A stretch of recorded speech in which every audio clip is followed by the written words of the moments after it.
Scissors, A Novel of Youth, by Cecil Roberts. Read and Publisheb by Audiobook Library. If you love audiobooks, make sure to subscribe, hit the bell, and give us a like if you're enjoying the content. Don't forget to drop a comment and let us know what you'd like to hear next. Book 1. East. Chapter 1. A cold spray blew over the deck of the steamer as it left the calm waters of the Bosphorus, making for the open and windswept expanse of the Black Sea. Although it was springtime, and the promise of summer had made Constantinople a city of warmth and cheerfulness, the wind cut through the shivering crowd on the deck of the Austrian Lloyd boat. A northeasterly gale was blowing from the Russian steppes, and at intervals, through mists and clouds closing and parting, the passengers caught glimpses of the Anatolian coast with its long mountainous barricade rising from the surf-beaten strip of shore. In lee of the deck houses, there was also a nurse, a fresh-complexioned English girl in charge of a boy of 7, evidently the son of the Englishman and his wife. The captain of the steamer, an Austrian, regarded the strange party from time to time, for it was rarely that Englishmen came to this part of the world, and seldom were they accompanied by their women folk. Impelled by his curiosity, he approached the tall stranger who had now risen and was surveying his fellow passengers with amused interest. "You make to Trebizond, sir?" he asked in broken English. "No, for Samsun." "Ah, then you are of those who make the harbor there. It is a good scheme. The English have much wisdom, but it is a terrible land," he continued, and swept his hand expressively toward the gray coastland. "Barbarians there, Turks, Armenians, Greeks, Syrians, Circassians, Kurds, and some Americans, they go everywhere like the English. Ah, a terrible land." He shuddered and drew his fingers across his throat, and then rolled his eyes as if the country transcended all words at his command. "Do you know Asia Minor?" asked the stranger. "I am going to Amasia." "That is inland, a place of the wolves, the bandits. No, I would never tread that soil. It is enough to sail the sea." "The Black Sea, ah." And once more he shuddered. "The lady, is it that she goes there, and the child?" "Yes, I have business in Amasia." "That is the illness of the English, business, for this they come to these lands. They are great fools, and brave fools, sir. The sea is more safe. I hope soon never more to see this coast. I will live in Vienna." "Ah, one can live in Vienna, but there." He gave a short laugh and then went about his work. But as Charles Dean leaned over the taffrail and watched the flowing coastline dimly streaming into distance, it was not without a stirring of deep interest. This was the classic land of great adventure. They were near the coast of Phoenicia. Behind that range was Sidon, looking towards Palestine. This sea had seen Jason and his Argonauts searching the coast of Colchis for the Golden Fleece. All the ancient world of the Greeks was here, and the tides of barbaric splendor had swept over that land. Greek, Roman, Byzantine, and Ottoman rulers had shaped its destiny. It was the great battlefield of the world. The Greeks sailing for Troy, the 10,000, had all known that shore, and the mountains still slept by the thundering seas, as in the days of Alexander and of Caesar. Peak after peak of those mountains with their historic names arose and looked inland. The mountains of Ionia, Ida and Casia, of Bithynia, Pontus and Paphlagonia. Violet and blue and amethyst, they stretched like sleeping animals in the March sunlight, clothed with a forest growth and fringed with pine trees. So all day long the little steamer went along its pathway of foam. During those hours, Charles Dean and his wife were sustained by the excitement of their entry into a new world. The last 4 years of their lives had been spent in journeying from city to city, from country to country. Amsterdam, Berlin, and Bordeaux had held them for a short time. Eastwards then, Charles Dean received a call from the trading company employing him, this time to Constantinople. That had been the pleasantest of all their sojournings in foreign lands. The city of mosques and minarets, with its beautiful gardens and golden sea, had seemed like a dream from one of the Arabian Nights entertainments. And now the gradual extension eastwards of business was carrying them to Amasia, the city unknown, dwelling inland behind that great mountain barrier. It was a strange life, yet not without its fascinations. Mary Dean insisted upon accompanying her husband. She had the choice of remaining in England, but she swept it aside unhesitatingly.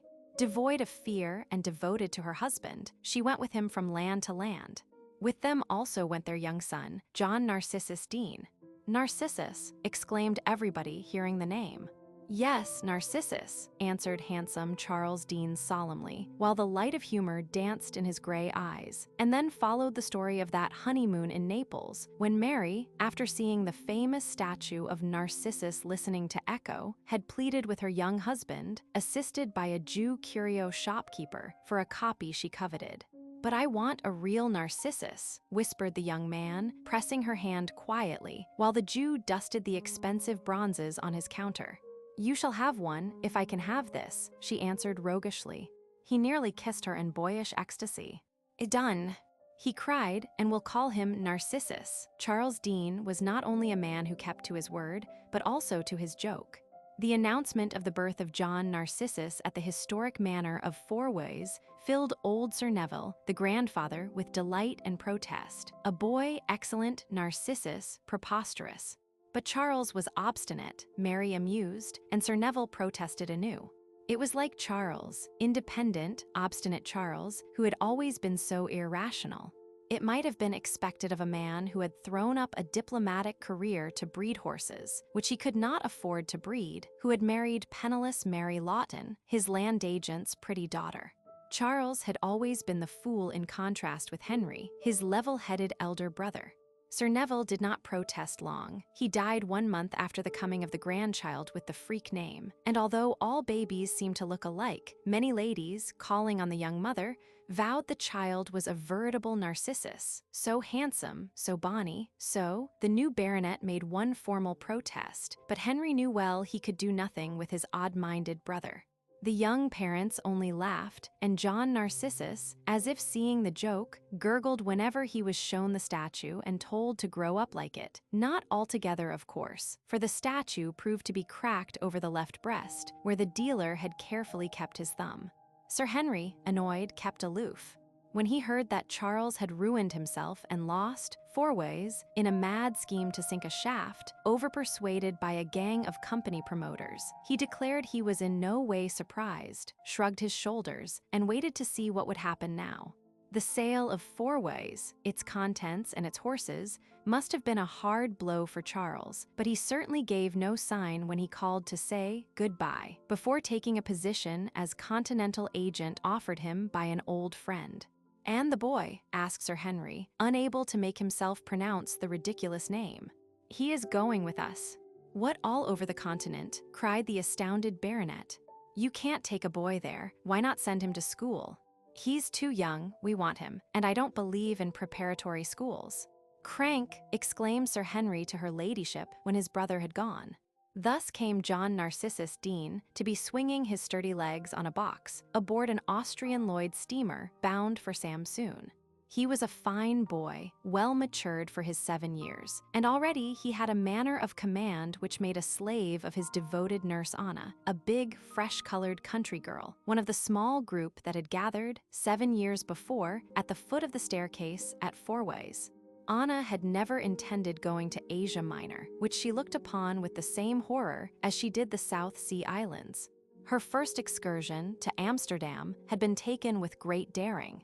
Only love of the child she nursed and the mistress she served could have prevailed upon her to leave England, for as all the peasant class, she had a loathing of foreigners.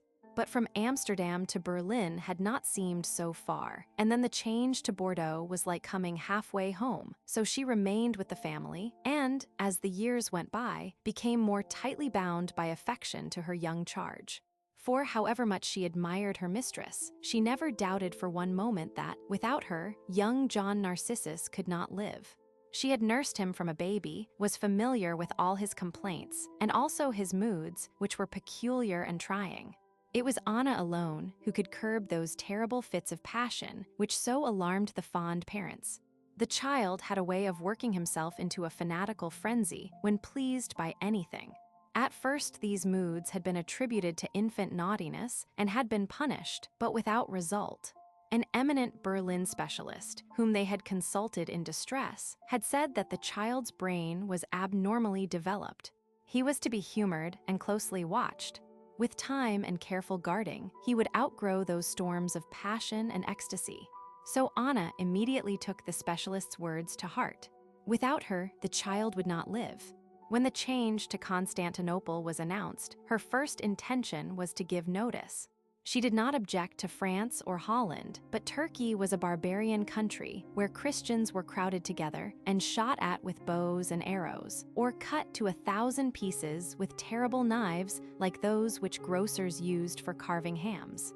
But she could not think of leaving the child, and after all, she had been to Berlin, which was almost halfway across Europe. She decided to go to Constantinople, for the more she considered the matter, the firmer grew her conviction that her master and mistress were mad. When therefore, one morning, seated on the deck of the steamer as it entered Samsun roads, she was told by Mr. Dean that the white path, climbing past the squalid little houses up the mountainside, winding in and out like a ribbon, was the way to old Baghdad, the ancient city of Harun al-Rashid and Sinbad the sailor. She wondered whatever her people, far away at home, would think when they heard she was traveling in these fairy tale lands. The only real things in her amazing life were John and his father and mother. She looked at John as he sat swinging his brown legs on the side of a box and wondered that such a morsel of life should drag her across the world into strange and terrible lands.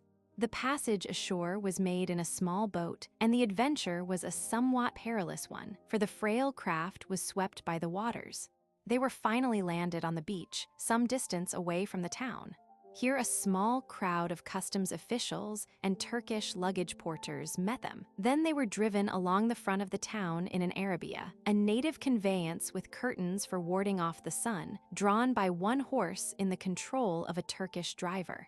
And now the irresistible glamour, which the East throws over the hearts of all who venture into her domain, entranced the small party as it was driven for some 2 miles along the edge of a sandy yellow beach into the town of Samsun. The buildings were low and inelegant, the streets narrow and filled with that accumulation of smells and filth that are to be found in all cities under Ottoman rule.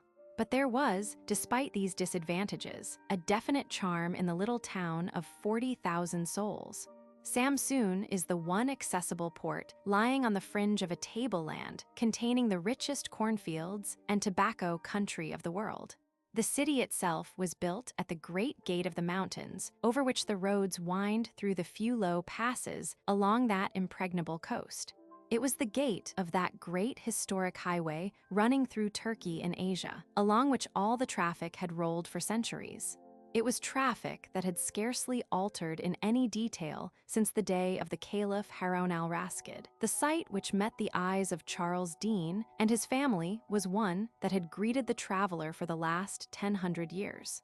As the arabia climbed up the steep road leading to the center of the town, it breasted a stream of traffic coming down from the high pass. Young John shouted with glee as the solemn camels trudged by, their bells tinkling, their backs loaded with great bales of merchandise. Wagons, bullock carts, donkeys, pack horses, arabias, and men carrying great bundles all seemed destined for one place, the block of warehouses above the harbor. Here and there a tired camel knelt for rest in the shade of a wayside tree. The drivers were vivid figures in their white cloaks, dusty and travel-stained, while beside them moved, talked, and gesticulated such a mixture of races and colors that the eye was dazzled with the indistinguishable medley of blue, scarlet, gold, yellow, and green gowns and cloaks, nearly all richly embroidered. And above all rose the noise of innumerable bells in all keys, some ringing deep and slow, others tinkling incessantly as the donkeys wound by, urged on by cries and blows. Sounds, colors, smells, all mingled in this small town, along this crowded highway, and Charles Dean was not slow to notice the prosperity of the place. Every man and animal was burdened with merchandise of some kind. Carts rolled by with shrieking axles, loaded with wheat and barley. The camels were weighed down under great bales of wool, tobacco, mohair, and boxes of fruit and nuts. Brown-legged boys from the hills drove their flocks down the main street. They had started for the town at early dawn, and by 11 were in Samsun, a distance of 20 miles. They were chiefly Turks, but occasionally one noticed the sharp features and clear skin of a Syrian youth or the dark, lean profile of a Circassian, always mounted and belted with daggers and pistols. The Greeks too were in evidence, walking about with a superior air of possession, for they and the Armenians were the chief citizens. They kept the shops and ran the small hotels and cafes. That night, Dean and his family slept in Samsun, but they were early astir, and after a short call at the local office of his company, Dean, with his wife, child, and nurse, were seated in the curtained arabia with a Moslem driver urging his 2 cream ponies along the high street. They were now traveling on the Baghdad road, and they had for companions on the way an unending line of Beta-celled camels, with great bells clanging as they lurched forwards, caravans winding slowly up the mountainside, and many arabias loaded with human beings or boxes, which once, to Dean's amazement, included American sewing machines destined for Baghdad. There were also many picturesque pedestrians or travelers on the humble donkey. For miles, the broad road climbed up the side of the great ravine. Early in the afternoon, they passed through Chakalu, the place of jackals, a village in the deep valley, and twilight found them at their first halting place. The town of Marsavan lay amid vineyards, orchards, and walnut groves. Above the flat-topped houses towered the slender minaret, rose-tinted with the flush of waning light. Around the town, beyond the open plains, stretched the dark mountain ranges running north and south. As they descended into the town, the driver pointed with his whip to an enormous blue precipice, which towered up on the distant horizon some 30 miles away. "Amasia," he said briefly, and Charles Dean and his wife looked at the distant horizon where lay the city in which they were destined to abide. In Marsavan, they were fortunate in finding an American medical settlement where they were hospitably entertained for the night. It was with regret that they set out next morning for Amasia. It had been a great delight to live for a space among English-speaking persons, to exchange opinions with the cheerful nurses and listen to the tales of the resident doctors. There was even an English garden, a fresh, green, home-like space within the walled compound, bordered with cherry trees and Easter lilies. Here at least was a place of refuge when the solitude of Amasia became unbearable. And as Mary Dean drove out of the courtyard and waved farewell to the little group of women gathered to speed their guests, she looked back with a feeling of comfort. She would be but a day's journey from them, and those who know what the sound of one's native speech means in an alien land will realize the comfort Mary Dean derived from the workers of the mission. The road to Amasia was a gradual crescendo of delight. The soft blue mountain ranges towered up above the travelers as they approached the entrance of the gorge. Here and there, a column of smoke wound up the mountainside from the fires of the charcoal burners, whose little tents were pitched on the slopes. It was afternoon when they entered the ravine along which the white road wound into the town. Above them, they saw the Baghdad road, on the opposite side of the ravine, half obscured by the clouds of dust thrown up by the miscellaneous traffic of carts, herds, camels, and donkeys driving into the town. Now the plain appeared, and the vision stretched before them was like a new Garden of Eden, a land flowing with color and scents from luxurious gardens.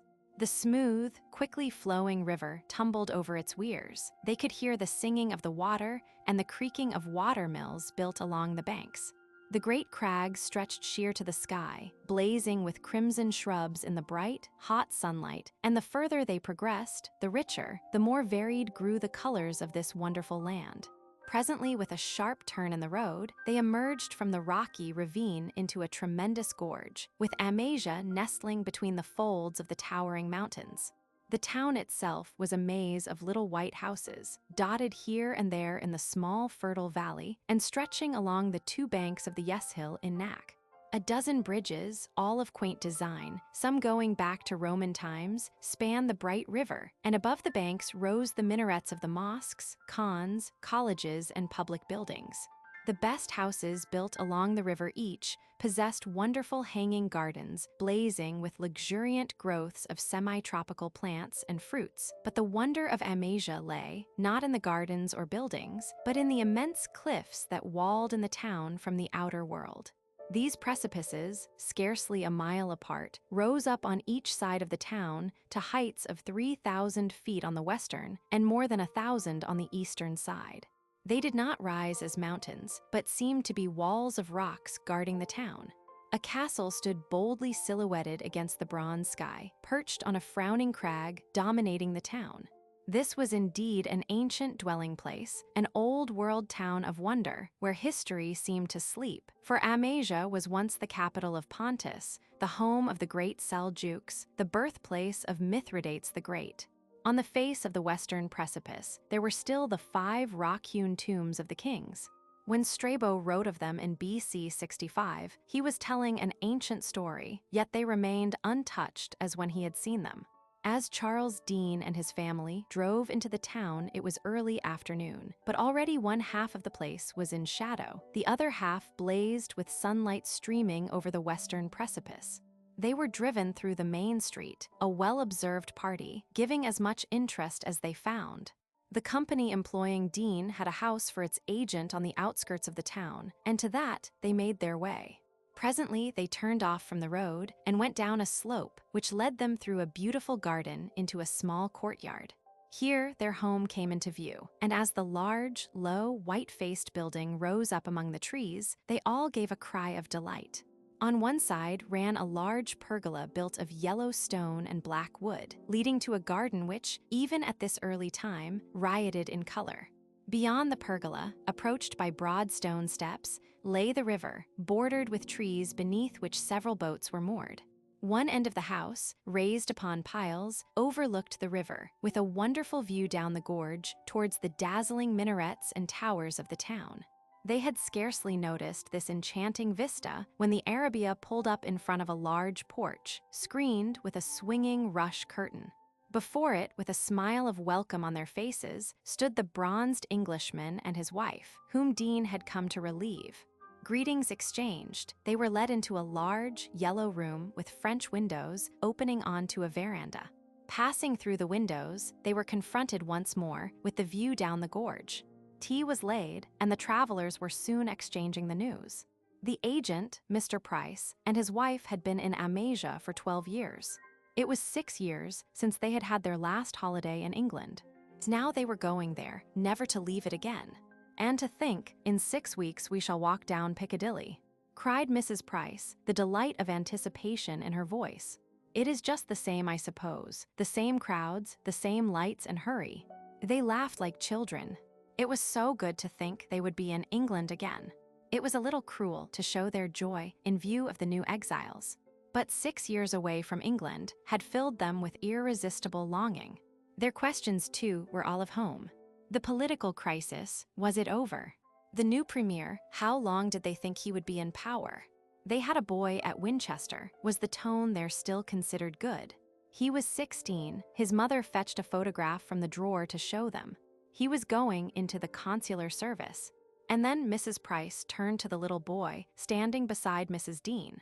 Until now, his whole attention had been divided between the novelty of his surroundings and the piece of cake he held in his hand. They hoped the summer heat would not be too intense for the child. The poor little chap will find it lonely here, said Price, unless he makes friends with the Turkish children. Privately, he wondered what insane motive had caused that couple to bring a child to this extraordinary land. John has always been with us, remarked Mrs. Dean, as if reading his thoughts.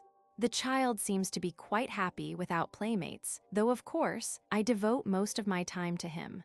And then they passed to business matters. The two women discussed domestic arrangements, the men their own trading affairs. Dinner was served in the long yellow room that evening.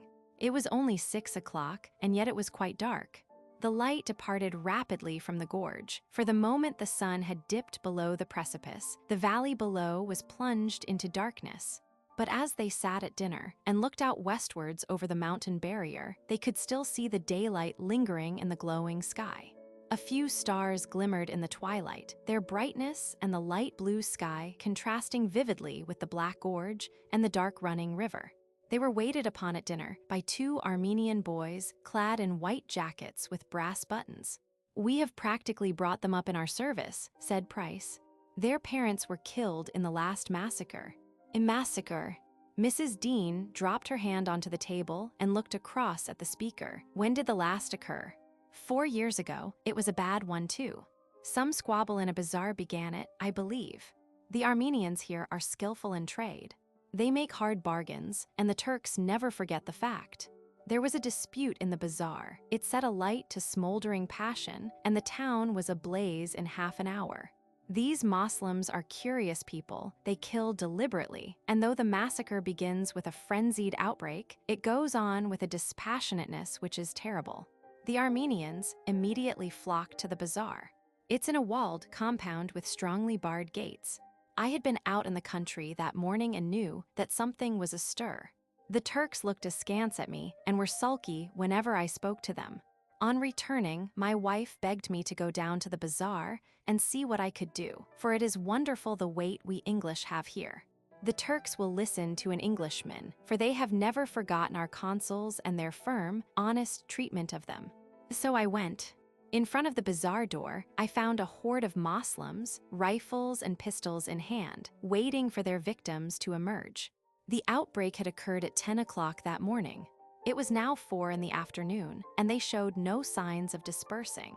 I knew they would wait there 5 or 6 days if necessary. It was useless to argue with them. Moslem blood had been shed. The Armenians would have to bleed for it. Finally, I succeeded in obtaining a concession. They would allow the women and children to go to their homes, but not the men, they said. So the door was opened, and the terrified women and children passed out between a sullen crowd of Moslems. When the last appeared in the gateway, there was a rush, and I saw a helpless woman surrounded by a mob of angry faces. Pushing my way towards her, I attempted to give her my protection, but before I could reach her, she fell forwards, stabbed in the back, and as she fell, I saw that the Turks had not broken their word. Under the folds of the garment covering her was the Armenian pastor who had tried to escape in disguise. There was a murmur of intense satisfaction at this slaying of the leader of the hated community. In all these affairs, the pastor is the first to go. They seek him out as the figurehead, and these poor leaders of a timid flock know that. You can see perpetual melancholy in their faces, hear it in their voices. But they are brave men, and there is never any lack of pastors. These 2 boys who wait on us are the sons of that unfortunate man. There was a long silence. Then, fearing he had alarmed his guests, Price added in a cheerful voice, "Still, they never touch us, you know. European blood is sacred to them, and I have always found the Turks very docile, but if you are wise, you will keep in when the drums begin to drone." "The drums?" asked Dean, eager for information, although he could see his wife was being unnerved. "Harry," interposed Mrs. Price, "don't you think this is very trying for Mrs. Dean? She has only—" "Oh, please go on," cried Mrs. Dean. "There's no safety in ignorance." "Well, you can generally surmise that trouble is brewing when you hear the drums begin to drone. They start at sunset and grow louder towards midnight. It is an awful sound, weird, oriental. You will probably hear a few of them tonight. There's always a strolling drummer entertaining at one of the cons. When trouble is brewing, however, there's not one drum, but hundreds. They sound everywhere. You hear them in the streets, down the gorge, up the mountainside. They sound as if Timur the Terrible was gathering his army again." He broke off with a laugh. "Really, Dean, I shall give you all the creeps. You are quite safe being English, and life is very pleasant here, but lonely at times. You will find even Constantinople a change. Have you lived there?" "We have been there 2 months," answered Dean. 2 months, then you will know Therapia, lovely Therapia. We took a bungalow there for 2 months each year. I have a cousin at the embassy. We had a delightful time, nights on the Bosphorus, gay little parties embarking in caiques, sunset beyond Therapia, the house parties at Bayekdere. Oh, it was enjoyable, but to think now, Piccadilly, Oxford Circus, Henley weekdays in Surrey. There's no place like England. With a boyish gesture of delight, he pinched his wife's arm, who laughed gaily in response. "We are now going to leave you to talk business," she said, rising.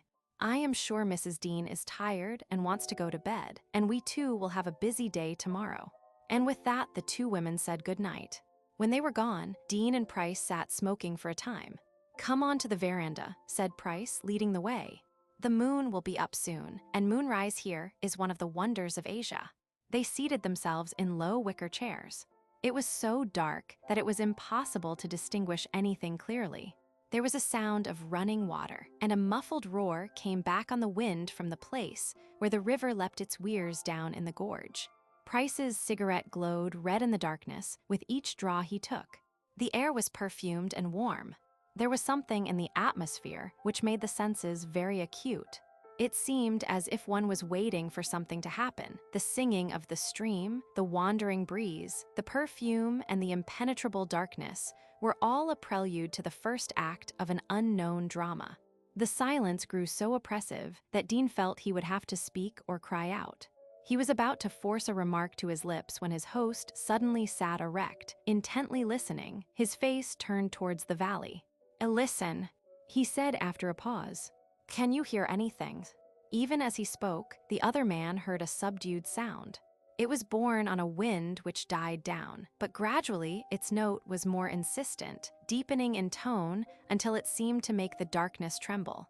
As Dean listened, he experienced a strange thrill creeping over him. There was something so weird, so redolent of the strange land in that music as it was borne along the gorge and gave expression to the mystery of the night. Such a sound it was as had been heard many centuries ago when the invading Turkish hordes had swept over the land. Those drums had heralded the approach of Timur the Terrible on his devastating march across Asia, leaving a track of blood behind, his name sending terror in advance of his ruthless army.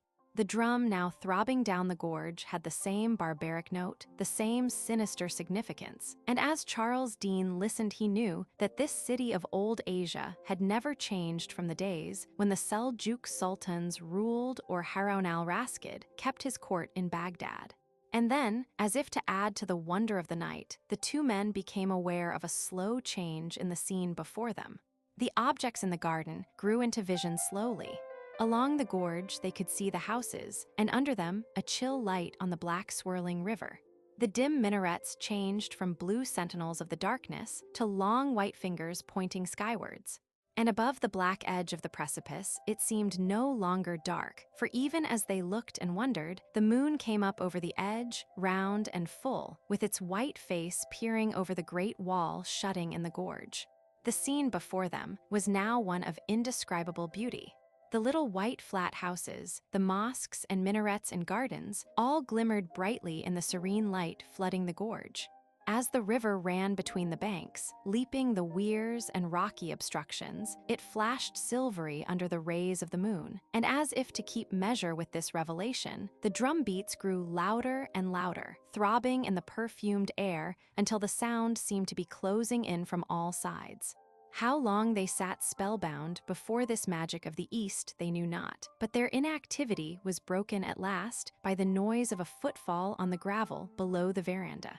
Instantly Price was on his feet, peering over towards the garden. His companion too had heard the noise, and jumped up just in time to see a white figure turn in the path and pass from sight under the darkness of the cherry trees. Both men looked at one another for the space of a second. "I'm sure there's someone moving in the garden," said Dean. "No one has any right in here." They listened. The drum droned louder than before, and as the sound died with the veering of the wind, they heard a footfall again, less distinct.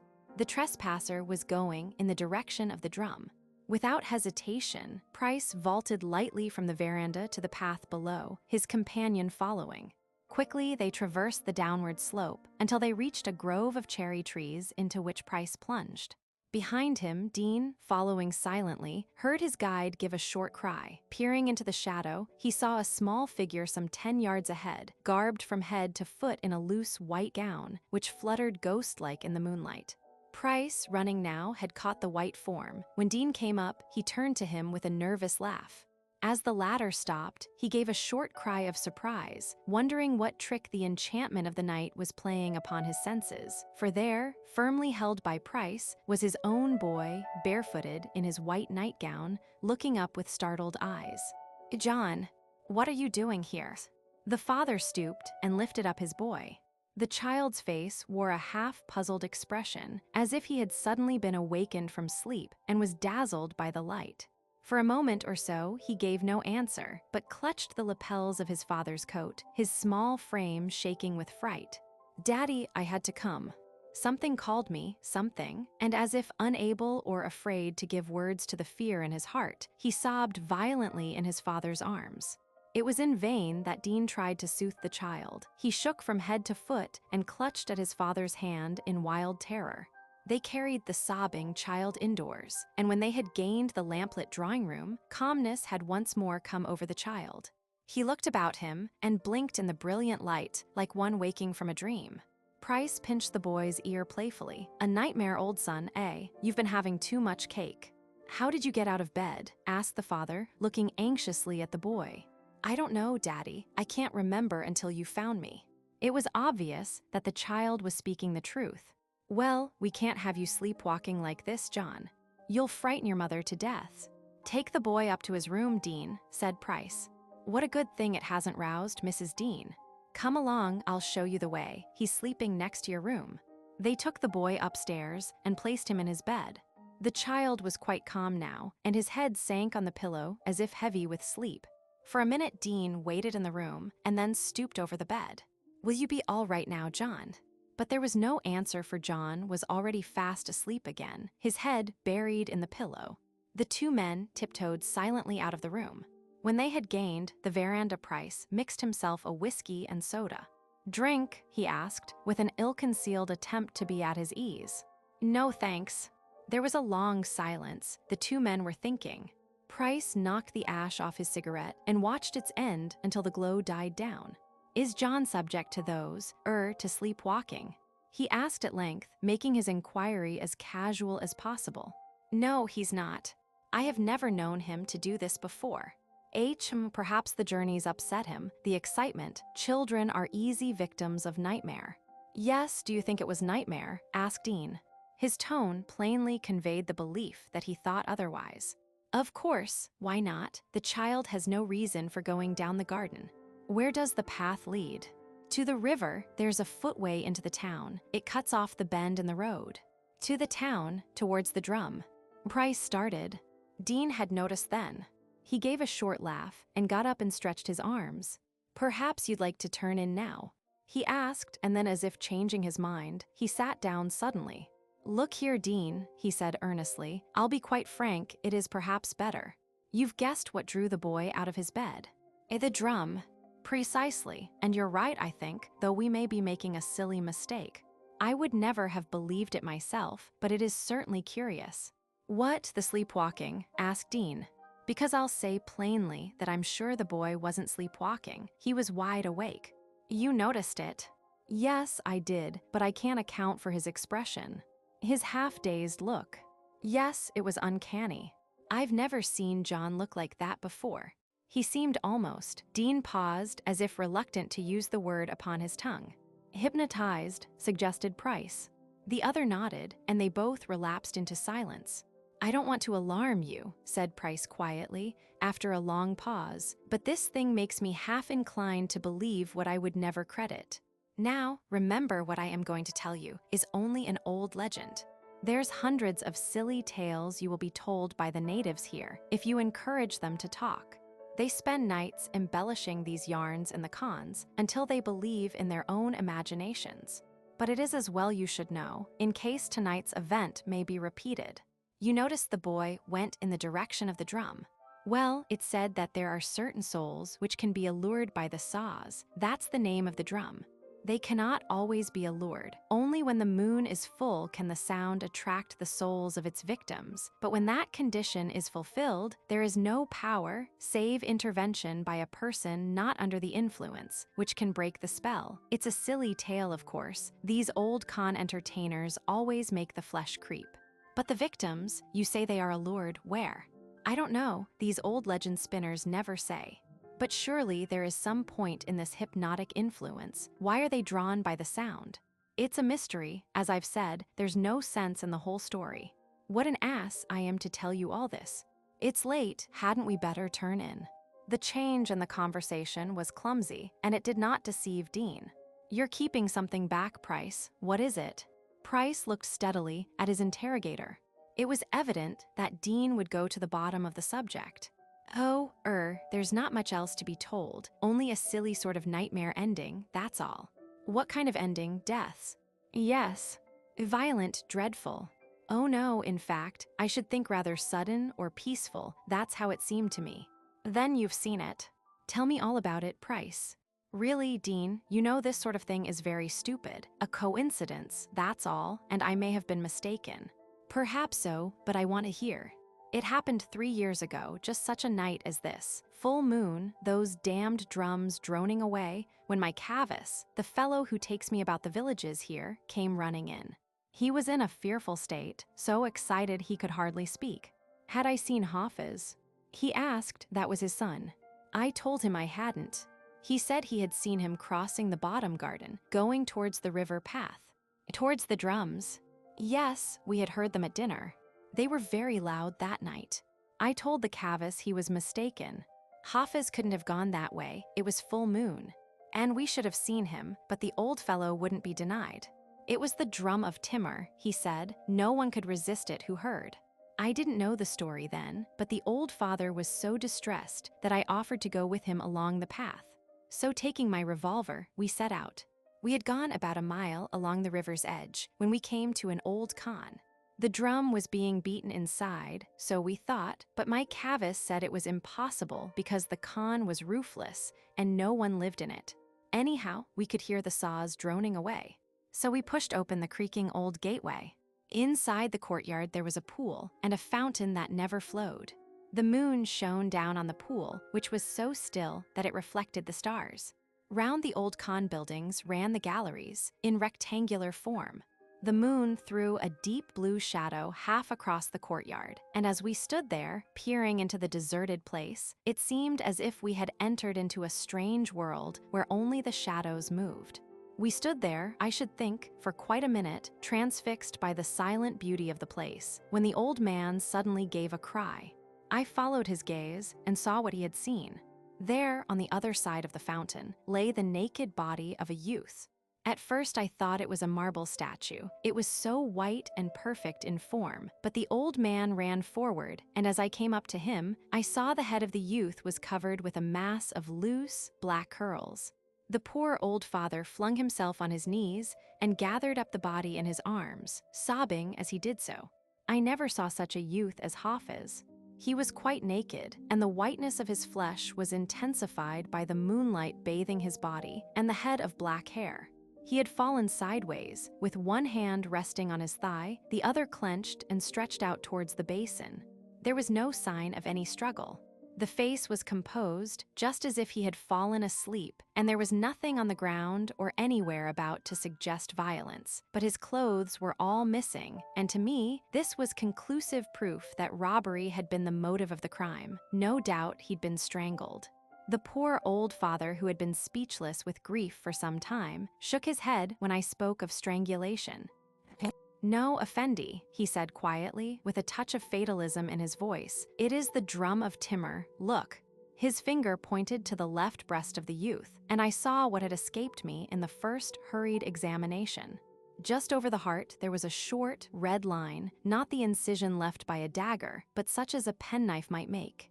There was hardly any blood. A little stream had trickled down the breast and dried. I told the old fellow that his son had been shot, but he only repeated the drum of Timur, and that was all he could be got to say. The Zaptas searched the khan the next day. They were stupid fellows and shared the old man's conviction. The fact that the unfortunate youth's clothes were never found proved conclusively, in my mind, that robbery had been the motive. You mustn't believe a tenth of all you hear out here. Anyhow, Dean, when the moon's full, watch your boy if you really think there's anything in the tale. I don't. Why should John be attracted by the drum of Timur, even if there were such a thing? He's English, born in England. This is a native spell and only works upon those of Moslem blood. The two men talked on for a short time, and Price watched his companion closely. He was greatly relieved when he saw, on retiring, that Dean had dismissed his strange apprehension. Chapter 2. On the veranda, under the shade thrown by the blossoming almond tree, sat a boy who at first sight would seem to be some 14 years of age.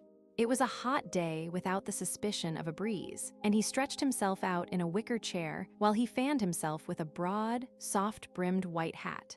He was dressed, although it was only early spring, as boys in England dress in the hottest days of summer. That is when they are holidaying and have escaped the vigilance of their mothers.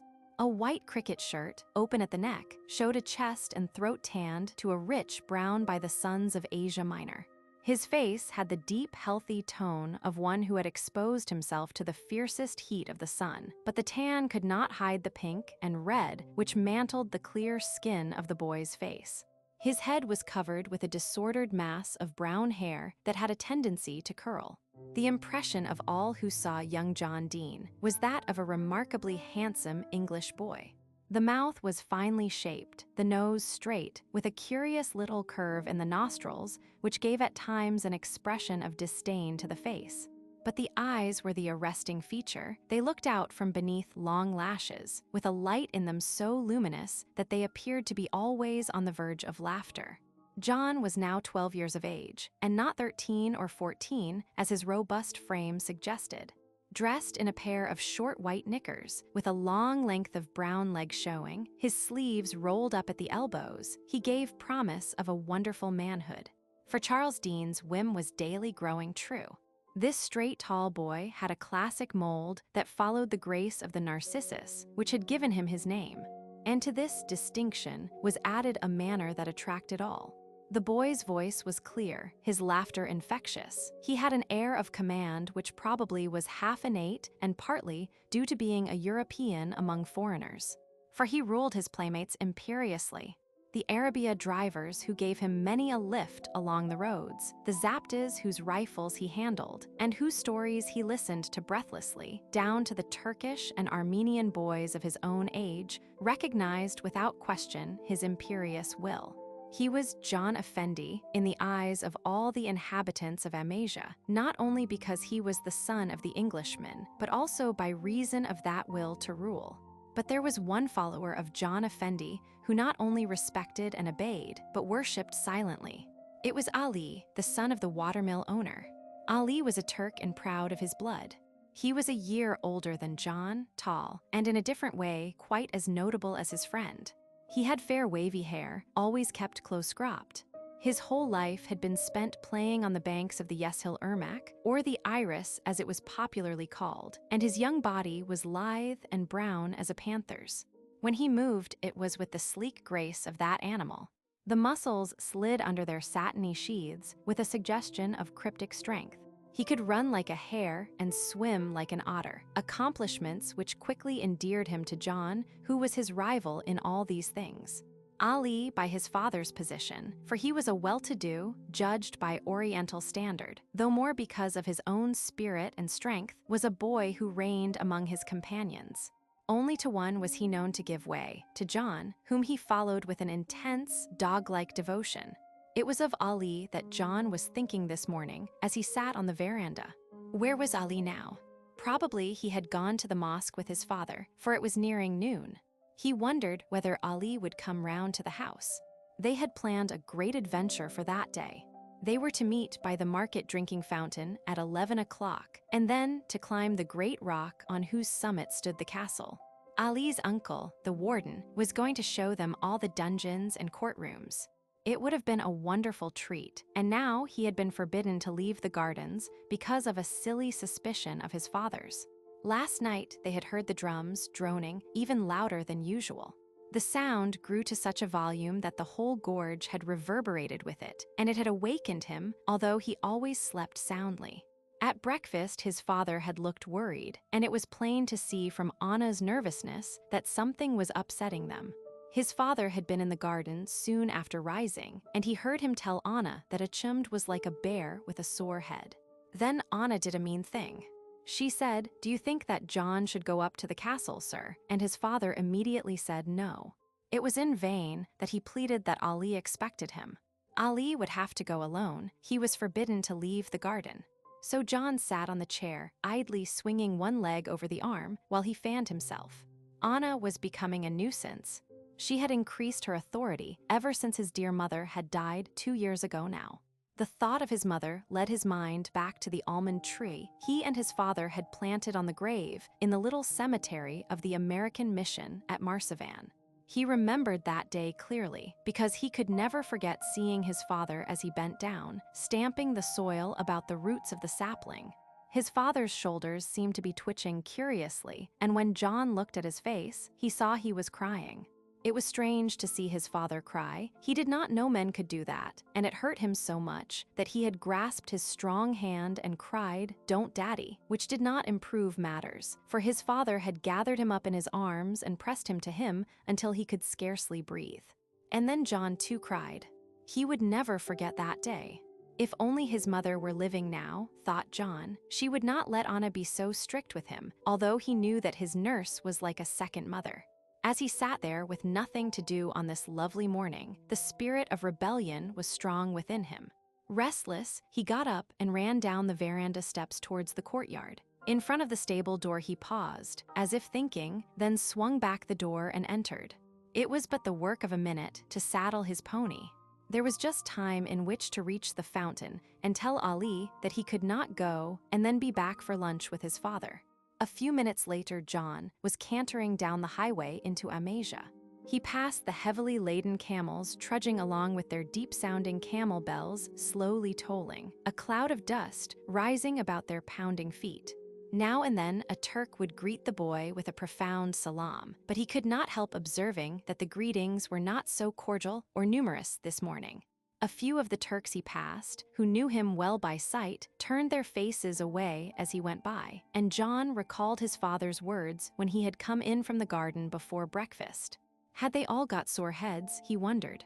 In the marketplace, he passed little groups that stood talking around their merchandise spread out on the ground, but he had no time this morning for sauntering in and out of the motley gathering.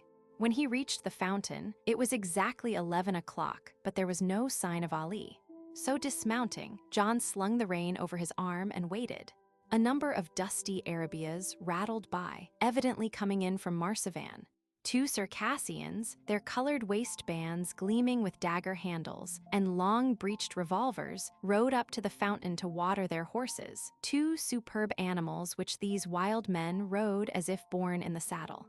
With characteristic insolence, they pushed away a Turk who was watering his mule, and the angry old fellow went off waving his arms and leaving a stream of abuse behind him. It was very hot, and the increasing heat made John realize that it must be getting near noon. There was still no sign of Ali, but John dared not wait any longer, for he knew the penalty he would have to pay if his escapade were discovered. So mounting his pony, he gave it a flick with his whip and started off at a sharp canter on the way home. But he had not gone far before he became aware of a great commotion in front of him, where the street narrowed just at the entrance to the bazaar. A crowd of loose-cloaked Turks were seething towards the door, and a frantic yelling broke on the boy's ears as he approached. Impelled by curiosity, he urged his pony forward and soon reached the fringe of the mob. As he did so, a Turk caught hold of his rein and forced the pony back on its haunches.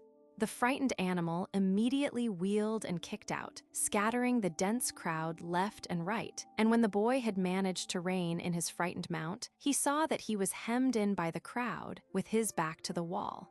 Even then, he was not aware of the danger in which he stood, but at his side, in a heap, huddled against the wall, was a figure. Hastily looking down, John saw it was a man.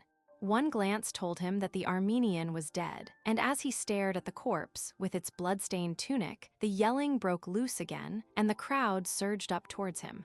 From the bazaar door, another Armenian came out.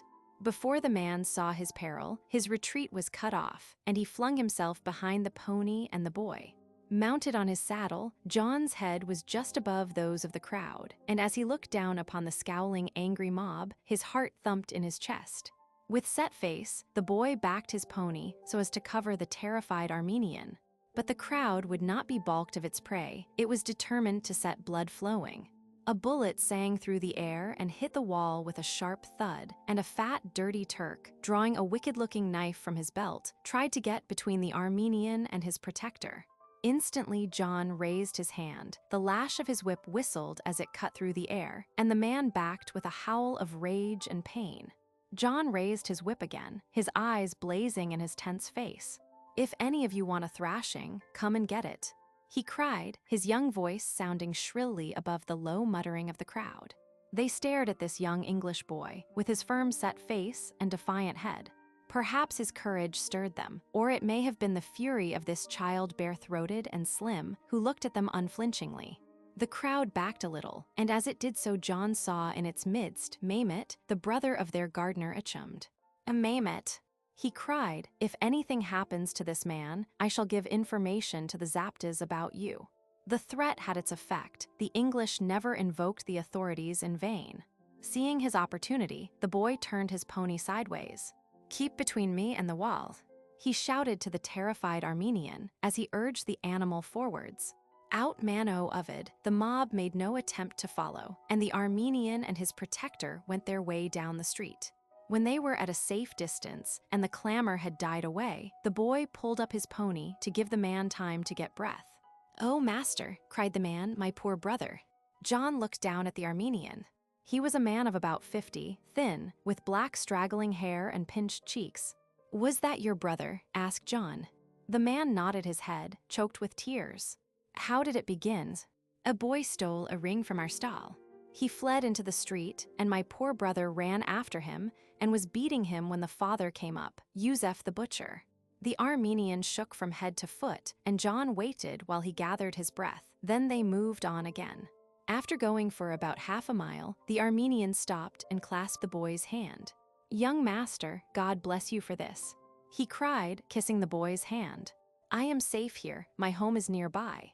I shall never forget you, young master," and kissing this time the boy's knee, he turned and disappeared down a narrow courtway. On the outskirts of Amasia, John realized how near he had been to disaster. His courage was sinking rapidly, no longer sustained by the excitement. Whipping up his pony, he cantered up the home drive and rode with a clatter into the courtyard. And as he did so, he saw that his thoughtlessness had betrayed him, for his father, hearing the sound, came out onto the veranda. John stabled the pony, and then entered through the dining room onto the veranda, where his father sat waiting. "Well," was his greeting. John hung his head a little. He was still quivering with the excitement of the last half hour, but he tensed his muscles and threw his head up with a determined look. Bean, watching his son closely, saw the lithe young body stiffen, and he mistook the effort of self-control for one of defiance. "You know I forbade you to go out. Have you anything to say?" "No, father." "Very well, fetch the switch." 3 days later, John sat with his father having dinner on the veranda, for it was a warm evening and the stars glimmered in a cloudless sky. Over the western precipice, the daylight had not quite disappeared. There was a strip of red which higher up changed to a light green and gradually merged into the dark blue of the night. They could hear the iris singing along its bed, a deep, full-toned note now, for the melting of the mountain snows was increasing its volume. John did not usually sit up to dinner, but tonight he was enjoying a special privilege which his father gave him occasionally. After dinner, he would sit on his father's knee while he was read to from an exciting storybook, a custom of his mother's which had been faithfully retained. So when the dinner had been served and the servants had cleared the table and shut the windows behind them, John fetched the book for his father to read. As he handed it to him, Dean took the child's hand in his own, holding it while the boy stood between his knees. "John, why didn't you tell me what happened when you disobeyed me the other morning?" John looked into his father's face. Someone had told him then. "I didn't think that was any excuse, Daddy," he said simply. As he spoke, Dean looked at the boy. What an astounding sense of logic the child had. Of course it was no excuse. He had disobeyed and had accepted his punishment, but it was amazing that no advantage had been taken of the incident at the bazaar. For a minute there was silence, in which neither spoke, and Dean's hand closed tightly over his son's. This boy was made of good stuff. A great pride in him leapt up in Dean's heart. "John," he said gravely, "I am very proud of you. You were a young Englishman that morning. You made no excuses, which I loathe, and you didn't flinch in a tight corner, which makes me proud of you." And with that said, he lifted the boy up onto his knees and began reading. John's taste for fiction had undergone a change. Once he had loved tiger stories and hunting yarns in India, now he wanted school stories. It fascinated him to know how English boys lived in that far country where he had been born. Their escapades at school, their tricks on masters, their friendships, sports, quarrels, the fagging, and the lordly prefects all filled him with wonder and delight. As he listened to these tales, a great desire grew up within him. He longed to be with them, to go to an English school. It would be St. Martin's or St. David's, for all big schools began with St., something he discovered. He would be among English boys there and perhaps share a study with one of them. They would be great friends, and then they would quarrel and cut one another. He didn't like the idea of the quarrel, but it was necessary. Otherwise, he couldn't get hurt on the football field, scoring the goal that won the match for the school. Yes, he would have to quarrel, because how otherwise could his friend help him to limp back to his study, and then shake hands and sit down to make toast, as in the days before they had quarreled? John also wondered what the school chapel would be like. He had never been in a chapel. He imagined there would be hundreds of boys bowing their heads, and the stern-faced headmaster would speak in a deep voice that was really kind, although it would seem terrible, and at his side there would be a big boy crying, a prefect, for was not this his last Sunday? There would also be the pealing organ. He wondered how an organ would sound, and the light would stream down through the high-colored windows and rest on the heads of the boys while the lines of the last hymn died away. For the light always streamed through highly colored windows in school chapels. That was what helped the prefect to cry. It would be, "John, you are not listening, are you sleepy?" said his father. "No, Daddy, I was only wondering." "What?"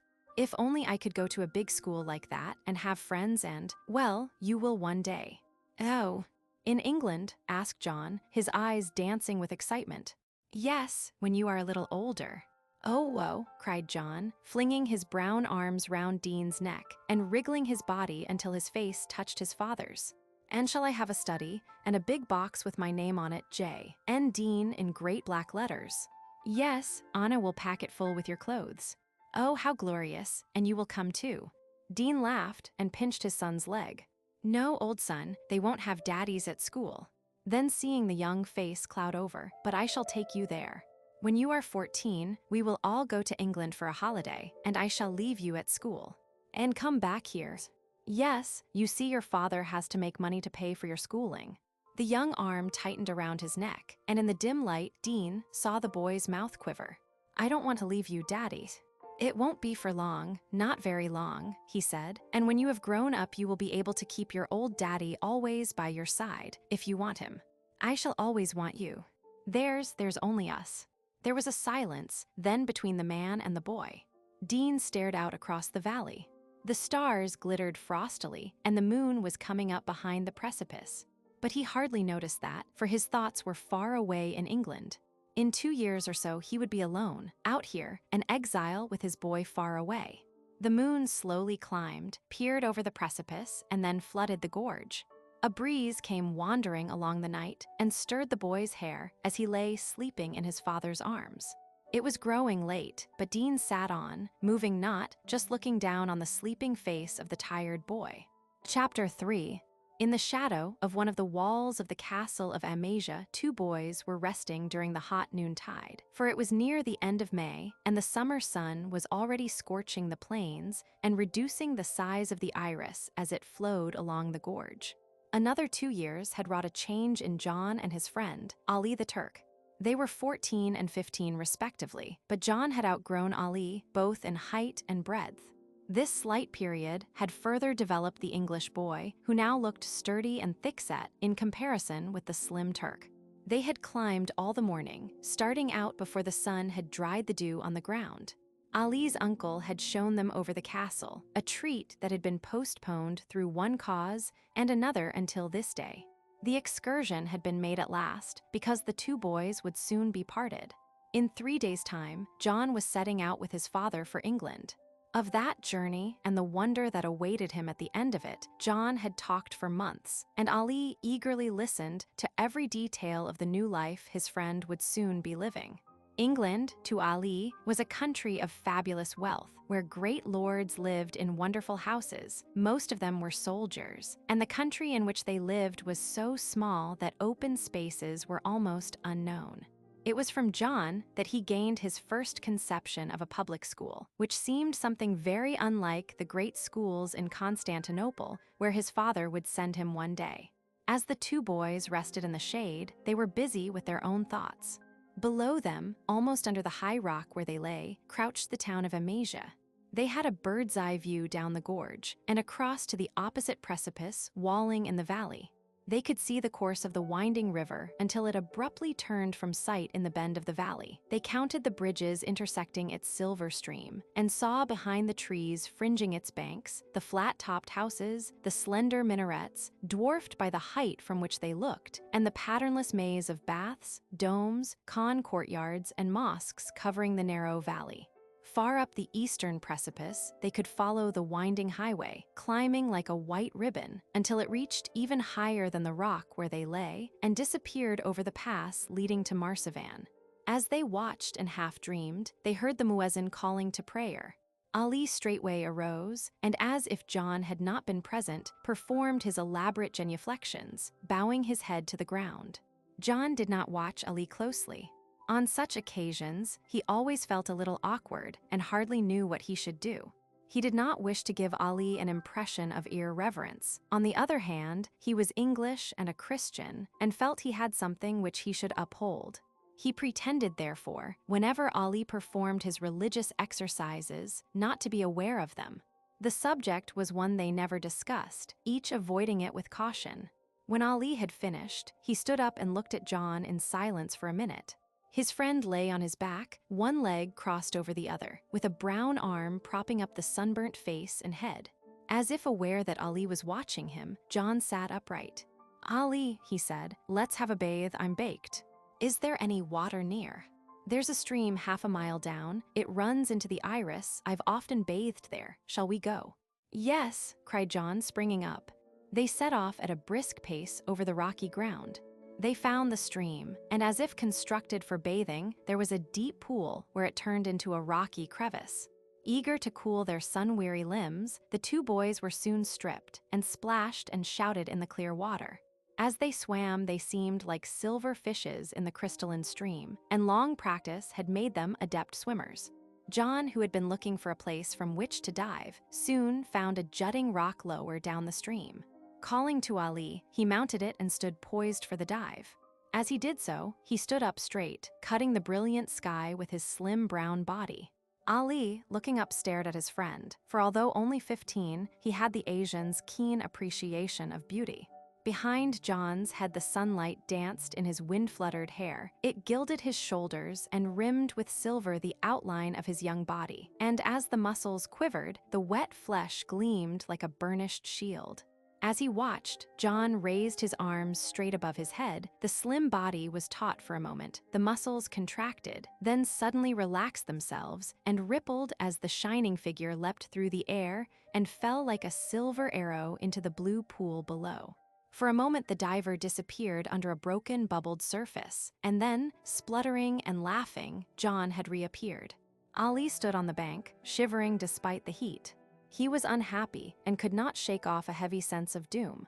What oppressed him he did not quite know. He could only attribute it in some way to John going away from him to a distant land. Swimming to the side, John climbed the bank and was amazed to find Ali not there. Their clothes lay together all in a heap, so it was impossible for him to have gone far.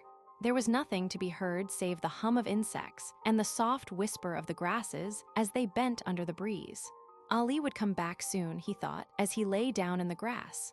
It was delicious to feel the wind pass over his body. It touched him as though it delighted in rippling over the flesh, and he felt its cool hand play on his shoulders, then run swiftly down to his stomach, along his legs, and finally make a queer sensation on the soles of his feet. He let his head fall and half turned on his side. The wind blew down his back and between his legs deliciously. Why didn't Ali come? Where had he gone? It must be nearly 2 o'clock. They would have when John awoke, he had a feeling it was late afternoon. The sky above him was not such a brilliant blue. Some of the luster had gone out of it. The stream sang louder than before. Otherwise, there was perfect quiet, for the insects had ceased humming. All at once, he realized he was naked. Of course, he had been bathing and had slept in the grass, waiting for Ali. Where was Ali? John got up and then gave a low cry. His friend, too, was fast asleep at his side. John stretched out his hand to wake him when he felt something upon his head. It was a wreath twined out of asphodel, pressed over his brow like a crown. He drew it off with a laugh. Ali had been playing tricks. His laughter woke Ali, who sat up. "Hadn't we better get dressed?" asked John, standing up. "What's the wreath for?" "To crown you." John laughed gaily and then checked himself, for there was an expression of pain on Ali's face. His friend was now on his knees, his sunburnt body erect, and he was looking at him from under a brow half hidden with hair tousled by the wind. John had never seen Ali look like that before. The eyes were no longer those of a merry lad, but belonged rather to a suffering dumb brute. As John looked down at him, their eyes met, and a low cry escaped Ali's lips. "What is it, Ali?" John asked, stooping, and his question seemed to loose a floodgate of the emotions, for Ali flung his arms round the boy's ankles and sobbed as if his heart would break. Like all males, John hated the sight of tears. It made him feel awkward. He knew not what to say or do. So he just stood still and looked down at the bowed back of his friend. Then, unable to watch Ali's distress any longer, he bent down and with sheer strength lifted him onto his feet and held him just as a mother would a troubled child. Somehow, John felt years older, and Ali seemed like a baby. It was strange, because Ali had always been so silent, so reserved, with a kind of hidden strength which had often made John admire him secretly. "I say, Ali, you mustn't go on like this. What is the matter?" "You are going away, John Effendi." "Yes, but I shall come back. Besides, why do you worry so?" "You are my friend, John Effendi. I would never leave you. You are more to me than a brother." "Thanks, Ali. We've been great friends, and when I come back, you will come back." "Of course I shall. I shall spend my summer holidays at Constantinople with my father. He wants to take you there with him, unless you are there at school. I didn't know you thought so much of me all. Have I not always followed you, Effendi? You are English, I am a Turk, but we are brothers, and now you are leaving me." He stood there holding John, as if he would hold him thus through time. The English boy, embarrassed, with the British instinctive dislike of emotional display, knew not what to say. He wanted to say something that would express all he felt, his love for his friend, and all the happy times they had had, but no adequate words would come. So he just gave a short, forced laugh, tightened his grip on the other boy, and then turned and picked up his shirt. "I say, we must get dressed. It's getting late." Ali was now calm. The storm had passed. They made their way down the mountainside, almost without words. The sun had not set, but the town below was already in deep shadow, and they could see the lights glimmering. Now that the inevitable moment of parting was drawing near, John began to feel something of the emotion which Ali had shown by the pool. It was a break in his life, this parting, the first he had ever made. They had been jolly days, and although the future had its glamour, things would never be quite the same again. Ali would grow up, and he would grow up, each in different worlds with different customs. They would meet in 2 years, but 2 years was a long time. Dear old Ali, if only he could take him with him. They had now reached the fountain at the foot of the steep street where the ways parted.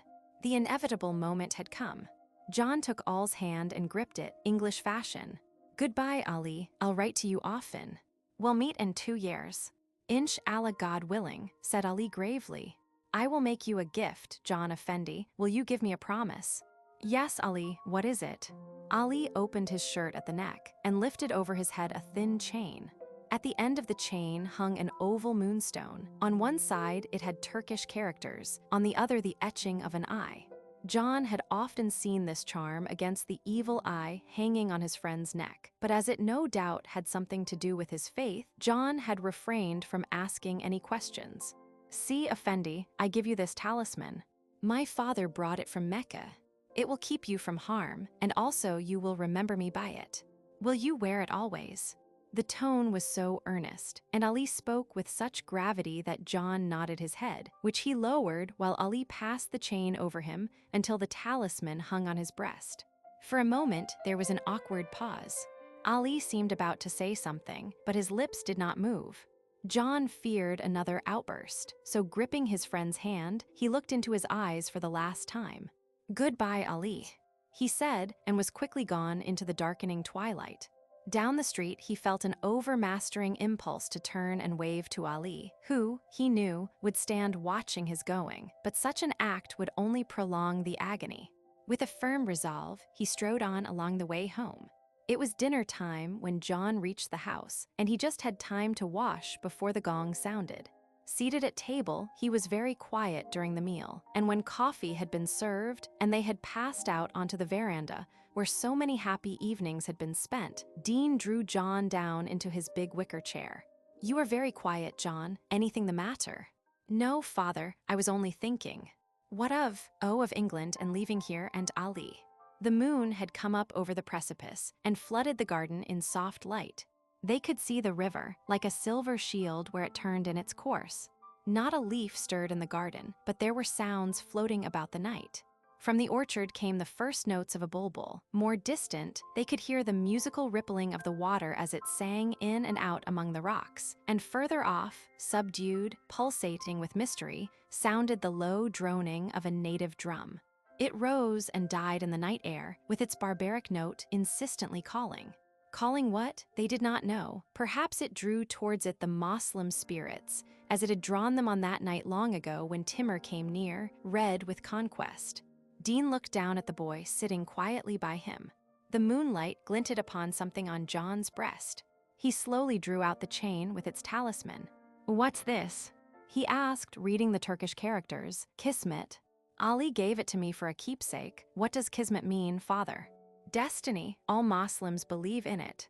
"Do we?" asked John. Dean paused before replying. "Some of us do, some of us don't," he said quietly. Then there was silence again, save for the drum calling through the night. Book 2, West. Chapter 1. The guard's whistle sounded shrilly, and in John's ears, it seemed to be cutting through his life as he stood on the platform at Sedley and felt his hand held in his father's farewell grasp. The last carriage door had been slammed, the perspiring porters mopped their brows under the hot September sun, the train drew back a little with a hissing of steam and a rasping of brakes, then slowly crawled forward. John ever afterwards carried a distinct impression of his father, as he saw him that afternoon leaning out of the carriage window. The tanned face, the clear gray eyes and clean-cut features all stamped themselves upon his memory. The ring in his father's voice as he said, "Goodbye, John, you'll soon settle down." Then the long pause, the last look into his eyes, and the tightened hand. These impressions burnt themselves upon the boy's brain, and, somewhat overwhelmed with the pain of it all, he stood watching the train dwindle down the line. It drew out of sight, first the long length of carriage windows, then the shortened perspective, until the back of the guard's van covered the train, finally the lamps, the two buffers, and a coiled-up gas connection, and a long stretch of shining steel rails that converged to a point. He wanted to run along that iron way, to catch that train, to get away from this terrible desolation creeping over him. He stood, lonely and miserable, in a crowd of shouting boys and porters struggling with luggage. Just outside the station, beyond the white palings where the ticket collector stood, was a wagonette packed with boys of all ages. John looked at them curiously. They were to be his companions, to form his life in the coming years. In Amasia, he had looked forward to mingling with boys of his own age and race, but now their noisy behavior and boisterous good humor repelled him. He thought how much preferable was Ali with his quiet oriental manner. There was also another disconcerting experience which depressed him. His new clothes irritated him. He had worn trousers for a week now and hated them. His waistcoat was like a chain round his chest, and he wanted to tear the vile Eton collar from his throat in rage. He longed for his loose open shirt, his easy shorts and socks. There were other clothes packed away in that white wooden box, with black iron flanges. John stared at his initials, black-lettered on the front, J and D. Did they belong to him? Somehow they seemed to shout at him, to possess him, and the N in the middle grew and swelled until it dwarfed its companions. John was terribly afraid of that N. Why hadn't the porter stuck the luggage label over it? He recalled what that awful boy, at the house where his father went to dine one day, had said when he told him his name. "Narcissus." "Good Lord, you will get ragged." "Ragged, what's that?" He had asked. "Oh, knocked about, chivied." And then, in a friendly tone, "You'd better keep that name quiet." John must have stood thinking on the platform for a considerable time. It was almost empty. He would walk back to the school. His housemaster's wife had asked him to have tea with her. He instinctively liked Mrs. Fletcher. She was motherly, and there was such a pleasant ring in her voice. Also, she was beautiful and probably young. Her cheeks were very fresh, as if she had walked in the wind all day, and John liked the style in which she did her hair. Fletcher, too, had attracted him, though he had not been able to notice him much, for his father had talked to him about Eastern affairs. When John reached the school, he tapped on his housemaster's study door and entered. He was in no genial mood, but full of warlike thoughts. Mrs. Fletcher smiled at him as he entered and motioned for him to sit by her side. There were other boys in the room, 7 or 8, all laughing and talking with Mr. Fletcher, and John wondered whether he would ever be on such familiar terms with the master as these boys were. There was something about the book-lined study which pleased John. It had such a homely look, and Mr. Fletcher seemed all the more attractive because of his study. The books, portraits, and pictures were interesting, the chairs were very comfortable, and Mrs. Fletcher gave attention to John. Soon he was laughing at something she had said which amused him immensely, and he laughed as only a boy can laugh. Mr. Fletcher turned from the group about him and looked across at John. "Now I wonder what I am missing, Dean," he said. "Come here. This is Mason, Rogers, Russell, Thompson, and Vernley." He indicated the boys with a sweep of his hand, and John surveyed his new schoolfellows. One boy attracted him, a heavily built fellow with carefully brushed hair that was thick and shiny. John saw that he was strong, so strong that he looked ungainly in his suit, which tightened with every movement, but what attracted John was Vernley's smile. It was so good-natured and warm like sunshine. He was pleased when Mr. Fletcher added, "Vernley is in your dormitory, Dean." Then turning to the boy, "You must take charge of Dean until he finds his way about. Now you'd better get along, all you. Don't forget to see the matron about your things, and chapel's at 7:30. John followed the boys out into the corridor. He shivered as he closed the study door. On this side of it, he was in the school, and it looked so depressingly barren after the cozy study. He watched the other boys with envy as they walked down the corridor to the matron's room. Vernley was among them and seemed to have forgotten the master's injunction, but at the matron's door, he waited for John. "Come along, our boxes are up in the dorm. Yours has been put next to mine. I'll show you the way up." Putting his arm in John's, he led the way, talking as they went. To John, it was a novel experience. He had never talked to another English boy in this free manner, and the friendliness with which Vernley had taken his arm gave him a slight thrill.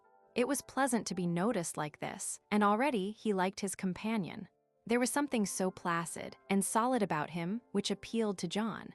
There was nothing Eastern about this boy. He talked without reserve, and his clear brown eyes seemed like those of a young animal rather than a human being. Vernley sat down on John's bed and explained the various contrivances in the room.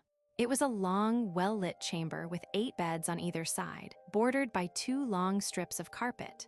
The middle of the floor was bare. "It's jolly cold, too," said Vernley, "when you stand on it with the wind blowing over you." "Stand on it, why?" "Oh, it's Lyndon's fad. He's a physical culture crank. He's prefect here. He makes us all strip night and morning, and has us squirming on our backs with our legs in the air, but he's quite a decent chap. You'll get on with him well." "Why?" "Oh, you look so splendidly fit. He's simply mad on fitness. He spends half his time torturing me to get my fat down." "But you're strong," said John admiringly. "Oh, yes, but it is not strength he believes in. It's what he calls form, the Greek ideal. He's always talking about some Greek Johnny, and he's rather like one himself. What's the JN for?" Vernley broke off abruptly and stared at the box. "John Narcissus, Narcissus." "Yes, it's Greek too." John smiled, and Vernley laughed. John noticed that he had teeth like an white and strong. "Well, they'll call you Sissy for short." "Oh, please don't tell them. I hate it," he said, looking at Vernley imploringly. "Very well, then it'll be Scissors. That's more cutting." "I don't mind that. What's your name?" "What do you think? There's only one name for all persons like myself. Tubby, isn't it a libel?" "Yes, you're not too fat." "I think you're—" John hesitated. "Well, what let's hear." You're quite splendid. Vernley laughed again in his fascinating way. Thanks, I can return that compliment. John flushed. He was glad Vernley had laughed like that. That's strange, saying that, added Vernley. Why? Because most fellows never think about appearances. I always do, and you do. I loathe ugliness. Lyndon's always preaching on that text. You'll hear him later. The good and the beautiful, that's his pet phrase. He's beautiful enough, but he isn't good. Why does he swear? Good Lord, yes, we all do. There's worse things than that. He stooped down and took a book out of the box at the foot of his bed. Then he glanced at a watch on his wrist. Glory, he exclaimed, it's 7:15. Come along or we'll be late. He hurried out, John following. He wished Vernley had gone on talking. He interested him in Lyndon. What was it Lyndon did? Perhaps he drank secretly, or cribbed, or John hurried on, his head filled with speculations. He was looking forward to seeing the terrible Lyndon. Chapter 2.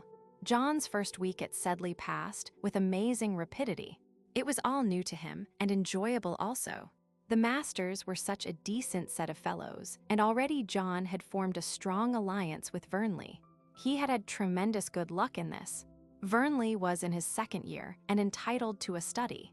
A small room at the end of the corridor was vacant, but it was only large enough for 2 boys. All the other studies had 4 occupants, save fellows in the 5th and 6th forms who had attained to the dignity of separate rooms. When Vernley discovered that he was the odd man out with a study of his own, he went straight away to Mr. Fletcher and asked permission for John to share it, which was readily granted. He and John entered into partnership. So far the alliance had been a great success. It was the Wednesday half-holiday, and John had just had his first game of football. Exhilarated by the exercise and the novelty of it all, he had changed from his muddy shorts and red and white shirt, wallowed in the bath, and now sat stiff and tired in a wicker chair, holding toast to the fire while Vernley got out the teacups. Tea was the one meal they had in private, and both boys gloried in it. John, burning the toast furiously, sniffed with delight. I say, Verney, toast is the incense of the appetite, isn't it good? And he sniffed long and loud. Vernley looked at him. John's curiously turned nostrils always fascinated him. They were just like the fawns in the drawing class. You ought to be called Bunny, not Scissors, he said, pouring hot water into the teapot.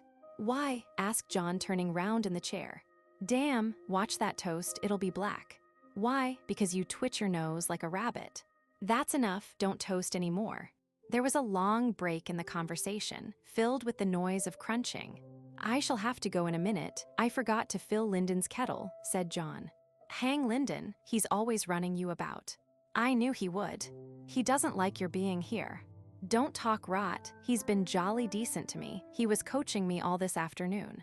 He's going to give me an hour at rackets tomorrow, said John, defending Lyndon stoutly. Then seeing that he had hurt Vernley, I say, Verney, don't be jealous, only it is decent of him. Why don't you like him? He looked at Vernley, who shifted uneasily and kicked the fender. I never said I didn't like him, he answered. But I know you don't. What's the reason? Well, it's because you're such a kid, Scissors. Thanks, you're a year older, but that's no reason. Perhaps not, but I knew Lyndon would go for you. I said so the first night. Today's the first time he's taken any notice of me. Is it? He's watched you like a cat for a week. You don't know Lyndon. I do. Then why are you so mysterious about him? Vernley got up and cut himself a piece of cake. Have a piece, Scissors. Thanks. Look here, Scissors, you've said I'm jealous. Well, I am, but not for the reason you think. You're only a kid, and a green one at that. I'm a year older, which isn't much, but I've been at school 5 years in a prep and here, and I know who's who. Lyndon's a clever chap, captain of the first 11, our best bat and all that, but keep clear of him. Vernley would say no more after that. John went out and filled Lyndon's kettle and returned. His forced manner made Vernley watch him curiously. John was evidently upset. What is the matter? He asked John abruptly. Nothing. That's a lie, Scissors, try again. John flushed deeply. Well, nothing much, he confessed. Has Lyndon said anything? Yes. About me. John was silent. I guess so, said Vernley bitterly, and you believe him. "No, I don't, and I don't understand, and I don't want to understand." "But scissors, if in the past," added Vernley.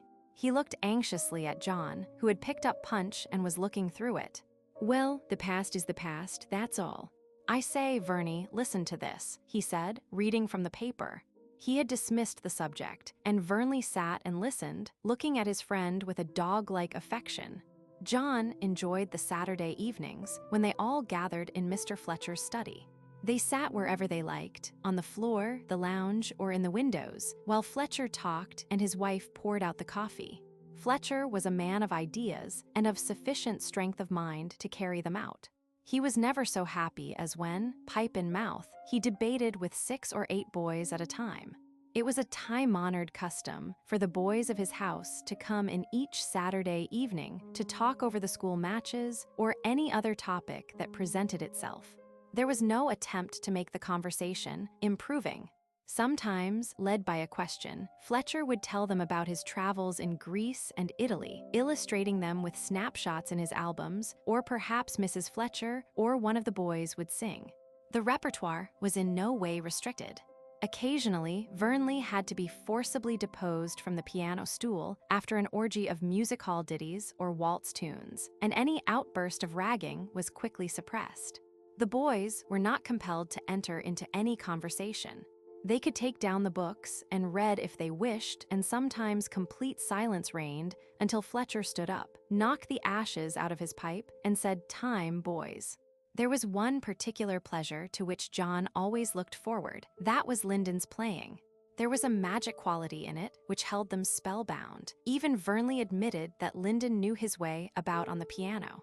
The pianist would sit down in front of the keyboard, wait for the preparatory hush which he commanded as a brilliant performer, run his fingers up and down the keys once or twice as if making their acquaintance, and then begin. Sometimes it was Beethoven he played. John never forgot the thrill that ran down his spine when he heard the Pathétique for the first time. Its great soulful chords crashed through him, echoing along his brain like thunder in a valley. But on this particular evening, Lyndon was in a more festive mood. He had won glory on the field that afternoon. His swiftness, his quick decision had brought victory to his house, and some of the seriousness which usually invested his manner was forgotten. It was the last Saturday night of term. The examinations were nearly over. The holiday spirit already made the school restive, so Lyndon was in good spirits. He chose Chopin and sent the melodies rippling from beneath his wonderful fingers. John, completely fascinated, stood leaning on the flat top of the grand, it being his duty to turn over the music when the demigod nodded. Lyndon started off with the Valse Brilliant in 4 flats. It was hackneyed, but not so to John, who listened, while the magic movement seemed to lift him up with ecstasy. Then the pianist played op. 64, he seemed scarcely to touch the keys, for they were just like the wind blowing through a leafy tree. It was the speed, the superb vivacity of it all that entranced John. Now they were butterflies dancing rapturously, now a spinning wheel. Here was something that reached an eloquence beyond words, a joy greater than anything he had ever known. When Lyndon ceased, John's eyes were sparkling with intense delight. The pianist, seeing his pleasure, laughed lightly. The applause he did not appear to notice. It was John's boyish approval, which he looked for and found at the conclusion of each piece. How long Lyndon sat at the keyboard, John had no idea. His ecstasy was suddenly shattered by the performer who said, "Only one more, Scissors, then you can sit down." And this time, it was something that stirred John until he felt he must cry out. It was the exquisite pain of it. As he watched Lyndon, he was strangely attracted. The latter was no longer smiling. He sat with compressed lips and stern eyes. The slender hands flew over the thundering bass and swept like a whirlwind into the treble. The player's hair, shaken with the energy of his execution, had fallen over his brow. There was something fierce about Lyndon as he sat there, something that made John draw in his breath with half fear and wonder. He had never seen this Lyndon before. The gracious, laughing young hero whom he worshipped had changed into a being capable of great passion and perhaps cruelty. It was the drum polonaise which Lyndon played. It began like the slow murmur of thunder, and then it broke into a wild, ecstatic music like the mad flight of 1,000 horses across a prairie. John wondered how so much sound and furious activity could be torn out of that piano, and the player's frenzy almost terrified him as he turned the music, but his fear suddenly changed to a feeling of dread and helplessness. The second movement had begun with its monotonous bass. John listened, breathless. It was the sound of that drum which enthralled him. It grew in intensity and passion. It called with a horrible fascination. John looked at Lyndon, but the latter seemed oblivious of all but the page before him. The sound swelled up and smote on John's ears like a flood of waters. A curious numbness stole over him. The drum seemed nearer now. It was soothing. He would know nothing soon. Already feeling had left him. Lyndon, was the first to jump up as John swayed and fell in a heap on the floor. He sprang from the stool and lifted up the insensible lad. Fletcher and his wife were bending over John when he opened his eyes again. Where was he? He did not quite know, yet he was very tired. Then he heard someone call "Scissors," and looking up again saw Lyndon bending over him with anxious face. He was safe. He could feel the rigid muscles of his arms as he held him. He let his head sink with a sigh. "I think it's the air, sir. We're rather warm in here," said Lyndon to Fletcher. "Carry him into the hall, Lyndon. You boys stop here."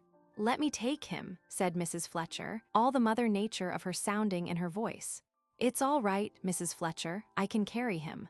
I think the porch would be the best place. The cold air will bring him round."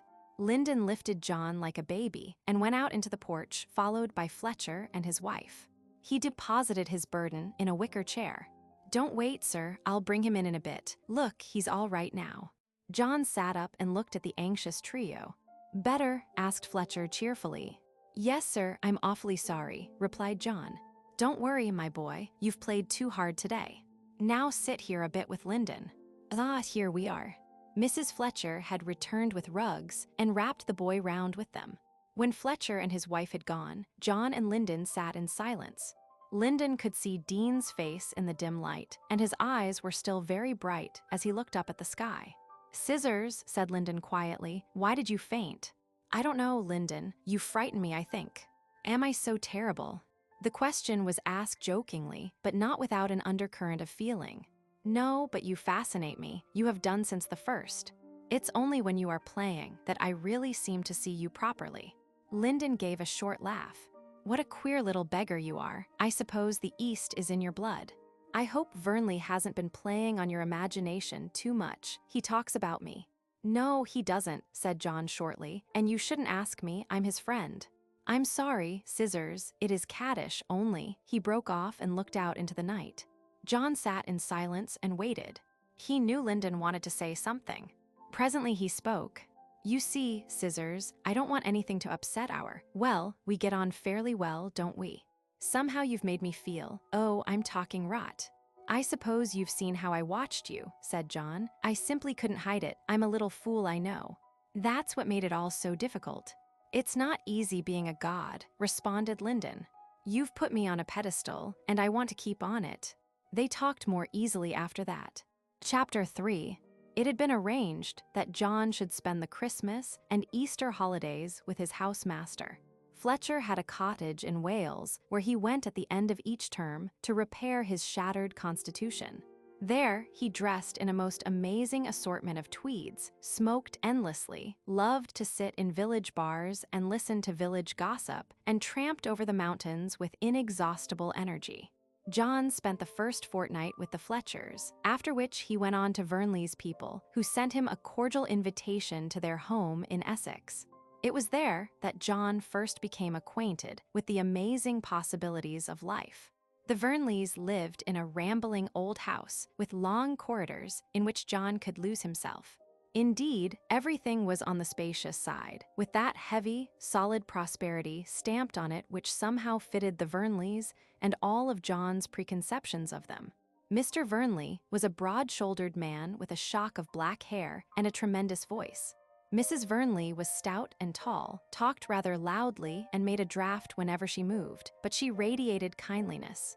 The family, too, was on the large scale, for John found himself being introduced to a crowd of brothers and sisters who varied from being wonderfully beautiful to uncompromisingly ugly.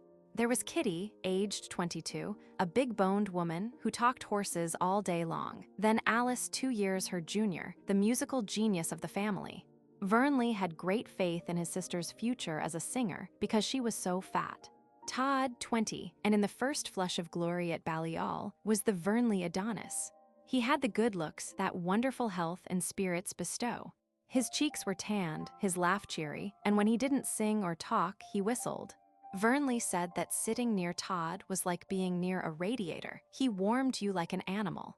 With great cheerfulness, Todd offered to teach the 2 boys how to box. He took them up into a dim, roomy attic, stripped them, tied the gloves onto their hands, and made them pound away at each other while he bellowed his encouragement. At the end of half an hour, the 2 boys being utterly exhausted, he just tucked them under his arms, walked down to the bathroom, and turned the cold water tap on them as if they had been 2 mice he had wished to drown. They emerged from their first boxing lesson with a black eye each. In addition, John had a swollen nose and Vernley a cut lip. When they both appeared at tea time, the family yelled with delight, save Mrs. Vernley, whose motherly instinct forbade further boxing lessons. And here it was that the amazing complexity of life first dawned upon John's consciousness. Mr. Vernley was a member of Parliament, and he brought his friends on weekend visits to the Croft. John looked at these persons with considerable awe. They were all doing, or going to do something big.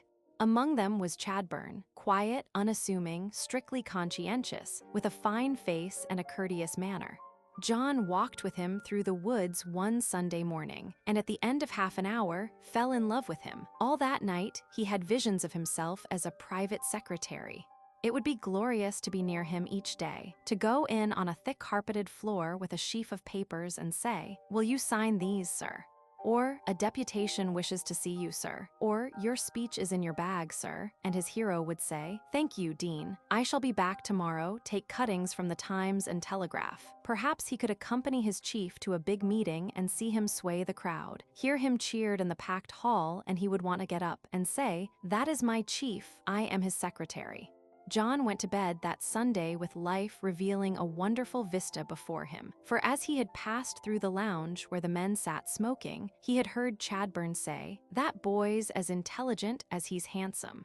As the 2 boys undressed, Vernley noticed his friend's elation. "Are you enjoying yourself?" he asked. "Oh, ripping. It's glorious here, Vernley. I don't know how to thank you," which sent the devoted Vernley to bed equally happy. There were 2 other incidents of that holiday that stood out in his memory for many years. The first dawn of adolescence stirred in him, disquieting but wonderful. Muriel awakened him, Muriel the vivacious, 16, home from school in Belgium, the prettiest of the Vernley girls and just ready to fall in love for the simple adventure of it. They liked each other at sight. She admired his slim grace, the brown healthiness of his skin, the fine ring in his laughter. He, her elusive charm and tomboyish air. Her quick, witty chatter in English or French was music to the enchanted John, and she rode her horse like a princess. Each morning, after breakfast, 3 or 4 mounts were brought round from the stables, the groom waiting until the riding party was ready. Sometimes Vernley and Kitty made up the quartet, with John and Muriel. John sat his horse superbly, the legacy of Amasian days, with the result that he and Muriel were often far in advance of the other couple, for Vernley rolled on his seat like a sack, and Kitty acted as whipper-in. One morning, after a breathless gallop, John and Muriel found themselves alone together on the white road, running through a little copse of birch trees. The girth of Muriel's saddle had slackened, and John helped her to dismount and tightened it. Then, slipping their reins over their arms, they walked the horses onto the soft turf bordering the road. On a barren bough, a robin began to sing cheerfully. Muriel gave a little cry of delight, and as John looked at her, his flesh thrilled with her laughter. She was flushed, with her fair hair falling over 2 pink ears, and as she turned to him with her beautiful eyes, she caught him in the act of open admiration. Muriel looked away, pretending she had not noticed. "Shall we mount and get on?" she said awkwardly. She placed one foot in the stirrup, and John placed his hand under the other to help her into the saddle. It was the first time he had ever touched her, and a queer self-consciousness caused him to bungle, for she failed to gain the saddle. The horse moved, and Muriel fell back into his arms. It was an accident which John took as a gift from the gods. He gave an awkward little laugh as he looked down into her timid eyes, and she tried to hide her face on his shoulder. The soft brushing of her hair on his cheek gave him courage. Holding her in his strong young arms, he raised her face with one hand and saw the laughter in her eyes. Then deliberately he kissed her lips, her soft wavy hair falling over his brow, her arms pressed tight and warm around his neck. It was a moment's delight, with no passion in it, only youth discovering youth and thrilled with the wonder of it. Almost gravely, John helped her into the saddle, and they started off at a canter. The wind whipped their faces, the superb vitality of the horses seemed to flow through their bodies. Ahead lay the wooded country and the chimneys of the croft. John remembered that white strip of road, the birch tree copse, and the laughter in Muriel's eyes evermore. In the years that followed, he was to love, but it was never quite the same. There was more intelligence in it, more consciousness, more passion, but not the quick edge of sharp surprise. John's Christmas at the Croft was his first experience of life at an English country house, and he saw there how money and leisure could make existence almost ideally tranquil. He learned, too, the patrician order of things. Hitherto, humanity for him had only been classed in nationalities. He had recognized, of course, that mankind itself was divided into the rich and poor, those who did what they wished, and those who labored as they must. But he now saw that society was more subtly divided. It had its rigorous caste systems, and he was living in the strictest caste of all. The county type that he met at the Croft was something distinct. It spoke very definitely of humanity as the masses. Clearly, they were a slightly inferior people, to whom a duty must be performed. They had to be kept in their places, taught to recognize superiority and to render homage without servility. In return for this recognition, they were rewarded with the influence and interest of those who controlled their lives. Down in the village, John found that, as the guest of the Vernleys, he was somebody. The villagers touched their caps to him. The postmistress was effusively polite. All this seemed strange at first to John, for accustomed to the deference of the Moslem before all Englishmen, he had conceived a socialistic idea of the position and powers of all who spoke his native tongue. After a time, he grew accustomed to the patrician attitude. It was so easy to assume the air of command, to know that servants, even English ones, were there to serve, and that one could be perfectly polite to them and forfeit no respect or authority. He admired the young squire manner of his friend Vernley, the way in which he obtained all he wanted. The whole countryside was his. The farmhouses all gladly opened their doors at his approach. The name of Vernley was powerful. The next thing John realized was that the name was loved. The Vernleys had lived on the land for generations, and their knowledge of every family on the estate was unique. They knew the hereditary tendencies of Farmer Jenkins' children, the constitutional inclination of the Wichsteeds to bronchitis, the wanderlust that was in the blood of all the Wilkinsons' younger sons. John's friend, too, was intimate with all the village boys. He played cricket with them, called them by their Christian names, and assumed leadership in their midst without any rivalry or jealousy. This was new and strange to John, but it all seemed part of the landscape. The village people were the natural possessions of the Vernleys, just as much as the fine old copper beeches in their drive, or the splendidly level lawn and flower-bordered terraces. It had always been so, and there was no reason why it should ever change. The village church, with its tombs of dead Vernleys, also showed that their religion was a family affair, looked after by the vicar who held his living by appointment of a Vernley. Comfort, too, was so visible in that home. There were solidarity and security in those massive oak doors under the stone portico. The heavy carpets sank richly under the feet. One felt majestic ascending the broad staircase with its crest-paneled pillars. The bedrooms with the blues, reds, and greens of carpets and eiderdowns and couches had a solemn splendor, particularly after the coldness of a school dormitory. It gave John a peculiar sense of pleasure to watch the maid in the morning enter his room with the hot water. The copper water can gleamed as the felt cover with its monogram came off. The curtains, as they were drawn, fell back in heavy, beautiful folds, and his bed was a massive thing built to endure for generations. John reveled in all these things so new in his life, and he looked at Vernley closely when that young gentleman expressed no particular delight, no pride of proprietorship. John, of course, was careful not to show his ecstasy. He accepted everything without comment, but secretly he exulted. Life was going to be pleasant enough with such splendid traditions and beautiful houses. He would spend his days visiting friends. He would find such a house himself and entertain large parties. The wine should stand richly in beautiful glasses, as it did on the Vernleys' table at night time, discreetly lit with shaded candles in the silver candelabra. He would find servants as well trained, a butler as majestic, and the stables at the back of his house should be filled with superb horses, flawlessly groomed. Dreaming in this manner one night as he lay in bed, he suddenly started with a recollection that his home had once been like the Vernleys. He had seen photographs of fourways and heard his father speak of Tom the groom, a splendid beater or loader. With a thrill of discovery, John recalled his inheritance. It explained so much, his joy in these surroundings, the feeling that somehow he was at home again among the Vernleys. This was no new life. It was the old life, the one his father had known. And then John realized how much he had lost. The mention of family misfortune had formerly conveyed nothing to him. He had been quite happy in his home at Amasia.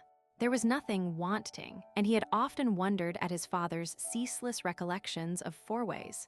Now he realized all that the change to that hard, bright, lonely life in Amasia had meant, and the fuller knowledge clouded the boy's happiness. He would build up the family fortune again and take his father back to fourways. So thinking, he fell asleep to dream of his father greeting Tom, who came to welcome him back, and somehow in that dream he mingled, but he was not alone. There was Muriel with him, flushed with riding, her cheeks whipped with the wind, her eyes bright with happiness, and her hand, soft and warm, holding his as he helped her down from the saddle. John awoke in the morning to the sound of bells. It was Christmas Day, and springing out of bed, he ran to the window that overlooked the drive opposite the church gate. The bells were clamoring merrily, and he could see the villagers making their way to the early morning service.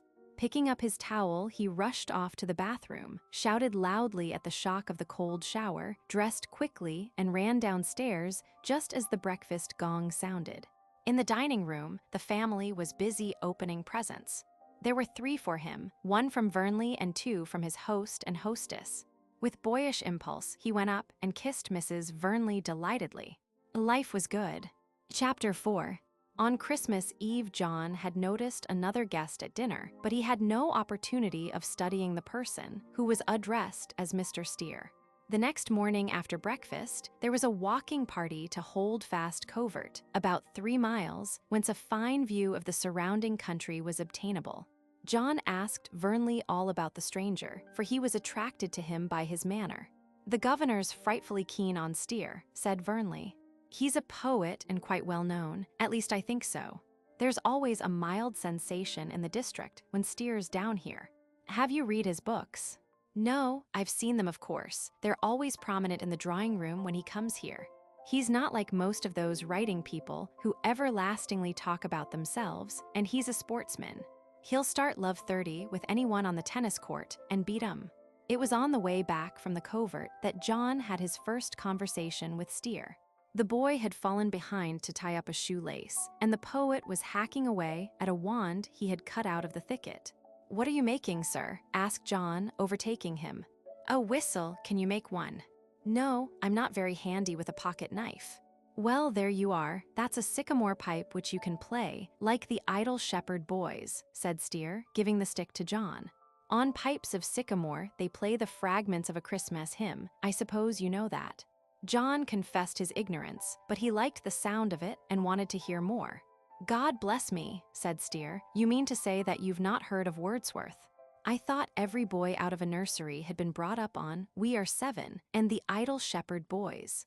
"I've never heard of Mr. Wordsworth," said John naively. "Do tell me about him."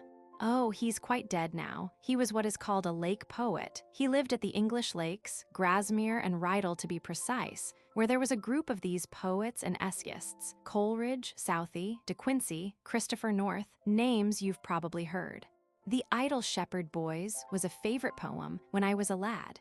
I remember reciting it to my mother for a penny. She used to give me a penny for every new poem I learned. I remember how she laughed when I pronounced vapors, vapors. The first stanza runs, "The valley rings with mirth and joy. Among the hills the echoes play a never, never-ending song to welcome in the May. The magpie chatters with delight. The mountain raven's youngling brood have left the mother and the nest, and they go rambling east and west in search of their own food, or through the glittering vapors dart in very wantonness of heart." Oh, how jolly. "Do go on, please," shouted John eagerly, and his new friend recited the whole poem.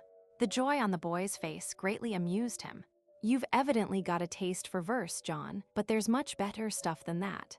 Wordsworth was a philosopher. He wrote splendid things like, 'Love had he known in huts where poor men lie. His daily teachers had been woods and rills, the silence that is in the starry sky, the sleep that is among the lonely hills.'"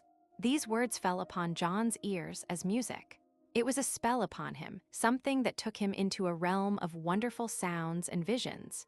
On that walk home, he plied the poet with questions, and Keats, Shelley, Browning, and Byron became more than mere names. He learned how they had lived, of Byron's picturesque, turbulent career, of Shelley's passion for reform, of Keats' struggle against disease, and the burning ardor for the glory that was Greece.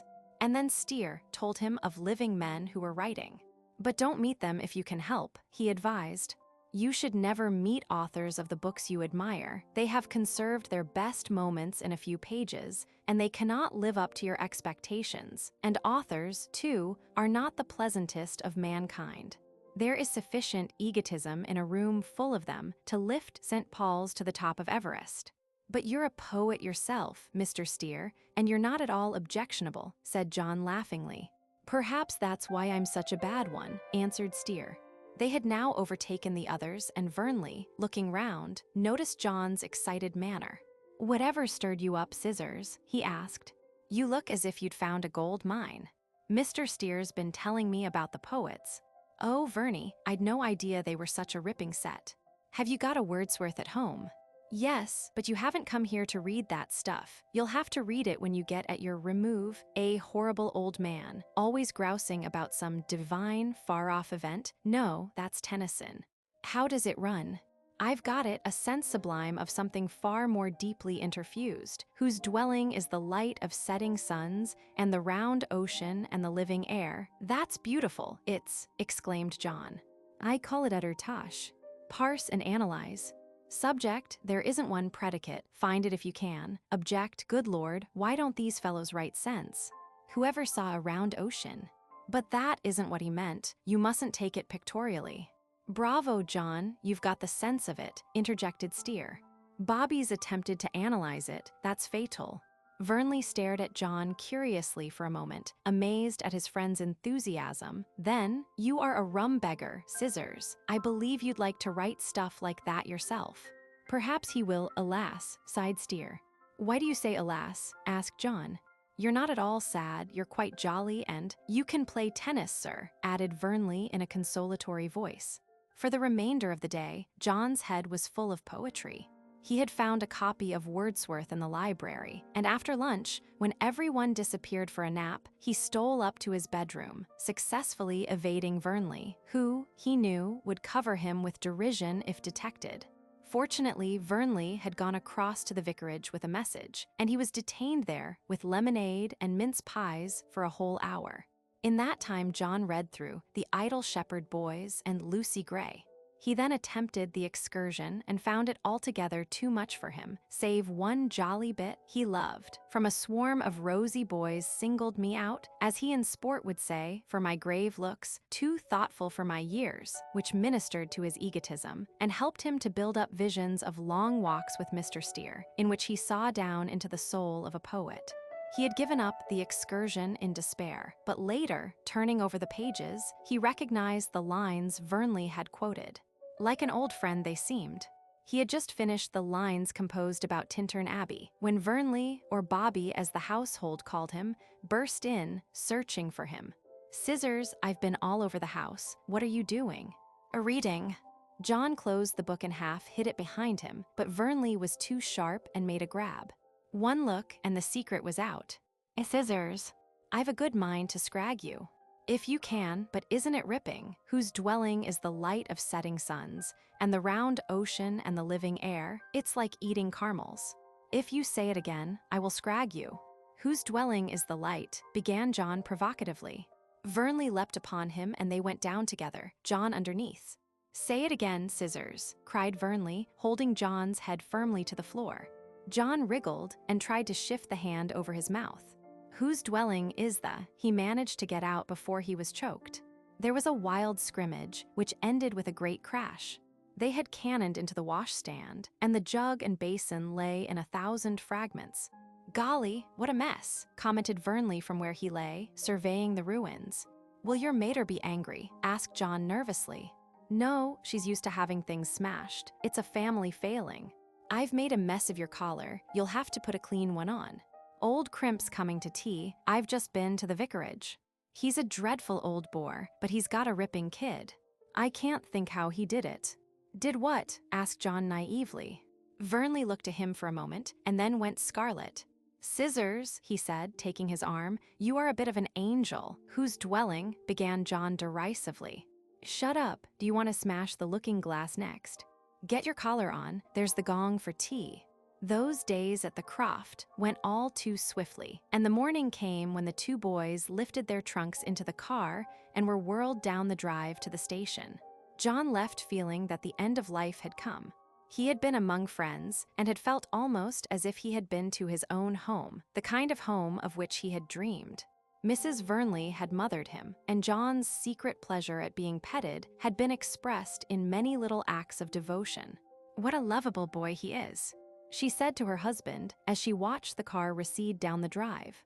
"Yes, and sharp too. They may well call him Scissors. That boy will cut his way through," replied Mr. Vernley. "Where's Muriel?" "I thought she was going to the station with them." Mrs. Vernley looked intently at her husband, but his face told her nothing. 10 minutes before she had hurried a sobbing Muriel off to her bedroom, where she was now going to lecture her on the absurdity of falling in love at 16. But as she secretly sympathized with her daughter, she did not say anything to her husband. Upstairs in the bedroom, she found Muriel with watery eyes, standing by the window and screwing up a miniature handkerchief. Mrs. Vernley looked at her and decided that further words would bring a deluge. So she talked about everything but the thing in both their minds, and the only allusion to John's departure was when she said, "Now, Muriel, wash your face. Miss Lane will be here for the music lesson in a few minutes." It was then that Muriel found courage to make her confession. "I gave him a photograph, Mother. I hope you don't mind." "Well, it's a little immodest for you to be presenting your photograph so freely." "He asked me for it, Mother." "Oh, but really, you children are very absurd. I shall dread Bobby bringing friends home with him if it means you are going to have red eyes every time." "But there, you'll get over it," she said kindly, as she stooped and kissed her. "Now come along, dear. I'm afraid you haven't done much practicing for Miss Lane." The subject was never alluded to again, but Mr. Vernley, the following morning, almost provoked another flood of tears. "You'll miss John, Muriel," he said genially at breakfast. "No more morning gallops together. You looked quite a loving pair on horseback." There was silence, then looking from Muriel to her mother, a glance told him everything. "Why, bless me, you don't mean to tell me." Muriel had dropped her egg spoon in a desperate search for a handkerchief. "My dear child," cried Mr. Vernley, pinching her ear, "I'd no idea young Master Scissors had made such a conquest. The young beggar, I'll teach him to upset my daughter." He laughed good-heartedly, saw Muriel force a smile through her tears, and then diplomatically prevented further observation by spreading out the Times. The two boys in the train were very silent. Vernley immersed in a copy of The Hill. John sat staring out of the window. But it was not the swiftly passing fields that engaged his attention, for at that moment he was exercising what Mr. Steer, in the explanation of Wordsworth's poem, had called the inward eye, which is the bliss of solitude. Jan's thoughts were not at all blissful. He was feeling quite blue. The end of a glorious holiday had come, and having what another poet had called the passion of the past, he was reluctantly taking stock of his memories. He had found delightful friends. There were Mr. and Mrs. Vernley. He could never feel quite lonely in England now. They represented home for John, being people who could understand and sympathize. There was Mr. Chadbourne, who had talked to him quite seriously. John had found a great friend in Mr. Steer. They had had wonderful walks together when John had been taken into a new world that awaited his discovery. Steer had invited him to call at his house when he was in London. He wondered whether Mrs. Steer would be just as delightful. Then his thoughts turned to Muriel. She would be having her music lesson from Miss Lane now. He had made her tell him all she was going to do that day. After the music lesson, she was going to visit the stables. He saw her walking round the wing of the house. He saw her small hand press the catch on the wicket gate and her short, graceful steps as she crossed the cobbled stableyard to the corner where the horses were stabled. He knew exactly how she would lift the iron bar out of its socket, swing back the half-door, call Bess, and then stroke the white patch running from between the eyes down to the nose. He could even smell the stable, with that delightful manure and horsey aroma. He could see the deftness with which she slipped the bridle over Bess's head and the firm way in which she led her out of the stable, for she insisted on attending to Bess herself, and with a sharp movement she would be in the saddle at his side, level with and laughing into his face, and their horses would walk clattering across the cobbles before breaking into a canter in the lane. He knew every inch of that lane, just where the horses would gallop and where they would walk. He remembered the crest of the hill, with its pattern below of fields and farmhouses and stacks, with the dim blue clumps of leafless trees and the barren telegraph poles, carrying the singing wires across the valley towards the railway siding. Half a mile over that crest was the copse where the robin sang as he kissed her that wonderful morning when they had ridden ahead of the others. And now he was being carried away from all that happiness. He was going back to bare noisy rooms, to a crowd of boys and worried masters. Would such times as he had had ever come again? His hand at that moment rested on something hard in his pocket. It was Muriel's photograph, which she had given him before breakfast. He had looked at it hurriedly then, in its tissue cover.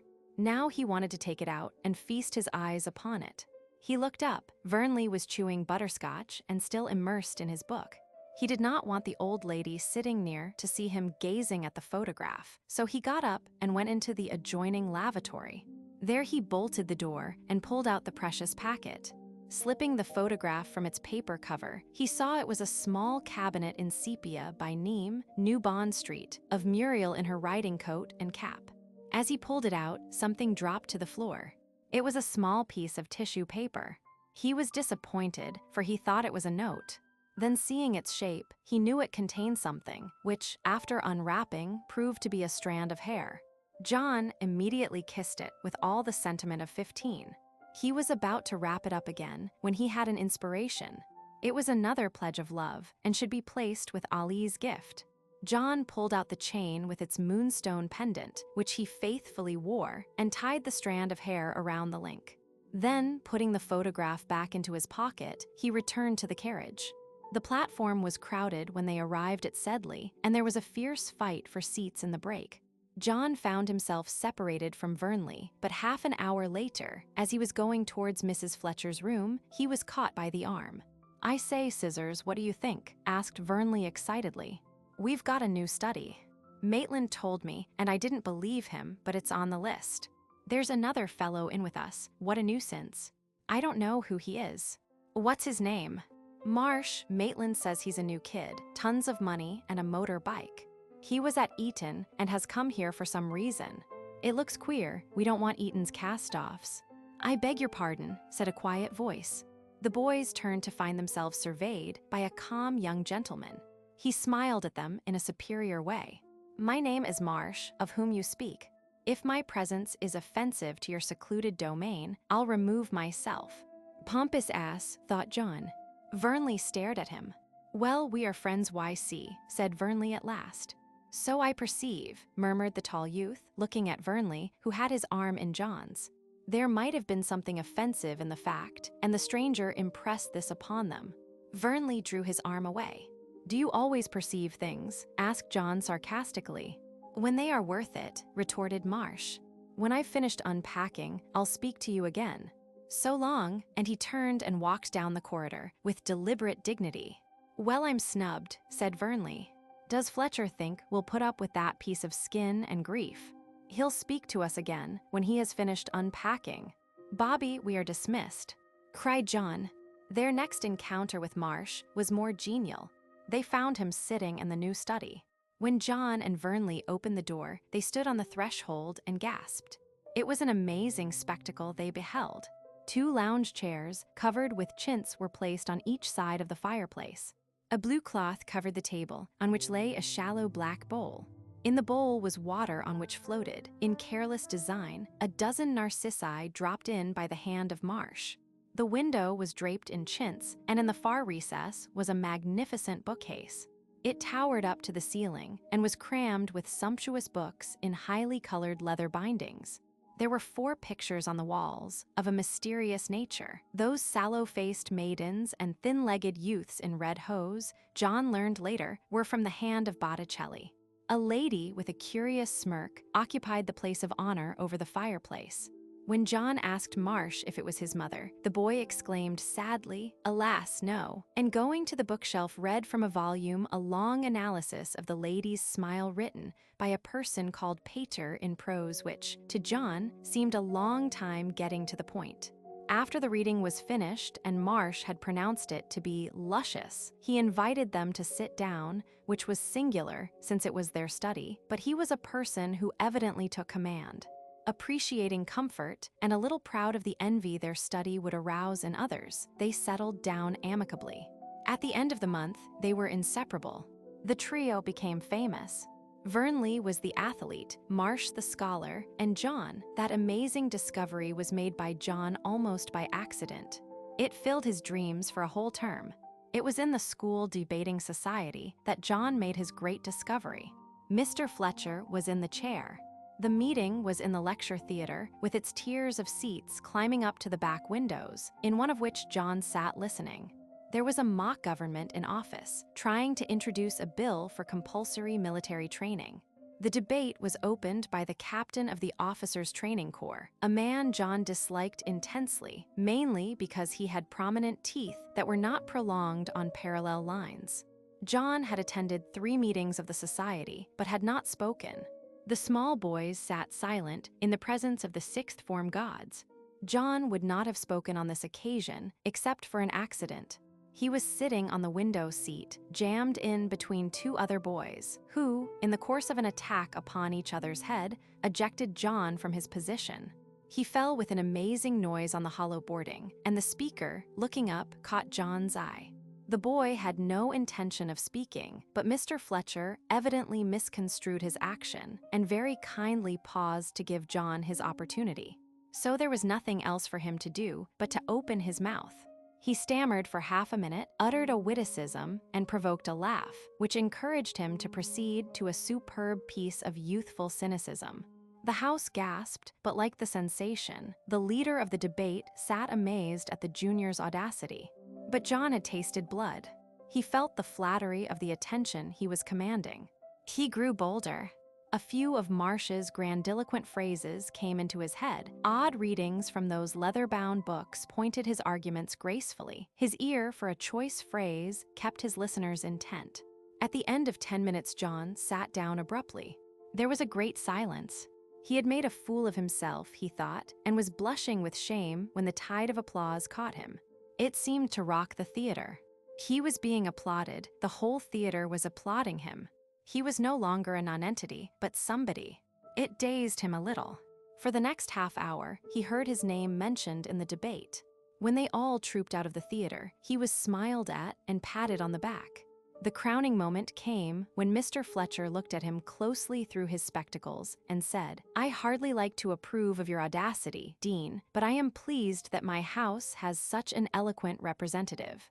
I'm afraid the bitterness of your spirit suggests a misspent youth and the convictions of a labor leader." And with a good-natured smile, in which John detected wholehearted approval, Fletcher passed on. A fortnight later, John was the leader of the opposition. It was an unheard-of thing for a junior boy to sit on the front bench, but John had broken all traditions. He was aided by Marsh, who loved to be diplomatic. Marsh carried on an insidious campaign against all who opposed John's nomination. He held tea parties, at which he collected his forces.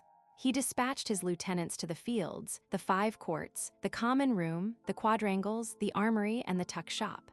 Vernley brought round the athletic vote, the blockhead squirearchy, Marsh called it, and the 5th and 6th form bloods were bribed by the thoughtful loan of French novels. Scissors announced March on the momentous day of the election. You should be eternally grateful to the French scribes. Anatole France, Flaubert, Maupassant, and Daudet, these have won the day. Thanks to the lasciviousness of Madame Bovary and the voluptuousness of Sappho, the full-blooded gods of upper school will nod in your favor. I have seduced them with questionable literature. I have undermined their morals and pandered to their secret viciousness. In grateful recollection of the delicious nights I have given them, they are your henchmen today. I have suffered in the cause. This morning, the censor, in the heavy shape of Fletcher, produced his warrant and searched my shelves. His disgusting taste has been satiated. Look, A. Rebers, Thais, and Sappho have been abducted. Those bleeding gaps are the memorials of my enthusiasm in the cause. In your hours of triumph, O Scissors, forget not the hand that raised you to your dizzy eminence.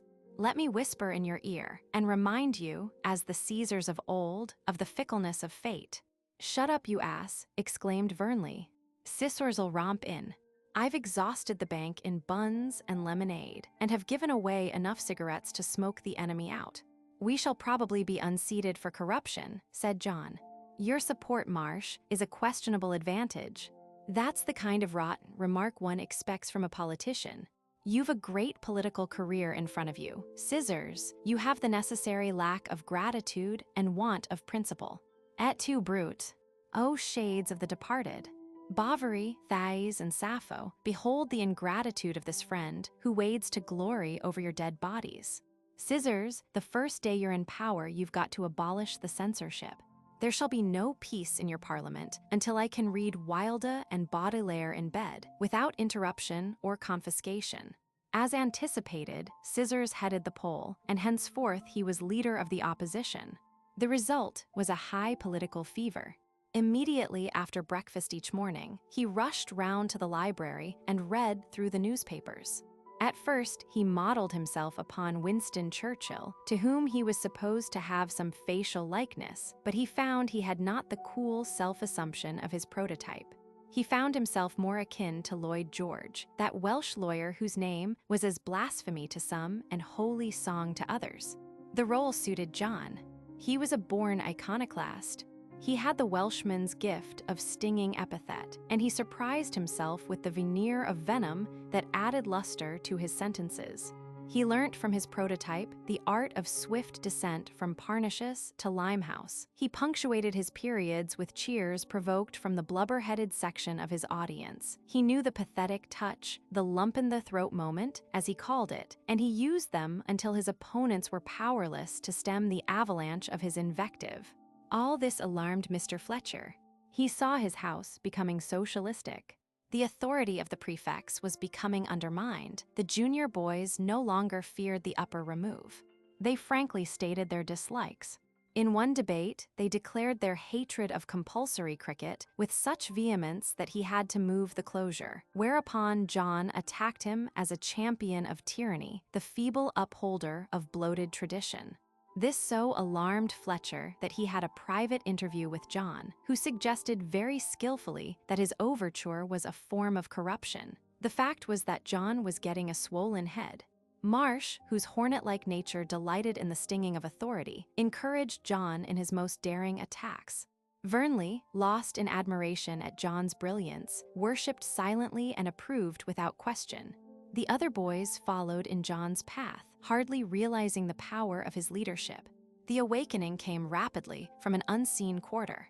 It fell like a thundercloud over the sunshine of John's triumph, and he resented his defeat all the more because it was the hand of a friend who brought him low, and his fall had no dignity. It was not intellectual. He would have borne that. It was physical, and he felt sick with shame. Inwardly, he was conscious that he had provoked disaster, and most of his anger fell upon himself for being such a fool and not realizing the need of tact. It happened one Wednesday half, towards the end of term. Lyndon was the instrument of fate. John was fagging that day and had been told to lay tea at 4 in Lyndon's study. He had always been allowed great liberty by his fagmaster, and he took his own time to perform his duties. John did not worry, therefore, when 4 o'clock struck as he finished a game in the Fives Courts. He leisurely walked across to the bathroom, stripped and sat on the side of the bath, whistling while the water ran in. As he waited for the bath to fill, Marsh appeared through the steam. "London's been calling like blazes for you. He said he told you to lay tea at 4. "Let him call," said John, turning on the cold tap and hiding himself in steam. "You'd better hurry up, Scissors. He's quite scrubby." John merely yelled as he plunged his leg into the hot water. He had just nicely soaped himself from head to foot and was working up a white lather on his head when he heard his name called and looking up saw London. "I asked you for tea at 4, he said. John's face was covered with white soap, but he smiled sweetly. "I know, I'm coming when I've finished here." "Indeed, get out." "I say, Lyndon, do be reasonable. I have been too much so. Are you going to get out?" "No," answered John, sullenly rubbing his head. "Very well." A moment later, the door slammed. John lay back in the bath. He had won. The warm water made him feel very comfortable. He wondered if Lyndon felt sick. While he was contemplating, Lyndon reappeared. He had a switch in his hand. The business took on a serious aspect. "Are you coming out?" he asked severely. John pouted. "No," he said obstinately. Lyndon immediately pulled out the plug and turned on the cold water tap. John sat still, getting colder every second. Soon he was shivering. At last he had to stand up, and the moment he did so, Lyndon's switch whistled through the air and left a red wheal across John's thigh. Involuntarily he yelled, then blazing with shame and anger, he picked up the wet sponge and flung it full in Lyndon's face. The squelch ruined the prefect's neat collar and tie, but Lyndon only looked cooler, which frightened John. The next moment, he was lifted bodily out of the bath, and before he recovered from his amazement at Lyndon's strength, he was pinned head downwards over the drying rack and being thrashed like a puppy. He screamed at the top of his voice, not in pain but in anger. When he was released, he saw 3 boys waiting in the doorway with towels. They had seen all, and overcome with wounded vanity and misery, John fell in a heap on the floor and cried. He lay there, moaning, and Lyndon, as he watched him, relented. "Scissors," he said kindly, bending down. John looked at the face and hated its strength. Madly, he struck Lyndon full in the face with all his might. The boys in the door stood breathless at this act, watching. The elder boy was the most amazed of all. For a moment he stared at John, with an angry red mark under his right eye. Suddenly turning, he strode out of the room. Utterly miserable and smarting, John dressed himself. He had acted like a little cad, and Lyndon would be quite just in refusing to accept his apology. He was miserable, not because he feared the consequences of this act, serious as they were, but he had lowered himself in the eyes of one whom he admired. Nothing could hurt him so much as that Lyndon should hold him in contempt. He hurried along to the study, tapped, and entered. Lyndon sat in a wicker chair with his back to John, talking to 3 other fellows. They had finished tea. John hesitated. He had expected to find him alone, and his courage failed. "I came to lay tea," he said feebly. "We've had it," replied Lyndon without turning his head. John paused awkwardly. There seemed no more to say, so he went out of the room quietly. All the evening he hung about miserably. Marsh tried to cheer him up with witticisms about his being honored with the disorder of the bath. Vernley quite bluntly told him that he had acted like a cad, which John knew very well. So he quarreled with them both, and was glad when it was bedtime. But in bed he could not sleep. He longed for the morning and the opportunity of apologizing. Finally, he buried his head under the sheets, and in sheer wretchedness cried himself to sleep. The next morning, immediately after prayers, he went round to Lyndon's study. There was no one there, so he sat down and waited. After 10 minutes, as the bell rang for morning school, Stavely looked in for a book he had lent. "Hello," he said. "Do you know where Lyndon is?" asked John. "Yes, in the San. He won't be here again, I expect, this term. He's suspect chicken pox. 7 of Fieldhouse are down. You'd better cut that second bell." When the end of term came, a fortnight later, Lyndon had not reappeared. John went across to the sanatorium and learned that he was convalescent but could not be seen. Yet he knew Stavely had visited him. It was obvious he did not wish to see John. So ended a wretched term. Chapter 5. John had been invited to spend the first half of his Easter holidays at Marsh's. The second half was to be taken with the Vernleys. John wondered whether his acceptance of Marsh's invitation would hurt Vernley, but Marsh included Bobby in the invitation. Vernley, however, was unable to accept. He was spending part of his time with an aunt in the north of Scotland. So they parted at Sedley Station, and 2 hours later John was being driven in from Loughborough towards Marsh's home. The gardener with a trap had met the boys at the station, and they had about an hour's drive before they turned off the main road, which intersected the village of Wrenstone. On the right was the vicarage, standing back from the little street. On the left, across the road, stood the church, with its square tower, and nearby, the hall. Marsh's father was the vicar of Wrenstone, and Marsh had been born in the vicarage. As the trap turned off the street, they entered through 2 wide gates, which completely shut off the vicarage from the village. Inside the gates, there was a small courtyard, in the center of which stood a great holly bush. The yard was closed in by the back of the house, and in the middle was the main entrance porch with a wing of the domestic building. When John entered the porch and the door opened, he gave a cry of delight. He looked right through a small hall on the opposite side, where wide, low windows with small leaded panes overlooked 2 long lawns. A gravel path led down the center to a line of magnificent elms that bordered the far edge of the garden, and through the elms John caught a vista of the country with the white main road, along which they had come, stretching away to the horizon. John's admiration of the vicarage was cut short by the entrance of a lady. She wore a large straw hat and a pair of wash-leather gloves. In her hand was a basket full of clippings. She placed the basket on the settee and coming forward kissed Marsh, then turning to the boy standing shyly in the shadow of the door, said, "This is John, of whom I have heard so much. How do you do? We are so glad to see you." After his momentary shyness, John found himself looking into the face of a fair little woman with kind eyes. She also examined John closely, noticed the shy flush on his face, the darkness of his eyes, and the slim grace of his regular features and carriage. They immediately liked one another. John was at home again. She was one of those women who are mothers to whatever humanity seeks their love. So John looked long at her and knew that he had found a friend. He contrasted her with Mrs. Vernley, whom he also liked. But Mrs. Vernley was a woman of the world, determined, a lover of fashion. Mrs. Marsh was quite of a different order.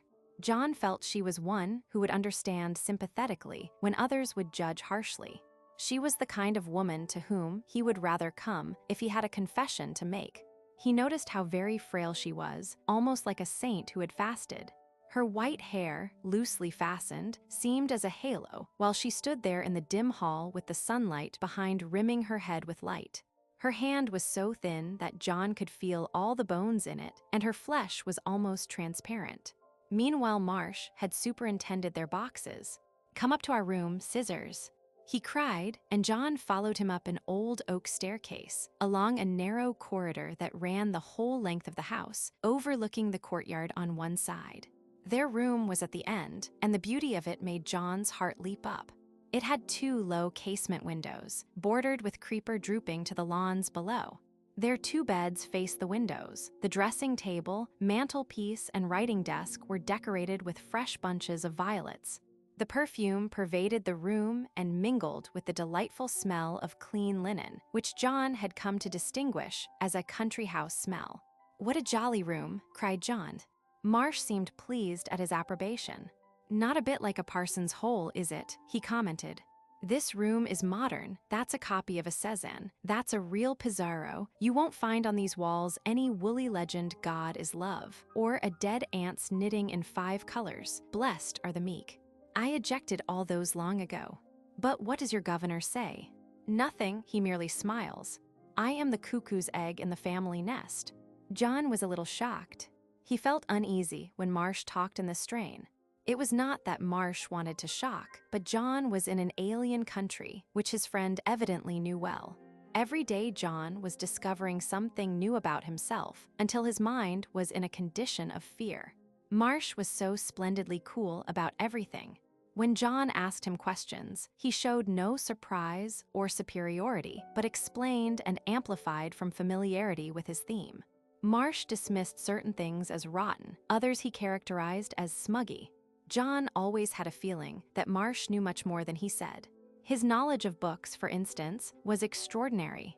John was discovering new books every day of his life, but he no sooner announced a fresh treasure than Marsh knew all about it, had read it long ago, and could supplement the knowledge with personal information concerning the author and other books he had written. He was at home in French literature or English, which John accounted for later when he found that Mrs. Marsh had spent her youth in a French convent school. This discovery was made at tea time in the study, a delightfully cozy room full of books and loose papers, and magazines with big chairs in which you sank low and all the cushions gradually deflated as though the breath had been crushed out of them. Marsh talked to his mother in French, greatly to John's admiration. You mustn't mind Teddy talking French to me, said Mrs. Marsh, as she handed him a teacup. He thinks it is such a treat for me, as indeed it is, and Teddy is greatly afraid that I might forget how to speak French. I wish I could follow it all, Mrs. Marsh. You speak French so Frenchily, said John, munching toast. He loved her already. There was something so comfortable about her. Well, you see, I was sent to a French school when quite a little girl. Jolly good thing for me, mater, wasn't it? Cried Marsh, linking his arm through his mother's. Why, dear? 'Cause I shouldn't have been here if you hadn't fallen in love with a red-haired young curate on a walking tour through Provence. Mrs. Marsh laughed. You naughty boy, what would your father say if he knew you called him a red-haired curate? His hair was golden then. That's the usual story. If a man has red hair, they say it's golden. If a girl, they call it auburn. My mother had red hair, said John, flushing. Mrs. Marsh looked quickly at the boy at her side, mingling her love with admiration of his courage. Sorry, Scissors, but it can't have been red, for you haven't a freckle. He's jolly good looking, isn't he, mother? John colored. Further confusion was checked by the abrupt opening of the door. A clerical caller told him that it was Mr. Marsh. After the formal introduction, John was able to study the Reverend George Marsh, while the latter questioned his son. He was a tall man of striking appearance. His hair, although almost white, was thick, and a great wave of it lay over his brow. He had a tanned, healthy face and laughing eyes. A smile was never long absent from his face, which was handsome in a broad-featured way. John noticed how large and strong were his hands. He had been a great cricketer in his day, and the athlete still lingered in his frame. He would have been recognized as an English country gentleman in any community, and his geniality was blended with an exquisite courtesy. Of the parson there was not a trace, and when afterwards he appeared without a clerical collar, there was no indication whatever that he was anything but a full-blooded English gentleman, fond of his horse and his pipe. He was at least 10 years older than his wife, whom he called the skipper, greatly surprising and afterwards amusing John. He evidently troubled himself about nothing. If Marsh wanted anything, he was always told by the vicar, ask the skipper, or does the skipper know? On Saturday afternoon, there was what Marsh assured John was the weekly tragicomedy. He confessed he had not composed his sermon for the following day, and, like a penitent boy, was locked in his study with the threat that he should have no dinner until the sermon was completed. He must have been either a man of quick inspiration or short patience, for half an hour later, as John walked by the study window, he saw the vicar, pipe in mouth, stretched in his wicker chair, reading the Nation, which he waved joyously at John as though to say, "See, I defy the skipper." Later, John discovered that the vicar was a rebel at heart. He read The Nation religiously and had an intense enthusiasm for the Chancellor of the Exchequer, who was saying rude things about persons who kept pheasants, greatly to the vicar's delight, who knew how angry it would make the new tenant of Wrenstone Hall, who stood for King, the Conservative Party, a covert full of pheasants, and a house full of servants. Teddy, partly from perversity, and partly because he felt the lordship of youth, was a conservative like his mother, and they had fierce arguments, in which the vicar bravely kept his flag flying, despite assaults on either flank. John's sympathies were with the vicar. The Chancellor had the gift of phrase and epithet which he admired, and had also excelled in. He supported him, therefore, because that politician's brilliance delighted him. The vicar was delighted. He ragged Teddy unmercifully and commented gaily on the pleasure he derived from seeing that the new race at Sedley was enlightened, a playful thrust at his son's assumption of seniority in his attitude towards John in political discussions. John loved those tea times when argument grew merry. It was all so good-humored, the vicar bantering his son and wife with great joy, they in their turn exposing his democracy by stories of a brother of the soil who had imposed upon him again and again. John loved these debates. He felt he was one of the family, and after the bleakness of school days, this comfort and intimacy were something to be treasured. His admiration of Mrs. Marsh grew daily. She was so clever that John no longer wondered at Teddy's amazing ability in all things. She could paint well and had read deeply and widely, was an authority on Bartolozzi engravings, and made beautiful jewelry as a hobby. In the evenings after dinner, they always had an hour's music in the drawing room, an unique apartment decorated in black and white, with silver fittings and massive candelabra, holding 20 candles, with enough dripping to make sauté potatoes, commented Teddy. The corner of the drawing room was filled by a superbly toned Bechstein Grand, which Mrs. Marsh played with consummate skill. She had studied at Vienna under Leschetizky, and her interpretation of Liszt and Brahms held John spellbound. Her rendering was quite unlike Linden's. He played con fuoco. She caressed the piano so that it sang as though its heart was filled with grief. When she played Debussy and Ravel, it was as though the wind were making the aspens shake and glimmer in the sunlight. There was a series of delicate currents of sound which followed one another like the reflections of rippling water on the sides of a boat, and one floated down the stream with all the senses quiescent yet acute. When the music ended and it was time for bed, for they retired early, there was the ceremony of blowing out the candles. Mrs. Marsh, Teddy, and John joined hands round the candelabra, and a fierce competition ensued. In the small hall they parted. The vicar went off to his study, where he sat reading until 1 or 2 in the morning.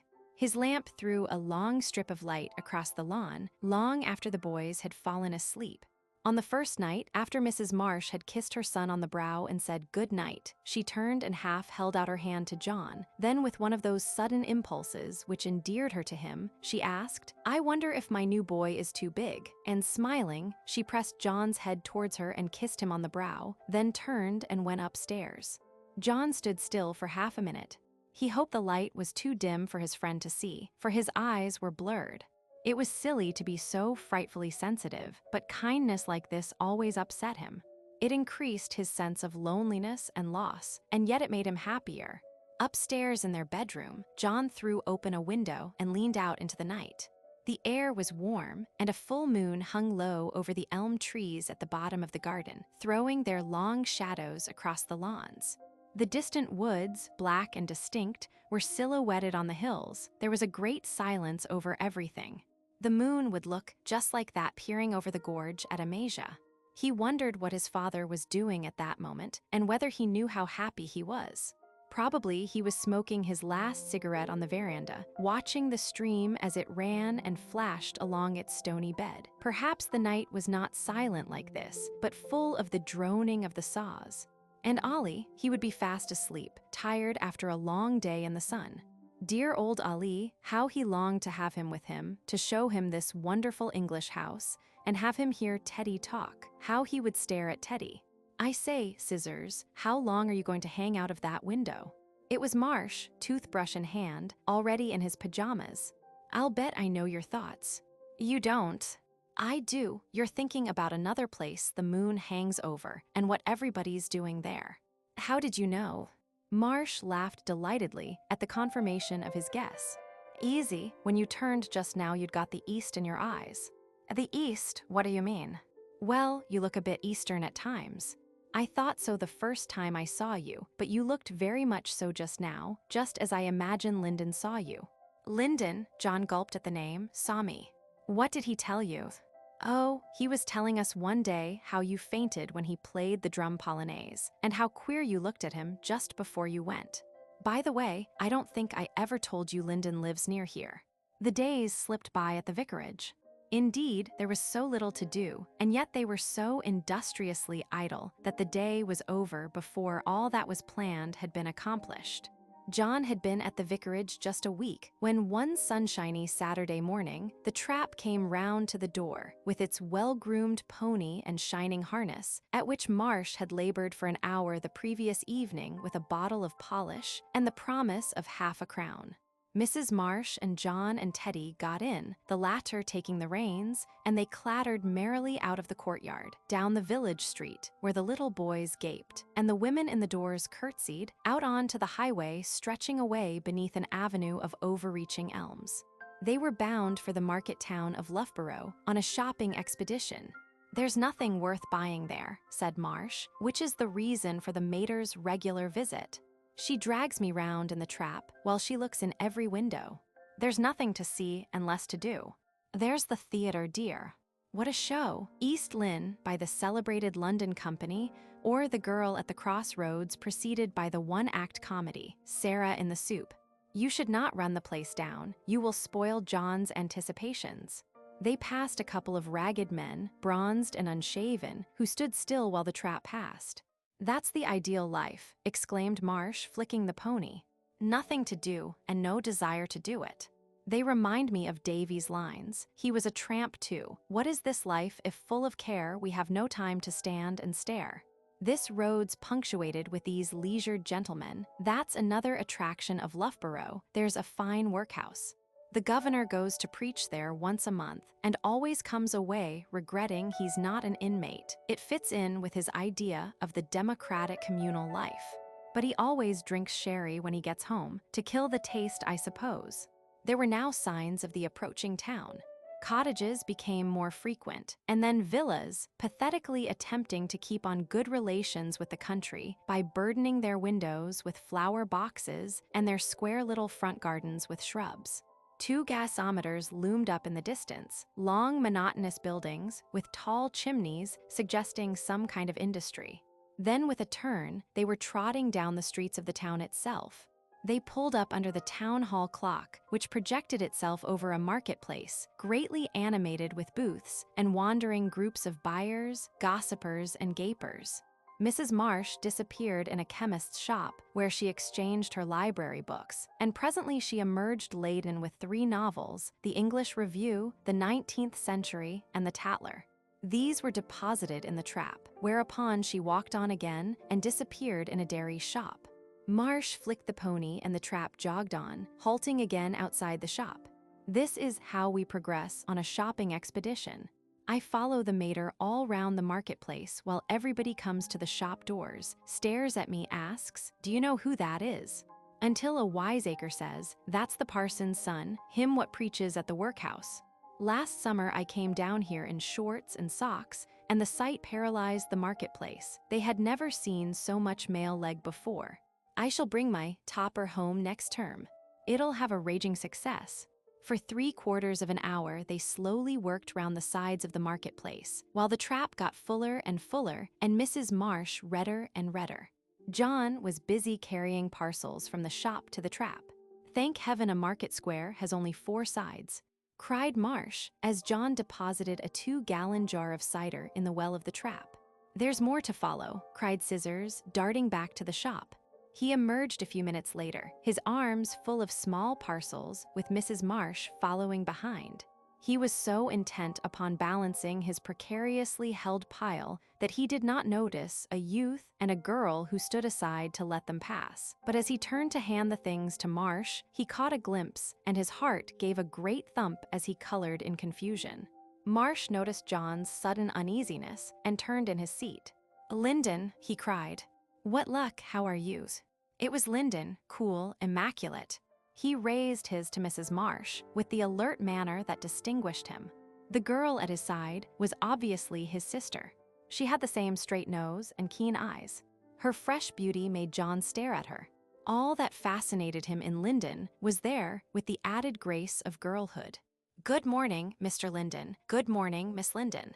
You are shopping too, I suppose," said Mrs. Marsh genially, then noticing John nervously drawing back. "You know. John, I think." "Rather," interrupted Marsh. "John's his fag." Lyndon laughed. "I'm afraid he knows me only too well." He turned to his sister. "This is Scissors, John Dean Mabel." John raised his cap and took the proffered hand. "How do you do?" she asked. "I've heard so much of you from Henry." Then Lyndon had spoken of him. He had called him Scissors. 100 thoughts raced through John's head. Had he forgiven, or was this mere politeness? He had talked about him to his sister, but perhaps that was before this miserable affair happened. He must speak to Lyndon somehow before they parted and say how sorry he was. The eye, he was relieved to see, showed no signs of his attack. In his imagination, he had come to think of it as quite closed up. Mabel Lyndon looked at the boy, who stood so silent before her. Possibly he was tongue-tied, certainly he was flushed, or was it his color? He was very attractive, she thought, and his embarrassment flattered her. "Will you not come over to see us?" She asked him. John was in a dilemma. Lyndon was busily talking to Marsh and his mother. He had not heard the invitation. John waited, hoping he would hear and reinforce it. "I'm leaving here on Tuesday, so I'm sorry I shall be unable, thank you."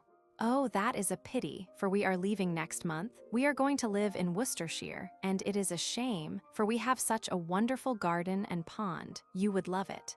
"I'm sure I should." They were saying goodbye now. He shook hands with Miss Lyndon. Mrs. Marsh had got into the trap. John was about to follow when Lyndon spoke. "Having a good time, Scissors?" he asked in a friendly voice. John stammered with joy and relief. "It was Pax." "Awfully thanks, Lyndon," he muttered. The reins had been jerked. The trap began to move. Miss Lyndon walked on. Lyndon raised his cap. "Goodbye," he called to them. It was now or never. "Please, Lyndon, I'm awfully sorry I was such a cad to you, and will you forgive me?" That's all right, Scissors," said Lyndon, shaking John's hand. "I like fire in a kid." "Are you coming over to see us?" he asked. "I'm sorry I can't. I go on Tuesday." "Well, you must come to stay next halls." "Goodbye." And with a smile he was gone. All John's hero worship swelled up within him. How splendidly Lyndon had dismissed the beastly affair. John hurried after the trap and clambered in. Marsh smiled at him with perfect understanding, and John felt how good was life. All the way back to the vicarage, his heart was singing within him. At the vicarage door, as he carried in the parcels, he could not help whistling. Marsh took his arm. "That storm over?" he asked sympathetically. John could not answer, but he nodded.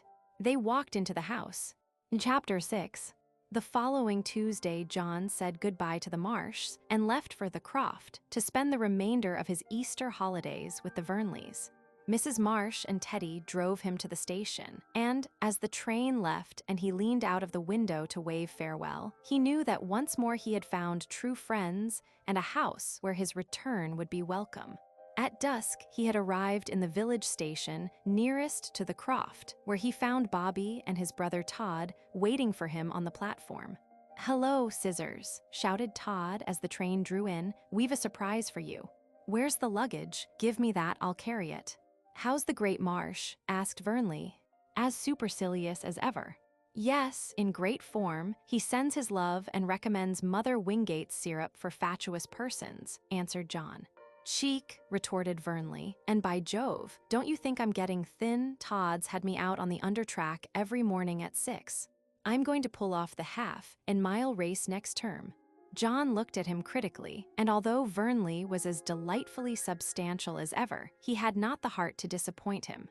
"He's wasting away like our Narcissus," said Todd, banging his way through the narrow booking hall. "Look, my son, isn't she a beauty?" He pointed to a racing car drawn up outside the station.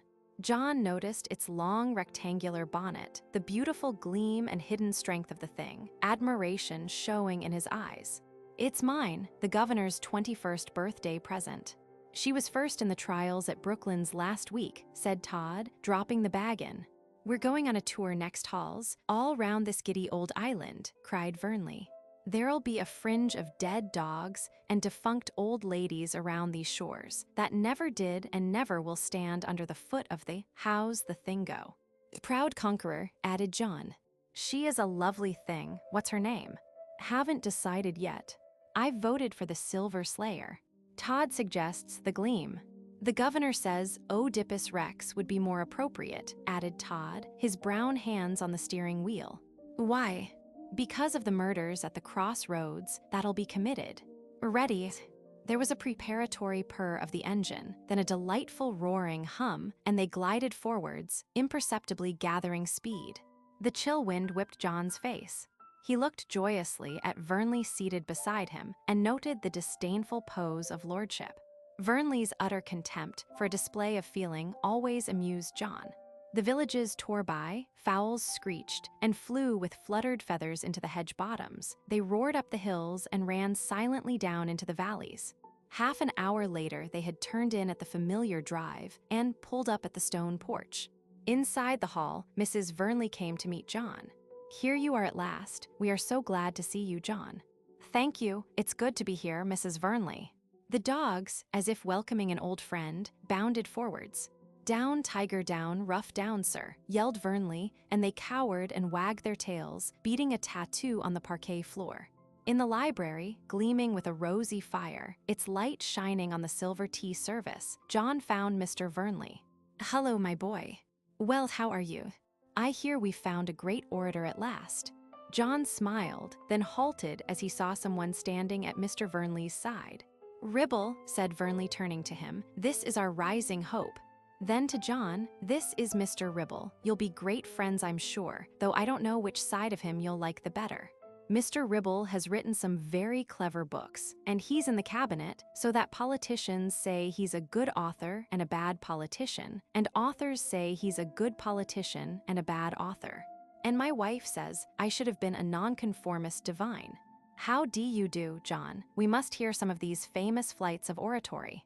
"He's the real stuff, sir," said Vernley enthusiastically. "Doesn't half work him, makes the gods boil over. This empire, this realm upon which the sun has never looked." "No, that's not it, sir. I'm no orator," said Todd. "Let's have tea, mother." "By Jove, governor, you should have heard her sing up Carshot Hill. Did it on top, lots in hand. When she's tuned up, she'll take a house side." "Lord, you've done nothing but tune up since you had her," cried Bobby. "Now, boys, sit down, tea's ready," said Mrs. Vernley, pouring out. John hoped every moment that Muriel would come in. He was disappointed when she was not in the hall to meet him, and his heart sank when he did not find her in the library. Perhaps she had gone out for a walk. He did not want to ask, for Vernley might think he had come simply to see her. It was not so, of course. He was glad to be with Vernley again, but he could not help looking forward to seeing Muriel, of whom he had been thinking through all those weeks at school. The talk at the tea table was chiefly political. Mr. Vernley was discussing a coming election with Ribble, whom John thought was the most picturesque old man he had ever seen. He had long, curly white hair, his eyes were surrounded by good-humored wrinkles, and he beamed through his spectacles. The mouth was thin and compressed, and had a ghost of a smile always hovering about it. John wondered where he had seen such a face before, and then suddenly remembered a portrait of Thackeray in Mr. Fletcher's study. There was a slight resemblance, and Mr. Ribble's character seemed to John to be somewhat Thackerayish, for John was now half through The Newcomes after a delighted discovery of Pendennis and Henry Esmond. "Steer has just published a fine book," Mr. Ribble was saying. "I think that little poem on Muriel is masterly." John was alert immediately, and Vernley, eating cake and drinking tea at the same moment, contrary to all laws, noticed John's interest. "When's Muriel coming home, mother?" he asked. "I read you her letter this morning. Tomorrow.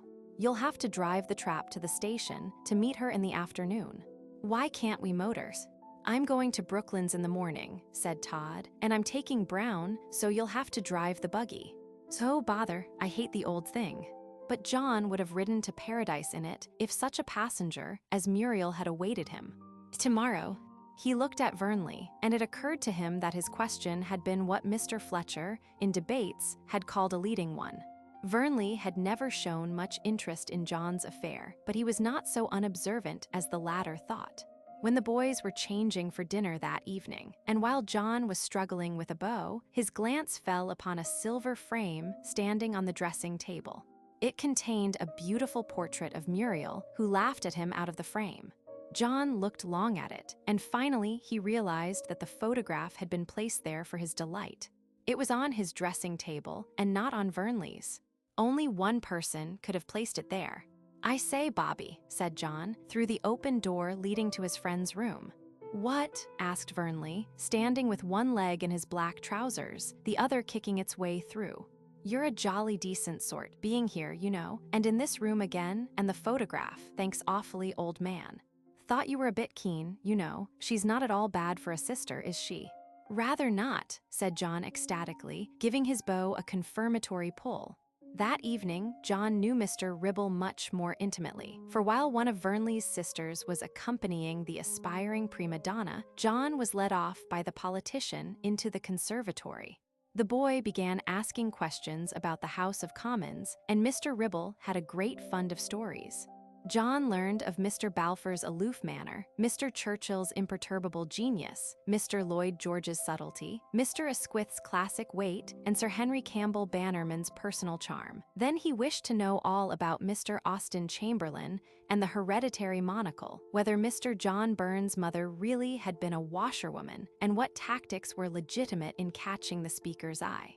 Leaving these personalities, the conversation changed to political economy, and John found himself on new ground and in a world of unknown names. John felt flattered by the fact that Mr. Ribble took it for granted that he knew these persons and subjects, but the politician was deliberately whetting the boy's appetite and trying to lead him into a channel of serious study. John Stuart Mill, Walter Bagehot, Edmund Burke, Karl Marx, together with such queer names as Spinoza, Kant, Schlegel, Schopenhauer, and Nietzsche, all rolled off Mr. Ribble's tongue. He was now in the realm of philosophy, and John, for the first time in his life, heard of Kant and positivism, of Darwin and the origin of species, of Huxley and Russell Wallace. Mr. Ribble talked, and John listened, experiencing the wonderful thrill as when Mr. Steer had shown him the world of poetry. "I think you had better start with Ruskin's Unto This Last," said Mr. Ribble when John asked where he should begin. "He's easy to read and somewhat superficial. You'll find that philosophy and political economy are closely related, half-brothers in fact, and Ruskin believes their parents were social morality and private duty." Before going to bed that night, John had found a copy of Unto This Last, which he took up to bed. The two boys often read before going to sleep, and Vernley was engrossed in Kim, so that he did not see what absorbed John until, growing sleepy, he closed his book and came into John's room with its light still burning.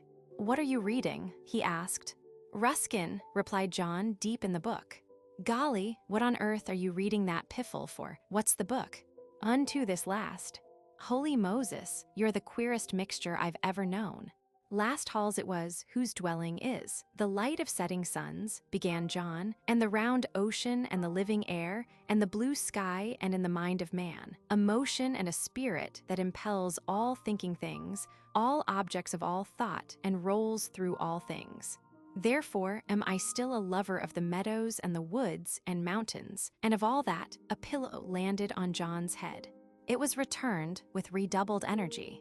Vernley made a grand attack, John defending with a bolster. There was a frantic scuffle, the bed groaned, the electric light swung furiously, Vernley's pajama coat was torn down the back, and John was soon without a blanket or a sheet on his bed. Suddenly, they were buried in a snowstorm of feathers that floated all over the room. The pillowcase had split. It called for an armistice. John and Vernley subsided on the bed, silently watching the feather-laden atmosphere. "Lord, what a mess. We always seem to be smashing something in this room," said John ruefully. "Last time it was the wash basin. It's that infernal Wordsworth. There'll be nothing left now Ruskin's on the scene too." Well, you shouldn't interrupt. Do you think I'm going to lie still while you pour out that bosh? It isn't bosh, Mr. Ribble says. Ribble's an old fool, a nonconformist crank swaddled in the long clothes of infantile ignorance. That's what the governor's opponent called him last election. The feathers had now settled. What a mess, said Vernley, surveying the room. I've got an idea. Open the door, Scissors. Vernley threw open the two big windows, and the draft thus created swept the feathers out onto the landing. The two boys followed and peered over the banisters as the white clouds slowly settled down into the hall below. At that moment, the drawing room door opened. "Father, just look at this. Wherever," came Mrs. Vernley's voice in amazement. "Shut the door, Scissors." They rushed into the room, switched off the light, and waited breathlessly. All was quiet again.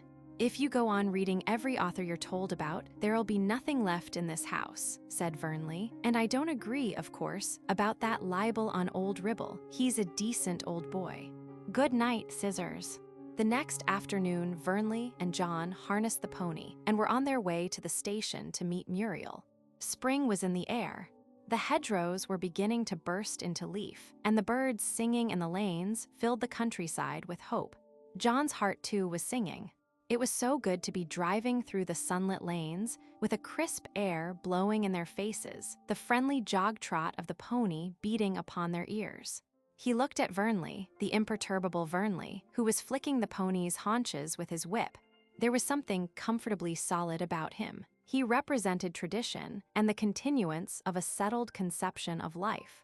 John had no difficulty in planning Vernley's future. Unlike his own, it depended upon no caprice of fate. He would go up to Oxford, travel, and then settle down to the life of a country gentleman. He would grow stout and red-cheeked, marry a healthy, unimaginative wife, and be the father of a crowd of noisy, well-developed children. The hunt, a seat on the bench, June in London and August on the moors, that would be Vernley's life. And he would not bother his head about political or religious faiths. He would probably be a conservative, despite his father, who was a family renegade and a churchman. Conservative because caution and security were better than haste and revolution, and the world on the whole was a jolly old place despite socialists and other disgruntled reformers. A churchman because he knew so little about religion, and a respectable ready-made creed, tried and found suitable as an accommodating policy of living, was the safest and easiest to adopt. Had he been born in Constantinople, he would have been a Mohammedan, in Bombay a Buddhist, in Hong Kong a Confucian, and in Paris a Catholic. And whichever creed environment had caused him to accept, he would have been a credit to it, faithfully observing its tenets, a respectable, unthinking, clean-living fellow. Vernley looked at John as the station came into sight. The faraway expression was in his face, a curious detachment that often puzzled Vernley. Sometimes John seemed to have left his body in another world. It was uncanny, and he remembered that Marsh, referring to this habit, had called it the Eastern touch, though what that quite meant Vernley did not know. "The train's signaled," said Vernley. "We shall just get there in time. I wonder whether Muriel is bringing her friend back. She said she might, a topping girl." "I hope not. I don't want anyone monopolizing Muriel," said John boldly. "That's all right. I shall look after her friend, so don't you worry." They pulled up just as the train ran into the station. Vernley sat still in the trap. "I must mind the pony. You go in, Scissors." Dear old Vernley, thought John, what a tactician he was. So leaping out, he went onto the platform just as Muriel descended from the carriage. There was one glad look of recognition, and then a momentary shyness fell over them. Muriel had brought her friend, whom she introduced with embarrassment. John, scarlet in the face, pretended to be frantically busy with the luggage, which filled the trap. Homewards turned, the pony trotted smartly. John sat opposite Muriel and kept looking at her furtively. She was beautiful. He wanted to touch her soft flesh and press back the little strand of hair that fluttered over her ear and across the cheek. He noticed the full redness of her lips and the wonderful beauty of her long eyelashes. The sight of her filled John with a kind of ecstasy bordering on intoxication. He was infinitely more in love with her than on the previous occasion. The absence of 3 months had glorified her in his imagination, but now he saw that reality transcended his most extravagant dreams of her physical perfection. He was 15, and this first flush of love left him breathless with wonder. He did not want to talk. It was enough to sit near her, to hear her voice, to watch the elfin grace of her movements, to see her eyes shine, and the whiteness of her small teeth when she laughed. Had someone told him he was in love, he would have denied it. He was more a worshipper than a lover. This revelation of the woman, as he saw it in Muriel, was like sunrise on a new world. He was so lost in wonder that familiarity became impossible. He was filled with awe, in which ran fear, the fear that she could not always be there. That one morning he would get up and find her changed, an ordinary being, moving on the old earth as he had always known it. But this afternoon was his time of ecstasy, the friendly trotting of the pony, Bobby talking away to Polly, and himself sitting there with Muriel near him while the birds sang in the hedgerows, and the sunset clouds in the west reddened behind a black fringe of trees. "Polly," said Vernley, "you may think so, but my friend is not really dumb. In fact, John is a fearful talker at times." He laughed at John. "You've got the field, so I've retired," retorted John. "And I'm waiting for Muriel to tell me what she's been doing all the holidays." Muriel responded to this invitation, and, the ice broken, they were soon engrossed in each other.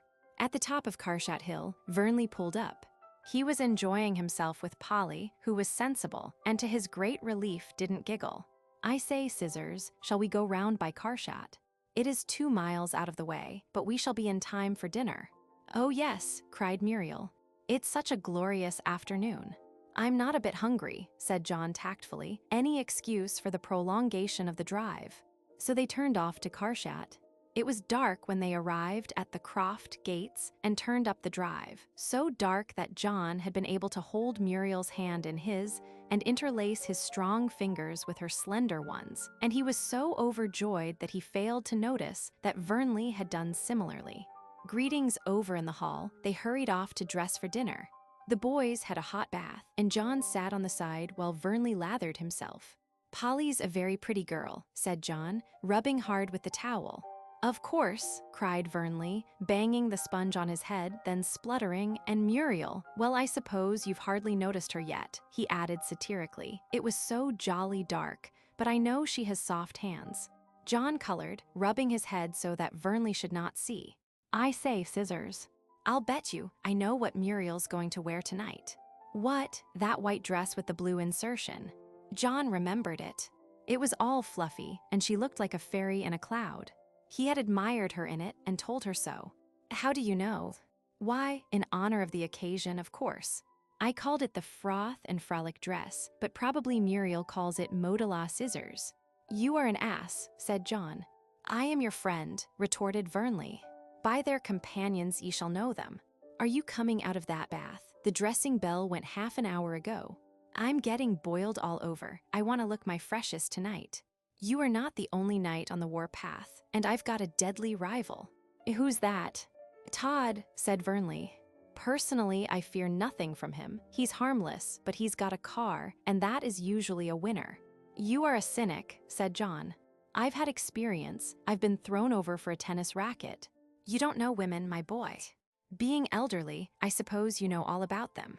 "Almost, but there's one thing always puzzles me. Scissors, I always wonder how much these girls confide in one another and giggle at us for being such asses." "I don't think Muriel would," said John seriously.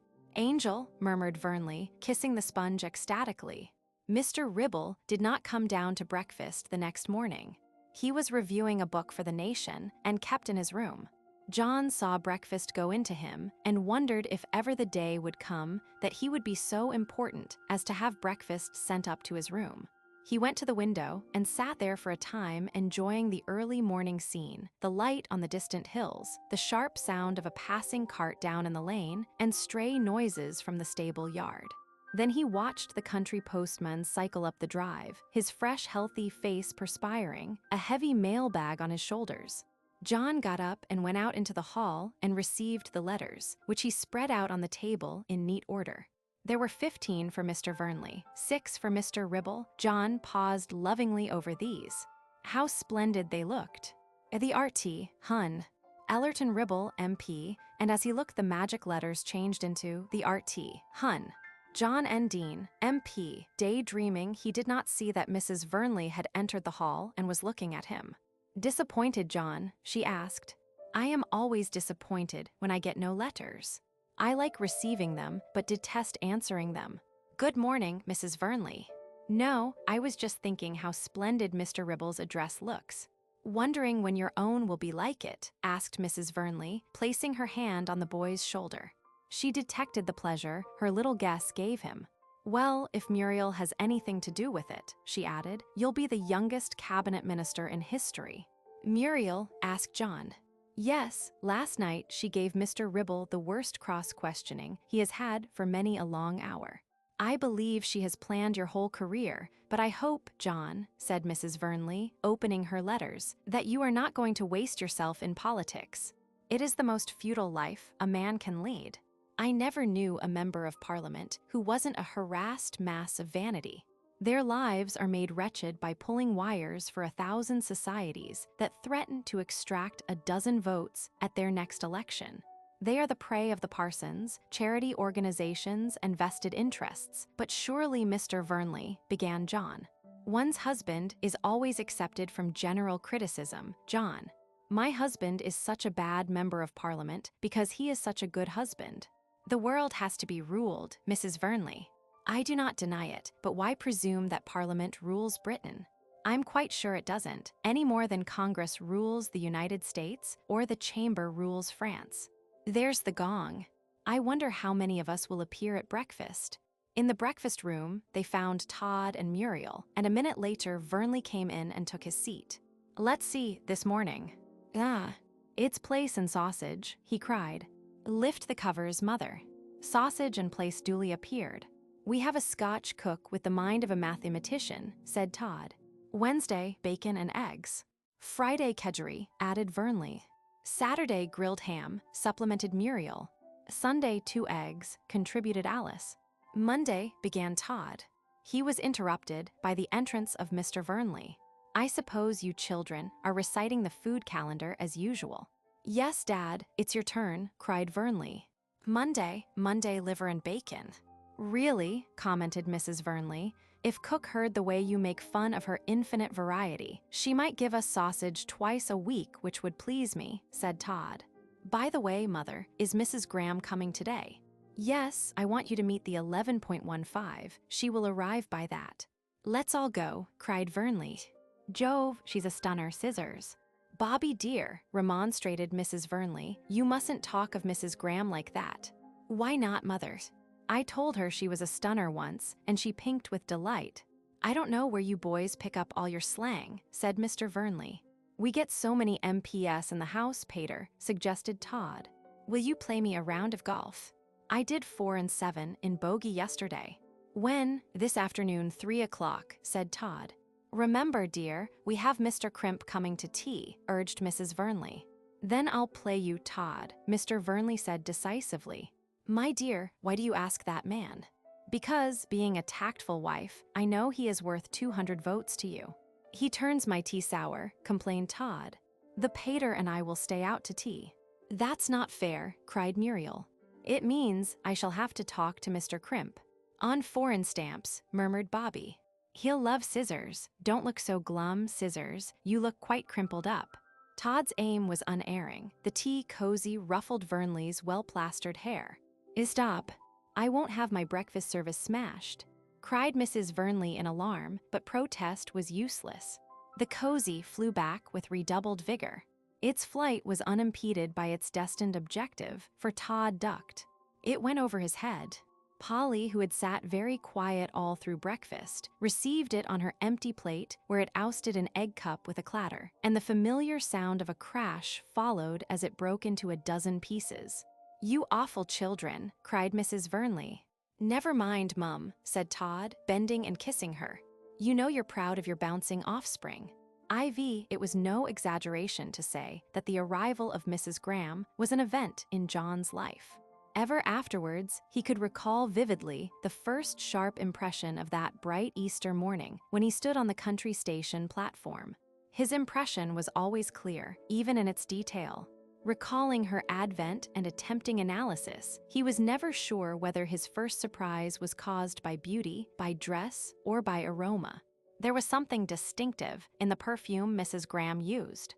Only once afterwards did he encounter it in the foyer of a Paris theater, when it brought back in swift vision the English Easter morning, and the graceful lady extending her hand to him as he stood, cap in hand, admiring every line of her figure. True, on the way to the station, above the purr of the car, he had heard the ecstatic praise of Todd and the no less fervent admiration of Bobby. But their tribute, faithful and generous, omitted the something that caught John in the mesh. Was it her voice, so rich with its quality, a speaking voice that gave such distinction to all she said, that made a trivial comment noteworthy?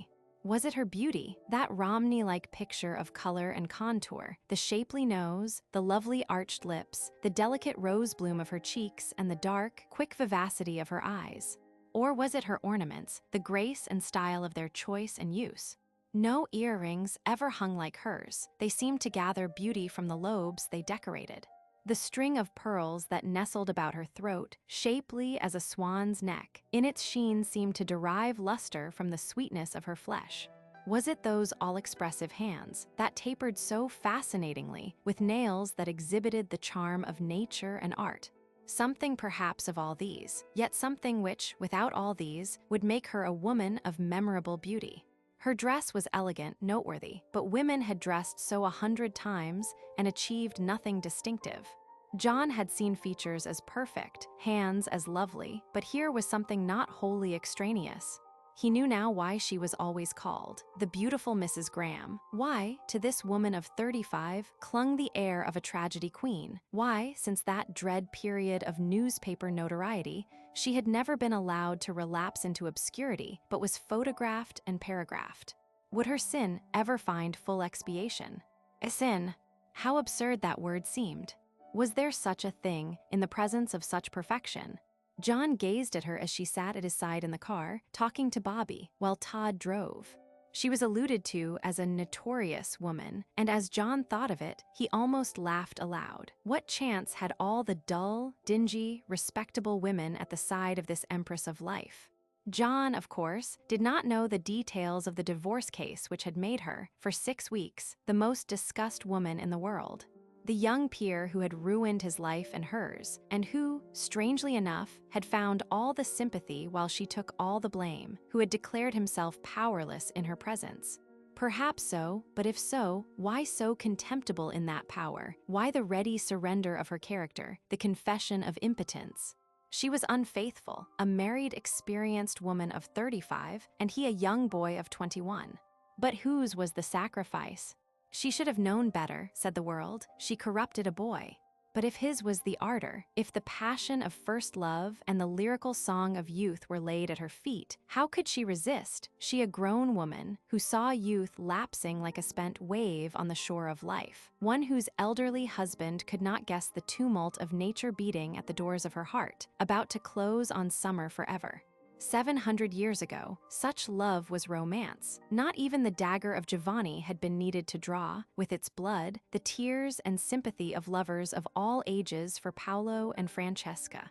But Francesca in the 20th century must stand in the witness box for legal luminaries to torture, must hear every nameless act given the label of lust, and finally, hear Paolo fling the insult of age and cunning into her face, and plead the ignorance of youth. And then, when the whole dreadful nightmare was over, another reappearance in a hopeless battle for her child. Then peace again, while the world whispers of the disappearance from society of the beautiful Mrs. Graham. But life would not leave her alone. 5 years might have brought some healing to a heart that asked forgetfulness. The suicide of the young Earl, with a last love declaration, set the world by the ears again. So he loved her to the last. She laughed almost. He had died for his love of her, said the world. Women envied her the compliment of his suicide. He might have loved her sufficiently to live, she reflected, and once more passed through a nightmare of picture papers. Herself as a bride, bathing at Ostend, herself in the box, extracts from the trial, her tears in the last scene, then God in heaven, her boy at school, not in the first school he had had to leave, but another, which he would now have to leave. And through it all, as if to excite envy and scandal by obstinacy, her beauty grew, and she remained the beautiful Mrs. Graham. But it was not an aura of tragedy that fascinated John. He had not exchanged a dozen words when he recognized what he had heard, with mirth, the school porter call quality. In the first place, her voice, that was a revelation. What a wonderful instrument the human voice was. When she spoke, her words were invested with alluring music. Then also there was a hint of not worldliness, of Bond Street, Rumpelmeyer's cum papier powder, supplied Todd a few days later, alluding to the same hint. She was one of those women of whom one asked inwardly, was that rouge, was that carmine, did she pencil? And you were never sure. If so, it was wonderfully done and fascinating. If not, she was amazingly perfect and unbelievable. But you never knew for sure. Of her powder, she made no secret. No beautiful woman ever does, for it is an embroidery which beauty only can justify. And as John sat there, he experienced a cheap sensation. That it was cheap. He knew and despised himself for it. She was a divorced woman, notorious even. Were not the Vernleys bold? Then a hot flush of shame leapt to his face at the meanness of the thought he was like the rest. His sudden coloring was noticed by Mrs. Graham, who, unaware of its cause, thought the handsome lad at her side was shy. She began to talk to him, and by the time they reached the Croft, she had made a fervent disciple. At lunch, he sat between her and Muriel, and felt an uncomfortable twinge of his conscience. Had Muriel felt neglected? But she would understand how fascinating it was to talk to Mrs. Graham, or rather, to hear her talk, for she seemed to have been everywhere. Big game shooting in Africa, the wonder of Lake Louise, the views from Mons Pilatus, the charm of Copenhagen and other diversions of the Tivoli, the house-fringed shores of the Little Belt, the crowded Hohestrasse of a Sunday evening in Cologne, the color and gelati of the Piazza San Marco, the brightness of Unter den Linden on a June morning, the approach to the Brandenburg Gate, Le Touquet and its golf, the winter sports at Mürren. The little glimpses of all these lighted her conversation. She had dined at most of the embassies in Europe. Delightful little anecdotes, pointed with the witty brevity of a French phrase, scintillated in her talk.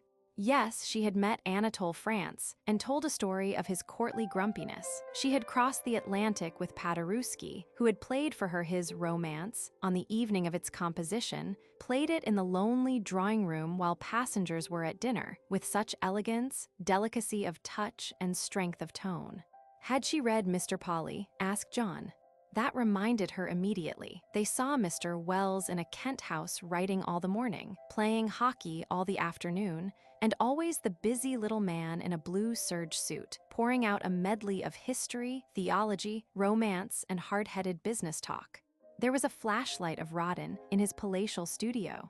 Madame has beautiful hands, they must be immortalized, and one saw the robust personality of Roosevelt at a small dinner party at the Plaza, New York, with a later snapshot of him speech-making from the platform of a Pullman at a wayside station in Indiana. A lovable man, he made that speech just to enable 50 country school children to say in after life that they had heard the president. What a luncheon hour, with Todd cross-questioning, Muriel laughing, Vernley dumb, Mr. Vernley corroborating, and Mrs. Vernley beseeching her guest to get something to eat. And whenever a break in the conversation came, Mr. Ribble restarted the flow of anecdote with a query or a scholarly footnote. John would have wished that luncheon hour to last forever, but before they had risen from the table, Todd had slipped away, and a few minutes later, the car was purring in the drive. "Come along, sir," he called as they rose. Not yet, Todd," protested Mr. Vernley. "Yes, now, if you go upstairs for a nap, there'll be no golf this afternoon. Mrs. Graham is coming too." "But Todd, I have no clubs," protested Mrs. Graham. "I have the cars waiting now." "Are you coming, Mr. Ribble?" "No thank you, my boy, I am still ink-bound. Muriel has promised me a nice cup of tea in the study at 4 o'clock, and we have Mr. Crimp coming, I believe. That's why we're going." "Todd, dear," protested his mother. "How rude you are. I loathe the fellow. And you have no reason, dear." "Loathing," said Mrs. Graham, "is perhaps the safest of all feelings. It relies more on instinct than intellect." "And what are you children going to do?" asked Mr. Vernley. "Children, pater," protested Bobby. "We are having a double on the lawn. Thompson says it will be quite good playing today." "He cut it this morning," said Muriel. "Well, when we return, if you've any steam left in you, Mrs. Graham and I will take on the winners." "Good," cried Bobby. "Come on, Scissors, let's change." In his room, Vernley found John a pair of flannel trousers. There was 9 inches to spare round the waist and a serious gap above the ankles. "If I had known I was going to look ridiculous," said John, "I shouldn't have played." He pulled out the top of the trousers. "The expanse of spirit in a waste of shame, that's what I look like." "Don't be rude, Scissors. You know my figure fills you with envy." "Jove, I do hate playing this game with women. Those kids have no idea how to use a racket. They'll just stand and squeak every time they miss a ball by a yard, and you're expected to say, 'Hard luck.' Can Mrs. Graham play?" "Yes, she can make Todd work. If Alice and Kitty were at home, we'd get a good set." "I say, Scissors, do you mind playing with Polly?" "No, but why?" "Because if I play with her and lose, as I shall, she'll be quite huffy, whereas if she plays against me and wins, she'll be quite nice to me," explained Vernley. "But what about Muriel's?" "Oh, that doesn't matter. Nothing will dim you in Muriel's eyes." John bent over and tied his shoes. "How do you mean?" he asked without looking up. "Well, you're on a pedestal that Sixlove can't damage. You know you did talk brilliantly at lunch. I don't know how you do it. But I was listening to Mrs. Graham. And she to you? Why, together you held the table, and old Ribble kept persuading you both to go on." "I hope I didn't talk too," began John. "You old fraud, you were both soaring and you knew it. You like it, Scissors. I've seen you take the platform before." "Rot," commented John, a little angry at being discovered. "Avi." When the tea bell rang, 4 red-faced youngsters trooped in to find the Reverend Crimp midway in a monologue on the woes of the Dodonesian Islanders. On the appearance of the tennis party, he put down his cup very deliberately, rose from the comfortable depths of the divan, folded his puffy hands, and beamed upon the young people. "I think you know John," said Mrs. Vernley. "Ah, yes," began Mr. Crimp in a minor key. "Of course I know John. I have a delightful memory of our last meeting. How d'ye do? I perceive you have grown. Fresh air, and good food, I am sure. It is a true maxim, early to bed, early to rise. Not much good food at Sedley, Mr. Crimp," said Bobby. "We always go to bed hungry." "I'm sure," commented Mr. Ribble from a corner seat, "your remarks are libelous. They are certainly belied by your figure." "That's what I tell Bobby," cried Muriel, "but he says the cause of stoutness is atmospheric, not gastronomic." A few minutes later, the drawing-room door abruptly opened and Todd entered, followed by Mrs. Graham and Mr. Vernley. "Any tea left, Mother?" he cried. "Mrs. Graham has led us all the way.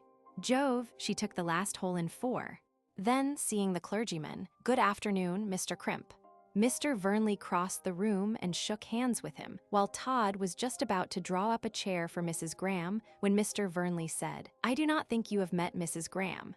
Mr. Crimp," and turning, "This is Mr. Crimp, our clergyman, Mrs. Graham." Todd, still grasping the proffered chair, saw her hold out her hand to the clergyman, who moved his in response, and then suddenly faltered, paused, and withdrew his hand. Mrs. Vernley, teapot in action, held it suspended. Mr. Ribble seemed intent on selecting a cake. John, Bobby, Todd, and Mr. Vernley were transfixed, waiting the blow. Surely the fellow would not be so insane, so incredibly rude, thought Mrs. Vernley. He would not dare. Mr. Crimp was speaking in a hollow, affected voice.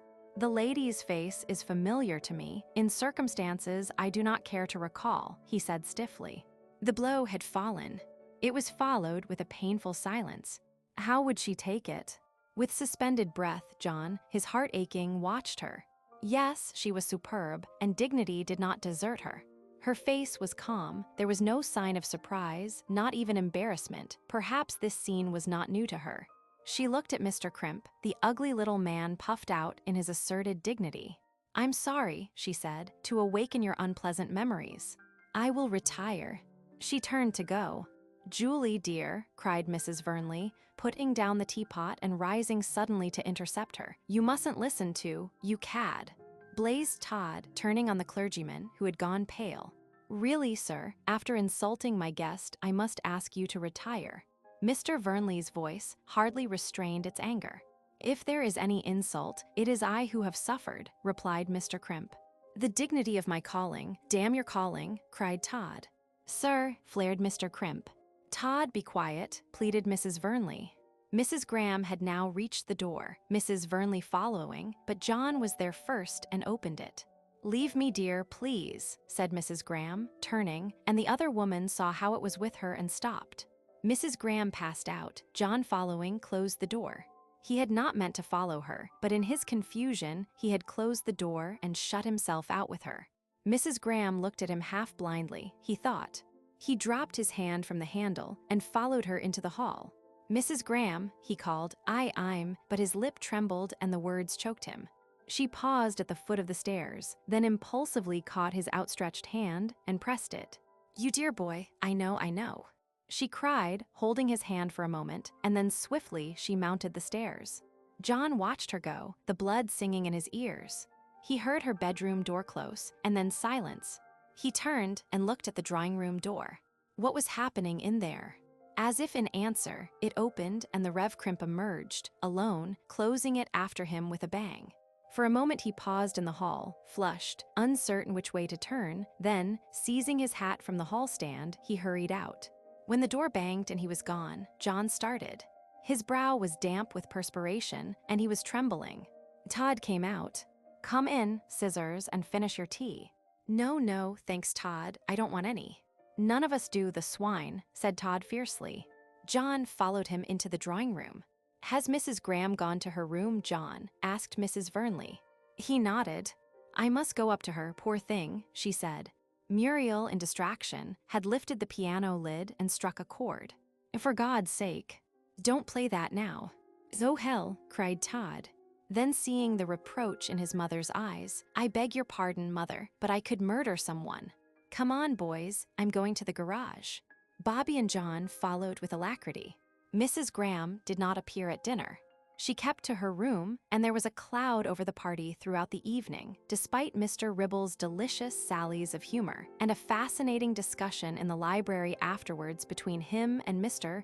Vernley on proportional representation, a discussion very tedious to Todd and Bobby, who slipped away into the billiard room after vehement signals to John to follow, which he ignored. He absorbed every detail, eager for a political education, and very occasionally he ventured to ask a question, which Mr. Ribble answered fully and seriously, as though John had been a grown-up person. Here was a new theme for the debating society. So he sat, listening until the clock struck 11, and Mr. Vernley and Mr. Ribble lapsed into a silence filled with tobacco smoke, whereon John rose and said good night. He found Bobby perched on the edge of his bed, pulling off a sock. "Good Lord," was the greeting. "Have you been in the library all the time?" "Yes, isn't Mr. Ribble a wonderful man?" "They say so," assented Vernley, "but I always want to yawn when he and the pater get going. It is an awful business, having to live in a house where MPs are always about. They talk forever about things nobody would give a brass button for." "But surely the method of government," began John. "My dear old Scissors, what does it matter how we are governed so long as we are left alone? Judging from those fellows who come down here, you'd think the universe would cease to revolve if they went out of office, and when they do go nobody would know if it weren't for their own newspapers which lament so over 'em. And it's all a game. I've heard these fellows abuse one another and use the vilest terms, and, Lord bless us, they're playing bridge or golf together the next day. But that reveals our sporting instinct. That's not yours, Scissors. It's the pater's, I recognize it. He always quotes that when he throws over what he said the night before about a man." Then plowing his hands through his thick ruffled hair, "Lord, what a mess!" he exclaimed. "What politics?" "No, that filthy Crimp and Mrs. Graham." John started. In his selfish interest, he had forgotten the incident. "There's one blessing," said Vernley, slowly squeezing out some toothpaste onto his brush. "We shan't be worried by that swine here anymore. He always made me sick. I wish I could generate a good hate like Todd's. Todd always did dislike him, didn't he?" "Yes. Good night, Scissors." "Good night." John did not sleep for a long time. He lived over that dreadful episode in the drawing room. Was Mrs. Graham sleeping now? Perhaps she was crying, and women hated crying, for it made their eyes red and betrayed them in the morning. It would be awkward at breakfast to meet her as though nothing had happened. Still, he looked forward to doing so. They were friends, she trusted him, that pressure on his hand told him so. Then he wondered if Crimp was asleep down at the vicarage. Probably the beast was snoring now. He looked like a man who could snore, with those horrible protruding teeth. Then he fell asleep, and when he woke again, Vernley was sitting on his chest. "You've been snoring," said Vernley.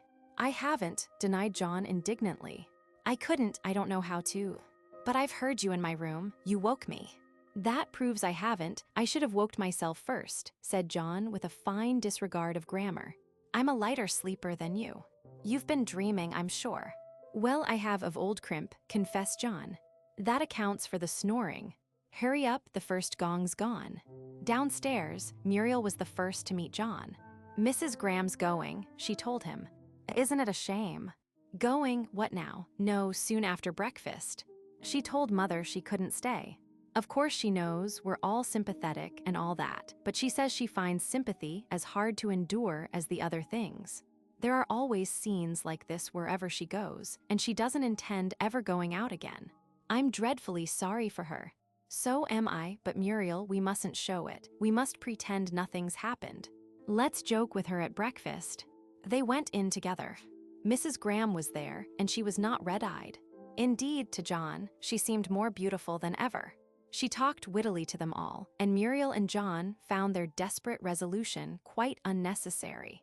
After breakfast, they all walked round the grounds. Mrs. Graham was leaving in half an hour. To his delight, John found himself walking with her down the rhododendron drive. "I'm so sorry you're going, Mrs. Graham," he said. "That's kind of you, Scissors. May I call you Scissors?" she asked, smiling at him. "Oh, please," he answered. "And I hope," she added, "this will not be our last meeting. If ever you come up to town and would care, you must call at my little flat. I will give you my address." She opened her chatelaine and extracted a card. John took it. "I should love to, Mrs. Graham. When the next holidays come, will you be in town then?" "Yes," and he noticed she hesitated before adding quickly, "but you must ask your guardian first." John's heart stopped. The cruelty of it. "I shall do nothing of the kind," he said hotly. I think you're wonderful, Mrs. Graham," he added in boyish admiration, and he noticed she turned her head away. A moment later, they had come out of the drive and joined the others. Book 3. Growth. Chapter 1. The chronicles of youth, filled with trivial incidents, but acute at the moment of experience, swiftly pass. John found himself, on his 17th birthday, hardly aware that he was leaving boyhood behind him. He was very different from the shy, sensitive youngster who, on that momentous day of his arrival at Sedley, had stood miserably on the platform watching, with an aching heart, the receding train. He had altered, almost incredibly, and yet he had not altered. In the handsome, self-possessed lad, a leader of his house, something of a god to the younger boys, with already a distinguished career behind him as athlete and scholar, a president of the literary society, a leading light in debate, the editor of the school magazine, Sedley indeed had a creditable specimen of its training.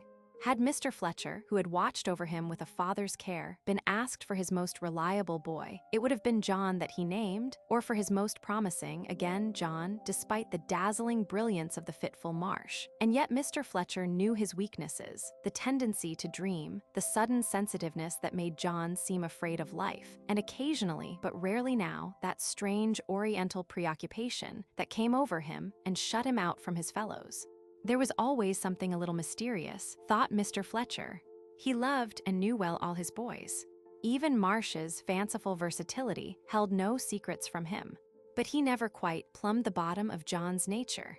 Affectionate, deeply so, revealed in 100 small acts of tribute, Mrs. Fletcher had drawn out the fires of devotion in the boy's heart, even sometimes to little whimsical confessions that she knew were signs of his absolute trust.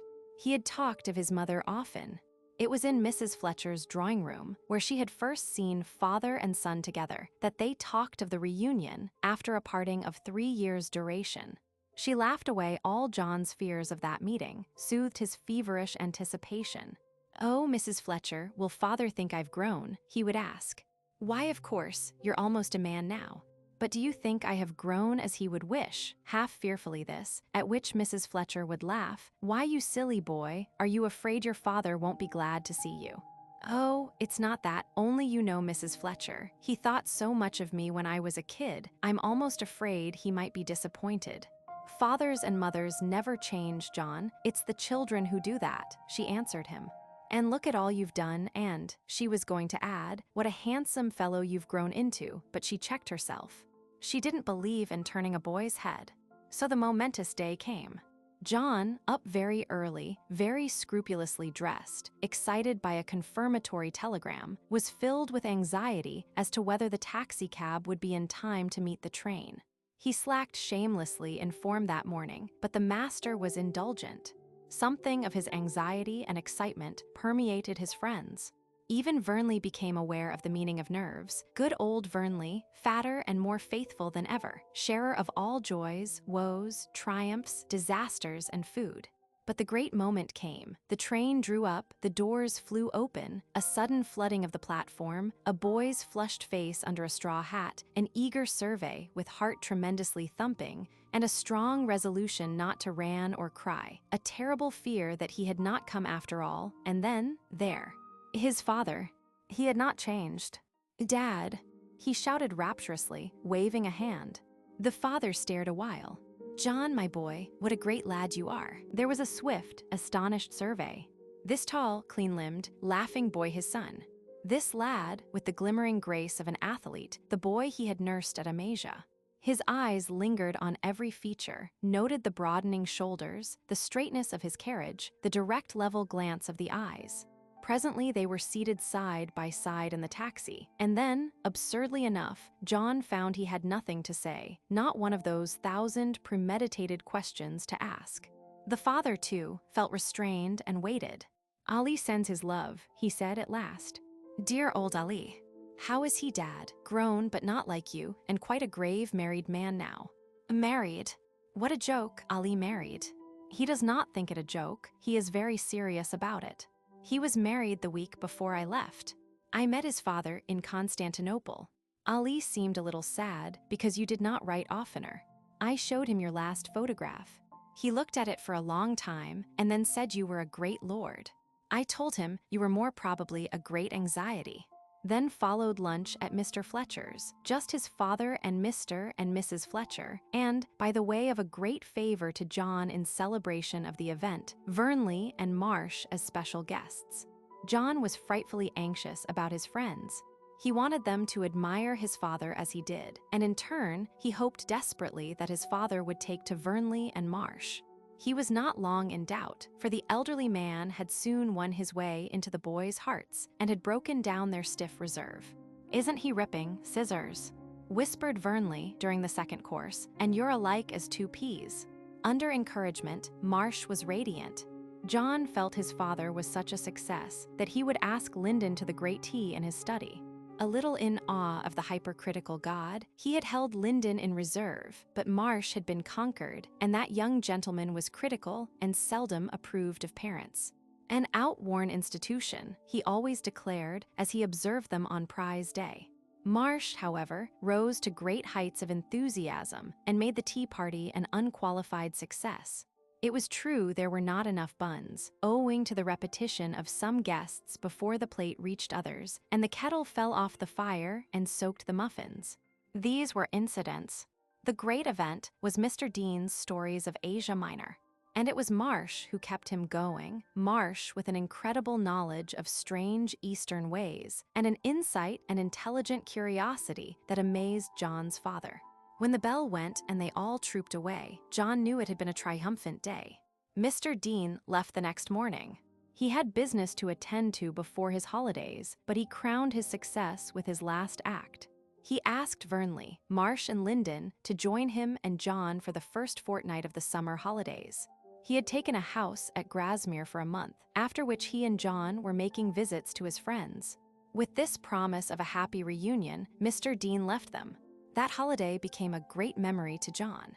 They had a small house that nestled on the side of Fairfield, with wonderful views from all its windows of Grasmere and the lovely little lake, the road to Sylvan Rydal, the fern-covered side of Red Bank.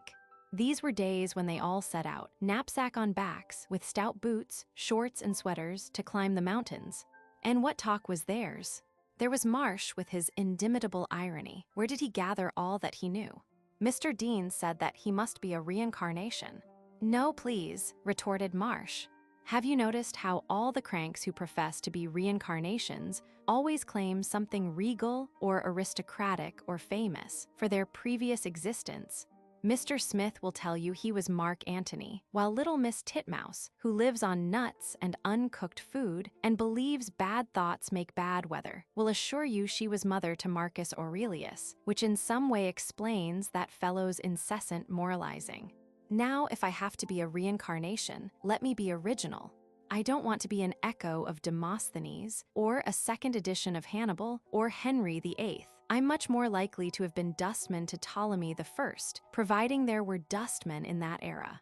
In the evening, after dinner, when tired in every limb with a long jaunt across the mountains, with that pleasant ache that follows exercise, they would sit in the lamplight listening to a reading from the poets, or a passage descriptive of the ground they would explore on the morrow. Perhaps, after many requests, Linden would sit at the piano and play a ballade or a sonata, while they looked out across the gathering gloom at a solitary light on the opposite side of the valley, and they would notice how bright and lonely were the stars hanging over the mountain heights. As John sat there in the dimly lit room with his friends and his father, listening intently, a deep melancholy stole into his heart. This might never happen again, this strange, jolly time, and there was his future in the world and all life so strange before him. But the sadness of these reflections brought him a glow of pleasure. He felt so acutely conscious of everything. He seemed so capable in this fresh experience of life to accomplish anything he wanted. So he let himself dream pleasantly, which Vernley would notice and suddenly exclaim, "Scissors has gone east again." For it was that old faraway expression which had so often come into John's face, but was rarer now. So with crowded hours, the end of the holiday came. Invitations to spend a week at Vernley's and at Marsh's were accepted. The rest of the holiday was to be spent by John and his father together. They traveled down with Vernley from Windermere to his home, and here Mr. Dean once more entered that large world of men and affairs with which he had lost touch. His holiday in England was not unconnected with a proposal that might result in his permanent return a few years hence, for which he was striving. It was essential that John should be kept in England and have a large field of opportunity at his disposal. He had made arrangements with Mr. Fletcher for John to enter at King's College when his time ended at Sedley, as it would next year. It would be time enough then to decide upon John's career if the boy had not revealed any preference. He liked the Vernleys and was glad to find John had chosen his friends so well. He had hoped to take his son on a visit to some of his own friends, but it was obvious that John had chosen his friends with a regard for their quality of character. There was something very open and faithful about young Vernley, and this was reflected by the whole household. However much Mr. Vernley might try to deceive himself and believe and attempt to impress the belief that he was a man of affairs, Dean soon detected that he was naturally lazy and extremely good-hearted, with a passion for horses, a glass of port after dinner, and a good cigar. As for Muriel, that little fairy danced her way into the father's heart as she had into the son's. John had been very guarded in his remarks about Muriel, so guarded that his father guessed all immediately. Muriel herself soon decided that Mr. Dean should have been Mr. Ribble's brother. There was the same genial, somewhat curly-crinkly appearance, as she called it, and as she confessed to him one evening when he had begged a kiss in return for a box of chocolates, she was glad he was not as serious as John, who looks at me like a collie dog and wags his tail when I smile. Mr. Dean laughed heartily at this. It was so truly descriptive of John, who followed her in silence and devotion. When Mr. Dean left, he took Muriel on one side. "I wonder if I can ask you a favor. It's for John's sake," he added as she looked up at him. "You see he has no brothers and no sisters, which is even more important for a boy, and living somewhat lonely, I'm afraid he may become self-centered, which means being selfish, so I want you to be his official sister. He'll talk to you. I think he'll even tell you his dreams and ambitions, things he would never tell to other boys because he feels he is just a little different from them. I think he is, for instance, too highly sensitive. I want him to grow out of that, and only sharing confidences will help him. So I'm asking you, Muriel, to make a brother of him, if you will." Muriel had never quite looked at it in this light. Then she had a swift intuition that Mr. Dean was not in the dark. A sister, that meant service in return. It meant something more than having John as a courtier. It meant, yes, running after him a little bit if necessary, and, oh clever Mr. Dean, sharing him with other friends. She promised readily. She was going to be a sister to John. Another week, and they had left the Vernleys and were at the Marshes. John's father had been doubtful regarding young Marsh for a day or two. There was no question of the boy's brilliance, but he distrusted precocious persons, and Marsh's omniscient cynicism was not healthy in a boy of 17.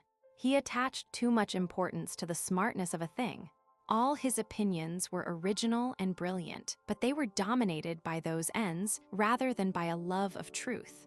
It was not good that John should see the ridiculous, bizarre, or cynical aspect of life before he had tasted its wholesomeness. And there was that in Marsh's character, so restless, so desirous of things because they were new rather than good or genuine, which made his judgments unbalanced for all their refreshing enthusiasm.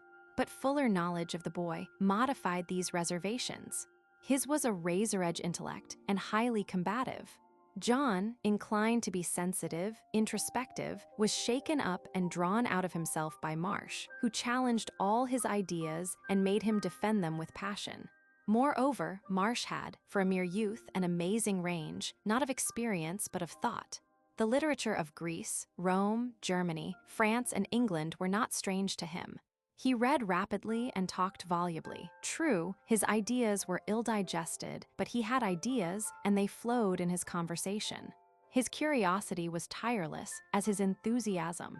On their Lakeland holiday, Mr. Dean had been amazed by his turbulent spirits, his readiness to rhapsodize, argue, and run, swim, box, climb, read, and eat at any time of the day and night. He had no temper in the meaning of the word. His equanimity was never shaken. "You know, sir," he said one day, "old Scissors thinks I'm the Voltaire of the party, but when he likes to wake up, he can make us all take a back seat. Sometimes his quiet efficiency annoys me. He is always so infernally correct. Something like always does for me, whether it's a quotation or a figure, but Scissors always has the exact thing and knocks you down with it. And the queer thing is that he's got imagination, and they don't often go together. You don't get the Scottish lawyer working with the Welsh preacher." Mr. Dean was amazed at this bit of schoolboy psychology, but it raised Marsh in his estimation. And from that time, he saw there was something more than scintillating wit in Marsh's observation. With this view of the boy, all his preconceptions of his parents were shattered on meeting them. How came this bird of such bright plumage in so somber a nest? Teddy Marsh met them at Loughborough Station, in exuberant spirits as usual. "Good morning, sir," he cried, waving his straw hat as soon as he sighted the guests on the platform. "Hello, Scissors, you rusty old blade. Come along, sir, our wigwam on wheels awaits you. The pony's in a vile temper this morning, and will probably insist on going in the opposite direction. Yes, they're all well, thanks. Mother's got a new creed. Let's see, what was it when you were here last? Scissors, a nutfooter, or a Christadelphian, or was it Rawsonism? Well now, she's a sunrayer. You'll hear all about it. They're a sect she's linked up with in Middle America. They lie in the sunshine all day, think violet thoughts, and achieve salvation by sunburn. The governor's horrified and threatens excommunication. All aboard, won't that bag topple over? Hold on, I'm going to tickle Flossie's flanks. He whirled the whip, and with a running fire of questions, answers, and comments, they rolled along the leafy lanes towards the vicarage.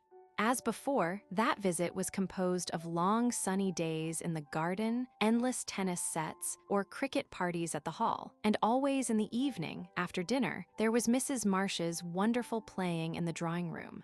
Tea time was the favorite hour with John. He always felt glad when he saw the maid, changed from her pink and white dress for the morning into official black and white, with lace cap, bearing the folding table which she set under the walnut tree. Then hammock chairs appeared. After that, a white tea cloth, and the rattle of china and the glint of the silver sugar basin. How he knew the design. 2 folding lids, with soft white sugar like flour inside, jam pot and teaspoons and cake knives. Then, after what seemed a long time, the glad tinkle of the tea bell, with Mrs. Marsh crossing to the table, her first appearance for the afternoon. Mr. Marsh would follow a few minutes late, and sometimes Teddy would rouse him in the study, where he dozed after lunch when the weather was hot. Generally, there were a couple of guests to make a tennis for, either the solicitor's daughter or the governess from the hall, who played the best tennis of any lady in the county and was always in danger of losing her situation because visitors at the hall would always mistake her for the mistress. It was a merry tea time. Mr. Marsh was not always quite awake, and he had, at this function, quite a gift for spoonerisms. "Pass me the plague keys," he would say. "Certainly, Sad," would respond Teddy. After tea, John's father and Mr. Marsh usually disappeared. On 2 occasions, they were challenged to a tennis double, and to the amazement of exuberant youth, won. But generally, they disappeared at the end of the garden. "They've gone to talk roses again," commented Mrs. Marsh. "The governor's mouth's watering with the names Mr. Dean's given him. He'll go about talking Turkish to the gardener for the next 2 months," said Teddy. Dressing for dinner, too, was like a prelude to the delight of the meal and the music to follow. John's dress shirt and jacket and trousers lay neatly spread out on the bed. There was, at 6:30 prompt, the copper jug filled with hot water with its initialed felt cover, and the country bathroom. John always wanted to sing in his. There was the low music of the running water, the lucid green shimmer, reflected on the porcelain sides, sending waves of rippling light over the ceiling. Then, with gleaming shirt front and glossy hair, an immaculate boy would descend to the drawing room and wait with the others for the dinner gong. John soon grew to love those country sounds just before dinner. Through the windows glowed long stretches of wooded country, often a thrush marked even song, and there was the retiring twitter of the birds. A cow-driven byre wards lowed in the valley, and the cawing of rooks in the hall drive came on eddyings of the evening breeze. At lamplight in the drawing room, after coffee, Teddy would raise the dark reflective lid of the grand. "Now, Mother, come and break the Beckstein," he said. Almost a formula, that sentence to John. And Mrs. Marsh would rise and seat herself at the keyboard, carefully adjusting the height of the seat, moving back the music rack slide, playing a preparatory major scale that descended in the minor before proceeding to the real business. Then a momentary silence, the death of talk, and the first notes trembling into harmony. Never would John forget that first night on which, squatting on the floor at his father's feet, he heard Mrs. Marsh play Schumann's Papillons. It opened a new world to him. He seemed to be looking down a long grove of trees into a glade filled with moonlight, where an intruding wind, lost and hesitating, ran from bough to bough awakening whispers. That hesitating prelude, the slow, then quickening announcement of the theme, and the glad, butterfly flutter of the melody, dying away again into melancholy and silence. Somehow, as John sat there, with his father so near, it brought back other nights. Nights on that veranda overlooking the silver Yeshill Ermac, as it flowed singing along the dark gorge, with the high moon peering over the cliffs of Amasia. "There, that's enough for me," cried Mrs. Marsh, breaking across John's reverie. "Come along, John, you've got to sing." "John sing," cried Mr. Dean. "I never knew he could sing." "I can't, Dad, it's Mrs. Marsh's idea." But he can. Come along, John," and she struck the opening chords of Drink to Me Only. "Why, Mr. Dean, your lazy son used to sit here, watching me work night after night, and it was only by accident I found he had a voice. I heard him singing in the bathroom one morning." "Mother's heard me in the bathroom," said Teddy, "but that's why she doesn't ask me." "No shirking, John," called Mrs. Marsh, replaying the opening bars, and obediently John stood up and sang in a light baritone voice. When he had finished, there was applause. There was feeling in John's voice, the spirit breaking through the flesh. "You should hear him sing, 'Who is Sylvia?'" "Mr. Fletcher makes him sing it," said Teddy. "But Mrs. Marsh has no music," answered John, finding a loophole for escape. "You fraud, you know you can play it." Mrs. Marsh jumped up. "I believe he can do lots of things, and he sits selfishly here listening to us all blundering." John sat down, placed his hands on the keyboard, and began softly, being very nervous, chiefly because his father was listening. "Who is Sylvia? What is she? That all her swains commend her.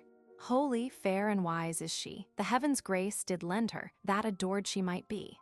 "And now that's finished," said Teddy, "let's have Sedley Field's song." "You asked me to sing 'Who is Sylvia?'" retorted John. "I know, but ours is better." "All right then, here you are," and once more John's hands pressed down the black and white keys, while his voice went soaring into Field's song. "Summer days, winter days, when a fellow's young and friends are many and pains are few, when the ball going over filled every fellow's lung with cheers for." Yes, those were beautiful nights in the lamplit vicarage drawing room. Their memories sank deep into the heart of a happy, impressionable boy. But one more impression. Enter, on Thursday night, 2 days before the termination of their visit, Veronica, aged 17, and all the spring sweetness thereof. It was thoughtful of Mrs. Marsh to ask a lonely girl from a neighboring manor house, but she could not have seen the effect on John. He first saw her in the hall. He had just come down the stairs, immaculate and well-groomed, with shining hair and the rose red of health in his face. He heard a mingling of voices, Mrs. Marsh's and another, that other. His heart stopped. It was like the trill of a bird. Then he saw a flimsy cloak fall away, revealing a thin, elfin girl with gleaming shoulders and a dress swan-like in the dim hall light. She turned, and he could see her face, an oval, petite face with a little whimsical mouth which might be just going to laugh or cry, and the small head tumbling with curls, short and bobbed, and shaking as she turned. It was a vision, and the youth on the stairs paused. Would she vanish into the darkness of the doorway again? Or, "Here's John," said Mrs. Marsh, coming forward.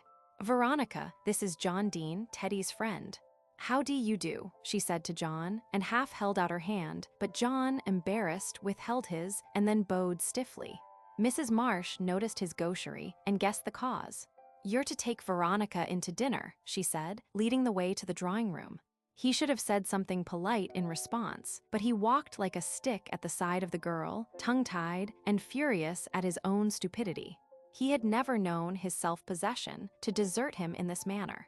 Even Muriel had not left him speechless. Here he began a comparison with Muriel and felt a twinge of disloyalty.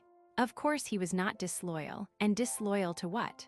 But the thought perturbed, with the result that Miss Veronica Chase, used to adoration, found the good-looking youth at her side very dull, despite his romantic appearance. The entrance of Teddy with "Hello, Veronica, old thing," relieved the tension, and by the time they were seated at dinner, John had found his tongue. He had asked her if she lived thereabouts, when followed a minute description of their old manor house, with one of the thousands of beds which that poor restless queen, Elizabeth, was reported to have slept on. "Why don't you and Teddy came over tomorrow for tea? It's only 2 miles from here." "I should like to very much," said John. What an enchanting little hand she had. He watched the thin fingers as they played with a fork. When she turned to speak to Teddy, he took the opportunity to study her profile, fascinated by the beautiful curve of her neck, the little pink ear, half clouded in a curl, the mouth with its pensive corners. "This is perfection," thought John. "Ah, boy, it is a dream for life too high. It is a bird that hath no feet for earth. Strange wings, strange eyes, go seek another sky, and find thy fellows of an equal birth." He recalled Richard Le Gallienne's lines.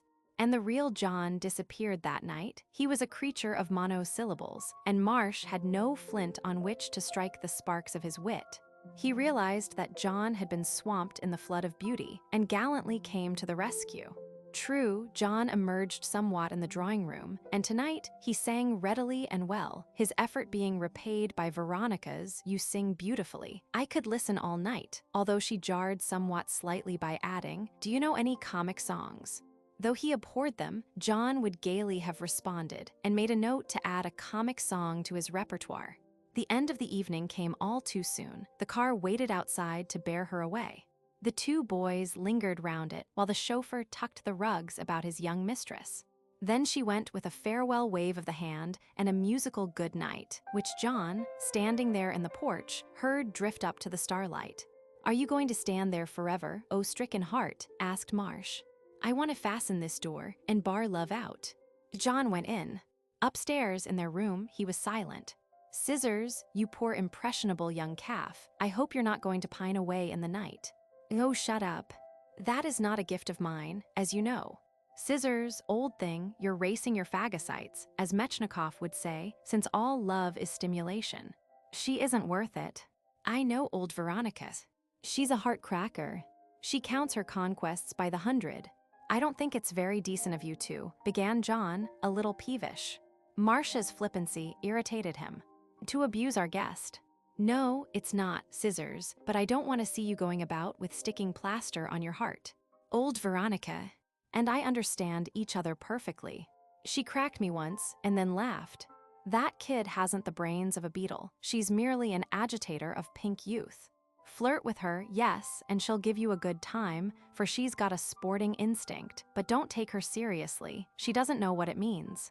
Did you hear her ask you for a comic song? And you did sing well tonight, Scissors, the nightingale to his mate." Marsh touched the tender spot. That comic song request rankled. "You didn't talk much with her?" asked Marsh. "No." "Well, do so tomorrow. Ask her what she reads, what she likes, the pictures she prefers. She's got a mind like an illustrated Sunday paper. You've had the comic supplement tonight." John groaned. Marsh's arrows always hit. "I think you're beastly about her," he said desperately. "No, I'm not. Veronica and I are great pals, but she doesn't come deer stalking on this estate. You're a sweet kid, Scissors, and I'm not going to let you cry yourself to sleep for a butterfly with the brains of a bat." "Oh, rot, you do-rag Teddy." Well, well, dear infant, just investigate tomorrow." Why did Marsh delight in pricking balloons? He was right, horribly right, thought John, as they drove away from the manor house next evening. That afternoon had been one long disillusionment. She was just as beautiful, just as attractive, and John feasted his eyes and heart on her. But she made a mistake when she took him down to pick gooseberries, in the far end of the garden, away from the others. "Give me your hand," she cried, and he helped her up the bank. He tried to master an impulse to squeeze it, and just failing, was going to, when she anticipated him. That sent the first cool little wind around his heart. She laughed frankly into his eyes. She was irresistibly beautiful, and she knows it, thought John. "Shut your eyes, Scissors, and open your mouth." He obeyed. A cool, thin hand held his chin. The fingers of another pushed a berry in his mouth. "Swallow." He swallowed obediently. "Open," she commanded. He opened his eyes. Her face was very near to his. Her bewitching red mouth smiled at him, and he saw two little devils of mischief dancing in blue eyes that looked straight into his. John looked back into them. There was a pause. "You're shy," she said reproachfully. "I know," he answered. Her hand slid off his shoulder. "I wonder who's winning the game," she said, moving towards a bush. "Perhaps we ought to go back." "But I want to talk to you," said John. "Do you? You are a strange boy," Veronica said. "I'm not a boy, at least, no more than you are a girl," he retorted somewhat resentfully. Another silence. They came to a summer house with a table in it, on which a book was turned down. John picked it up. It was by a popular woman novelist whose sex sentimentality swamped the bookstalls. "Do you read Amelia Circle?" she asked. "I love them." "No, I've never read her books. Are you fond of reading?" "Awfully." "What do you like?" "Have you read Conrad?" "No." "Wells or Bennett," he added. Yes, one of Bennett's. I didn't like it. I like Amelia Circle and Helena Thin best. Oh, said John. She was fast losing marks. And poetry. I adore poetry. She said ecstatically. So do I, said John, warming. Isn't Masefield splendid, and Thompson and Swinburne? I haven't read any of those, I think. I like Lawrence Hope, and oh, I love Ella Wheeler Wilcox. Do you know her Poems of Passion? I looked at them once, said John. There was no hope left in his voice. He did not disguise the fact very successfully. We'd better go back, she said. They joined the others, who had finished their set. It was late, and Marsh suggested going. Goodbye, he said, at the end of the drive, down which Veronica accompanied them. Even then John marveled at her beauty, enhanced by the setting of those elms and the old manor house. Goodbye, she said, offering John her hand. Goodbye, he responded. And as he said the word, it was obvious that they had lost all interest in each other. It really was goodbye, and neither minded. Half a mile from the house, walked in comparative silence, Marsh burst into laughter. What's the joke? Asked John. I can't help laughing at that poor kid. She's so crude. Who? Veronica. Why? I'm wondering how many romances she's killed in the gooseberry bushes. John glanced angrily at Marsh, and then the humor of it caught him, and he laughed also. How did you guess? He asked. Because I've shut my eyes and opened my mouth, said Marsh. Poor old Veronica. She is a flirt. If only she had brains, just a few. And there are a lot like her. Now I'll tell you of a girl that's my type, jolly sensible too. I want to see more of her next prize day. Who? Asked John, interested. Vernley's sister, replied Marsh. Oh yes, said John, knocking down a nettle with a swish of his tennis racket. Then came the end. The train drew away from Loughborough Station. John's father leaned back in his seat while John hung out of the window, waving to Teddy and Mr. and Mrs. Marsh on the platform until the arch of the bridge shut them from sight. John sank back into his seat. Aren't they jolly, Dad? He cried. Splendid, old son, you make good friends. There was one unsuccessful event in their holidays. That was the visit to John's uncle. Mr. Dean went, John thought, from a spirit of duty rather than pleasure. John had only seen his uncle once, when he had come to the school on prize day and had treated John as a child of 5 and adopted an air of patronage towards his father, which the boy deeply resented. They had not responded to each other in a single detail. Just like his father, said Sir Henry to his wife, the next day, as impractical as Charles and as wayward. The boy wants strong handling. I told his housemaster so. He had departed without asking John home for the holidays, greatly to John's relief, for he would have gone in a spirit of martyrdom. John felt he was resented because he was his father's son. It must be galling to the uncle with no sons and 2 daughters, to know, unless he was more fortunate, that his nephew would inherit the title. It was the one unsuccessful fact in Sir Henry's life. He could and did ignore his brother, but hang it, he could not ignore his brother's son. He never read without anger in the baronetage, heir presumptive, Charles Dean QV, and QV led him to John Narcissus Dean. Narcissus. What a preposterous name to give a boy to an heir. Their visit did not improve the mutual opinion.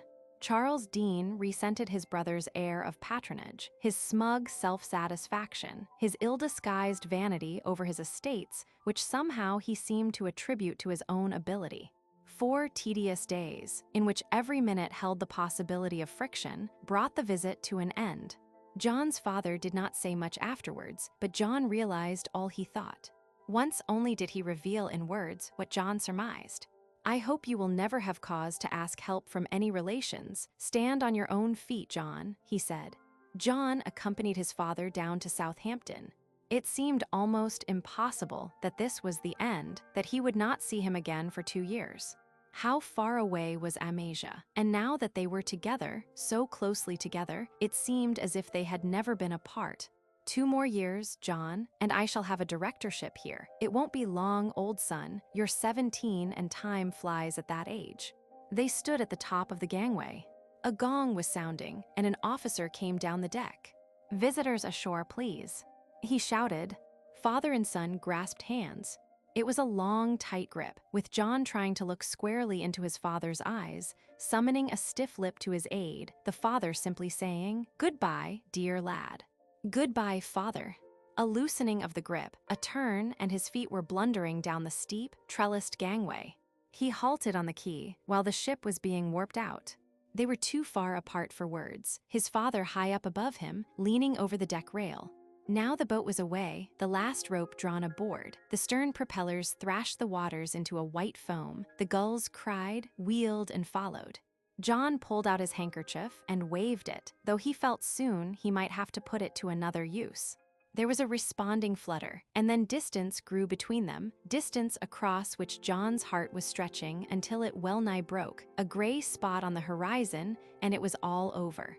He walked along the quay. The rain began to drizzle down. It turned cold, and he shivered as he walked back to the station. England seemed a lonely place to live in.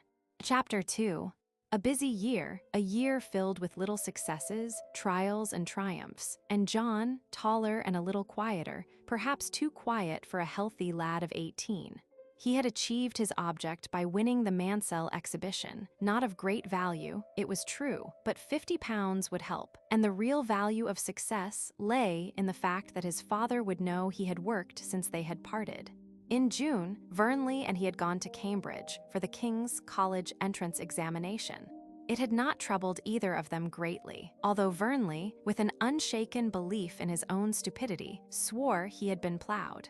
Their glimpse of Cambridge filled them with dreams of a golden age. They stayed on for a couple of days after the examination and made visits and excursions. Vernley's cousin was at Trinity and had a large bare room, reached by a winding staircase that looked on to the backs, with a vista of bridges and elm tree walks. The day after their return to Sedley, Mr. Fletcher sent for John. It was late in the evening when young Jones came to his study with the summons, and John was just finishing a game of chess with Marsh. Vernley sat in the window trying to read Henry Esmond in the sunset light.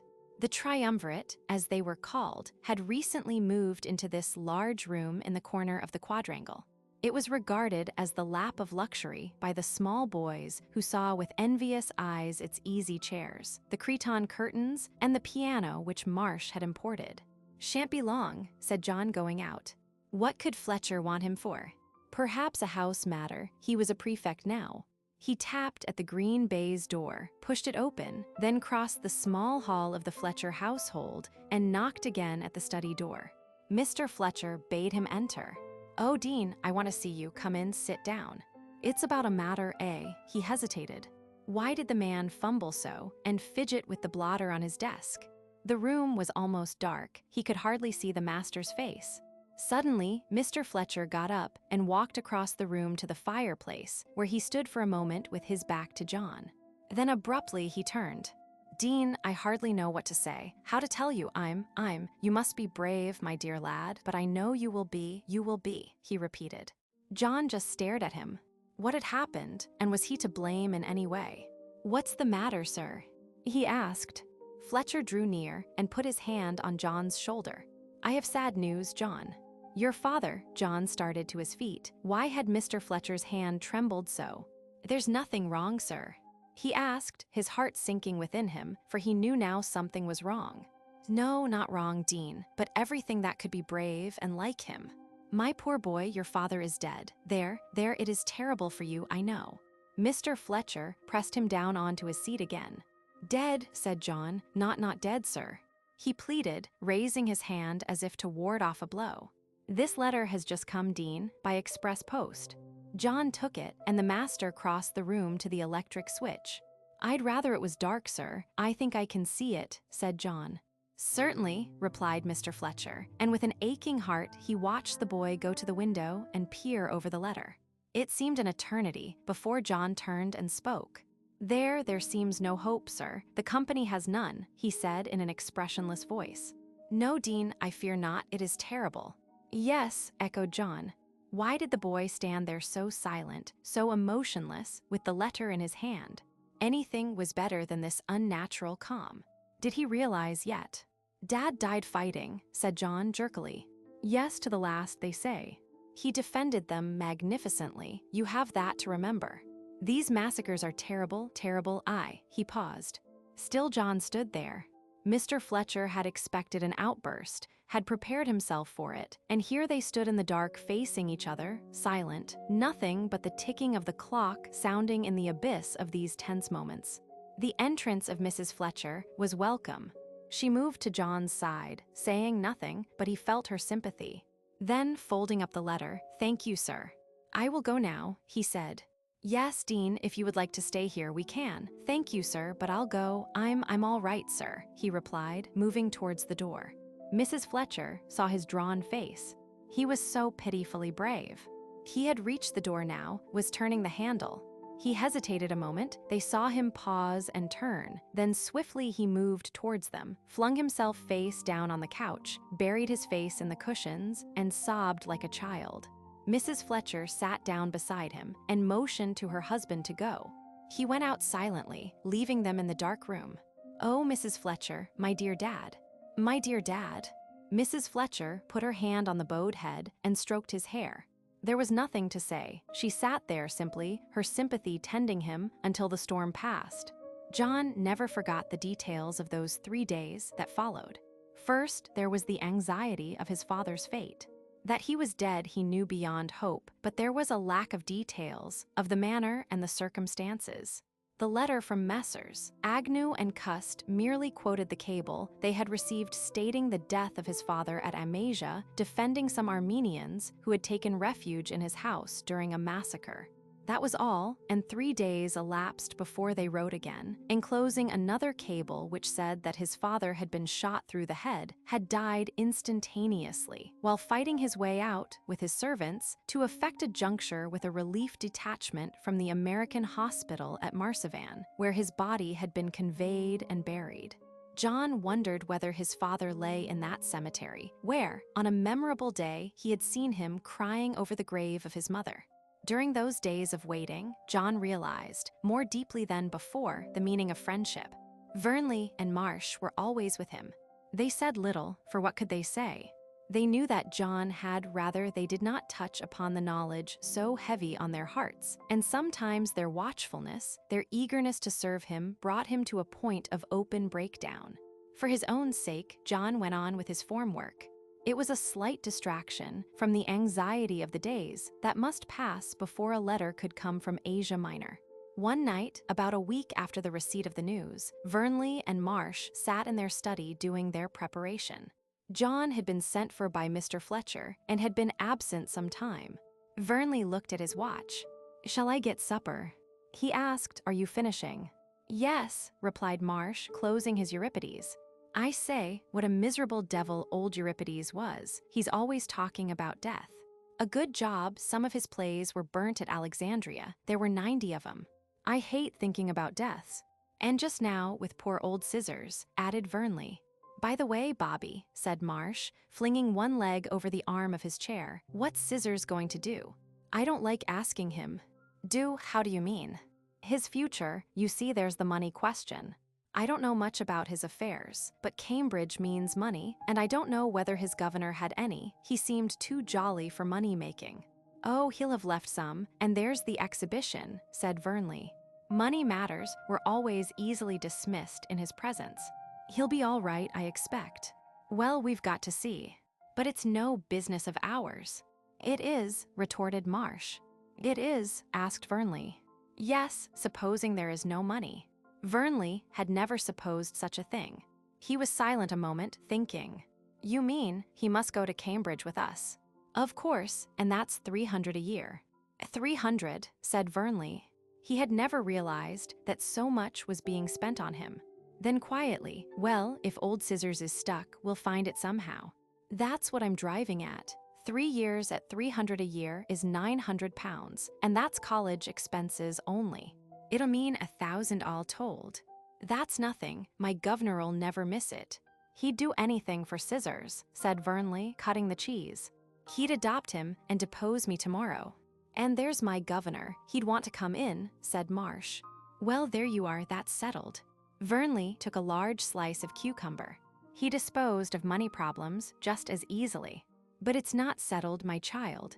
You've forgotten the chief person in the settlement, there's Scissors." Well, you can take a mule to the water, but you can't make him drink. Suppose he wouldn't be helped. Oh, he would. He'd be quite decent about it. He'd know it would please us. But I don't think we need worries. He's sure to have some money, and there's his relations. From all I've heard of his relations, we've a better chance, commented Marsh.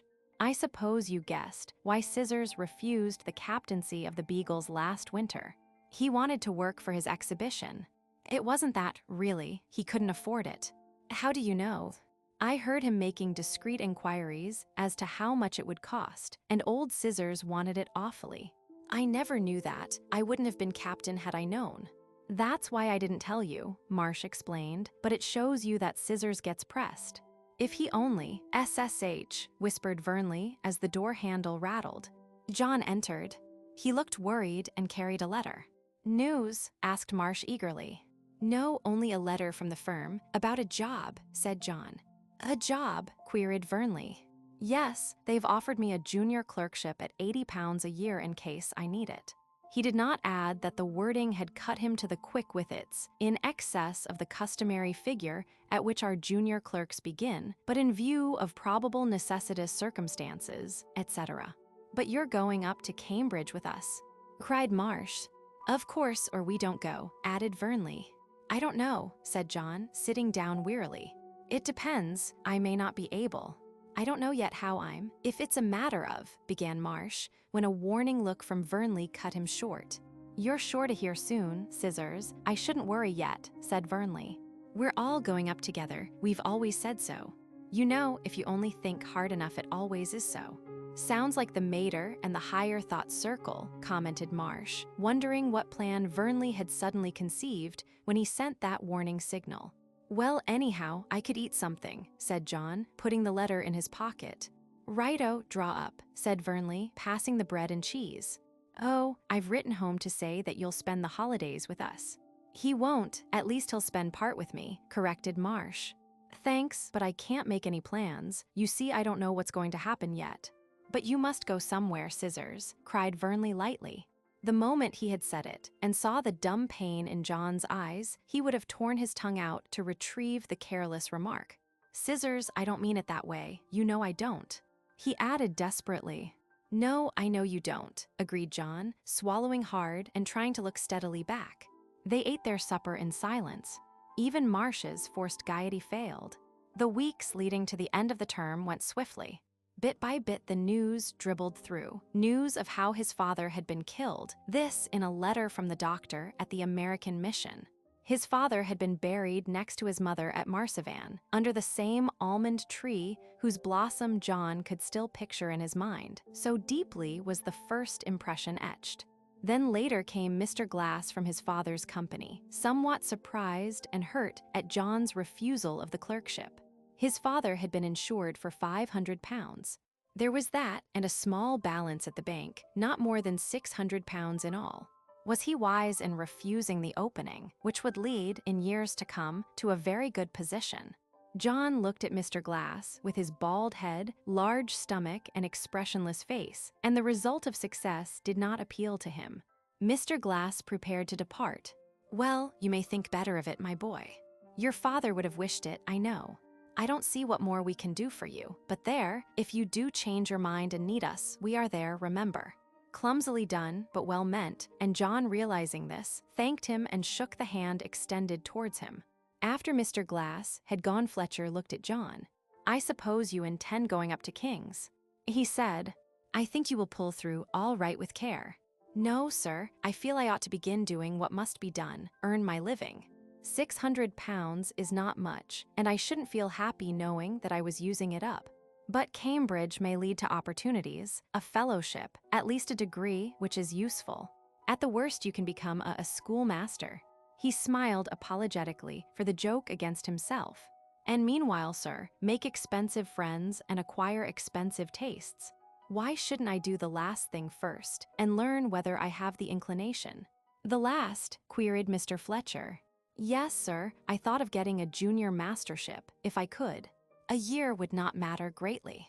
If I failed at that, then I would go up to Cambridge. It would not be too late. No, but you are wasting a year. Yes, sir, but I feel I must work it all out. "I'm afraid you don't understand, sir," added John lamely.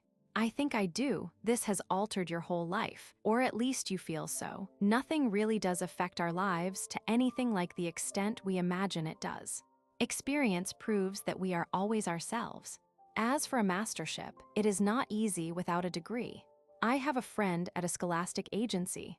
If you wish, I will write to him. That is, if you want to take this step. Personally, I advise you to. No, I won't advise you, John. You must decide for yourself." 2 weeks after that conversation, John was glad of the step he had taken. The insurance company had refused to pay the claim. The policy did not provide for the contingency in which Mr. Dean lost his life. John's capital now was £132. Mr. Fletcher's friend had obtained for him a junior mastership at a preparatory school in Hampshire. £60 a year, Dean, not much, but still you're a beginner. It will give you time to think," said Mr. Fletcher, handing him the letter. John wrote accepting the offer. There were vigorous protests from Vernley and Marsh.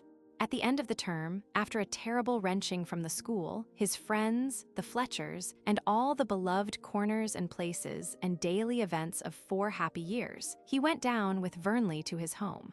The latter still believed that John would accompany him to King's. Marsh had gone home with the same belief. Vernley's faith was based on the ability of his father to bring John round to common sense.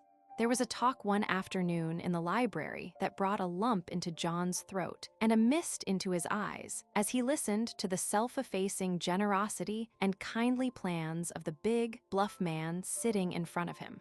But he remained true to his decision. Mr. Vernley mopped his brow, hot with the attempt to suggest, as delicately as possible, a way out, and afraid all the time of hurting the boy's feelings. John thanked him in a voice that trembled. "Well, well, John, you're an obstinate boy, but I won't worry you. You can do me a great favor by keeping an eye on Bobby, and you won't, and I'll owe you a grudge all my life. But if you do want to give me real pleasure, then come to me whenever you will. I won't say more than that. You understand, my boy, don't you?" And with that, he placed a kindly hand on the lad's shoulder. "And 'pon my word, I admire your grit. You're the right stuff." Dismay, blank dismay, was written on Vernley's face when he heard of the result. It was no use appealing to John. The latter had heard him to the limit of his patience. Vernley went to Muriel. She could act when others failed. To his amazement, she did not agree. "Scissors is quite right. You can say what you like or put it how you like, but it's charity and John would know it, and you would know, and it might make a difference. I think you're blind." "But why?" cried Vernley plaintively. "John refuses to be helped simply because he thinks so much of us. He's not going to jeopardize his friendship by indebtedness or reasonable gratitude. But you men never can see these things. Only a woman understands." "Rot," said Vernley, but he began to understand. That night he wrote to Marsh. "I shouldn't mention it anymore. Scissors can't be shaken. The governor's failed, and if your governor tried, he might suspect a plot and throw us all over. Perhaps we'll have a chance later. School teaching's a hell of a life." True to his advice, Marsh dropped his own scheme in which his father had concurred. When John arrived to spend September at the vicarage, the choice John had made was not opposed. They had a jolly holiday, jolly insofar as John, with the momentous events of the last 2 months in his mind, could be light-hearted. Often he looked into the future, and sometimes was seized by despair at its hopelessness. It was not the task confronting him. Earning a living was the common lot of men, and the one in which they found most happiness. It was his loneliness, the apparent futility of his life. He was alone. That was the awful thought. This great, passionate world, and of all its millions, not one inseparably bound to him, to rise or fall with his success or failure. Ungenerous, perhaps, this thought. He had friends, such friends too. But the possession of friendship meant independence. He was not going to be behind and be pulled along in the race of life. They should have no cause to be sorry for him. Rather would he have them eager to know him, to cherish his friendship the more for the success that he brought with it. He was of a class that found it easier to do a favor than receive one. He spent his life seeking, not a way out, but a way through. He was now braced for the contest, and the sternness of it exhilarated him with the freshness of a morning sea. He was diving from a great height of sunlit friendship into the cold sea of life. Chapter 3. In the art prospectus, printed on a glazed paper with many choice illustrations, Chawley School was a perfect place. The school, once a manor, celebrated for its architectural beauty, was situated in a magnificent park of 5 acres, with an ornamental lake and a drive 1 mile long. The gardens in front of the house were extensive and well kept. One of the illustrations showed 50 small boys, all dressed alike in gray shorts and blue flannel jackets, with gray socks with red tops, and straw hats with red bands, squatted on the splendid lawn, all showing bended bare knees and round happy faces. In their midst were 3 masters, 1 middle-aged and 2 quite young, and a lady. The letterpress under this charming picture of sunlit foliage and smiling humanity said afternoon tea. The prospectus also mentioned the covered swimming pool in the grounds, the boys' own garden, the large airy dormitories and classrooms. It then drew rapturous attention to the staff. The school was run by the Rev. Shale Tobin, M.A., scholar of Balliol College, Oxford, with a double first, a blue for cricket, and for some years famous as a halfback. One Sunday morning, 6 head boys, conscious of leadership and the great world of a public school approaching, shuffled their feet in the manor pew in the village church. Behind them in other pews sat other little boys, more angelic in appearance and devilish in action. They were all dressed alike, in black Eton jackets, white collars, gray trousers, and shoes. Even at the tender age of 10 to 13, their faces gave promise or otherwise. The new young assistant master, who sat guarding them in the 3rd pew, found himself studying. During the dreary sermon, the shapes of the heads ranged in front of him like turnips on a table. There were long heads, round heads, oval, pointed, blunt, flat, and dinted. Handsome, well-made, ugly, emaciated, intelligent, stupid, good-natured, deceitful, mischievous, and lovable. John Dean ranged up and down the row. This was his first Sunday morning in church. It was his Sunday on duty. The other assistant master had gone into Southampton. The young assistant master was not the only critical person letting his thoughts wander from the harvest festival sermon.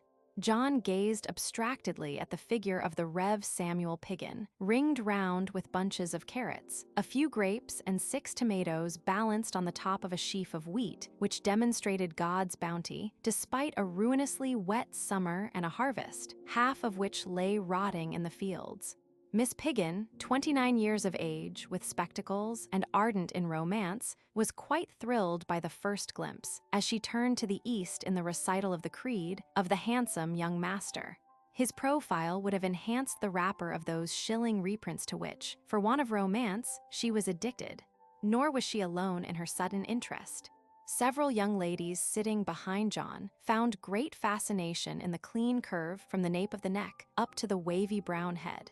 Other younger ladies, favorably placed in the side pews, could not have been more fascinated had Apollo himself renounced his pagan origin and come to church. The proud mouth, the dark eyes, the fine brow surmounted by a wavy mass of chestnut hair, the whole poised on an athlete's shoulders, were attractions against which the sermon competed in vain. The doctor's daughter, for 3 years determined to be a missionary's wife, found her gaze wandering from the altar to the school pew. One little boy with a freckled face and a genius for mischief ceased making chewed pellets from a hymn sheet when he noticed the rapt attention directed towards the pew in which he sat. He nudged the boy at his side, and both, suddenly conscious of the suppressed excitement that flowed over them, sniggered and brought a reproof from their new master. Something in the freckled boy's mute mirth as he looked at him caused John to turn round when he met the troubled gaze of a dozen pairs of amorous eyes. He quickly turned again and felt the blood mounting to his neck and face. The little boys sniggered again. John made a mental note not to the little boy's advantage. Miss Piggin also made one, to call when her father paid his formal visit. And not to be outwitted, the doctor's daughter decided she would motor in with her father on Monday morning, when he paid his usual visit to examine all the boys at the beginning of term. Hitherto missionaries had absorbed her hero worship, but then assistant masters as a class had not seemed attractive. The former master drank, to the scandal of the village, which met him in the bar of the Red Cow, where he grossly libeled all those, and their wives, who kept preparatory schools. His predecessor had a squint, the one before was lame, and the one before him was an old man of 60, who had suddenly and most inconveniently died of bronchitis in term time. £60 a year and free board somewhat limited the available supply of assistant masters. Messrs. Sloggart and Slingsby, the scholastic agents, had told the Rev. Mr. Tobin that they were afraid he would have to add another £10. John liked Mr. Tobin on first contact. He was a man of about 50 years of age, with a tanned face and kindly blue eyes. The famous athlete was fast disappearing in a bulky schoolmaster who added weight each term with considerable anxiety, coupled with a feeling that his appearance at least was a good advertisement of the school. He had a genuine love of boys and worked hard with them, being strict and kind, with a determination to do his best for them. The boys, in fact, were watched day and night. Convicts would not have had closer attention, and the same supervision extended to the two assistant masters. Mr. Tobin had little imagination, and the whole of it had been expended in the prospectus. The grounds of Chawley School were certainly extensive. The former tenant, like the present, had found them too much so, and let them go wild. The lawns on the front part of the house were kept tidy, elsewhere the walks were weed-grown. The ornamental lake stank, and might have been the death place of Shelley's sensitive plant. The prospectus mentioned boating on the lake as one of the diversions of the fortunate boys. The only boat was an old punt, one end of which had been long submerged among the water lilies. It was the floating end that appeared in the prospectus photograph. Afternoon tea on the lawn was also slightly different from the photograph. 3/4 of the boys had never been on the lawn. Every Sunday, as a reward, 6 top-form boys, with the assistant master, were invited to tea with Mrs. Tobin on the lawn. A fear of her presence was mingled with the love of her cake, and had the boys had a free will in the matter, they had rather not have been rewarded. Mrs. Tobin was a tall woman of about 48 years. She was cold and looked at people with eagle eyes. Her voice was deep, her features gaunt, framed in straight brown hair brushed severely back.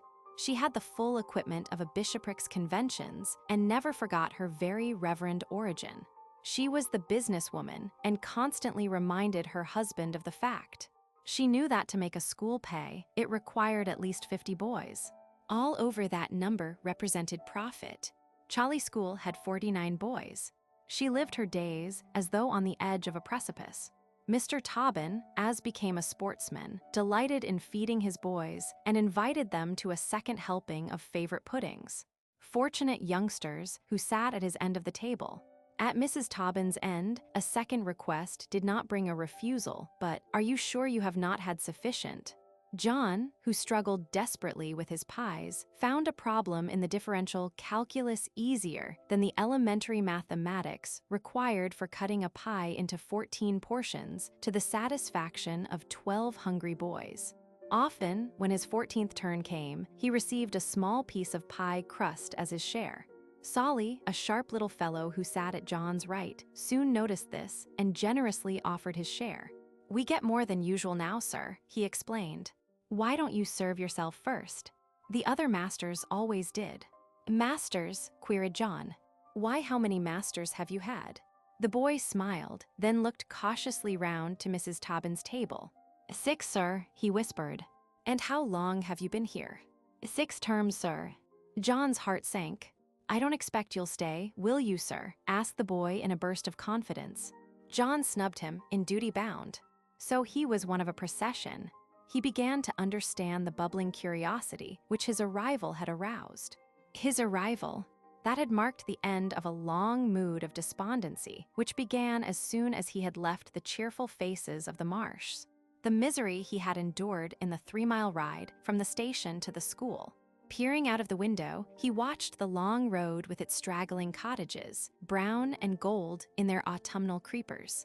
Then the village stores with a fat man looking curiously at the school cab, next a rise and on the other side a glimpse, through the trees, of Chawley School, fronted by a broad stream and bordered by rook-haunted elm trees. As the cab drew up at the main door, the Rev Shale Tobin came to greet him. His box was taken up, and he followed the headmaster into the wide hall. There was no furniture in it except a round mahogany table with an electroplate card tray and a hat stand. The headmaster's living apartments opened off on the right, and a wide corridor traversed the whole length of the building. John was led to the left, which contained the classrooms. If anything more had been needed to depress him, the room, somewhat grandly called the master's common room, would have done it. "We have not had time to get straight yet. The matron will make this more comfortable soon," Tobin said. There was certainly room for improvement. A worn carpet covered the floor. On the left side stood a small table covered with a crimson cloth stained with ink. The wallpaper was a faded, patternless drab color. There were 2 chairs, one a basket chair with a short leg, the other a stiff Sheraton. There were no pictures on the walls. The fire grate had 2 broken bars and no fender.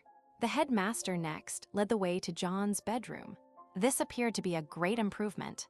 The size of the room, in contrast to the common room, made John feel more lonely than ever, and he shuddered when he thought of winter mornings. But it was well furnished, in a heavy mid-Victorian manner. There was a white, marble-topped wash stand with a red-flowered jug and basin, a large swinging mirror and wardrobe. The carpet was faded but good. This at least was an endurable room, and he could live in it. It was shortly before tea on the first day of term that John met his colleague. Gerald Woodman, a scholar of St. John's College, Oxford, was tall and heavily built for his 25 years. He appeared much older because of his great reserve and a perpetual melancholy. He had dark hair and dark eyes, an enormous appetite and no sentiment. In his short life, he had arrived at a creed of absolute cynicism. He talked with reluctance, but John found later that at heart, he was a good fellow whose foibles were the inheritance of a period of religious mania. He was now a robust atheist. The church no longer seemed a desirable refuge. He had become a schoolmaster. Although 14 stone in weight, he was possessed by a fear of starvation and deplored his thinness. When in cricket flannels, his thighs wobbled so much that all the boys grinned, but even this did not reassure him. John had recently passed through the brief, pimply period inseparable from youth, and in desperation, one day bought a bottle containing 500 blood pills. As if alarmed at the prospect, the pimples immediately disappeared. Mr. Woodman saw the pills on John's dressing table and asked if he might have a few to set his blood in order. John gave him them. Those pills probably saved the first assistant master from a second nervous breakdown. He swallowed 5 after each meal and declared with deep satisfaction that he was putting on weight. He was optimistic until the bottle was finished, when his habitual melancholy returned. Their first evening at Chawley School was spent in a conference with the headmaster who drew up the curriculum. The hours were arranged between them. John received 1 afternoon per week off duty and the alternate Sundays. The class hours were 8:30 a.m. to 11, a break of half an hour during which they supervised games, then 11:30 to 1 p.m. an hour for lunch, then work until 3 p.m. Games followed until 5, a period during which John changed into football shorts and raced about the field in a scrimmage of shouting boys. He enjoyed this and quite forgot all his woes. Tea was at 5, a blessed interval of 1 hour's peace, then school again until 7:30 when the boys went up to bed. Dinner in the household apartments, with Mrs. Tobin in an evening gown and facetiously cheerful, was at 8. After dinner, the 2 masters left the rosy warmth of the dining room for their own bare quarters, where the interval between dinner and bedtime was spent in the correction of the day's exercise books, a monotonous routine dulling the senses and demoralizing human beings with its hopelessness. There was no sense of advancement. The end of the term came slowly, then the holidays, then term again, with the same subjects to drill into the same reluctant little boys. Mr. Woodman, in a voice of deepest melancholy, foretold all this on the first night. When he learned that John was new to his profession, he smiled at him like a butcher on a good sheep delivered for slaughter. "Whatever made you do it?" he asked. "Do anything, be a scavenger, a policeman, you will at least retain your self-respect. You will not have to endure the chilliness of schoolmasters' wives, the scorn of parents, the buffoonery of boys. We are fools out of motley, something masquerading as gentlemen on the stipend of stevedores. My God, Dean, pack your trunk and flee tonight. This is the end of all things. Have you dreams, ambitions, hope, courage, youth? Abandon all who enter this profession. John remonstrated. There was the great opportunity of forming character. Surely it was a noble thing to teach the young, to gain the confidence, if not the affection of boys, to watch them grow in intelligence, to trace the operations of their fresh minds slowly opening on a wonderful world. Mr. Woodman listened patiently to John's panegyric and peered at him over the top of the gold-rimmed spectacles he wore when correcting exercise books in the jumping, incandescent light. Dear me, this is almost pathetic.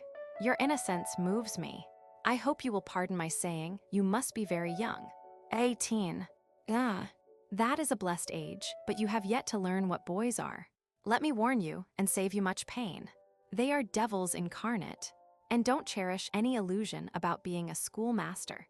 We are a race of pariahs. At 40, we have no feelings left. We are desiccated textbooks. At 50, we are old fools haunting the doorsteps of the scholastic agents or short-sightedly sitting on the prepared pins of our loving pupils. Don't think you will receive any gratitude for your labor. You won't. Your check at the end of term wipes out all obligations. After 3 years' close attention, they are not even your boys. They pass on to a public school and repudiate you. Boys are sent to preparatory schools by lazy parents who wish to get rid of the responsibility of their offspring, or by upstarts who want to start the new generation in the grooves of social respectability. They will hold you in utter contempt because you cannot do anything better than bring up their children for them. Epictetus was a prince in comparison with the modern schoolmaster. Woodman's theory, nevertheless, was not strictly applied. He was firm with his boys, made them work hard, and was a martinet in detail, but he was a sportsman, and the boys responded to his sense of fair play. As for John, by the 3rd day of term, he was devoted to them, although hating more and more the dreary routine of his life. It was fascinating to study this dozen or so of young lives given into his keeping, to note the amazing divergence of character which manifested itself so early. John found himself looking through them to the parents beyond. He had a perfect index to the home life and the characters that had influenced them. The generous boy and the greedy, the frank and the secretive, the imaginative and the stolid, the sharp and the dull, the graceful, the strong, the quick, the ugly, the slow, the boy of bright honor, and the boy with a tendency to deceit, the potential coward or hero. They were all here in embryo. Education, after all, was only a wind that could bend the branches. It could not change the nature of the plant. At the end of the first week, John was in a highly nervous condition. The monotony of the work, the regularity of the hours, the seclusion in a small world, the absence of all friends and his isolation miles away from all who knew him and with whom he could talk intimately, preyed upon his mind until one evening he reached a point of frenzy. He banged down a pile of exercise books, kicked a cushion vigorously, and then swore at the wall, from the other side of which came sounds of a small boy practicing Czerny's 101 exercises for the pianoforte. Woodman watched this outburst of wild rage with amusement. "Beat your wings, my poor little moth.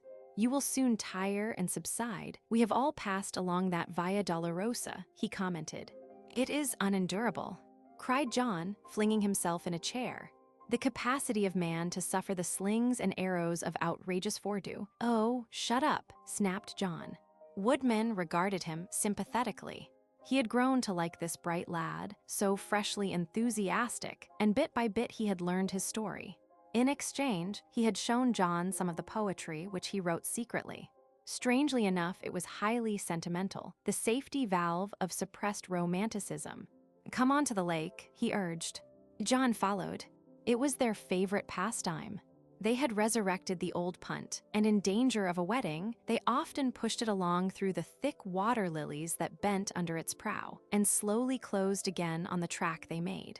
Meanwhile, the rooks, watching them from the elms above, cawed loudly, and the water hens showed alarm. The two masters became incredibly young once they were in the punt. They rocked it to see how near shipwreck they could go. They sang in a loud voice all the absurd ditties they could remember. Had their young charges seen and heard them, it would have been an amazing revelation of the humanity of masters out of school. As it was, Mr. Tobin complained that some of their noise had carried across the lawns to the open dormitory windows. But they simply had to sing. It was their one outlet of pent-up youth within them. They would punt about until the dusk had given place to darkness, when the elms seemed gigantic and a rising moon peered in between the branches and watched the rippling reflection of her light.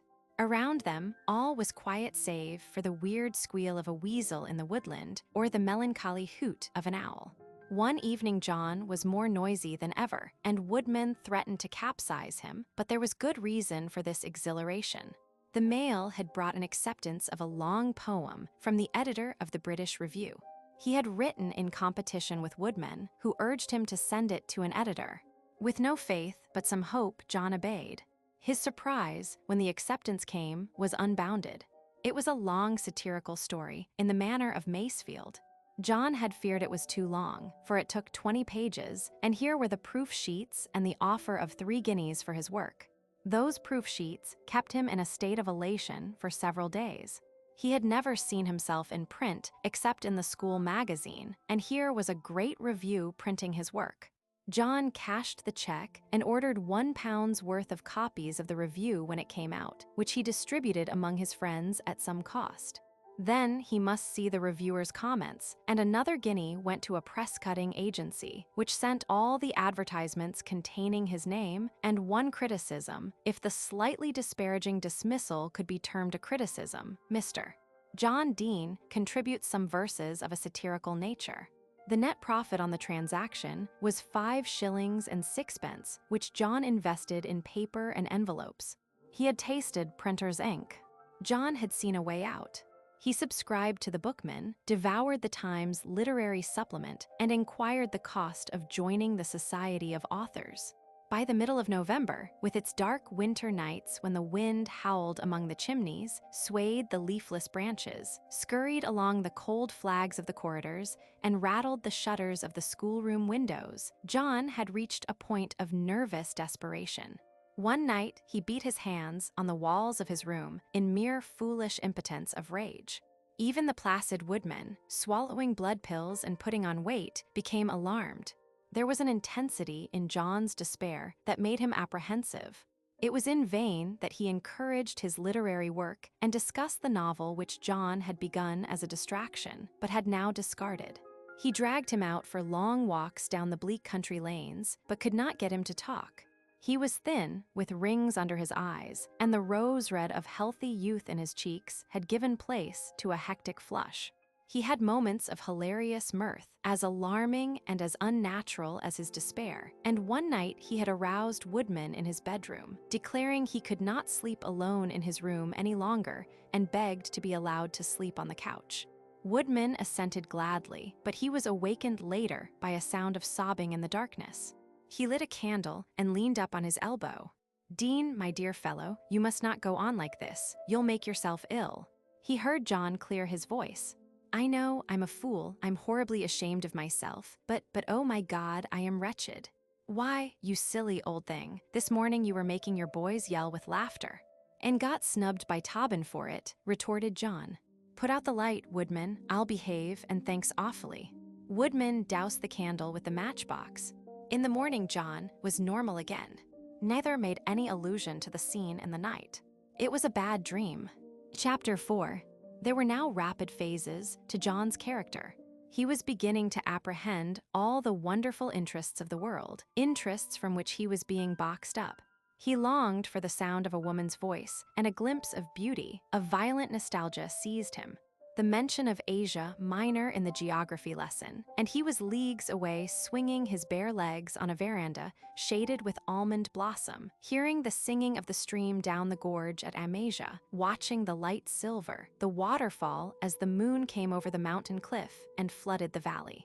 He recalled his father reading to him. He could hear the clatter of his pony's hoofs in the courtyard, hear Ali calling him out to play, Ali his bosom friend, whose last gift now lay on his chest, whence he had never removed it. Or he would be suddenly transported to Sedley by the sight of a familiar dictionary, and again sit working and chattering with Vernley and Marsh in their study. His longing for his friends increased with the passing days. Vernley wrote faithfully, chronicling doings at Cambridge, sometimes unconsciously causing pain by the enthusiastic mention of a new name, which John felt was taking the place of his own. As anticipated, Marsh was a great success. In the freer atmosphere of the university, he had blossomed into a man of power and influence. He had already made a brilliant debut at the Union, and prophets talked of him as a future president. Marsh says the office would be yours for the asking. There is no one here who could stand up with you, and I agree. Why on earth don't you come, you dear old obstinate scissors? John was almost persuaded, but pride held him back. He must work out his own salvation. A memory of Browning helped him, but after they will know me. If I stoop into a dark, tremendous sea of doubt, it is but for a time. I press God's lamp close to my heart. Its splendor, soon or late, will pierce the gloom. I shall emerge one day. Was he a coward? He had a fear of poverty, and an almost desperate fear of the future at times. He was immersed in the poetry of Shelley and Keats, and soon was longing ardently to die of consumption in Italy, long before he would be 26. In another mood, his ambition carried him to dizzy heights. Recollections of talks with Mr. Ribble came back. Downing Street was not such an impossibility after all. He could speak. What had Vernley said in his last letter? And Mr. Steere had written to him about his article on the rise of naturalism in English poetry, which had appeared in the Blue Review, and asked him to be sure to call when next in London, in order that he might meet some of your contemporaries. From that day on, London began to call him. That was the battlefield. Woodman agreed. This is a dead end, he said, but useful for the future. Useful how? Asked John. You're getting material to write about. Think what a story's here for you one day, when you look back. You'll smile then. Gradually, John's mood of desperation passed. The problems of life was yet to be solved or attempted, but he was young. He had intense ambition, good health, friends, and certain qualities which secured him notice. He became aware that he possessed what men call a personality. There was something that made persons ready to do him a service, and this asset was the latest of his discoveries. At the vicarage, Miss Piggin had proved her friendship. She left him books. She knew something about art, having spent 2 terms at Newlyn. At least, she knew the various schools of art, the names of the galleries in London, and the queer methods employed for achieving success. For the first time, he heard of the vorticiste and the mad young men of the backyard gallery, which specialized in chimneyscapes and exalted the hideous. She told him of energetic young James Squilson, 1 part artist and 2 parts publicist, the 1 part being good, the others impudent. The good was at present carefully hidden, while his monstrosities had created sufficient of an outcry to make those beardless Jews Messrs. Riverton give him a one-man show at the Trafford Galleries. This exhibition, Miss Piggin said, was a great success. Society flocked to it and declared it unique. It bought enigmatical canvases at 50 guineas each, which were cheap, considering they were fashionable and provocative of discussions at dinner parties. Major Slade, a charming man who liked having artists to dinner, bought several and felt like a connoisseur for 6 months, which was as long as he liked any sensation. Squilson's 3rd exhibition cooled Slade's waning enthusiasm. The perverse fellow had become an artist. His paintings might have been accepted by the Royal Academy. When Squilson declared, to the horror of society, that he would not object to being accepted, Slade dropped him and gave away his works as wedding presents. Miss Piggin was musical also. She played Bach and cultivated an enthusiasm for Scriabine. John found that his musical intelligence ceased after Debussy. Ravel was his breaking point, although Stravinsky's Eloiseau de Feu seemed to give him a prospect of a new land where the animals were articulate. John became rather a frequent visitor to the vicarage. Mr. Woodman was asked to dinner also, but he was asked as a companion and was useful in occupying Piggin's attention. Miss Piggin, accustomed to the role of hostess since her mother's death, devoted her attention to John. Formerly, on festive occasions, she had asked her friend, the doctor's daughter, to assist her. She decided that she could manage well enough with such obliging young men. Miss Piggin also found a new incentive to dress rather better than usual. The sleepy life of a country vicarage had caused her to become somewhat lax in the past. It was no use being a fashion plate when there was no one to notice. Now, however, she made a surprising resurrection. Even the village publican commented on it, as also poor little Miss Timmy's called in to do the sewing. Although Miss Piggin was well aware that nature had not been lavish at her birth, she knew that fashion has given woman a good frame for an indifferent picture. Short-sighted, out of doors she wore spectacles, but these were discarded in the evening. She was troubled with chilblains on her hands, it is true, but she had a wonderfully fresh complexion for a young woman of nearly 30. John, in fact, thought she was about 23, though she seemed to have seen a lot in her short life. But she could talk and had an eager interest in literature, of which she was no mean critic. As an artist, she was sufficiently good to merit her asking John to sit to her, which he did, getting an ache in the neck, while she made a very idealized drawing of him. It was a little trying, for the sitting, which he had been told would require a few hours, ran into weeks. Miss Piggin seemed everlastingly taking out, the next day, what she had achieved with such elation the previous day. The eyes and the mouth caused the most trouble. These required several visits from the easel for close study. His hair was comparatively easy, for she could arrange it to fall as it suited her. She told John he had sensitive nostrils and a perfect, but sensuous mouth. "Not sensual," he said, laughing.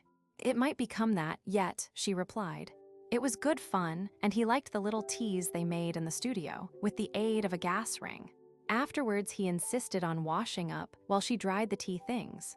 It was a domestic moment, and it gave Miss Piggin a thrill. He looked so fascinating with his sleeves rolled up above the elbows. Once, when he dozed while sitting, she had hoped that he would fall fast asleep. She would just kiss his head as it lay, with its tumbled hair, on the side of the chair. But he aroused himself, and Miss Piggin was grateful that she was saved from being so foolish. She held John from a nervous breakdown. She took him for lone walks and encouraged him to talk. He found his idea of going to London to write eagerly supported. What to write he hardly knew. Miss Piggin suggested journalism. She had met quite a lot of journalists near her rooms at Hampstead. They seemed very jolly and not hard-worked. It was true they had small private incomes or self-sacrificing parents. She gave John the address of a boarding house in Pimlico. If he went to London, he would find it cheap but not nasty. It was on one of these walks, one day, an incident occurred that thrilled her with a revelation of the male in action. They were on a narrow and muddy road when a cart came into view, with a red-faced youth lolling on the top of a load. Although there was no space for the two walkers to stand in, he drove his cart forward, jamming them up against the wall and spattering them with mud. Miss Piggin gave a cry of despair at the sight of her muddy skirt. With a quick movement, John ran to the horse's head, seized the rein, and pulled up the cart. "Why don't you look where you are going?" he shouted angrily. The lout blinked at him. "Shut your mouth." John flushed and tightened his grip. "You'll get down and apologize to the lady," he said firmly. Another flow of indecent language. "Let go that rein," finished the carter. "I shall not." "Come down," retorted John. The carter raised his whip and brought the lash down across John's shoulders and neck. The horse reared, John started forward, seized the dangling leg of his aggressor, and brought him sprawling down into the muddy road. He was up in a minute, bellowing obscenely with rage. John dodged the blow directed at his mouth.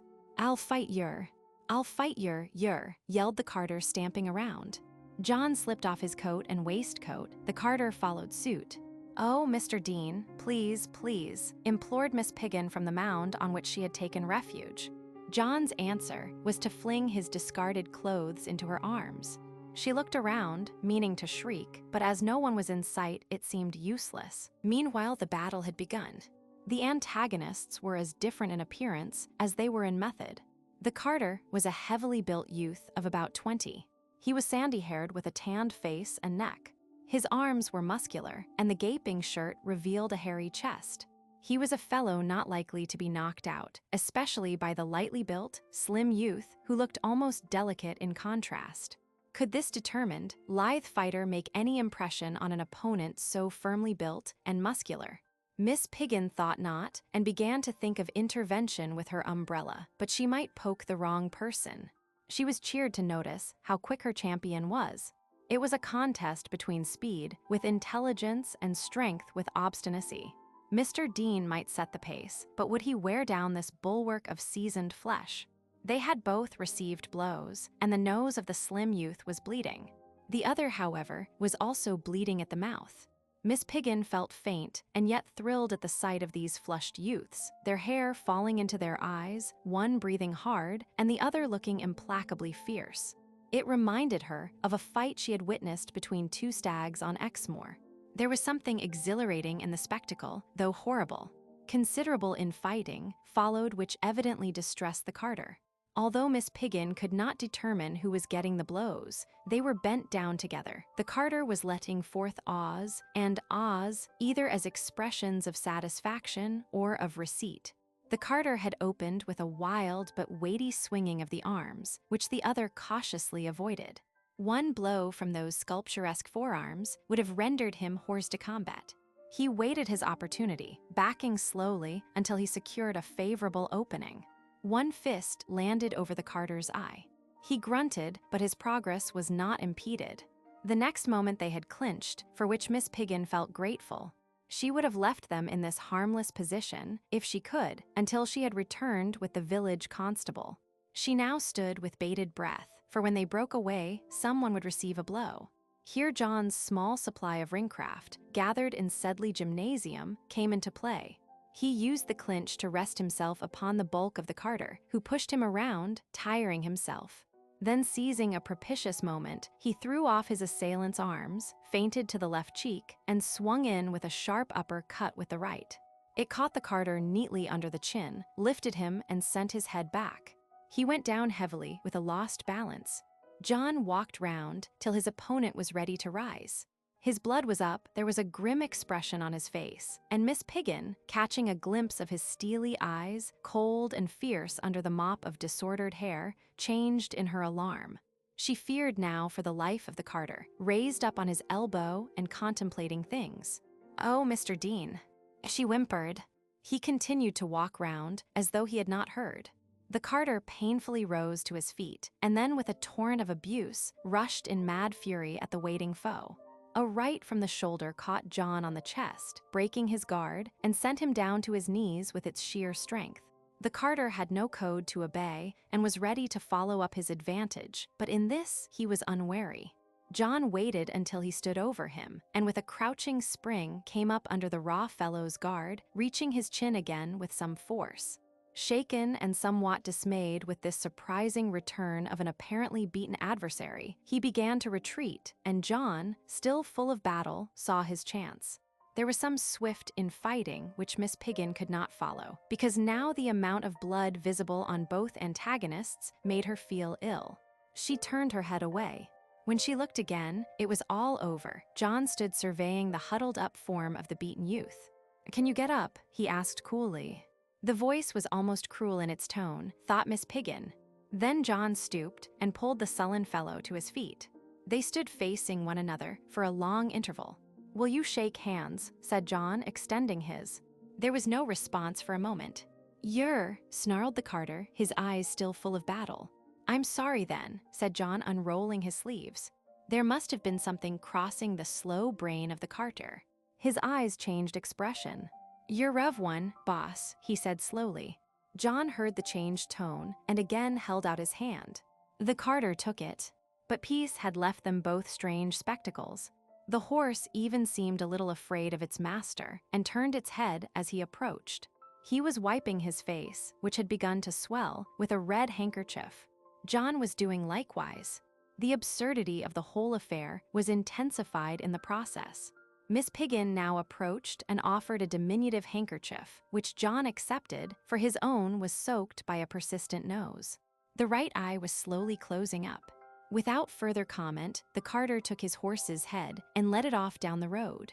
As John looked up and caught Miss Piggin's piteous expression, he could not help laughing.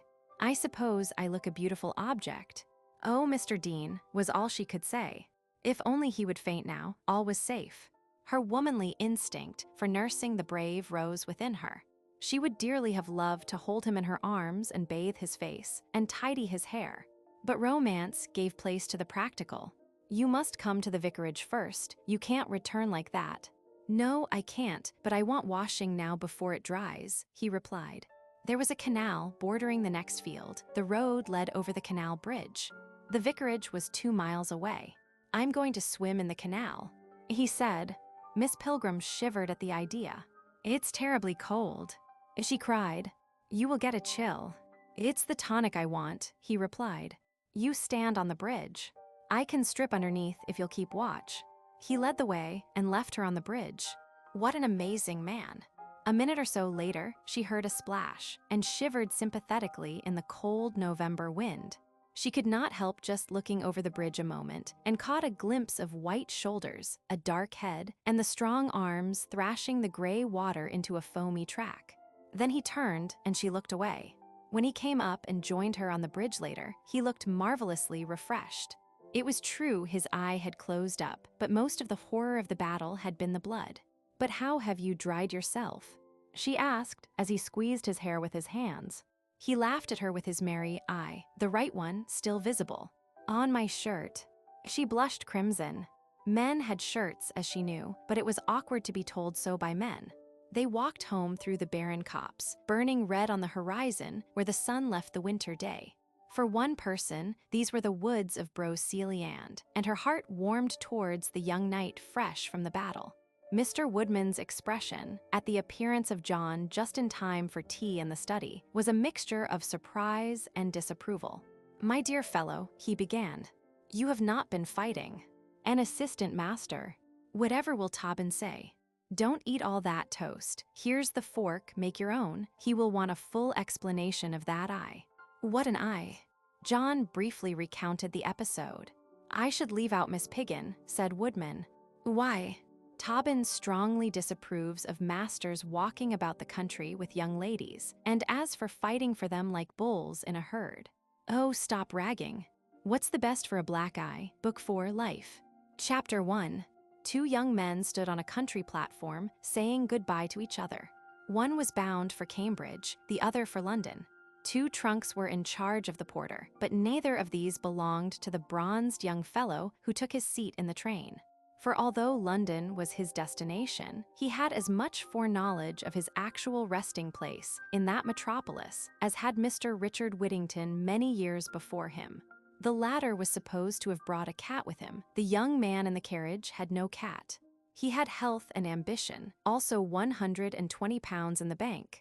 He had been able to save the whole of his salary for the second and final term at Chawley School, which he had left at Easter, to the sorrow of the boys, who had marked their adoration with some tears and a presentation set of Shelley's poems.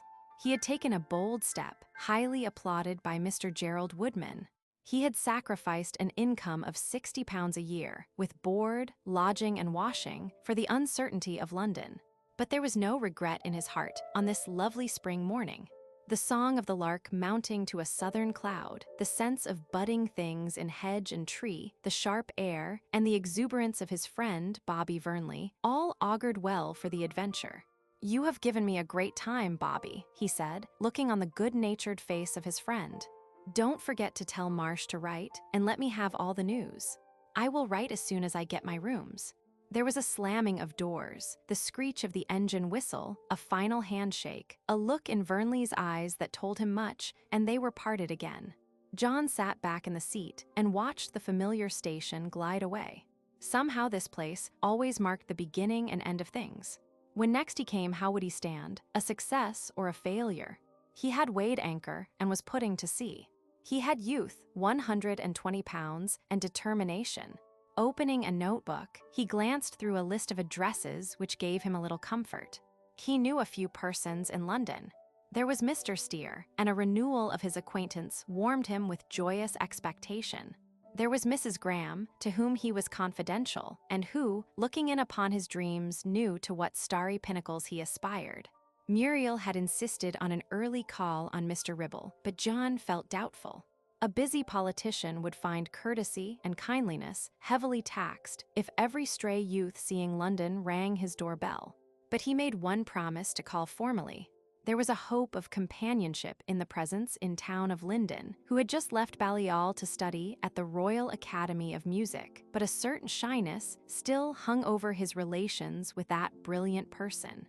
There was something he never quite understood, a reservation in manner, if not in speech, which told John theirs could never be an equal friendship. Somehow he always felt the debtor to Linden, perhaps owing to his manner. Despite his cordiality, his obvious liking of John's company, the latter always felt diffident. Perhaps now he would learn to know Linden better, relieved of the halo of a schoolboy's worship. Interleaving his notebook was Miss Piggin's card, and on it, in a pointed Italian hand, the address of a boarding house she recommended. Mrs. Purdy, 108 Meryton Street, SW in his pocket, John carried another specimen of Miss Piggin's handwriting on the flyleaf of the private papers of Henry Ryecroft, calmly setting forth the inscription, "To John Narcissus Dean from Elsa Piggin, in memory of walks and talks." Some of the letters had run, Miss Piggin explained, owing to the dew dripping from some roses just gathered on her writing desk. The warmth of her pillow overnight had somewhat crinkled the dried page, but this Miss Piggin did not attempt to explain. She carefully hid from all eyes that, with his departure, romance died. Henceforth, she accepted fate with gentle compliance. No more rebellions, never again the false hope of springtime. Even photographs were resolutely put away, John's included, but she permitted one small snapshot taken on the football field to remain on her dressing table. He had such a handsome leg, and her soul craved beauty. For the rest, she was unwearied, in attention to her father. He found clean nibs in his pens, his notebooks carefully dusted and replaced. She had a great scheme that afternoon for the ladies' sewing meeting, which foretold long months of patient work, an altar cloth embroidered with scenes from the life of St. John. Appropriately, therefore, the opening lesson was read from the Gospel according to St. John. She began it with loving reverence. St. John was such a beautiful name, she thought. And John, alas! He too dreamed of a fair face, the laughter of maidenhood, the sudden shaking of curls beautiful in their agitation. Those last moments in the hall, awaiting the arrival of Todd with his car, were painful almost. One by one they had said goodbye. Mr. Vernley, red-faced, cheerful, friendly. Mrs. Vernley, motherly to the last, then Kitty, off for her morning ride, and Alice about to retire to her voice production. And then they were alone for a few precious moments. "You will write. Every day, darling," he vowed. "I shall always think of you. Always, always." She promised. Their hands are locked, silence, and tears in Muriel's eyes. "I shall soon be on my feet." "I know. Muriel. John, dearest. London is nearer than Chawley." "Yes, John, but it is so new, such an adventure. That thrills me. Our day draws nearer, our day, Muriel." There is another pause. Bobby bangs the door open before approaching. Cars coming round, scissors, he shouts, "Goodbye, Muriel, old thing. Remember me to the nuns." He strides up and kisses her soundly on the cheek, sees tears in her eyes. She feels the reassuring pressure of her brother's hands upon her arms. And then they are gone. As the train drew in through the panorama of chimney pots, factory roofs, and gasometers, it was her face John saw, over the wretchedness of the bewildering city. In the station, he awoke to the reality of the things under the girders and glazed roofs. He carried only a bag. His trunk would be forwarded when he found rooms. He stood on the platform, hesitating a moment. London frightened him. It was so vast and self-centered, so busy with people who had apparently solved the problem he had to solve. Where should he begin, and how would it all end? For the moment he had one rule, strict economy. He made his way slowly up the incline out of Liverpool Street Station and asked a policeman the best means of reaching Meryton Street. "Where is it?" he asked the genial fellow whose robust countenance cheered him. "Pimlico. Number 6 bus to Charing Cross, change to 24, that'll take you down to Meryton Street." John thanked him and clambered to the top of the bus. He watched the traffic, human and vehicular, streaming down Bishopsgate. At the bank, he could not suppress a thrill as he looked on the restless tide surging into the vortex before the mansion house. St. Paul's, lifting its sun-struck dome into the morning air, pigeon-haunted, floated away behind, and the short descent under the viaduct brought them to Ludgate Circus. There narrow, mazed with telegraph wires, jammed with buses, cars, lorries, and hurrying humanity, rose Fleet Street. An incommunicable wonder stole in on the boy's heart. Here was the battleground whereon he would throw down his gage. The roar in his ears might have been applause, or was it the laughter of ridicule? The gold-lettered signboards announced the tributary channels on either hand.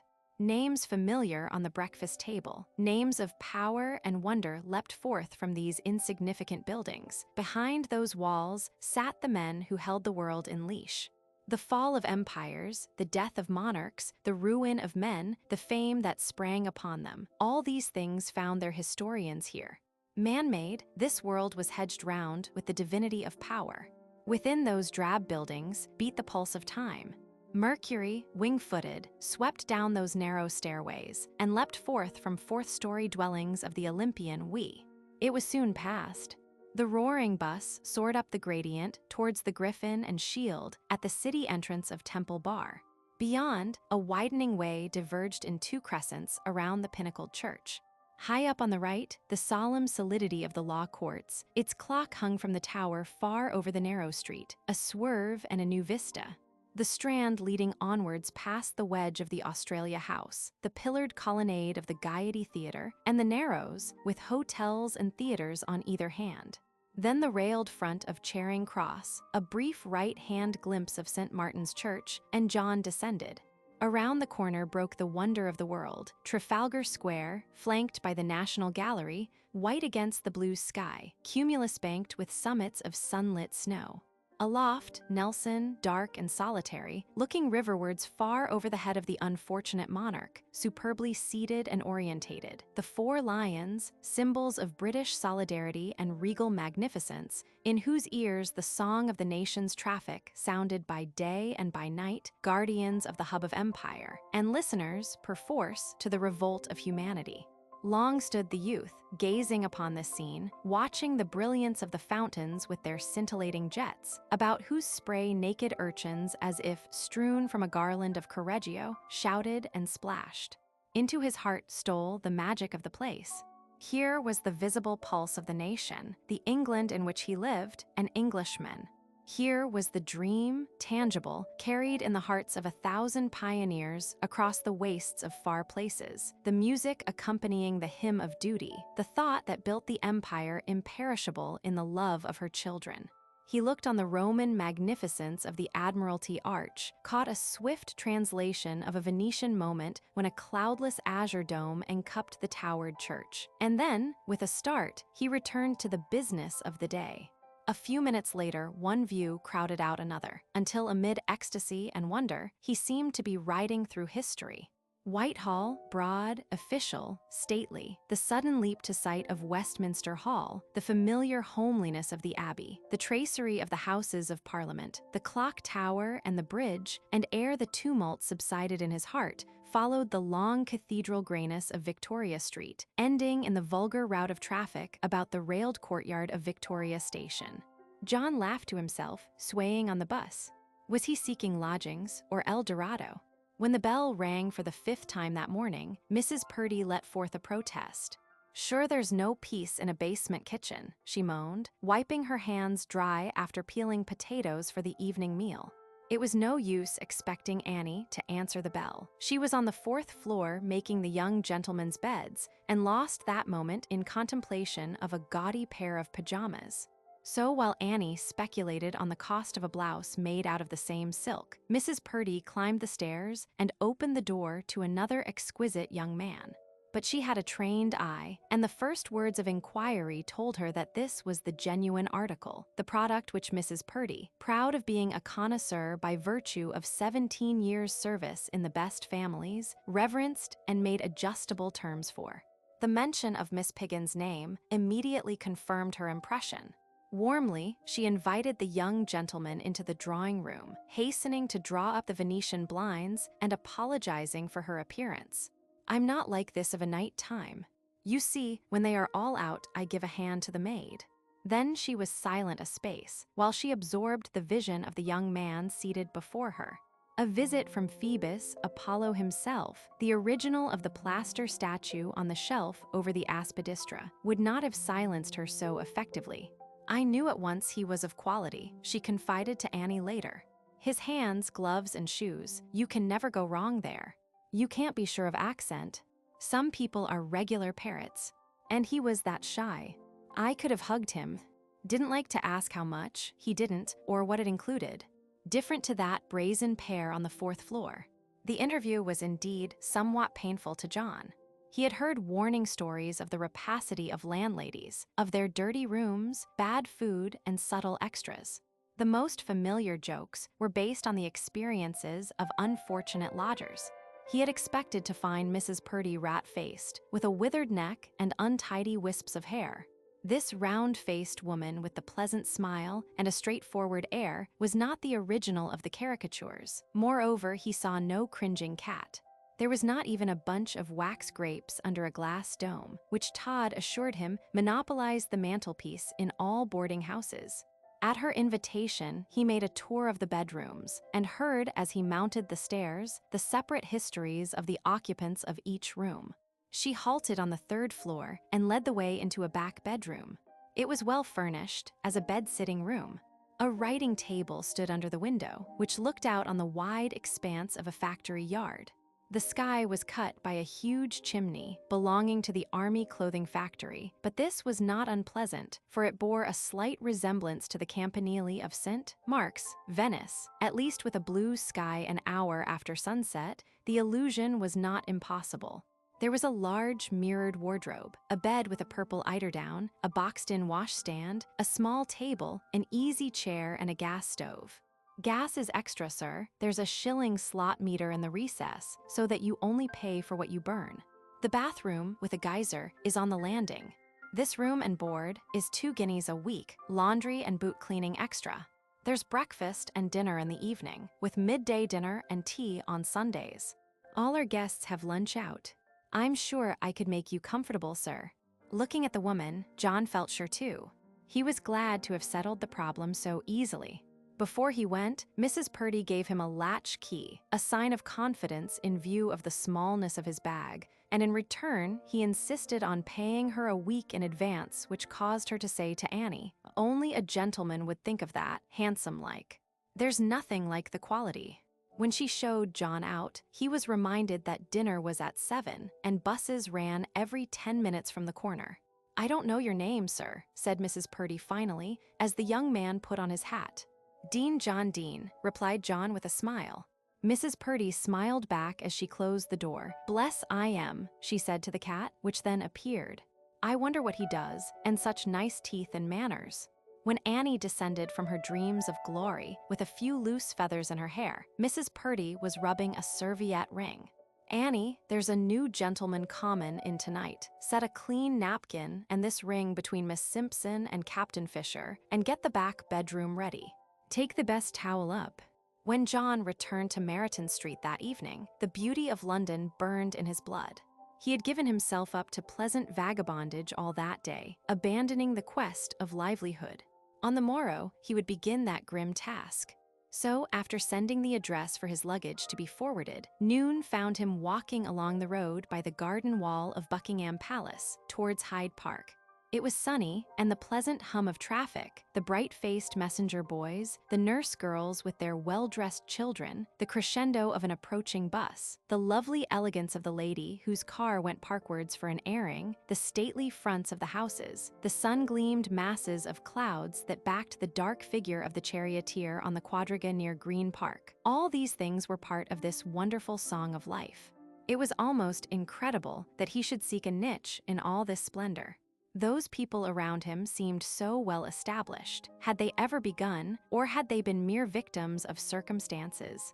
He watched a couple of riders turn in at Hyde Park Corner. A fresh-faced young man, stolid with good food and no worry, accompanied a fragile girl, whose well-tailored riding habit for a moment called up another figure he knew well in similar attire. He followed in at the gates and turned to the left, wondering if ever he and Muriel would ride together down that glorious stretch. He sat down on one of the chairs and watched the riders. Children accompanied by grooms, elderly army officers, a very stout lady who appeared to break down the fetlocks of her mount, a tall girl in black top boots who galloped with splendid hands and laughed back at two young men who made desperate efforts to keep with her. Then his attention was attracted by an elegant apparition, which alighted like a bird of paradise from a car on the edge of the curb. It was a boy officer in the Scots Guards. He was very tall and languid, but held himself stiffly erect as though there was a cavity between his shoulder blades which he wished to keep closed. It was difficult to know how he ever washed his face, so rigid were the arms. His hat, which had a brass peak and a red and white diced band, half buried his face, the chin receding underneath a hairless upper lip, delicate and curved. His painfully erect carriage seemed derived more from mechanism within than from the operation of will. His tunic suggested a theatrical tailor, so flawlessly did it fit, with an exaggerated waistline that made an hourglass of a human trunk. And as if in fear that it was just possible, someone might mistake the young elegant for an ordinary officer in an ordinary regiment, the tailor had descended from fashion to eccentricity in the cut of the trousers, which, receiving inspiration from golfing breeches, bulged below the knees, where they were caught up by puttees that wound about two stick-like legs, ending in enormous booted feet. The young man was evidently delighted with himself. He turned round 3 times in the sunshine, like a parrot on a perch. Then it happened that a square-shouldered country youth, in a coarse copy of the same uniform, but with ruder brass embellishments, saluted and passed. The immediate effect was wonderful, if startling. A swift spasm, as of a Titan struggling with tetanus, galvanized the young officer into movement. By a terrific jerk, he succeeded in bringing his outturned palm behind his right ear, where it locked for a moment before being hurled downwards to its former rigidity, the disturbed flesh subsiding again into calm dignity. A few minutes later, he was joined by a brother officer, an even more splendid figure wrapped in a long greatcoat of gorgeous blue, double-breasted and broad-lapelled, with 2 vertical rows of buttons and a glimpse of scarlet lining within where it gaped about his knees. The waistline was identical, a similar hat hid a similar face. One felt there might be 1,000 of these in a box somewhere. The comédie humaine continued. 2 seats away from him, a rather stout lady, accompanied by 3 Pomeranian dogs, seated herself. She was half buried in furs above the waist and half naked below, but apparently suffered no discomfort. John could not help looking at her ankles, which were shapely, a diamond watch bangle encircling the right. The lady noticed John's gaze and did not seem to mind, for she smiled. Slightly embarrassed, he thought it right to smile back, transferring his gaze to the Pomeranians in suggestion that they were amusing. The exchange of smiles, however, made him aware that the lady was of indeterminable age, but had a very fresh complexion. The wind also told him that she liked expensive perfume. He continued to watch the horses and the people, and caught whiffs of conversation. He heard from the young men that certain things, he could not hear what, were rather priceless and topping. One voice was ecstatic over Pavlova, but Novikov exclaimed in adoring feminine voice, "You've seen the Bacchanal." Presently, a long purple limousine drew up to the edge of the curb. The lady with the dogs rose and went towards it, the chauffeur opening the door. She was just entering the car when one of the leashes dropped from her hands. The dog immediately ran off in the direction of John. "Naughty Topsy. Is she called? Come here." But Topsy welcomed liberty and sped on, John in pursuit.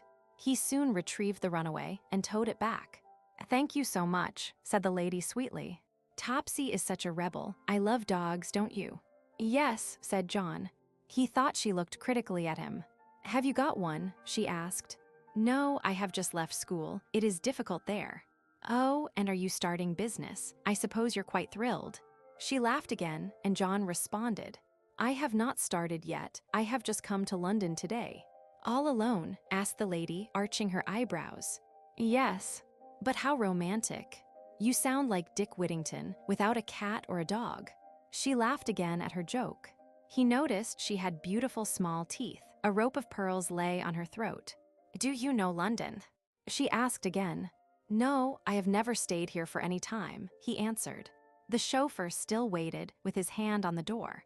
"This park is very lovely," she said, gathering her furs about her. "You should see it. Will you drive through it with me?" The invitation was so gracious and alluring John could not refuse. He followed the lady into the car, and with the dogs in their laps, they glided forward. It was a luxuriously appointed car. 3 silver sconces held flowers whose perfume competed with that of the lady. The chauffeur in front wore a cerise uniform with a broad green collar. Inside, they were quite silent for a few minutes. John's shyness overcame him, while the lady, reclining on an air cushion, arranged her furs and played with the collars of the dogs on her lap. John knew that he was being closely scrutinized, and he resolved not to reveal any more of his personal history. This close contact showed that his companion's age was about 35, and the fresh complexion had not been acquired in the open air. She made no secret of this, for she lifted her half veil, opened a vanity bag, took out what appeared to be a silver pencil, and raising a small mirror, carefully attended to her lips, which reddened in the process. John wondered who she was. There was a little pile of visiting cards in the wallet under the motor watch, but they were upside down, so he could not read them. She was evidently a wealthy woman, and in some respects reminded him of Mrs. Graham, who also had a green jade vanity bag. Mrs. Graham, however, on the one occasion when she used its contents, told him to turn his head away. The lady in the car, having completed her toilet, raised a lorgnette, looked out of the window for a few moments, dropped it, and addressed John. "London can be a very lonely place," she said. "I know, because my husband is in India with his regiment." John hesitated in reply. He could not just say, "Oh," and if he said, "I'm sorry," it would be stupid. So he simply said, "Yes." "Have you many friends here?" she asked. The question was kindly. He chatted brightly. Her first impression was correct, she thought, looking at him. He was a very handsome youth. When he looked down, she saw how the long lashes swept his cheek, and when looking at her, his eyes had wonderful depth. She liked the fine line of his profile and the well-shaped, sloping ear. His hands, too, were fascinating, being strong and veinless. And in every movement and line, there was the symmetry of thoughtless youth, which was delightful. After a short time, he, too, was admiring her intensely. She had an alluring voice, and he could not help noticing the ankles and small feet, so beautifully shod. They turned and twisted, caught a glimpse of a sheet of water, an ornamental garden and bridge, then turned again, running parallel with a main road, whose roar could be heard behind the screen of trees. The watch hands pointed to 10 minutes to 1. "I am lunching in Cumberland Place at 1, she said. "Can I drop you on your way?" He had no way, but did not care to confess it. "At the gates will do, thank you." When the car drew up near Marble Arch, she took a card from the wallet. "This is my name and address. Since you are new to London, let me offer you hospitality. Will you not dine with me one evening at my house?" He thanked her. "Shall we say Thursday at 7? It will be quite en famille. You will be the only guest." She showed her beautiful teeth when he assented and held out a diminutive gloved hand as he stepped out of the car. "Goodbye," she smiled as he raised his hat, a glance taking in the sweep of his brow with its clustered hair. The door closed, she leaned back with a parting glance, and as the car lurched forward, he replaced his hat. He looked calm enough, but there was tumult within. For a few moments, he gave no thought to lunch. What a wonderful place London was. Then he became conscious of the large, neat-lettered card in his hand. "Lady Evelyn Worset, 607, Queen Anne's Gate, SW, he read. Also, he remembered, he had not told her his name. When John returned that evening to Meryton Street, the dinner gong was creating pandemonium in the hall below, and there followed an opening of doors, a creaking of stairs, and a babble of voices. He halted on the threshold of the dining room, dreading his entry into this strange circle. But Mrs. Purdy was waiting for him and piloted him to his place at the table, where she introduced him to Miss Simpson on his right and Captain Fisher on his left. The captain was very curt and ignored him throughout dinner. Miss Simpson was assiduous in polite attentions and small talk. When she discovered he had been in Asia Minor, life suddenly brightened for her. She had lived a year at Samsun with her brother, then the consul, now a governor in India. The captain sniffed and fidgeted. He hated all his talk about Asia and India. He had spent most of his life on the Gold Coast and knew it was not so fashionable. When dinner was over, the young men lingered behind. "Perhaps you would like to have a smoke," suggested Mrs. Purdy, going out and leaving John with the other boarders. He now looked more particularly at his companions. They had crossed to one of the windows, where they began to bewilder the parrot by blowing smoke into its face. Presently, one of them seemed aware that John was in the room. Pulling out a silver cigarette case, he opened it and held it towards him. "Have a gasper," he drawled genially. John presumed he meant a cigarette and took one. The donor extended an elegantly ringed hand to light his own. There was an excessive length of cuff. John's eye moved along the arm and noted the carefully knotted tie.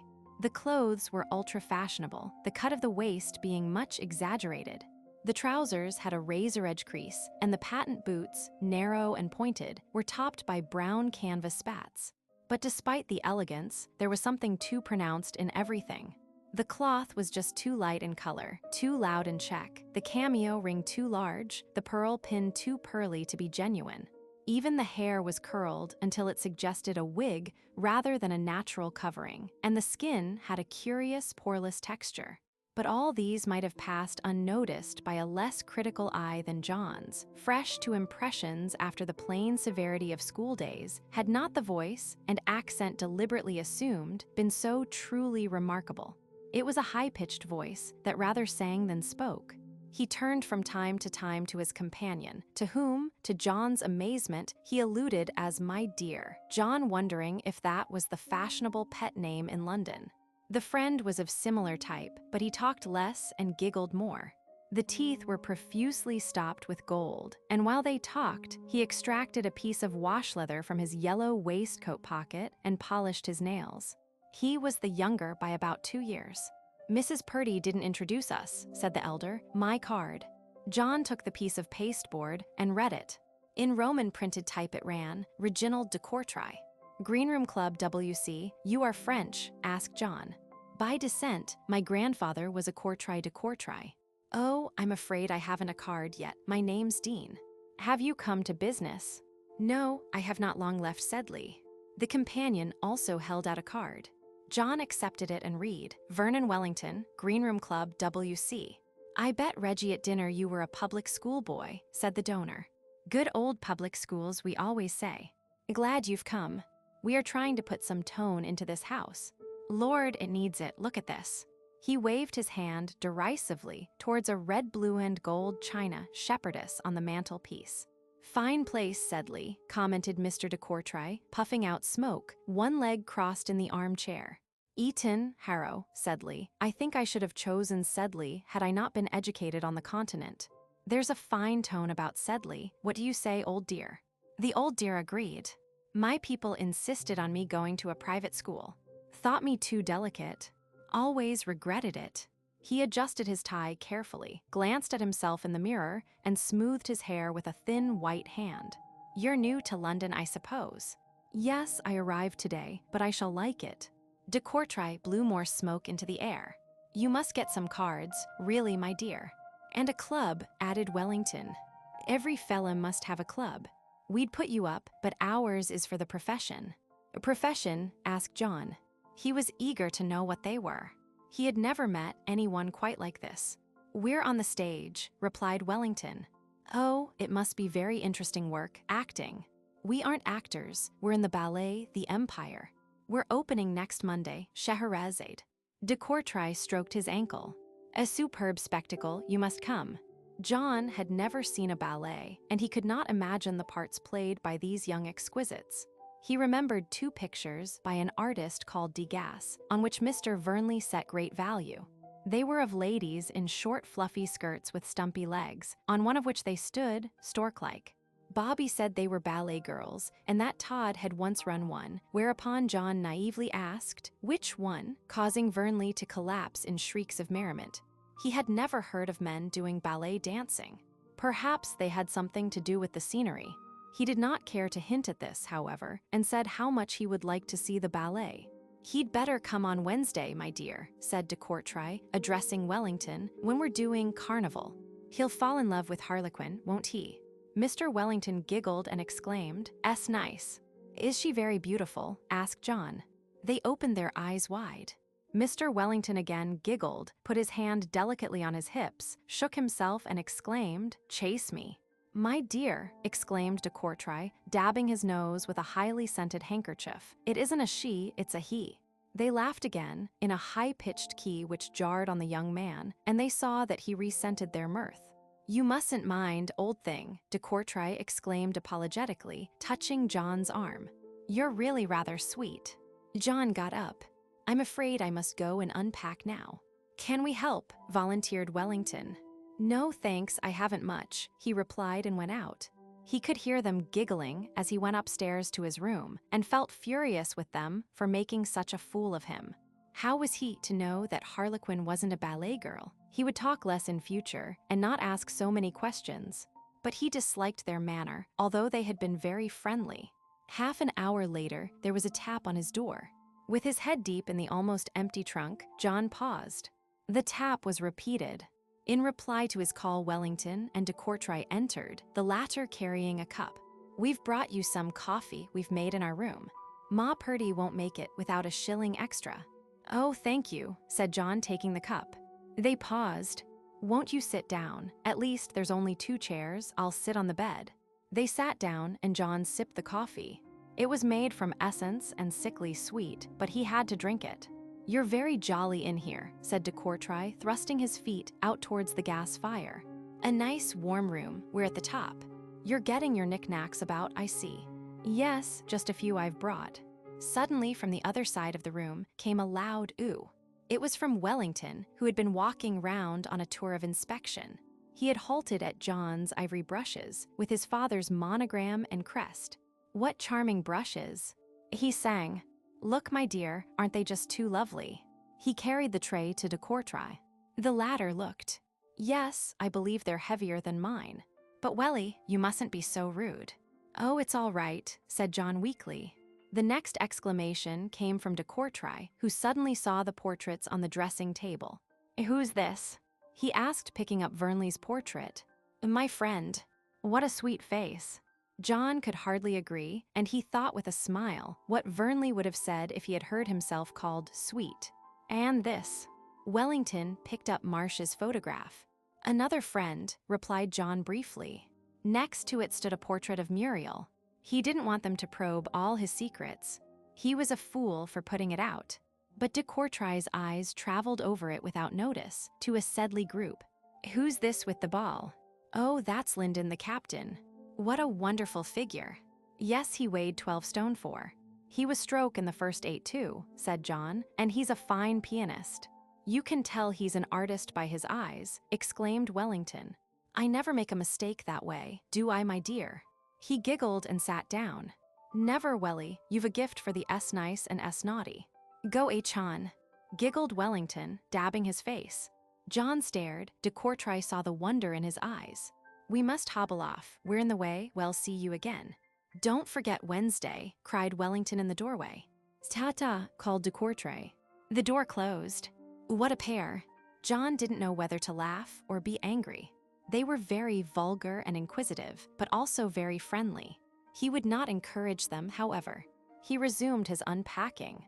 An hour later he had finished and was preparing for bed when there was another tap on the door. This time he pretended not to hear. He did not want them in again. But when the tap was repeated, he went to the door and opened it. In the darkness of the landing, he could not see who it was. Captain Fisher paused on the threshold. He had come out of the darkness and stood blinking in the light. John waited, for he seemed about to say something. There was a long pause, a clearing of the throat, then, "Permit me to introduce myself, sir. I am Captain Fisher, Fisher of the 3rd Foot, sir. 12 years China Station, 12 Malta, 6 Gold Coast, damn it. Glad to know you, sir." He stammered, then bowed low. Embarrassed, John bowed also. "Those were days, sir, days of." He put a hand on the lintel, as though the memory was too much for him. "Egad, sir, they were days." Fisher was a boy, sir, Lavington will tell you, sir. General Lavington, God bless him, 92 today, sir. We've drunk his health at the Rag tonight. A great speech, a wonderful man, 92, not much longer, sir, any of us. And here we are in a perdiferous house. Pardon me, it's a great night, with foreign meat, cats, parrots, and a shilling in the slot. If any had a known on China Station that Charlie Fisher would have been living in this menag, caravanserai, as Omar would say, you've seen 'em, sir, the blighted blossom of India. And the eunuchs, yes, sir, that's what they are. Poofs. Here Captain Fisher steadied himself from a fitful gust of indignation. Now there's a gel out tonight. Take a pair of sparklin' eyes and, hummed the captain. You'll see her, sir. What a glorious vision. Wants breaking, sir. A high stepper like her father's fillies, but what a head. I'm a connoisseur too, in my day, Dandy Fisher they call me. China Station, 12 years Malta, Gold Coast. So you said, sir, interrupted John, breaking the circle. You're a fine lad, exclaimed the captain, looking at him keenly. Just such a lad as mine, God bless I am. What's your name? Dean, sir, John Dean. John, So's mine, God bless him, dear all John, dear all John. He swayed a little as he surveyed his waistcoat. He was your age too, and his hair too, just such hair. The gels loved him, dear all John. Is he dead, sir? Asked John. The old man straightened himself proudly. For his king and country, sir, in the Boer War, and a VC, sir, a VC. God bless I am, a tear trickled down his nose. The last to leave me, the last. General Lavington said tonight, 92, sir. He referred to John, he knew signed his first papers, sir, dear all John. Come and have a drink, me lad. Captain Fisher turned and put a shaking hand on the banisters. Not tonight, sir. Thank you, it's late. So tease. Good night, my lad. God bless you. Good night, sir. John waited until the broken old man reached his room and then closed his door. With a last look round his little room, John swiftly undressed, stood pajama-clad and barefooted a moment after brushing his hair, looking out on the bright moonlight night and the quaint caricature of the campanile. Then he turned off the light and leapt into bed. But not to sleep. This was his first day, and he now slept for the first night in the city he had come to conquer. So far, he had done little conquering, he thought, as he reviewed the events of this day. The moonlight flooded his room, making it still more unfamiliar. He watched the swiftly fading glow of the gas fire, and his eye caught the portrait of Muriel, illuminated in a direct beam of moonlight on the mantelpiece. Mastered by an impulse, he threw back the clothes and put a foot on the cold floor, then sprang out and took the portrait from its place. For a long moment he looked at it in the dimness, then pressed his lips to the cold glass, and was about to get into bed when he did what he had not done for a long time. He had never given any serious thought to religion. Perhaps he was instinctively rather than formally religious. The times when he had sat in school chapel had been irksome, though occasionally a hymn, and the high, fresh voices of the choir had stirred him, aesthetically, not spiritually. But tonight he felt very lonely, and just a little afraid. Moreover, there was a new faith in his fervent love for Muriel, which somehow required expression. So quietly he slipped down to his knees, buried his face in his hands, and prayed in a somewhat disordered fashion for something which he could hardly define. Then standing up again, he looked at the photograph, wondering whether the head he saw, in reality lying on a pillow in a quiet country room, flooded with light from this same moon, would realize anything of what he had just done and said. He turned to replace the frame, then, on a thought, put it under his pillow and got into bed. 2 minutes later, quiet breathing in a silent room told of a dreaming head, smiling for some reason, buried deep in the pillow. He was oblivious even of Captain Fisher's deep bassoon in a room above. Chapter 2.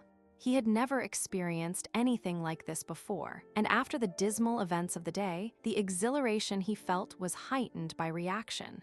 The stall in which he sat was luxurious. It was good to see around him so many prosperous, well-groomed men and smiling, richly clad or half-clad women. Then the lights, streaming on the gilding, the brass rails, the tall proscenium, and the gaudily paneled ceiling, with its naked nymphs, rosy-limbed, floating from pursuing youths on banks of fleecy cumulus, all tended to awaken the senses. But oh, the music and the ballet.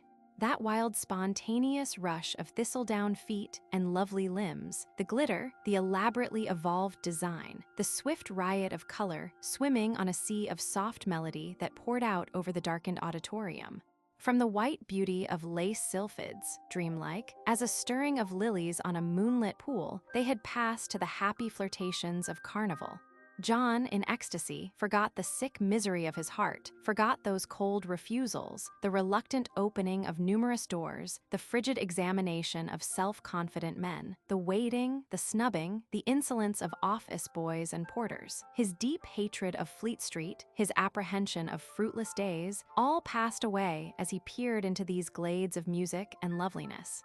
With the blaze of prodigal splendor in Scheherazade, the swift change of music from revelry to terror, the hurrying and scurrying of silk-clad women, the stern dignity of the departing sultan, John's head swam. He almost forgot to look for Wellington and de Courtrai in that rapturous release of the captives, and the licentious abandon of the women on their entry. It was with difficulty that he penetrated their disguise, for the effeminate dandies of Meryton Street were half-naked, dusky men with muscular torsos who leapt and danced with fierce exultation before their adoring lovers. John could hardly realize that these superb athletes, masters of rhythm and gesture, were the two vulgar youths who, despite his coolness, had shown him nothing but kindness, with such insistence that he had accepted their pressing invitations to this performance. And his amazement passed to unbounded admiration when de Courtrai died from a stroke of the Sultan's scimitar, in a magnificent somersault that laid his body prone at the feet of his terrified mistress. The curtain fell to a tumult of applause. The long interval enabled John to explore the promenade at the back. He stood in a corner and watched the parade, and wondered if it was always the same, night after night. What kind of lives these people lived, where their money came from, their nationality. For there were overdressed young Jews with patent-button boots and silver-topped canes, elegant dandies with waisted coats, girlish-looking youths that smirked and simpered, heavy-jowled men with pendulous stomachs, and evil gloating eyes under bald, shiny heads. The women too, French, German, and Russian, dark, fair, loud-voiced, high-heeled, arrayed in furs, small-footed and mincing, they passed, with quick eyes and mechanical smiles or sulky stare, and "Penny for your thoughts, dearie," said a girl in a large white stole, as she laid a kid-gloved hand on John's arm. He started more in fear than surprise. "Lord love us, I shan't bite yer." She laughed. "So shy. And a pretty boy, too," she added, giving her fur a twitch while she looked audaciously into his eyes with a frank stare. "How do you keep your complexion, lovey? That ain't Ligets 1 and 6 in cardboard boxes, I know." John smiled, almost unintentionally. She could only be about 18, and despite the hard mouth, she had innocent, kind eyes. "That's right, you're a regular Adonis with that showcase smile," she exclaimed. Several persons were watching them. John colored with self-consciousness. "God, I wish I could do that, and I did once, dearie, before the dirty work on the crossroads. But I don't mind a martini before Strumatovsky waves his stick again." What could he do? To say no might provoke an outburst. He moved towards the bar, her hand still on his arm.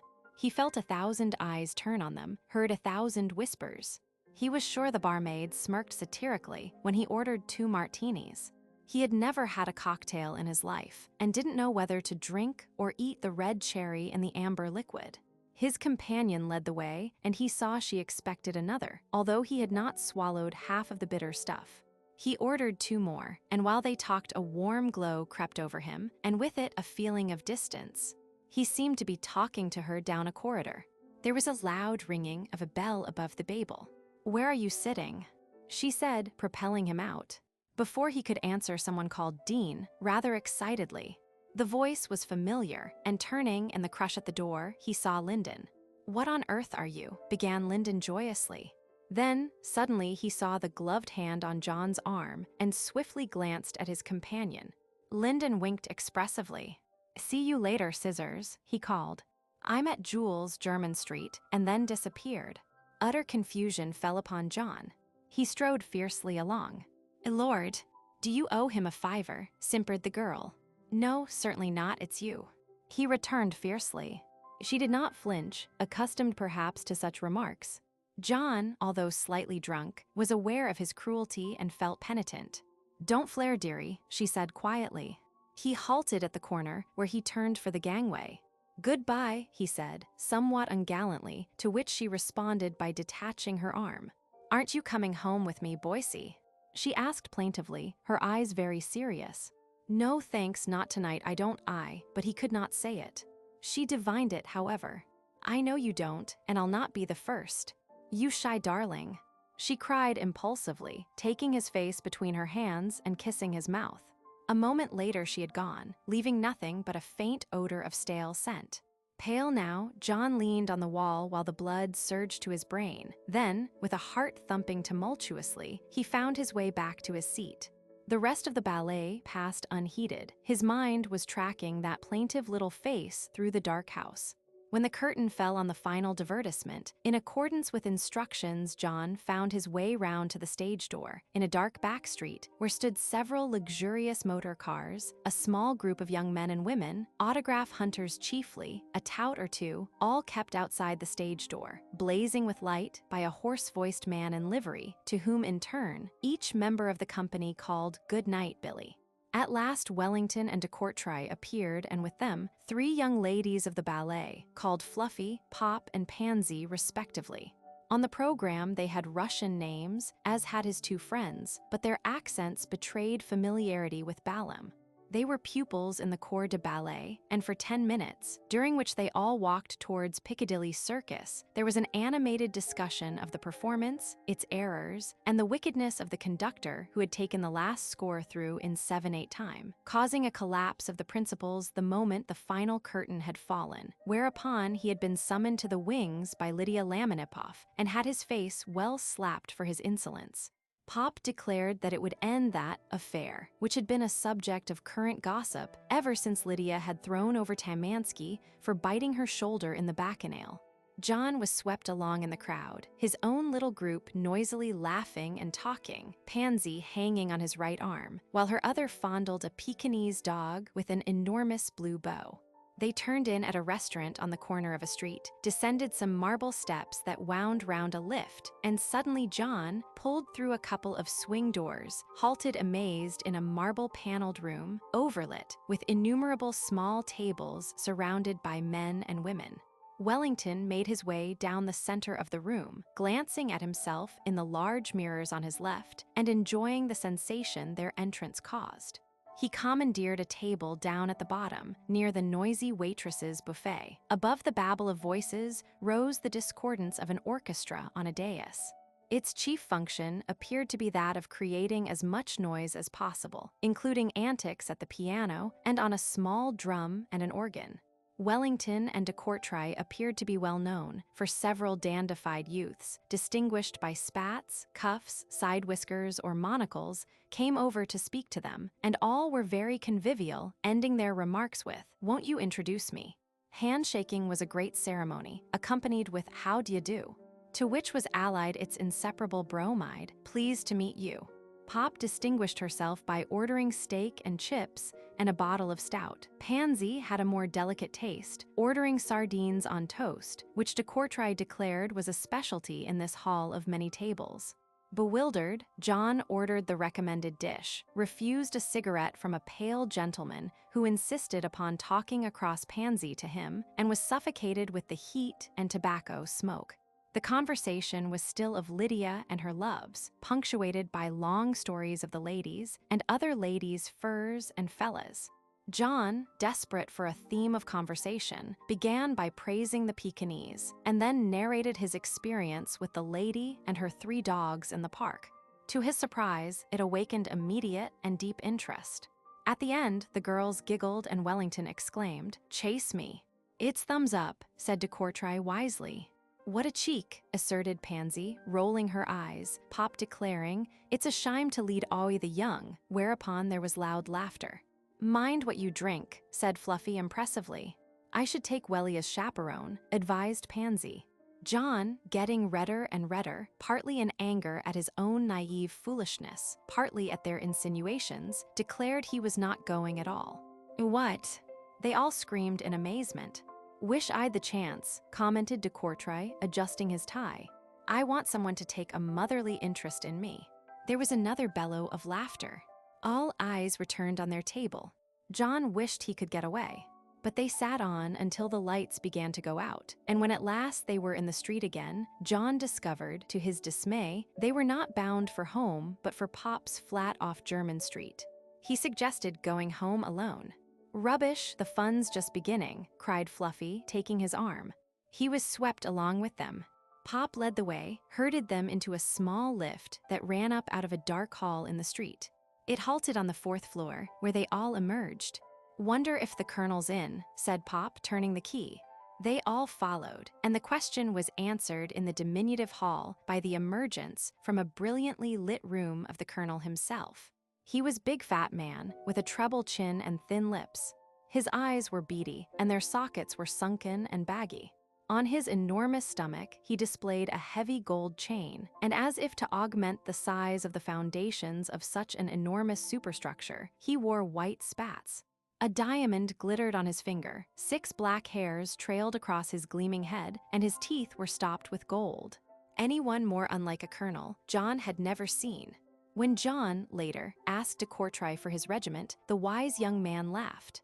"Oh, he's one of the nuts," answered de Courtrai. Certainly he was. He kissed the 3 girls in a fatherly way, poured for them all a whiskey and soda, offered John a cigar, and finally sprang amazingly on to the lid of the baby grand piano, where he dangled his enormous legs. Pop disappeared into an adjoining room. Then it was her home, thought John, for she emerged a few minutes later in a kimono, with slippers on and her hair down. She curled up on a cushion by the fireplace, lit a cigarette, and looked up admiringly at the Colonel. He had now dismounted to permit Fluffy to sing, Wellington accompanying, after which the latter played with a skill and touch that surprised John. When Pop had contributed, "Keep on loving me," to which refrain the Colonel pursed his lips frequently, they called for John to perform. He pleaded excuse, but they would not listen. "I don't know anything, really," he urged, but they forced him down to the piano. "What is it?" asked Fluffy as he played the opening bars. "Oh, lovely night." Pop looked at Wellington. "My, he's rapid, ain't he?" she said, but John did not hear. There was a strange stillness as he sang. Even Fluffy stared into space, her pretty little face, under the rose shade, pensive. "Makes me all shivery," she whispered between the verses. Why did he sing this? John was asking himself. It was quite out of keeping with the atmosphere. He was a fool to court failure like this, but he struggled through. No one spoke when he finished. Finally, Pop asked for another cigarette. "You've got a lovely voice," said the Colonel. "Wish I could sing like that." "Could once when a kid in a choir," he said with a wry smile, pouring out a whiskey and soda. "Lore, you in a choir," smirked Fluffy, pushing a thin finger into his pendulous stomach. The Colonel resented this familiarity. "Yes, my gal, me in a choir, and solo tenor too, don't you forget it." He gulped down his drink and sighed. Pop put her arms round his neck and kissed his bald head.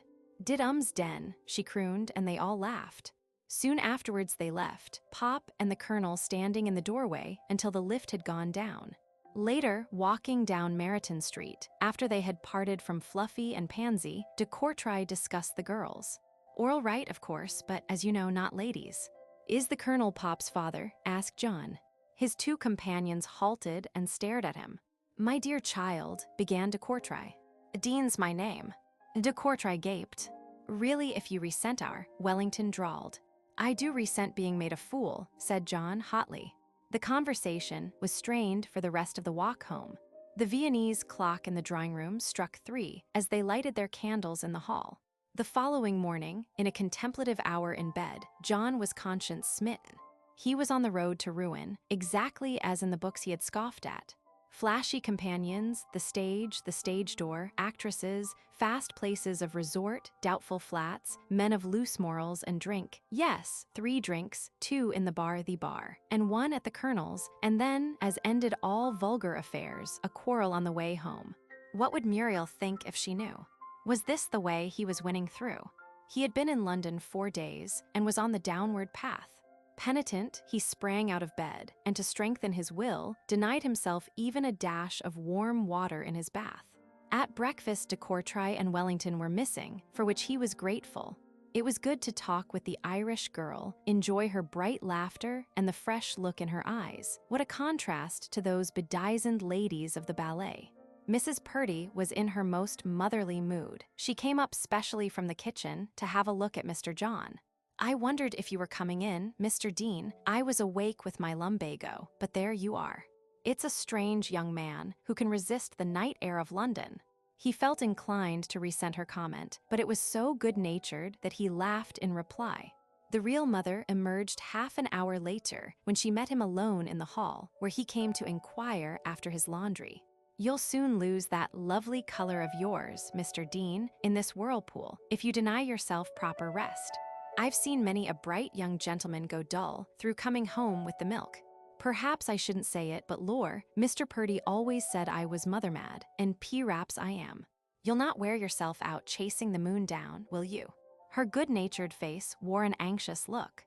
"And it's not for me to say really, but them young gentlemen upstairs are not your kind, and I'm sorry if I'm presuming, Mr. Dean," she said, wiping her hands on her apron. "Not at all. I appreciate your anxiety, Mrs. Purdy," answered John.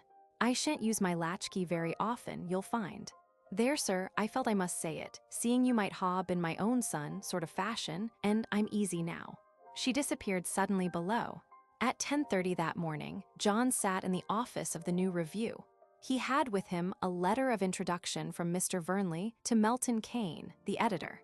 For 1 hour, he sat in the waiting room overlooking Covent Garden, while he listened to the whir of the typewriter in the next room. A door on his right opened into the editor's den, wherein sat the assistant editor reading manuscripts, which he took ceaselessly out of a big tin box. The reader was a tall, heavy man, with sandy hair and a fresh complexion. He had chatted pleasantly with John and told him poetry was a drug on the market, and they were choked with it. Ever since we discovered Mayfield's narrative epic, we've been inundated with plagiaries of his work. I wade through them until I sink in despair. "But I haven't brought any poetry," explained John. The big man gave a sigh of relief. "You look like a poet, which made me think there was no hope for you. All those who look the part write dreadful rubbish. You saw that schoolgirl's dream come in a few minutes ago."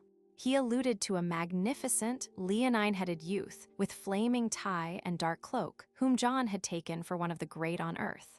"Here's the stuff he's left, without a stamped, addressed envelope for return. My soul is bitter within me. Long nights have I contemplated the ego that is mine, and questioned to what immortality destined I go. I can tell him at once, the waste paper basket." The offending manuscript joined the pile of the rejected. "You do write?" asked the assistant editor. "A little. Prose or poetry?" "Prose." "Ah, there's some hope, but not much. Are you aware, my dear boy, that only 3 out of every 100 novels bring their authors royalties, and that only one of those 3 provides a decent income? Do you know that editors rely on big names, their directors' literary shareholders, and occasionally, when they have been out of town too long and must go to press, the literary agent?" John did not know this. The assistant editor stood up and yawned. "One day, I'm going to run a school of authorship. Having been a hack for 10 years with the income of a typist, I shall tell the aspirants how to become authors and get testimonials from all the editors in whose papers I shall advertise my prospectus. Have a cigarette?" John took one. They smoked in silence for a while. The assistant editor pointed to a portrait on the wall. "That poor devil committed suicide in Brussels last week. He had a net income of £4 per month from this review. Why do people write poetry? Why do they write at all? Literature is not a profession, it's a form of vagrancy." "You've been a vagrant," said John. "How did you know?" "I read your travel books and liked them." "Oh, well, I'm off for good this time. I'm going to Capri, where I shall sleep all day and talk all night." "Been to Capri?" "No." "Well, it's a good place to fade away in." "Are you going to wait for Kane?" "Yes. He'll come in with a rush and go out with one. He's lunching with the Irish secretary. He's in such a hurry that he's never sure whether he is in Constantinople, Berlin, or Paris. His pet theory just now is the German menace. Have you anything on the German menace?" "No, that's the line at present. Last month we were Malthusian this, We are standing for strong language in modern verse. Next, the German menace. We don't know what after that. The menace may run to 2 numbers. You will notice I am discreet. That is half my charm. It's now 12. I think you'd better wait half an hour and then come out to lunch with me. Oh, thank you, but no, it's not kind of me as you think. You keep me from being bored with myself. Presently you shall tell me all the ambitions of your white young soul, all the sinks you are going to flush with your flood of zeal, the heights of fame you will scale, the way you propose to pay for board and lodgings, how you'll persuade the publisher you are the infallible boom he is waiting for. But you shall not read me any of your poetry. I don't write poetry. I told you I didn't, began John. Almost I am persuaded, said the assistant editor. But you will, the symptoms are there. It is a mental measles you cannot escape. He stacked up the unread manuscripts. There are poets in that pile who can write like Keats, like Shelley, like Byron, like Wordsworth, and they do it just as well. They've been born too late. What they can't do is to write like themselves. There are over 30 Swinburnes here, and enough suggested immorality to poison the Vatican Library. Most of it is written by young ladies. At this moment, Mr. Kane came in. He was a little man, going bald with scrubby mustache. John was about to retire, but he bade him stay. Rapidly, he glanced through half a dozen letters on his desk, dictated social acceptances to his typist, and then turned to John. Now, what can I do? John presented his letter. Kane read it quickly. You want work, I see. There's none worth having in the literary world. You're well informed, I'm told. Do you know Elverton Thomas? I've heard of him. He wants a secretary who can get points for his speeches. If you like, I'll give you a letter to him at the House of Commons. It isn't what I want, thank you, said John. We don't always get what we want, snapped Kane. I can't do anything else for you, he added with an air of ending the matter. You can if you will, Mr. Kane, please. You know Mr. Walsh. Well, I want to see him. Newspaper editors are very busy men. They've always time for good business, urged John. How old are you? You can get what you want, I see. 19, with lots of drive in me. You want to get on a newspaper? Yes, I'm determined to. I'll ring up Walsh. Go to his office at 5 today. He'll be in then. Thank you very much. Kane stood up, buttoned his coat, put on a glove. I'm going now, he said to his assistant. I'll sign those checks this afternoon. Send back Professor Railing's articles on Shakespeare. There's nothing bar his resurrection could make a noise for him. He strode to the door. How's Mr. Vernley? He asked John. Very well, sir, thank you. And Muriel, a bright child that. A light leapt in John's eyes. The other man understood at once and gave him the first warm human look. Oh, she's very well, sir. The door closed, he was gone. There. What do you think of him? Asked the assistant, somewhat proudly, John thought. He'll play bridge at the Reform until 4, dance at Murray's during tea, and rush back here before dressing for the opera. And those simpletons, with a wave towards the pile of the rejected, think he spends his time discovering them for the next number. Our next specialty in verse is a mechanic poet. There have been navy poets, tramp poets, fishermen poets, postman poets, porter poets, but no one's found a mechanic poet. I have, and strange to say, he doesn't write about lathes, cams, or beltings. He's gone back to pure Greek. Here's Iphigenia and Balaam, Victorian bricks and mortar mixed with ancient Greece. We've prevailed on the Bishop of London to quote it next month. That'll start the church news, an interview in the Daily Mail with the new poet, and we are well into a second edition. Now let's go to lunch. I don't know your name. I'll call you Narcissus, listening to my echoes. That's a lucky shot, said John. That is my nickname. Dean's my name. Ha, said the assistant editor. You are a reincarnation. I must take you to a lady friend of mine. She will see the aura of a chlamys under your flannel shirt. My name, too, is strange, not what you would think for a moment. Not poetical or suggestive, scarcely practical even, just Smith, you start at the revelation. It is distinguished only by having neither a Y nor an E. We belong to the original Smiths, the blacksmiths. Ready. Crossing the Strand, John began to wonder if this was the inevitable end of all attempts to do work in London. It was good-natured of this stranger to take him out. He was amused at his torrential witty chatter, but it was not solving the all-pressing problem of getting a living. After lunch, they parted in the Strand, John promising to take Smith the short story which he confessed he had written. It was now 3:15. He walked slowly down towards Fleet Street. Would Kane fulfill his promise and arrange his interview with Walsh? He particularly wanted to join the staff of the Daily Post. He had read it regularly at school. 3 times they had published letters of his, and they had taken 2 articles. He found the square, lying back from Fleet Street, in which the offices of the Daily Post were situated. Through the swing doors, he came to an inquiry office and asked for Mr. Walsh. Had he an appointment? He thought so through Mr. Kane. The uniformed attendant noted the fact on a slip of paper with John's name. He was then led into a small waiting room. It was opposite the lift and contained a bare table and 4 chairs. The walls were hung with portraits of former editors and directors. John waited, standing. His heart was beating with suppressed anxiety. He felt he was on the fringe of things. A long wait, then a page boy asked him to follow. He entered the lift, rose several stories, walked down a long, white-bricked corridor, turned a corner and found himself in an oval hall with several doors leading out of it. John was asked to wait. Behind one of these doors sat the great man. There was much coming and going of clerks and possibly reporters. Half an hour dragged by. John stood up and paced the floor.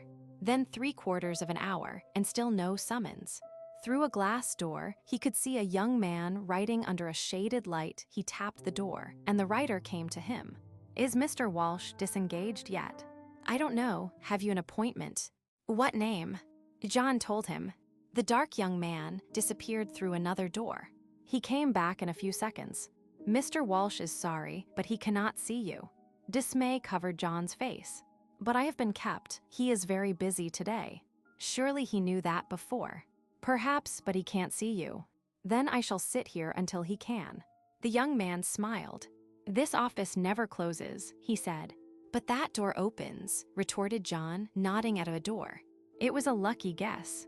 "His secretary won't let you in. It is quite useless, really." "We shall see," said John, now enjoying his obstinacy. A door close by opened, and a small, clean-shaven man, of middle age with gold pince-nez, stood by listening to the debate. He suppressed a smile as he looked at the flushed youngster, then came forward. "What do you want?" he asked. "I want to see the editor, sir, and if he's a gentleman, he'll see me after waiting for him an hour." The man peered at him through his eyeglasses. "I'm afraid he's not a gentleman, but you can see him." "Oh, thank you, sir." "Come along," he said, and showed him into a large room littered with papers and books. He motioned John to a seat. "Now what do you want?" he asked, standing with his back to the door. "I want to see Mr. Walsh, please." "On what business?" "It's personal," began John. "Perhaps so, but he must know." "You want to write for the paper, I suppose." "You've guessed it, sir, but do let me see him," John pleaded. "He's engaged with the chief reporter at present, but he will see you soon, if you're patient." He then left the room by another door. John looked out of the window, down across the flat top of temporary buildings, and saw the traffic surging along Fleet Street. He was engrossed in the spectacle when his benefactor re-entered and seated himself in the revolving chair before the littered desk. "The editor will see you now," he said. John jumped up. "Oh, thank you, sir," he cried and walked toward the door. "In here," said the man, waving a hand for John to resume his seat. "I am Mr. Walsh, though you may have expected a gentleman." "Oh," cried John, and collapsed in confusion. "Mr. Kane tells me you are an enterprising young man. I see you are an obstinate one. They are both qualities required on a newspaper.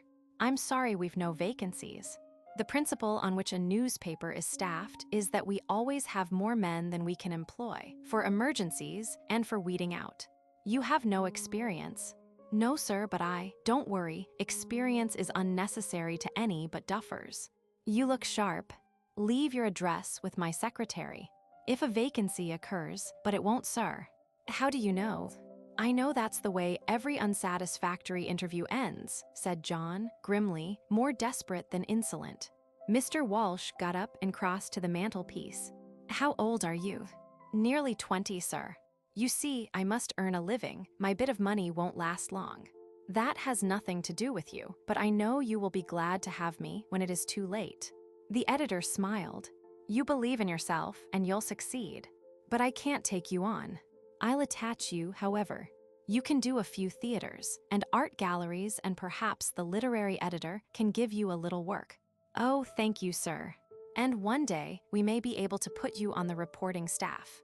"On what basis am I paid?" asked John. "For what you do." "And how much is that?" "Depends on the chief reporter. It's all I can offer you. It's a chance." "I'll take it, thank you." John rose. "See Mr. Merritt before you go." He held out his hand. "And I wish you luck." John was dismissed. Outside the door, he took a deep breath. He had won the first round. All now depended on Mr. Merritt, who, he learned, was out. John left word to say he would call the following afternoon. His next job was to go into Philip's shop and buy a map of London. At tea in a Lyons shop, he read down a list of amusements. Dramatic critic for the Daily Post, he murmured to himself. It sounded splendid. And what a shock for Wellington and de Courtrai. That evening he wrote to Vernley, to Muriel, and to Marsh. He also sent a letter to Mrs. Graham and Mr. Steer, saying he was in London and asking if he might call. Chapter 3. In the entrance of the Circle Theatre, there were already several loiterers, awaiting friends with whom they were going to see the new play. Among them John. There was, of course, nothing unusual in his appearance. The gallery queue which had filed past the main entrance, after its long vigil, would not know he differed from any other of those fortunate fellows who, well-groomed, drove up in taxis and cars and walked to their reserved seats, carrying the undigested peacock to the stalls. It was all so new to him, this animated scene with its types of humanity. Merritt, a thoroughly good fellow who had immediately shown a kindly disposition to the new man, had introduced him to Bailey, the dramatic critic of the Echo, who now accompanied him. Together they stood by the portrait of a famous American actress and scrutinized the arriving audience. There were Jews, of course, little men, with semi-bald heads and black curly fringes. They all wore patent button boots and very fancy dress waistcoats. The cut of their clothes was ultra-fashionable, and there was a glint of gold and a flash of diamonds at many points of their ostentatious persons. Gold-mounted walking sticks and cigars were noticeable. "These are the inner circle of the dramatic world," said Bailey.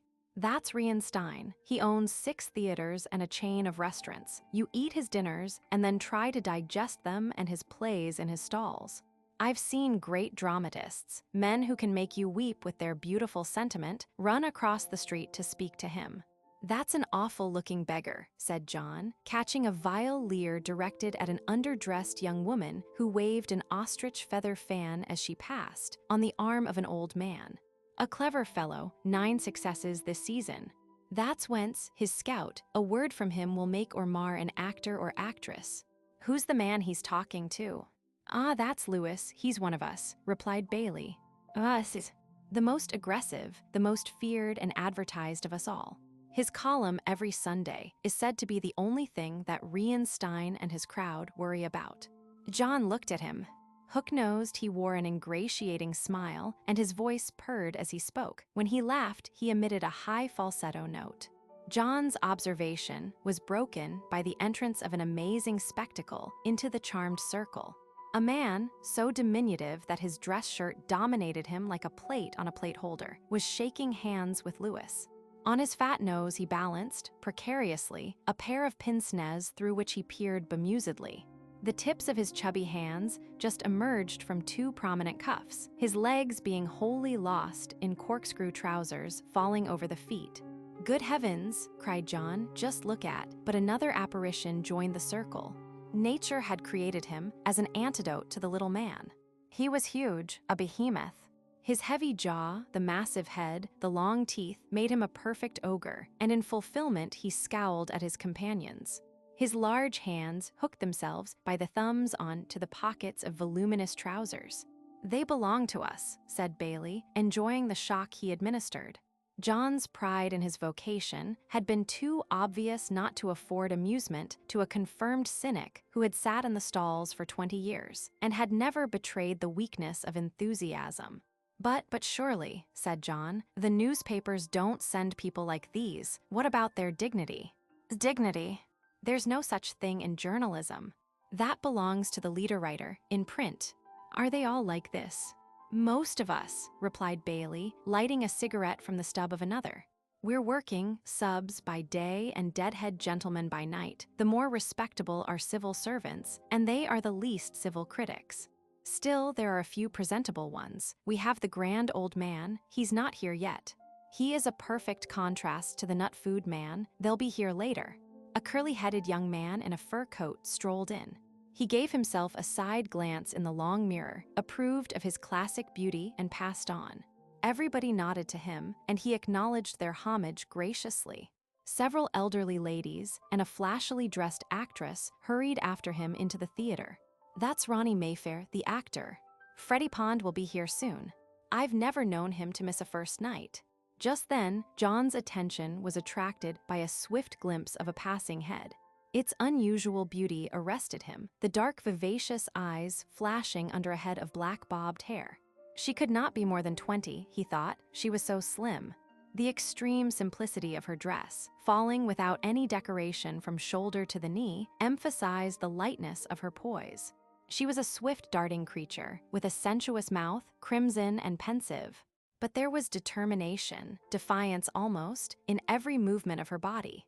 Passion merely smoldered. She could be a creature of sudden contrary moods. She threw John a quick but searching glance as she passed, conscious of her power to attract and the weakness of all his sex to respond. And yet it was not a challenge so much as a half-contemptuous provocation of his nature.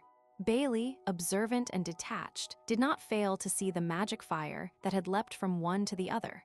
He saw this youth quiver with a sudden agitation, saw the answering challenge of the lithe form that flitted by, sure of the spoil if it cared to possess.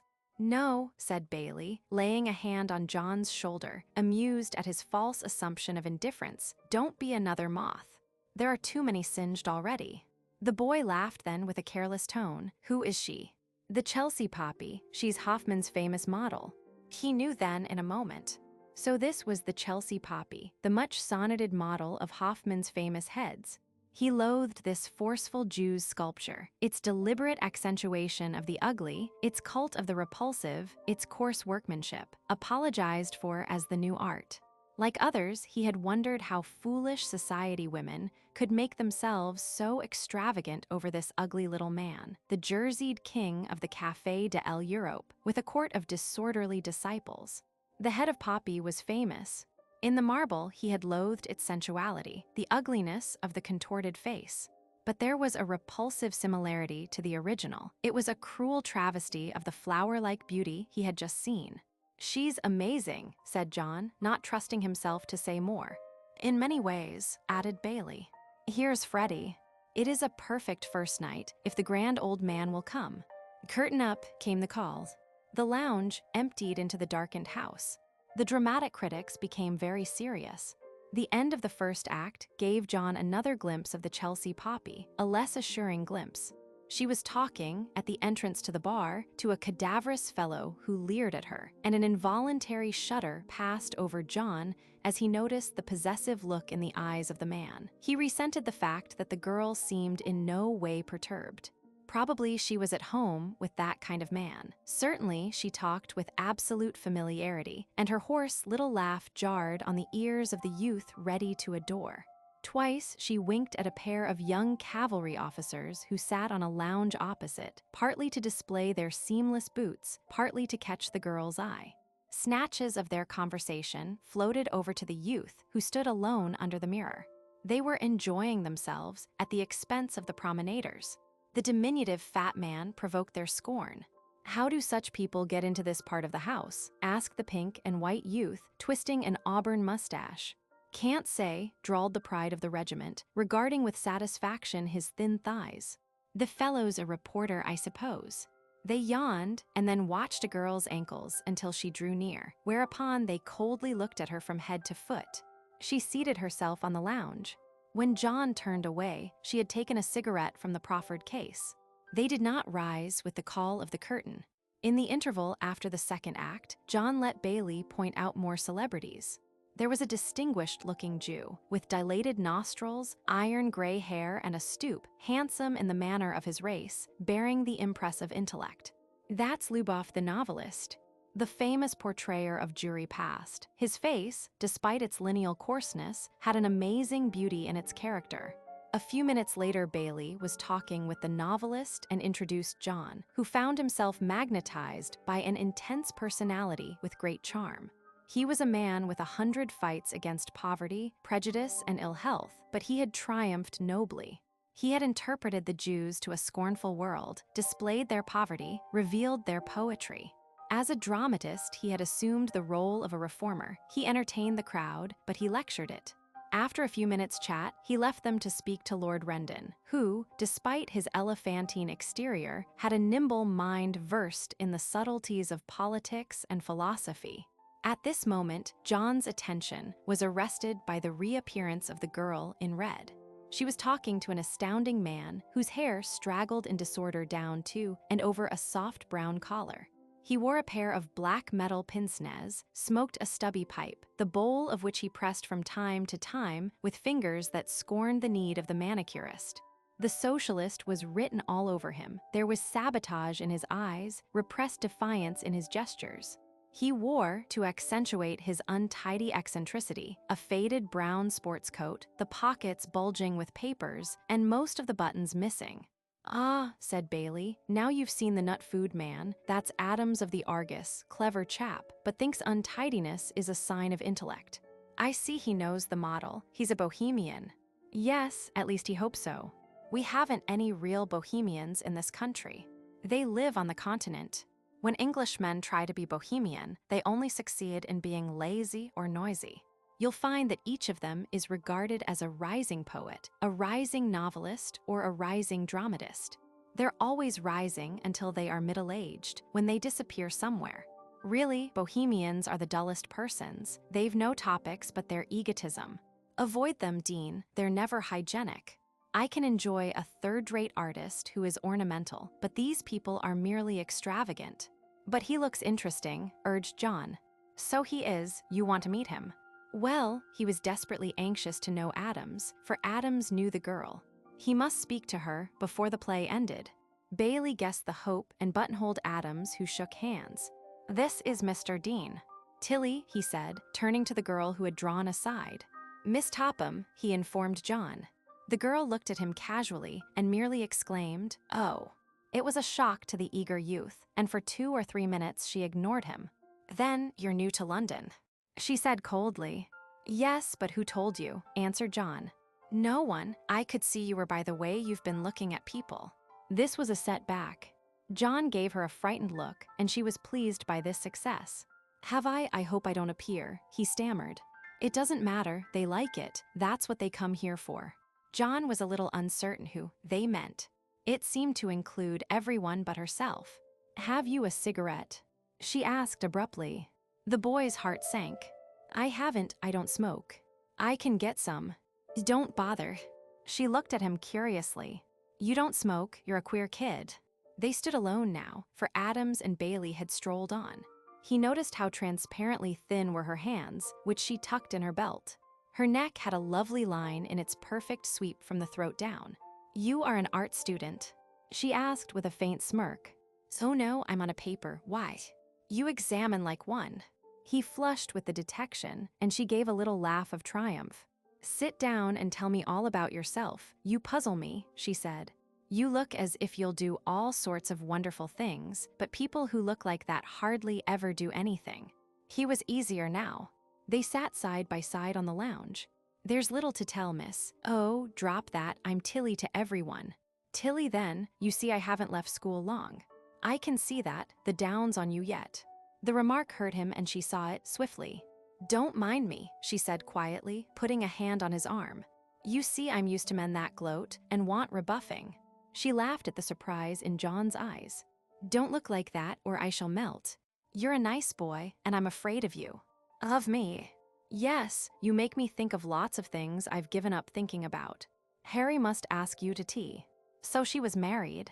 Of course she was married, he reflected. He was a fool not to have known from the first. "I should like very much to come." She looked at him again until he looked away and with a little laugh jumped up. "We must get back now. I'll see you soon. Goodbye." And she was gone. What an offhand creature. He was annoyed at her manner. She had treated him like an infant. She had laughed at him. He had let her see too much. When the play was ended and he stood in the crowded vestibule with Bailey, amid the crush of fur-wrapped women and black-coated men, he was still thinking of her. "You've made a hit with Tilly," said Bailey. Yes, and she doesn't pay compliments, but don't let her play with you. She doesn't take anyone seriously." "I'm not likely to do that," replied John shortly. "Come along then, we've to get our work done." Merritt, chief reporter of the Daily Post, was a remarkable little man. He was quite aware of this and retained his reputation with ease. The life of a chief reporter is a desperate one. The most amazing news scoop today is dead 24 hours later, and a big reputation can be lost in a day's idleness. Merritt showed no signs of anxiety. He sat at his desk in the stuffy little room adjoining the reporting room, whence he would dart out to send a man speeding across London or to Aberdeen. His totally bald head gleamed with vitality. He could be very rude and very rough, but men had rushed to Ireland at his behest and accounted themselves rewarded when he smiled and said, "Good." He was part of the Daily Post and could not conceive how a man could wish to live for anything else. No one ever saw him go home and no one ever saw him come. He was the first and the last, and when he had gone, he was not at rest. His voice often spoke over the wire from Brixton, disturbing the early morning rest of a jaded reporter. A fire at Muswell Hill, a murder in Camden Town, a burglary in Knightsbridge, or an assault at Tottenham, he knew of it first, scented the clue, dispatched the sleuth hounds. It was rumored that he was married, but for years there was no evidence, until one day he disappeared and returned wearing black. He had buried his eldest boy of 12. The senior reporter to whom he mentioned this was about to make a remark, and he saw Merritt's mouth twitch, but the next second he was being told of an entry on the diary. It was work, work, work. Other men fell ill, became nervous wrecks, took to drink, were promoted or left. Merritt remained chief reporter, known from one end of Fleet Street to another, perhaps from one end of the world to the other. He never went out, save at 4 o'clock for an hour, when he would be seen in a bar nearby, within sound of the buses, and he went there for news. He knew everyone. Men in the lobby of the House, on the Stock Exchange, in Whitehall or at Epsom would ask, "How's Merritt?" He was the link to publicity. He knew enough about the lives of men to equip a squad of blackmailers, and KCS consulted him when accepting briefs. He had saved a king from assassination and rescued a bishop from a charge of being drunk and disorderly. He had witnessed a succession of editors. Merritt stayed, for Merritt was the Daily Post. But above all, this stout little man of 50 new men. It was he who discovered Burton Phipps, their star descriptive writer, had sent him off to Norway to intercept and expose the sham explorer of the pole. Jane, the finest parliamentary sketch-writer in England, was trained under his hands. Merton, the editor of the Morning Telegraph, Lehman, the president of the Board of Trade, Reddington, chairman of the United Banks, all had groaned in their youth under his merciless yoke of discipline. Loved and feared, he spared no man, and he never encountered rebellion because he never pitied himself. Merritt's a devil, everyone said, but a wonderful devil, they added. He took John in hand. He made him compress a column of wonderful writing to 15 living lines. He made him redress a plain narrative in a style that tickled. He told John to use words of as few syllables as possible. All sub-editors are ignorant and full of malice, he said, with traditional jealousy. He was never to worry about what the public thought of this or that. The public don't think, they follow. It was a heartbreaking apprenticeship. The fine column on the Kennel Show went into the waste paper basket. There's 2 murders come in, and the subs say we're overset. He ridiculed a special on tea-shop girls with rapier wit, told John he wrote too fast to write well, and was as guileless as an infant in arms. Once, with a brusque committal of a much-esteemed article, he brought misery to John's eyes, saw it and growled, "You're a journalist all right, but your stock's green," and with his wry smile brought a lump into the youth's throat. Am I giving satisfaction, Mr. Merritt?" The chief reporter looked over the top of his glasses. The chief sent you to me for occasional work. You've done a banquet, a dog show, 4 police courts, 3 inquests, 2 plays, a poster show, and several special inquiries. You've been running about like a hare for 10 days. You've not been an occasional, but a daily event. And I don't waste my time. It was true, John was worked hard every day. Each night the diary had the initials JD, with a cryptic assignation following. Sometimes he accompanied a senior, a note-taker, and looked out for a descriptive paragraph. More often, he was alone. On the night that he had returned from his first play, after he had sent in his penciled copy to the sub's room, he looked at the diary and almost jumped in exultation. JD. 7.15, Artists' Union, Chelsea Theatre, half call. Here was his chance. IV. The members of the Artists' Union were certainly artistic. A novelist who specialized in love and divorce in the Sunday newspapers and was dignified with the title of publicist, made a long tirade against the ignorant but prosperous industrial classes. A young man followed this, very nerve-wracked and bordering on hysteria, with an oration proving that hunger and genius were inseparable, whereupon a stout lady at the back of the diminutive theater rose up and declared that all artists, musicians, and authors should be a direct charge on the government, a sentiment that was applauded loudly. Thoroughly enjoying himself, John sat next to a young lady in a gaudy kimono who was busy sketching the speakers, while a young man with a red beard that half hid a very weak mouth drank tea out of a thermos flask. A wealthy lady, interested in art, occupied the chair, which must have been very uncomfortable, for most of the brilliantly insulting things said applied perfectly to her husband, a wholesale grocer, who, to atone for disfiguring England with placards inciting the public to drink Tiffinson's tea, bought preposterous modern paintings at well-advertised figures. John discovered it was a gathering of minor notabilities. There was Mr. Shandon Gunn, the Cubist painter who laboriously disguised the fact that he had ever studied at the Slade School or knew the meaning of perspective. When slightly drunk, he was reputed to be epigrammatic. His speech was cheered vociferously for its cleverness in conveying absolutely nothing to the audience. He was followed by Mr. Leslie Bumbo, a pallid fellow, the apostle of art with an ego, who wrote art books and kept a bookshop in a slum which revealed a knowledge of business since the bookshop kept him. Moreover, he led a culture movement for leisured ladies, who gathered every Wednesday in a shanty at the back of his house, where, in a dim light and a dim voice, he droned out his latest discourses on art. It was remunerative if mournful, for the ladies paid $1 for admittance, bought the discourses, and went home feeling gloriously advanced. His speech this evening was confined to an embroidery on the ugly as an incentive to murder. John was indebted for personal details to the young lady in the kimono, who called him Kid and smoked incessantly while she drew. Towards the end of the meeting, she waved her hand to a girl who had pushed forward in the crowded doorway. John looked and, with a slight thrill of pleasure, recognized Tilly. In the conversazione that ensued when the formal meeting ended, they sat in a corner together and drank coffee. She knew everybody and introduced him freely as Scissors. When the company was going, Tilly, who had collected a small crowd, caught hold of John's arm. "Come along, Scissors," she cried, propelling him towards the door. "Where?" he asked. "To my studio. We're having a romp." "But I can't go. I've to get my copy ready for the office." "Oh, damn." He wished she hadn't said it.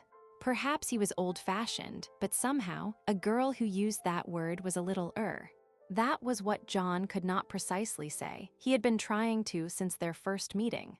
He did not want to appear a prig, and yet, he knew Muriel would not approve, but he laughed at the thought. A speaker had been attacking the Victorians for their smugness. Well, he was being very early Victorian. "Come on, kid," cried the young lady in the kimono. He stood between Scylla and Charybdis. A vision of merit nerved him to resistance. "Then come after, we'll go on till 3 or 4. Weakly he declined, and weakly he surrendered. He took the address and promised to return as soon as he could. It was 1:30 when his work was done, and he knocked at the door of Birch Lodge Studios, number 4, off the King's Road. There was a great noise of revelry within. When the door opened, he found himself in a large room with a half roof of sloping glass through which the moon peered down. A dozen Chinese lanterns illuminated the room and were reflected in the polished floor, whereon about 20 couples were dancing to the music of a gramophone. "Scissors, you dear," cried Tilly as he entered. "I didn't think you'd come." "But I promised," he said, as she took his overcoat. The next moment, she had taken him in her arms, and they were whirling through the maze of the dance. She was hot and the studio was stuffy, and there was a languor in the manner in which she hung in his arms that was half trustful and half seductive. At the far end of the room, where the candle of the lantern was guttering, it was almost dark as they danced round. She gave a little laugh as the candle went out, her mouth provokingly near to his, her eyes softly luminous in the moonlight falling through the glass.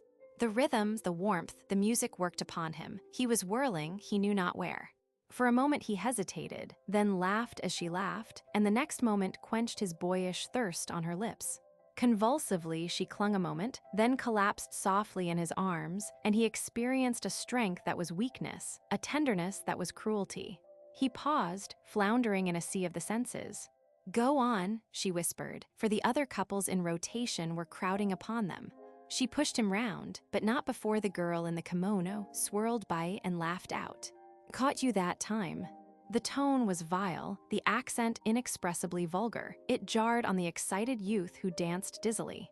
Tilly, more acutely alive and now self-possessed, felt her partner give a shiver of disgust. "Let's sit this out. I don't want to dance anymore, please."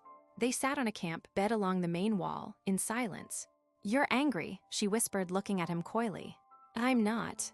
"Oh, yes you are. Look at me, you sulky boy." He looked into her mischievous eyes, and he had to laugh. She twined her fingers with his. "That's sensible," she said.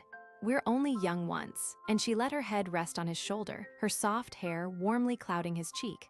The next moment, he was holding her with all the strength of his lissom young body, and laughed delightedly when she winced at his ardor. Yes, he was only young once. Way down in Tennessee, whined the gramophone. Only a few were dancing now.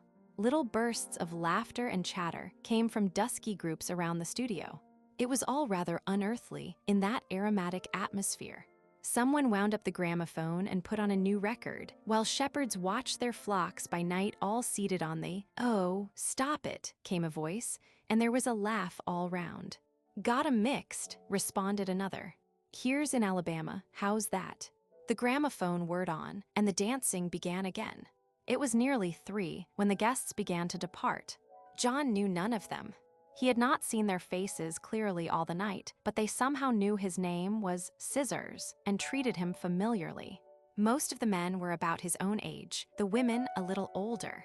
The humorist of the party, whom they called the Doc, was about 45 and seemed to father the assembly. "Don't go yet," said Tilly as she stood by the door. "I'm not a bit sleepy and I want to talk." He stood aside and let the others go.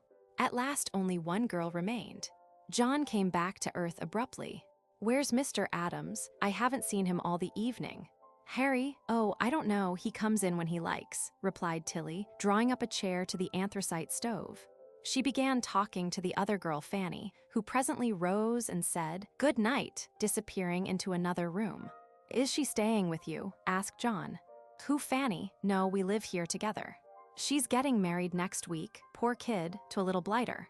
Lord knows why she picked him, or why any girl marries at all." "But you're married," said John, surprised. She stared at him. "Married? Whatever makes you think that?" "I thought Mr. Adams," Tilly interrupted him with a short laugh. "You've been listening to gossip. Everybody says I'm going to marry him, but I say not. I'm not going to keep any man, and that's what marrying a man of genius means." But John cared nothing for the philosophy. He was relieved. For the last 2 hours, he had felt an unmitigated bounder. A new cheerfulness swept over him, and Tilly noticed it. "Why, you're waking up. You've been like a bear with a sore head." "I'm sorry," he said simply. "All right, Scissors." She slid onto her knees at his feet. "And kissing's no harm," she sighed, looking up into his face. "And oh, I'm so lonely at times." She pulled his face downwards with her tiny hands and ran her fingers through his hair.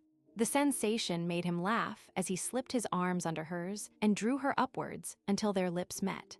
In the darkness, he could hear the beating of their hearts and the silence singing in his ears. Chapter 4.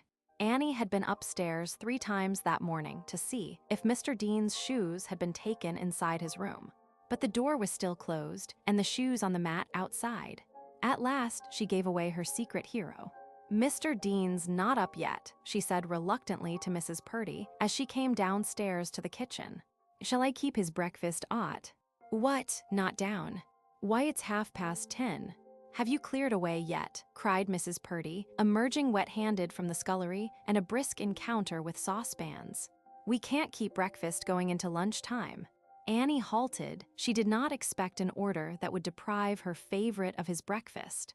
"You'd better take it up on a tray to his room," said Mrs. Purdy, relenting, "and I'll speak to him when he comes down." She disappeared again into the scullery, where she thought long on the ways of young men and how cruelly the wicked city corrupted them. Lying in bed late had been the first sign of Mr. Purdy's breakdown. Once a man began to lie late, his backbone went, of that there was no question. She tolerated such a thing with de Courtrai and Wellington on the top floor. It was in keeping with their characters. Weedy young men in a fast profession might be expected to lie in bed in the morning, even at the cost of losing breakfast. Strange to say, the one who suffered most, Annie, who carried up the breakfast, grumbled least. She tapped gently at Mr. Dean's door to absolve her conscience, but not to wake him, then she tiptoed in. He was fast asleep, though she could see very little of him, with his head buried in the pillow and the sheets hunched up round his shoulders. Cautiously, she drew up the blind and flooded the room with light. Then she placed a small table at the side of the bed. Still he slept. For a few moments, she stood in romantic contemplation of his tousled head with its raveled locks. How lovely he looked, with his boyish color and his strong throat. His pajama jacket, unbuttoned, gave a glimpse of a strong chest. Greatly daring, she leaned forward. Just once she would do it. She might never have the chance again, and oh, she had wanted to so many times. Often she had longed he would just come and put his arms round her and kiss her fiercely. She wouldn't have minded if he had been cruel even. She stooped and very lightly kissed his hair, just where it fell in a mass to one side of his brow, and she felt her very heart would betray her. But he slept on, unconscious of all the love poured out over him. Softly Annie went out. She halted on the threshold with the tray in her hand, flushed and trembling with excitement. "Lor, I'm daft," she thought, and then walked loudly into the room and deposited the tray on the table with a bang. "Here's breakfast, Mr. Dean." "It's 10:30, and Mrs. says she can't keep it any longer." He was awake in an instant. "Good heavens, I've overslept." "I should think yave, Mr. Dean. That's being up nights at them dances." John laughed. "Captain Fisher's been asking for you, Mr. Dean. He's very excited at breakfast about something in the papers. He says you're a remarkable gentleman." He was so excited. "But what about Annie?" asked John, stretching. "I don't know that, sir, but he wants to see you. Come in drunk last night, he did, and was horribly rude to Miss Simpson on the landing. Said he hated damn gramophones, grinding hymn tunes over his head. He apologized this morning and now says he's been grossly insulted because Miss Simpson didn't say anything but gave him a temperance tract. The missus had to speak to them, both and the captain gave notice." "When does he go?" asked John, cracking his egg. The gossip of this caravanserai amused him. "He never does go. He always gives notice when Mrs. Purdy says what she thinks," replied Annie. "How could he go anywhere else when all know is little Abbott's? But I've got a lot to do." "The tea all right, Mr. Dean?" she said, moving to the door. "Quite, Annie, thank you," he replied, smiling at her. She closed the door on her hero with a resolute sniff. Drinking his tea with a head clearing, John became reflective. This would really not do. Half of the morning gone, and he was due at the office at 12. Then his mind went back to the night before and to Tilly. It had all been rather hectic. Now he thought of it, he had been a decided fool, sitting there until the early morn, just holding in his arms and kissing a girl whom he had not known 6 hours, and who called him a dear kid. Why had he behaved like that? He was lonely perhaps, and he had amused himself, that was all. He couldn't love her, and certainly she had never for a moment thought of him in that way. Turning to pour out some more tea, his eyes fell on a framed photograph on his dressing table. Yes, he had been a bounder. He couldn't tell her, she wouldn't understand, for even he did not. And yet, if he met Tilly again, he dismissed the idea deliberately, but remembered in doing so that he would meet her again. There was a dance at the studio next Friday. No, he must not go there again. He slipped out of bed, and bath towel in hand, surveyed himself critically in the glass. Did he look a rake? Was dissipation stamping its marks upon him? But the vision in the mirror was that of youth, flawless in careless health and grace. When he appeared in the hall downstairs, and Mrs. Purdy hurried forth to give a little motherly advice, he looked such a slim picture of radiant youth, his dark eyes shining, his face gleaming with high spirits bubbling over, that she lost the opening words of her prepared overture, and worshipped for a moment, after which her chance was gone, for Captain Fisher emerged from the drawing room, newspaper in hand. He flourished it in John's face.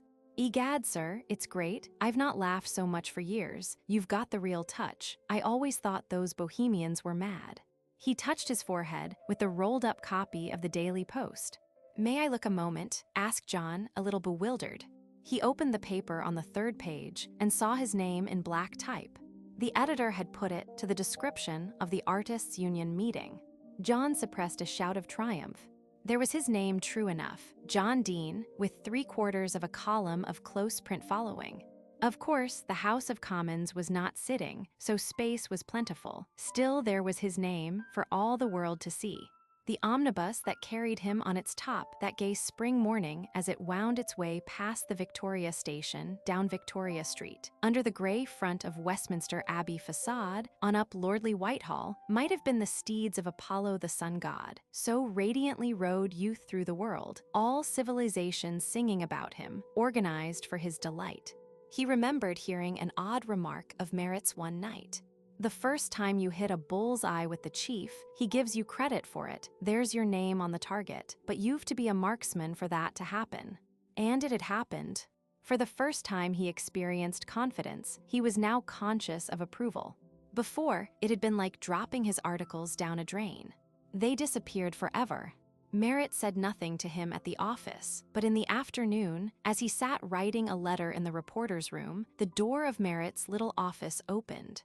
There was a sound of laughter within, and John caught sight of Phipps, who had just returned from a conference at Vienna, on which he had been writing with customary brilliance. John had never spoken to their leading man, who was as dizzily remote from his humble inquest police court haunting orbit as the Pleiades from the sun. "Dean," called Merritt, putting his head round the doorway. John went in. "I want to introduce you to Burton Phipps," he said. Phipps rose and held out his hand to him. John could not see him clearly in the sensation of the moment. Why was he so ridiculously sensitive that his eyes watered whenever something really wonderful happened? He gulped and heard Phipps praising and laughing about his article. "Are you doing anything?" asked Phipps. "No, sir." "Come out and have tea with me then." "Goodbye, Merritt." "Goodbye, Phipps." John followed as in a dream. Outside, they crossed the square, plunging into the 5 o'clock traffic vortex below Ludgate Circus, walked a short way, and then turned into a narrow entry. Through a couple of swing doors, they found a hall, whose walls were plastered with notices, and then a lounge with small tables. A few men nodded to Phipps. The diminutive waiter smiled as on an old friend when taking the order for tea. Now, for the first time, John was able to look critically at his new friend. It was a face and head of arresting dignity, beauty almost. Of small build, he was a slim, compact man of about 35 with a boyish expression. He was pale, his eyes a steely gray, very intense, with points of light in the pupils, glowing and alive in contrast to the general pallor of the brow. His hair was short and slightly wavy, the nose arched and Roman. It was a chiseled face, that of a man of thought, into whose lines had passed the experience of emotion, suffering perhaps. It was, in a curious way, a face, ascetic and carven, that suggested sorrow, sprung from contemplation rather than life's trials. And the voice was in accordance with this impression, for it was deep, with notes of rich melancholy, the voice of a great preacher. To John, he seemed much as he would have expected to find one of the knights of the Round Table, a strong, handsome personality, yet human and sensitive to the beauty of life as well as its ugliness. There was a quick nervousness in the shape and movement of the hands, the right fingers being stained with nicotine, for he was an incessant smoker of cigarettes. In his talk, he had a sense of humor which seemed to belie the seriousness of his expression, but that may have been due to his subject, for John had got him to talk of his famous adventure at a Grand Duke's wedding when he had figured as a foreign statesman, and given Fleet Street an inside story that kept it talking for 24 hours, a long time for Fleet Street to discuss any subject. Then he told John something of his experiences as a war correspondent in the Balkan War. A bloody, horrible business. I can hardly forgive the folly of men, Dean. There are people here talking about our next war with Germany. What insanity and what wickedness. If only they had seen and not read about war. I don't think there's any war worth fighting. Not for honor. Were they ever fought for that? Phipps looked at him piercingly. I suppose not, assented John. And in future, there'll be no war worth winning, he said in his deep voice. The price of the effort will outvalue the prize. Well, if another war comes along, thank heaven I shall be too old for sending telegrams to the British public about its picturesque bloodiness. When they had parted, John felt he had made a new friend. That was the marvel of London. You met the men who did things. You were at the hub of creation. Their names and faces were familiar with the day. Steer, Ribble, Phipps, what would some men have given for his good fortune? When he arrived back at the office, word came that the chief wanted to see him. He went through to the secretary's room. Oh, Mr. Walsh is just going. I'll ask if he'll see you. He came back a moment later and ushered John in. Walsh sat at his littered desk. Sit down, Dean. Do you know French? A little, sir. Do you speak it? Can you be understood and understand? I hope so, sir. Walsh smiled. And how much Danish? John looked surprised. Danish, sir. The editor laughed and then got up, putting his hand on the youth's shoulder. Don't let that worry you. England was proud of possessing a Viking's daughter as queen, but few of us know a word of her language. On Friday, I want you to go to Copenhagen to an international telegraph conference. It will last a fortnight. Merritt will tell you what we want, and our man in Copenhagen will look after you.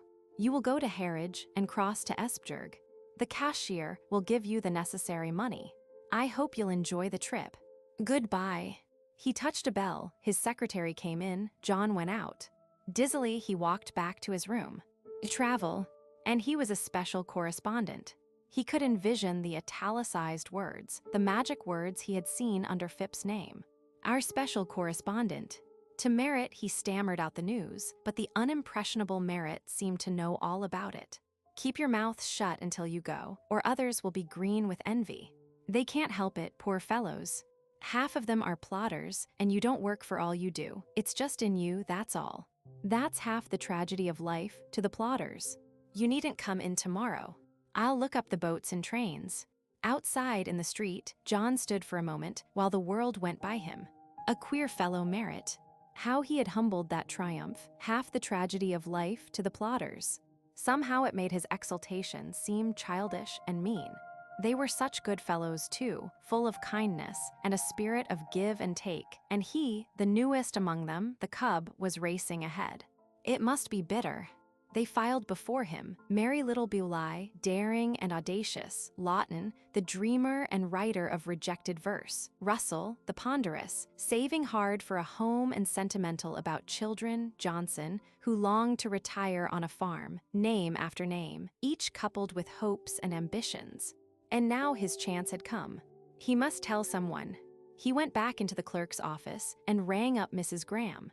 Yes, she was in and would be delighted if he would dine with her. At the Temple station, he booked for Sloane Square, his nearest point to her flat in Chain Walk. Chapter 5. The success that fell upon John Dean did not delude him. He had been unnerved too young to feel trustful toward life.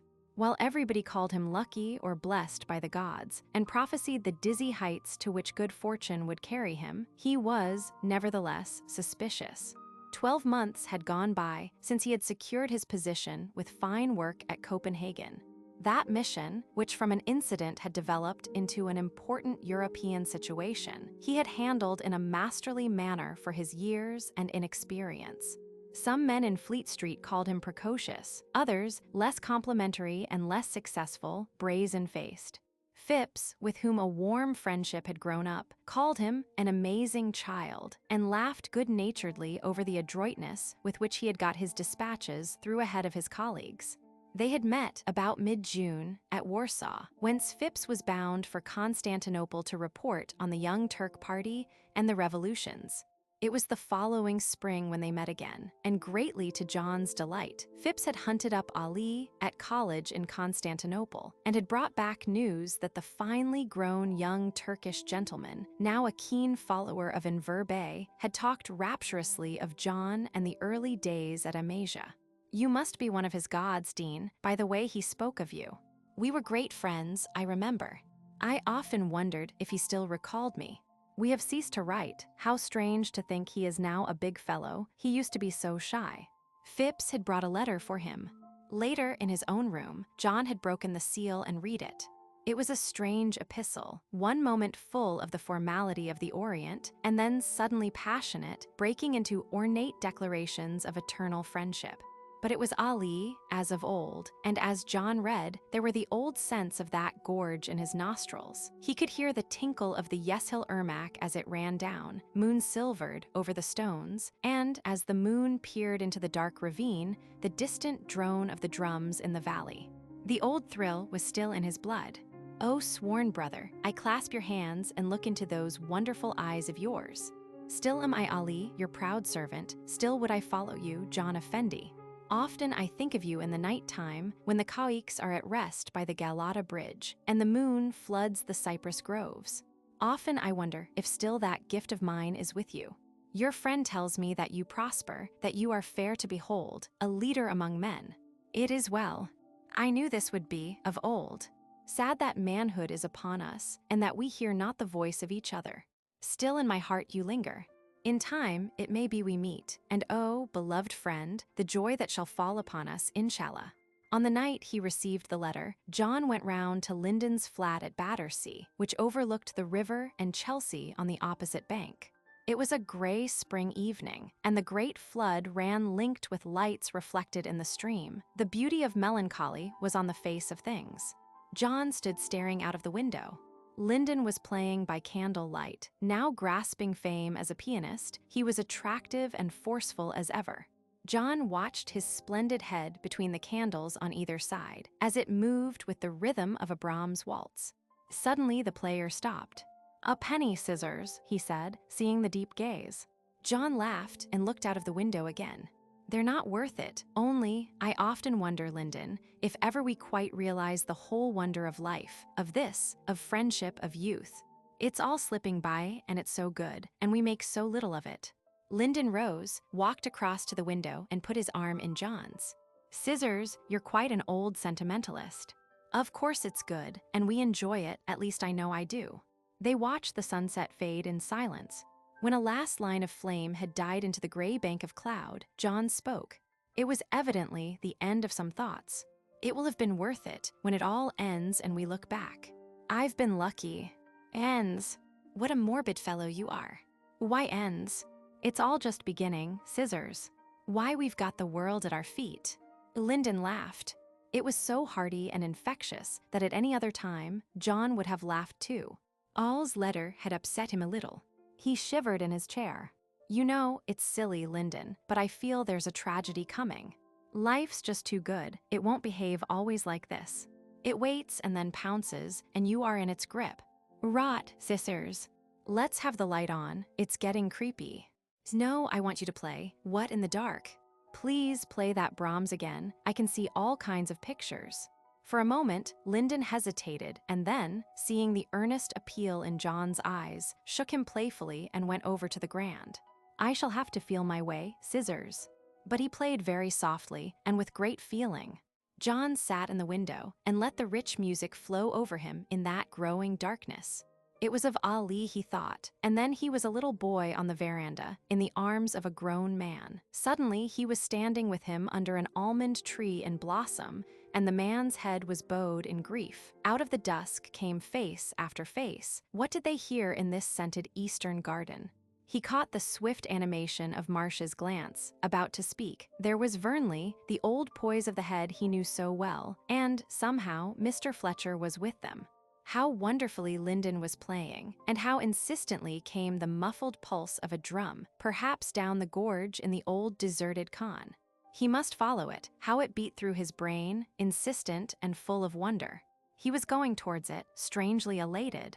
It was quite dark when Lyndon struck the last chord and let the sound flow through the room before the pedal release curtained the room in silence. John started, as if rudely awakened. It was a London he knew now. He had followed the long social program, reaching its climax in June.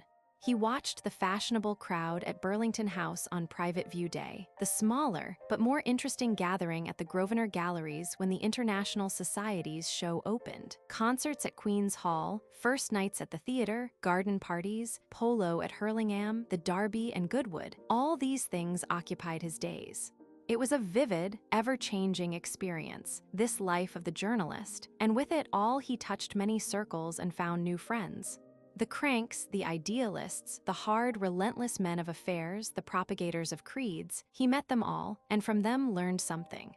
There was a soft spot in the heart of most men if you could touch it. They were very human in one aspect, though he stood appalled at the pace humanity set itself in the mad race to success. How many of these hectic men and women ever realized what life was? They dared not stop to contemplate. On, lest the horror of their own entity should fright them. They feared themselves, they must never be left to themselves. Solitude meant madness, there was forgetfulness flowing down the crowded thoroughfares. Only artificial people praise the country, they feel so superior to it, said Harry Merivale, brightly, as he sat at lunch in the Union Club, where John was the guest of Major Slade. The company laughed at this statement. It was the applause that always spurred Merivale to further efforts in the preposterous. At 30, he had been considered a wit and a man of promise. Now at 40, cautious men shook their heads and looked suspiciously at the flippant monologue artist. Merivale was an advanced revolutionary on $5,000 a year. 3 years as private secretary to Lord Eastbourne had filled him with contempt for those who did not decorate their titles. Merivale, who developed his sense of the theater assiduously and derived pleasure from the fact that persons' thought must be descended from the famous historian of the Roman Empire, was a precision. He pronounced his words, despite the pace of an utterance made to prevent interruption, with unction. He was as careful about their use as he was careless about their meaning. He would have sacrificed his grandmother for an epigram. His attire was as precise as his small flat in Mayfair. He hoped he was the last to preserve the traditions of the Augustan age. He read Locke on the human understanding, in a room hung with choice examples of Signorelli, Lippo Lippi, and Angelico.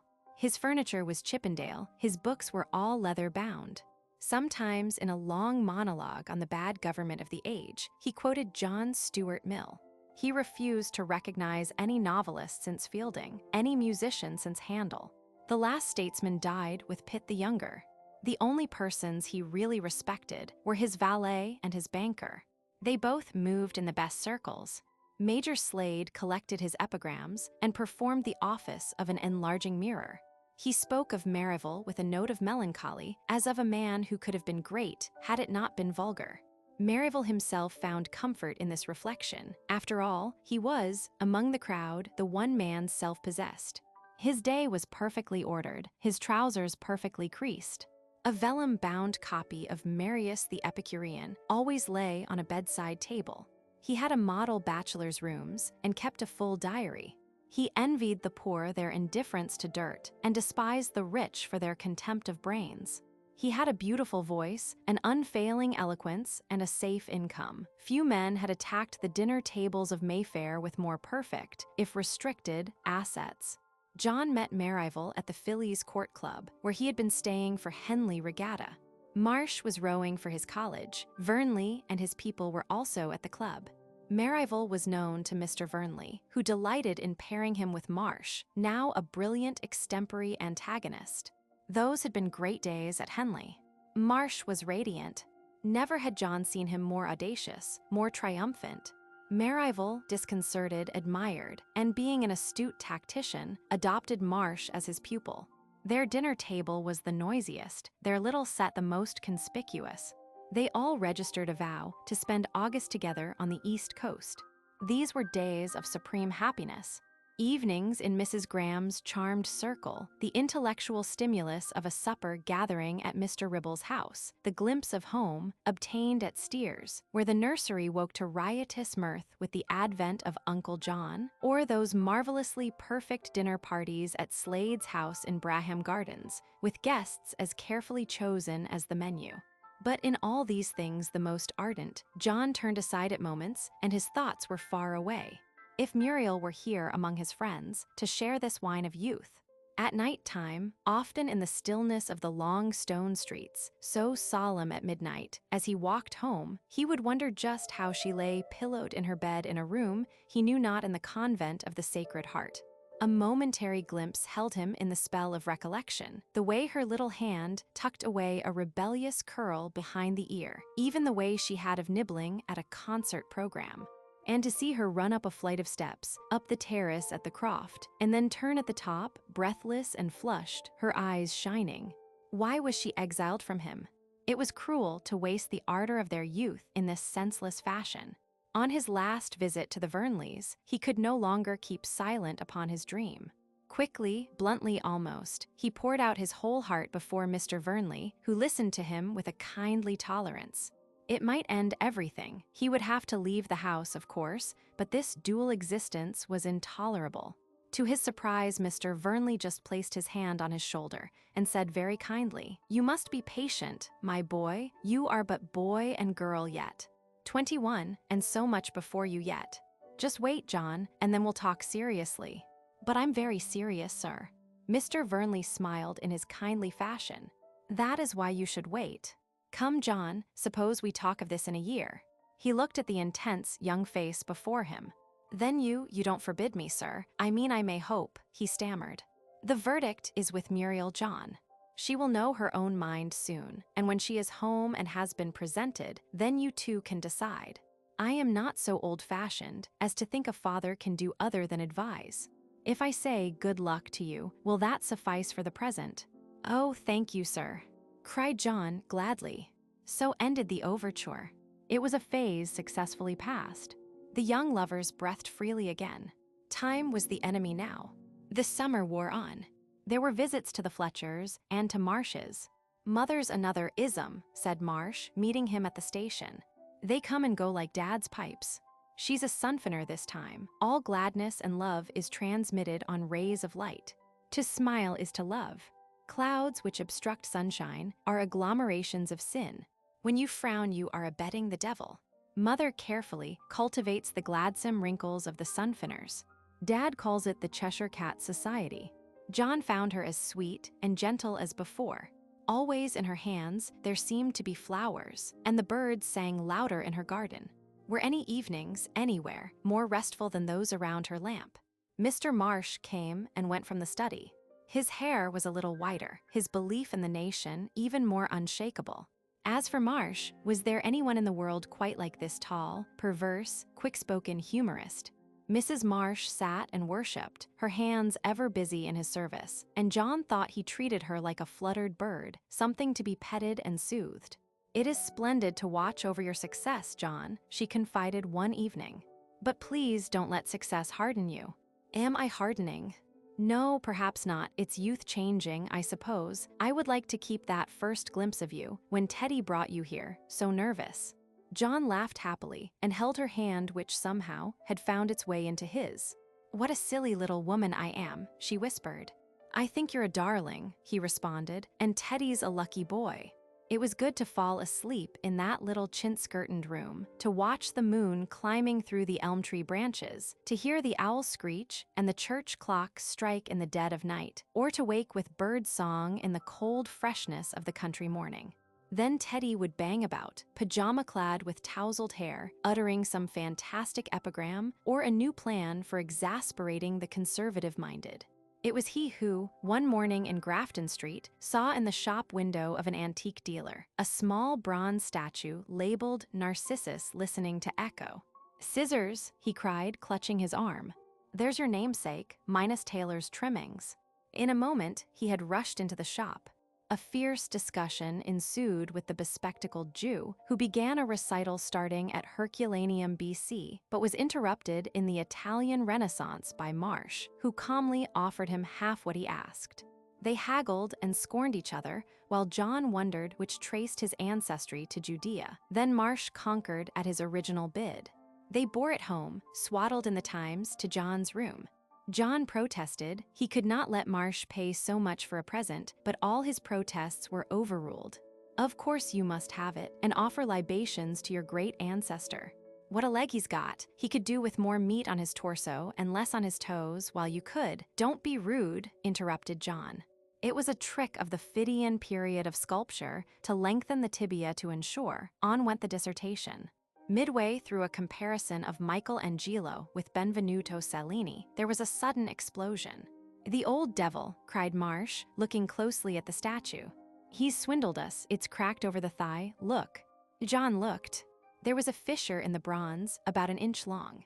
"An appendicitis operation," said John. "I'll take it back," cried Marsh indignantly. "Don't. I like the lad better for his imperfections. He's more human." So the statue remained, raising its finger in a listening attitude on the bookshelf, recalling with an antique grace an artist's triumph in a dead civilization. It revived, indeed, a pagan creed in the Purdy household. True, Mrs. Purdy was shocked by that heathen thing without its coverings, and Annie simpered whenever she swept the feather brush over it, but Miss Simpson's eyes watered when she saw it, for she recalled how her dear brother, the governor, had shown it to her in the museum at Naples, when I was quite a girl, and Lieutenant Ranson, a charming young gentleman, was going to buy me a copy, but John had seen his portrait on her table, and had looked silently at the laughing face of the lover. Wellington and de Courtrai borrowed Narcissus for a tea party they gave, with great success, to a crowd of ladies and gentlemen from the theater.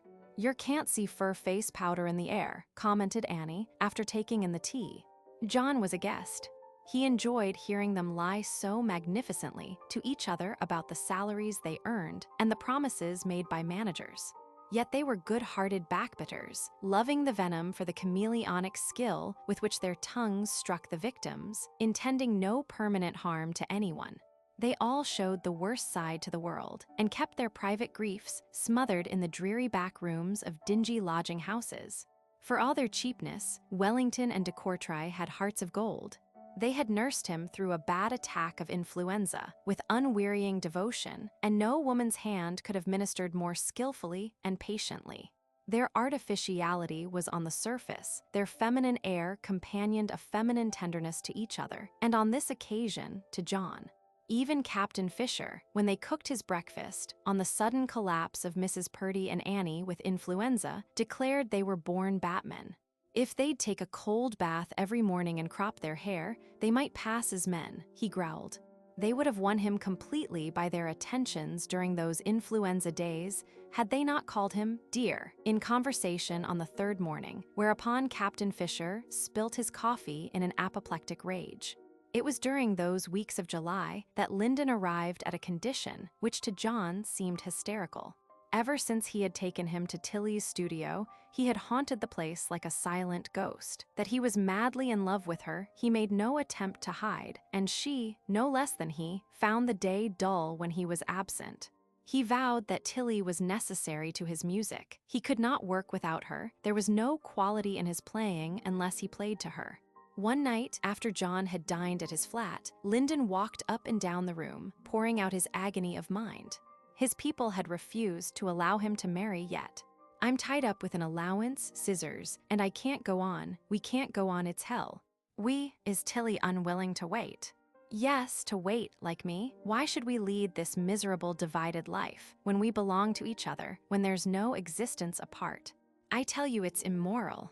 Why shouldn't I marry, in the vigor of youth, with a girl in a million? It's natural, it's right, and we're told to wait for what? Till we're wiser, if you please. Wiser, oh my God. Madness, that's how it'll end. Suddenly, he turned upon his heel and looked at John, who sat quietly in a chair. "Scissors, sometimes you make me want to kick you. You agree with them. Have you got an ounce of passion in you? Do you know what sex means?" "I doubt it. Why, there are nights I can't sleep when I think such things as, but you never seem to be aware of anything. I have seen you dancing with girls, your face like a wax mummy. Why, when I take hold of them, sometimes I want to make them cry out in my grip, and when their hair touches my face, He halted then and caught John's wrists in a vice. "I don't believe you've ever felt like crying about a girl just because she's been pleasant to another fellow, or wanted to gather her up in your arms and carry her off to a secret place." The younger man broke away from the frenzied grip. "Lyndon, I shall think you are mad in a minute." "I am, do you wonder? Here am I, a vigorous man with abundance of life singing through every vein, all nature crying out for me to express myself, and night and day I fight the desire down, hold myself in leash, shut up in these four walls. You must know what it means. You're no longer a kid. Nature never intended this. She meant us to break the barriers. We're all defying her. I am, you are, Tilly is, and it's all wrong." He looked desperately at John. "I don't think love is a thing that you can talk about in this way," said the other quietly. "For you, perhaps not. You're not hot-blooded like me. You're self-contained. But I'm not like that. I must have somebody I worship. Why, do you know at Sedley it was you? There, now you know I'm mad." He laughed bitterly. "I knew," said John, looking out of the window. "You knew that I cared about you?" asked Lyndon. They heard the clock tick in the long interval of silence. "Yes, I could see you liked me very much, and I was afraid of you. I was told you were very jealous." "By Vernley, yes." Lyndon laughed rather grimly. "You see how I torture myself. I don't suppose I'm normal," he added bitterly. "No one in love is," added John half to himself. Lyndon looked at him keenly. "How do you know that? You're not the only lover, I suppose." For a moment, Lyndon stared at him. There was such a depth of feeling in those simple words. Impulsively, he linked his arm in John's. "Scissors, old thing, forgive me. I'm a selfish beast. Why do you let me carry on in this childish way?" John half smiled in reply. "Because I've often wanted to myself. After all, you know, you should be grateful. Chelsea's nearer than Belgium. IV the last week in July saw a great reunion. The Vernleys had taken a house at Mablethorpe, on the east coast, for the summer. Its chief attraction was that it possessed no distractions. There were neither pierrots, promenades, theaters, nor any of the other feeble forms of amusement with which people in search of a holiday disguise their boredom. And to increase the solitude of their retreat, the Vernleys' house was a mile out of the village, snugly ensconced behind the high sand dunes with which early settlers had fought the encroaching sea, and kept for themselves a lowland intersected with dikes and devoid of trees. Bobby grumbled all day long at the obvious insanity of his people in choosing such a place. A lover of the flesh pots, he contemplated the house and surrounding country with supreme disgust. His disapproval was obviously artificial, however. They had brought their horses with them, with which to explore the Lincolnshire lanes. A short car journey took them to Skegness, which is Mablethorpe, only more so, commented Bobby. Kitty found great excitement in riding her mare down the sand dunes, until the authorities protested against the breaking down of the sky line and Mablethorpe's one claim to singularity. But the tennis and the bathing were without fault. Even Bobby was silent upon these, and his frequent indulgence in both betrayed almost enthusiasm. Mrs. Vernley had chosen the place for the heir, although Mr. Vernley swore that it was because no friends would come there to visit them. He was consoled somewhat by the discovery of a radical parson in a near village who knew all the quaint little inns and the merits of beer. For the greater part of the day, they all lived in bathing costumes since, as Marsh expressed it, the weather was hot and as perversely pleasant as the landscape. London was with them, Lyndon dwelling in a wonderful July heaven, for diplomatic John had contrived for an invitation to be sent to Miss Topham, whose pleasure coincided with the business of painting Kitty on horseback. Their open delight in each other supplemented the mirth of the party, though perhaps John felt lonelier in contrast, for Muriel was visiting the home of a school friend at Liège until the second week in August. John's sky had just a little shadow in it, but with Marsh and Vernley at hand, there were no silences for self-commiseration.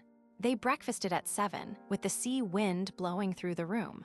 It was Mr. Vernley's great complaint that there were neither letters nor newspapers until 11 o'clock. A great strike was threatened, and he watched it carefully day by day. "Have the silly beggars struck yet?" asked Bobby, one morning as they all lay, after bathing, on the slopes of the sand dunes facing the sea and the wide, flat beach. As he asked the question, he was industriously trickling sand down John's bare leg. "No, the Prime Minister receives a conference today. There seems to be more trouble over the Sarajevo incident." "What's that, sir?" asked Vernley. "One of the Habsburgs potted at by a Serbian. Those blighters are always shooting one another in the Balkans," interrupted Marsh. "There's a report from Copenhagen that Russia's mobilizing," said Mr. Vernley. "Oh, you must never believe reports from Copenhagen, sir," cried Lyndon, looking sideways at John. The next moment, he just escaped a shoe by ducking. "The Kaiser says that Austria must have guarantees from Serbia, with penalties, and that Russia must acquiesce." "I wish somebody would have a shot at that idiot," said John. "Well, you can, when he's had one at us, as he intends," replied Vernley. "Oh, bosh," cried Marsh. "Every half-pay major who wants conscription and has had a week's holiday in Berlin propagates that yarn. The Germans would no more think of fighting us than the Chinese. They wouldn't have a dog's chance." "With 12 million disciplined troops?" queried Mr. Vernley, over the top of his glasses. "Why, sir, we'd never meet 'em on land. How would they get here, with our navy?" Vernley got up and shook the sand off his legs. "Come on, Scissors, let's have that tennis 4. If we let Lyndon and Marsh go on, there'll be war in England. I can see Lyndon's gorge rising at the Little Englander." "Little Englander? Why, of course. We are the wealthiest race on the earth, have the greatest possessions and the worst slums," cried Marsh. "What good is the wealth of India when there's Sheffield, or the possession of Egypt when it can't wipe out the slums of Lancashire? We have the largest national debt, the heaviest taxation. And there are idiots banging the big drum, raising the German bogey, because they want to go and grab more countries, when we can't manage what we have got." Marsh was flushed, and the wind had blown the hair down into his eyes. "But we do manage it, and well," asserted Todd, usually silent and just appointed to a commission in the Guards. "We have civilized India, brought justice and liberty to its people as well as health, and Christianity," added Mrs. Vernley. "Yes, and thrown away hundreds of lives and millions of money on South Africa, only to realize we had no right there and to give it back again," retorted Marsh. "You must admit, Teddy, we have a genius for government," said John. "Not while we've Ireland threatening insurrection every minute," flared Marsh, his blood up. "I think you boys had better play tennis," called Mr. Vernley from behind the newspaper. "You'll get hot to some purpose then. But unless I'm mistaken, this old country will be in the balance soon. Austria has attacked Serbia and is bombarding Belgrade. Russia has sent an ultimatum on behalf of her ally, and the Kaiser is hurrying back to Berlin. That idiot will only stir up the mess," said Bobby. "What's it all about, Dad?" "The Austrian Archduke was assassinated at Sarajevo. Austria demands penalties and will not accept Serbia's offer. It is reported Germany is strengthening Austria's hand, and Russia stands behind Serbia. Sir Edward Grey has offered his services as mediator." "Oh, he'll settle it," cried Bobby. "Clever dog, Grey. It looks to me like a European conflagration, unless great tact is shown," said Mr. Vernley. He turned to his wife. "I think we ought to wire for Muriel to come home." "But why?" "Belgium is not affected." The whole circle looked at Mr. Vernley, who took off his glasses and tapped the newspaper. "It may mean war for us." "For us," they all echoed. "We've too much sense, sir, to be messed up in these ludicrous Balkan squabbles. The blighters are always nibbling at one another's ears. Well, here's one who won't join in. If every man thought and acted as I do, there wouldn't be any wars," declared Marsh. "Why?" asked John. He had never seen Marsh quite so excited before. "Because if there were no feeble fools willing to be made into gun fodder, there'd be no wars. You can't have wars without soldiers." "But supposing Germany declared war on us," began Todd. "Oh, bosh," interrupted Marsh. "Germany will not declare war on us," said Mr. Vernley quietly, "but if this unrest spreads, she may declare war on France, and that would involve our honor. We should have to help France." "It seems a terrible mix-up, all these entangling alliances," sighed Mrs. Vernley, "and it is unthinkable that the world's rulers will let us slip into war. Today war would be terrible, with all the science and inventions of this age." "It would be insane," cried Marsh loudly. "We must refuse to be pushed in by the financiers and land grabbers. Think of the millions it means, the homes ruined, the sons and fathers butchered. Why, it's incredible." "But if our honor," began Todd. "Honor be damned," snapped Marsh. Then quickly, "Oh, I'm sorry, I didn't mean that. But it's wicked to think of war. I refuse to think of it." "We may have to, Marsh," said Mr. Vernley. "I won't." "If we had to fight, wouldn't you?" asked Kitty. Marsh stood up, looking very handsome in his flushed indignation, but John noticed how his lip trembled as he paused before answering and looked out to sea. "No," he said quietly. Mr. Vernley looked at him steadily. "I'm afraid, Marsh, you would be," he began to say. "Called a coward, sir, I know. But war's insanity, and only the corrupt, the insane, and the ignorant will allow it. I'll consider it my duty to refuse to condone it at any cost." "Oh, you're impossible," muttered Todd. You're a professional soldier," retorted Marsh, and the moment he uttered it, turned white in the face. "Oh, Todd, please, I didn't mean it like that. I didn't really." There were tears in his eyes as he turned appealingly. Todd put his hand on his shoulder and smiled at him. "It's all right, Teddy. You were always volcanic. I believe you're the kind of fellow that would win the VC. "I think," said Mrs. Vernley, breathing freely again, "that it is very silly to take things as seriously as this. There won't be a war." "Gray'll settle it," said John. "We hope so," added Mr. Vernley, folding up his paper. "But I shall go to town tomorrow to be at the center of things, and I shall wire to Muriel." "But she will be home in a week, father," cried Mrs. Vernley. "And she's quite safe in Belgium," declared Bobby. "Perhaps, I hope so, but it's too near the storm center," replied Mr. Vernley. "And now, my dear, what about lunch?" Walking back to the house, John expressed fears about Muriel to Bobby. "Oh, she's all right," he replied confidently. "The governor always takes a serious attitude to things. It's a parliamentary habit. Scissors, and Muriel can look after herself." Marsh walked silently with them. He seemed depressed. The sky was blue, the sun shining, but John felt the air was heavy.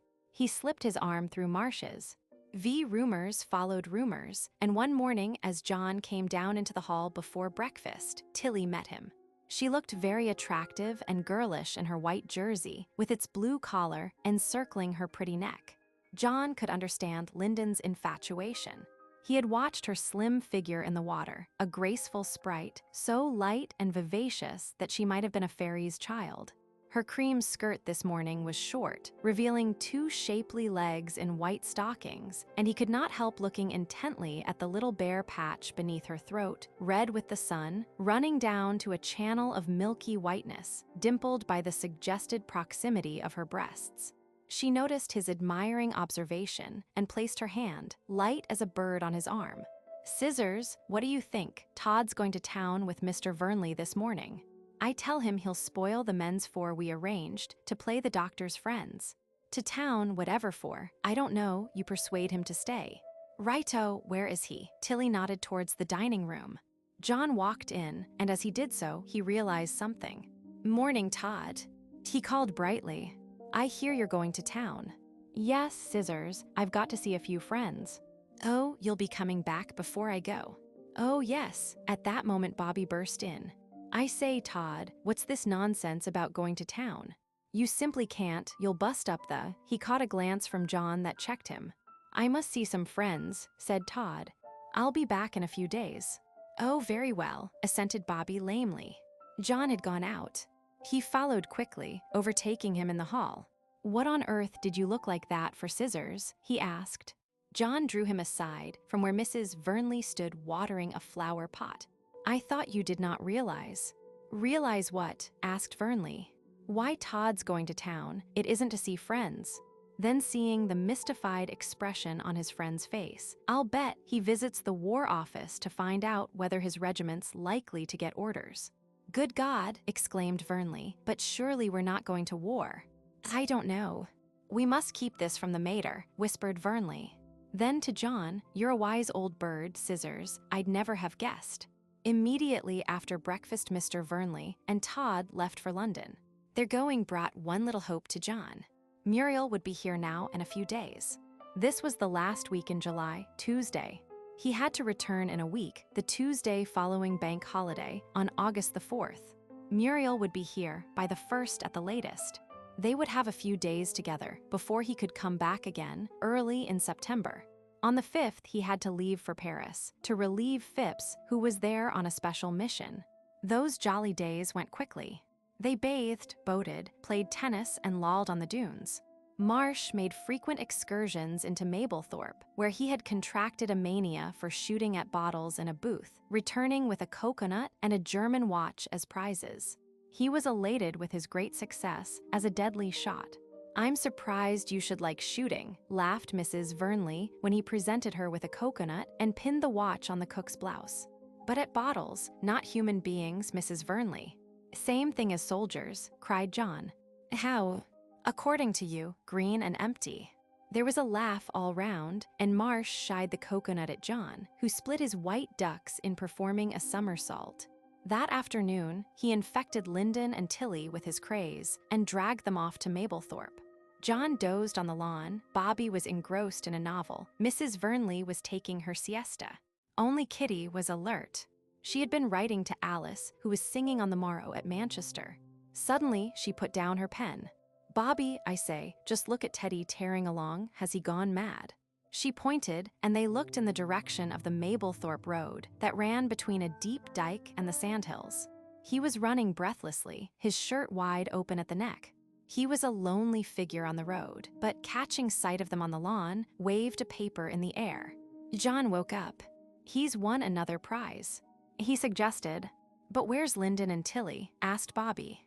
Then John started up and went across the lawn, and Marsh, now within hailing distance, shouted, "Special out, Germany's at war with France, threatening Luxembourg." A minute later, panting, he reached the gate, where they ran to meet him. "Who?" "I'm blown there."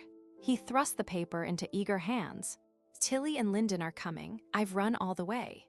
"It looks like business, doesn't it?" They read down the column. It was brief, with messages from many sources, none authoritative, but the fact was clear: Germany and France were at war. Germany has delivered a request to Luxembourg asking for the free passage for her troops to the French frontier. Her neutrality will be respected in the event of acquiescence, read John aloud. "Neutrality respected after walking across them," snorted Bobby. Suddenly, John gripped the paper. "Brussels. From our special correspondent. It is rumored that a demand for the free passage of German troops, as in the case of Luxembourg, has been made to the Belgian government.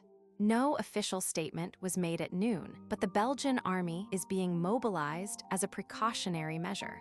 And Muriel was in Belgium. At tea they had 1,000 hopes, fears, views. All the evening Marsh walked about muttering, "It's incredible, the 20th century and civilization to come to this. But it'll all be over quickly, there's that in it." "Quickly why?" asked Bobby. "The Germans will be in Paris in a fortnight." "They won't," said John grimly. "Why not?" asked Kitty. "We shall stop them." "We," echoed Tilly. "Yes, France is our ally, we must stand by her." "There's no definite treaty compelling us," said Mrs. Vernley. "It's not a matter of compulsion, it's a matter of honor," asserted Lyndon. "Honor," cried Marsh. "Honor and spread the massacre. The French are our allies. Germany knows that and has thrown down the gauge." "We are challenged," said John grimly. "Then it means war for us?" asked Mrs. Vernley. "Yes." "Oh dear, oh dear, oh dear," she murmured, clasping and unclasping her hands. Marsh sat silent with the rest. The net was closing. Not one of them mentioned Muriel's name, chiefly because she was in all their minds. That evening, a wire came from Mr. Vernley. The Belgian legation refused to issue passports. He had wired Muriel to return at once. He was coming down in the morning. Charlton, of the Foreign Office, said there was every hope that they would keep out of the war. Mr. Vernley arrived in the morning, and with him came the news that Belgium had refused Germany the right of access across her territory, and Germany had declared war and was hacking her way through the country.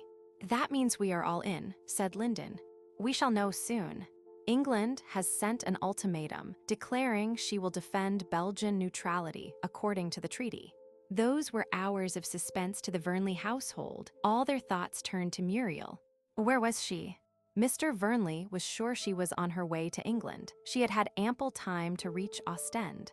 "Just think, all of these people in a few days will be living in apprehension, and every one of us shouldering a gun," said John, looking at the crowd on the shore. A group of red-faced youths sauntered by, hatless, in vivid blazers. "There goes gun fodder," muttered Marsh. The strain was telling on him. He had lost his buoyancy.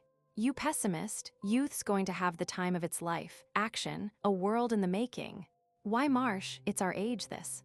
"It means the old men take a back seat," cried Lyndon, laughing at Tilly, who hung on his arm. "And what of us?" she asked, a little jealous. "Nurses, all of you." She shivered slightly. "I should be ill at the sight of blood." It was evening when they sat on the sandhills and saw the wide-winged sunset spread across the fenland. Suddenly, a cry from Bobby made them turn. There, on the gray horizon, where sea dissolved into approaching night, they saw a twinkle of lights flashing through the grayness. The slim forms of ships were just discernible as they slipped northwards into the gathering darkness. "Warships," cried Lyndon. "We're ready and watching." It began to rain. Bobby and John were the last to enter the house. They halted for a moment in a cutting of the sandhills and looked over the dark expanse of sea. That slow procession, northwards of ships, had given a sudden reality to the rumors. John took Vernley's arm as they walked on in silence. "I wonder where we'll all be next year at this time," said Vernley. "I suppose this is the end of things. Well, we've had a good time, haven't we, Scissors?" John could not speak. The great drama rendered him speechless. Out there across the North Sea lay Germany. In millions of homes, their windows bright in the dusk, mothers and wives were saying farewell to their loved ones. In Austria, too, in Russia, thousands of leagues across the Balkans, from the Britannia coast to the sunny Riviera, the hand of Mars knocked on the door of castle and cottage. Already the sky was stabbed with flame, the silence of the harvest fields broken with the battery of guns. John looked across the peaceful fenland. Here and there a light shone in a farmstead. The silence was broken only by the low sighing of the sea, fitfully borne inland. England, his country, sinking to sleep, guarded by her inviolate seas. A great love of this land rose in his heart. God keep her secure. Dulce et decorum pro patria mori, he half murmured to himself, but Vernley heard him. "Yes, and there's one thing, Scissors, we're all in it together, that'll be the good part of it." They walked on, arm in arm. So passed Tuesday, August the 4th, the suspense of the ultimatum, and then the 5th, with war flaring in great letters on the bookstall posters. The station was crowded with the general exodus. All the Vernley household were going up to town. The platform was a scene of goodbyes.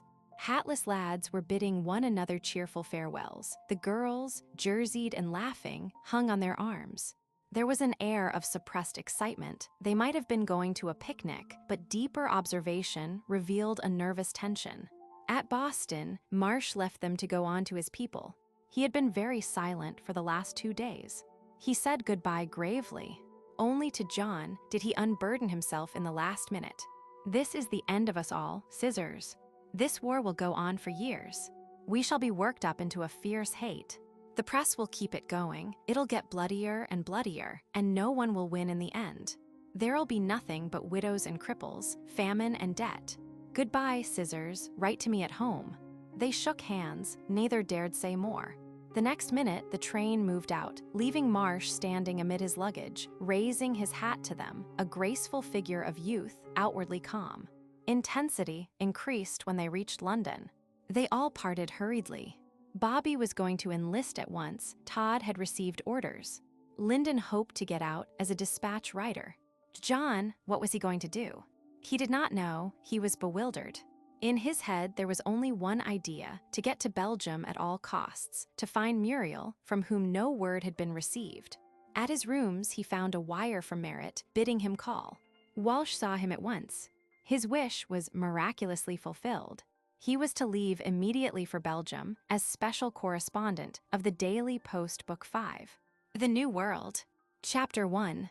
The crowded steamer from Folkestone reached Ostend in the last glow of the sunset, as it fell on the straggling digue, domes, hotels, casinos, veranded houses, the pleasure haunt standing inviolate on the edge of the plains, that beyond were now drenched with blood. A fortnight had elapsed, full of irritating delays. There were interviews at the War Office, where every obstacle had been raised, frantic journeys to the Foreign Office, the Belgian legation, the offices of the Newspaper Proprietors Association. Nobody wanted war correspondents out there, except the papers.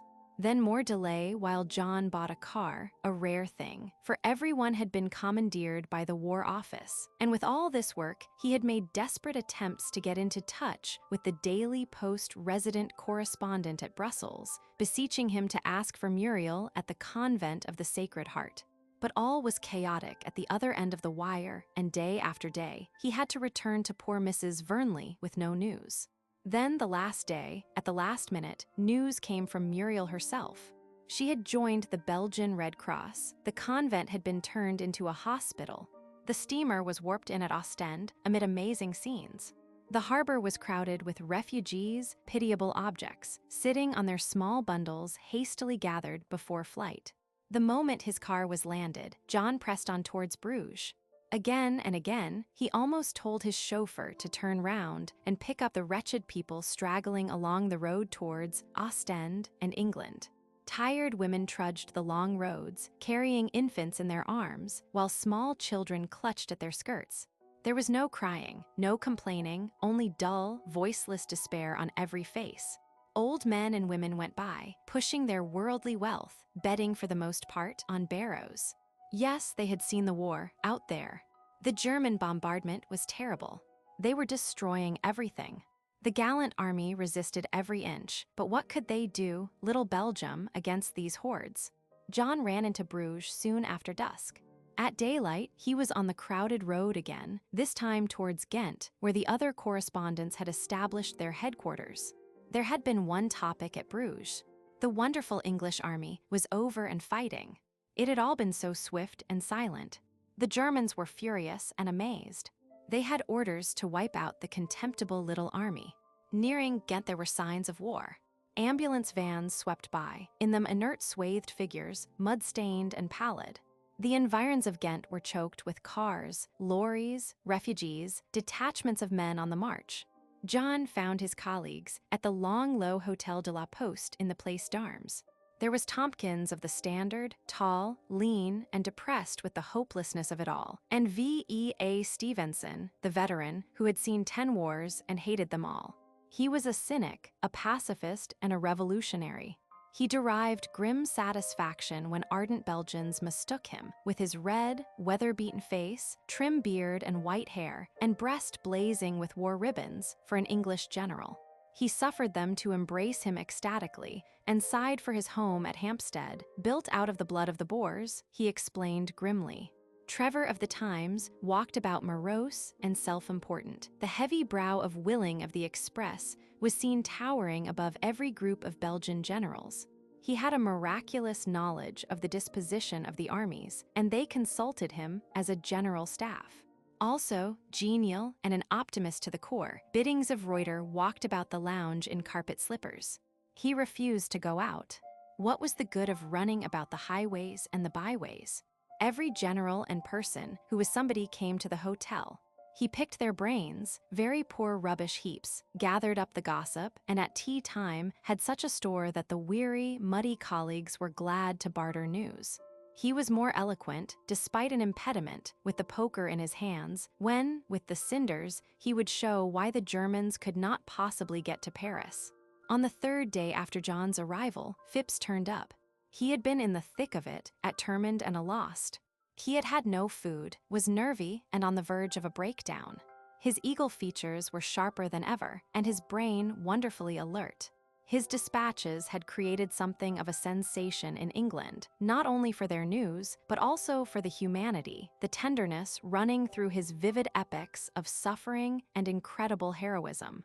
He was in Paris when the war broke out, moved up with the French armies, had been with the British army in its great stand at Mons, had dragged back through that dogged retreat, a bloody terrible business, Dean walking on torn flesh all the way, and had passed on into Belgium. God, how I hate it, it's insensate, blowing all these splendid lads to atoms for what? He cried. For England, said Trevor, with disapproving dignity. England rubbish, snapped Phipps. They're giving the same reason in Germany, Russia, Austria, Serbia. The same fierce old women are browbeating every timid lad, and the same stupid, red-faced generals are sitting at mess, while their puppets are pulverized with something they can't see, which doesn't give them a dog's chance before bespattering the turf with their brains. If this is civilization, why, he broke off as though realizing the futility of everything. I suppose we shall have to go on writing as if it were a football match, and be censored every time we hint at such a thing as spilt blood or a nasty mess. He walked out, even more pallid, and went up to his bedroom where he hammered out a long dispatch on his Corona. 8 other correspondents were doing the same thing in other bedrooms. For an hour, there was a rapid clatter of typewriter keys. At 5 o'clock, the dispatch writer left for the signal station, whence their dispatches crossed the wires overnight, in time for the Englishman's breakfast table. Curiously, those at home knew more than these correspondents. They explored a corner, oblivious of the fate of the world beyond. In England, every morning, the public watched the ugly black snake marked on the map as it slowly curled its way towards Paris. In a top left-hand corner, another black line closed in upon Antwerp and crept along the coast towards Ostend. We shall have to move out soon, said Riddings. The streets are choked today with ambulances, that's a sure sign. Every night's sleep was broken by the incessant roar of guns, and the night sky flickered and quivered. Those were the days when the name of Liège was on every tongue. Could General Lemon hold out? Then came news of a terrible massacre at Malines. The name sang in John's heart like a bell. Muriel, was she there? Had she remained and met the German invasion, or where was she? He wired to the Vernleys beseeching news. That same day, a shell fell into the town. The British had marched through St. Nicholas. The fate of Antwerp hung in the balance. The Black Snake was closing in on Ghent and curling upwards towards the coast. If we don't move soon, we're luggage for Germany, said Biddings. The generals have all gone, and they know when it gets chilly as well as the swallows. Walking down the Grand Place, John suddenly clutched Phipps's arm. The next moment, he had seized a car standing outside a shop and was driving madly down a side street. Phipps watched him go in silent amazement, but John, half crazed with fear that the car ahead would give him the slip, drove furiously, without heeding the traffic through which he miraculously raced. For in the car ahead, he had caught a glimpse of a face that had made his heart jump. Muriel was in it, a Muriel he knew despite her nurse's hood and cape. He was gaining on it now. It paused in front of a building. He alighted on the pavement simultaneously with the slim nurse. Muriel. She turned, then rushed into his arms. Oh, John. 2 ragged children lifted their caps and yelled, Vive les Anglais. Vive l'Angleterre. But the lovers stood there alone in the world. Why are you here? He asked. She laughed, her fingers playing with the button of his tunic. And you. Our headquarters are here, Hotel de la Poste, until tonight, he replied.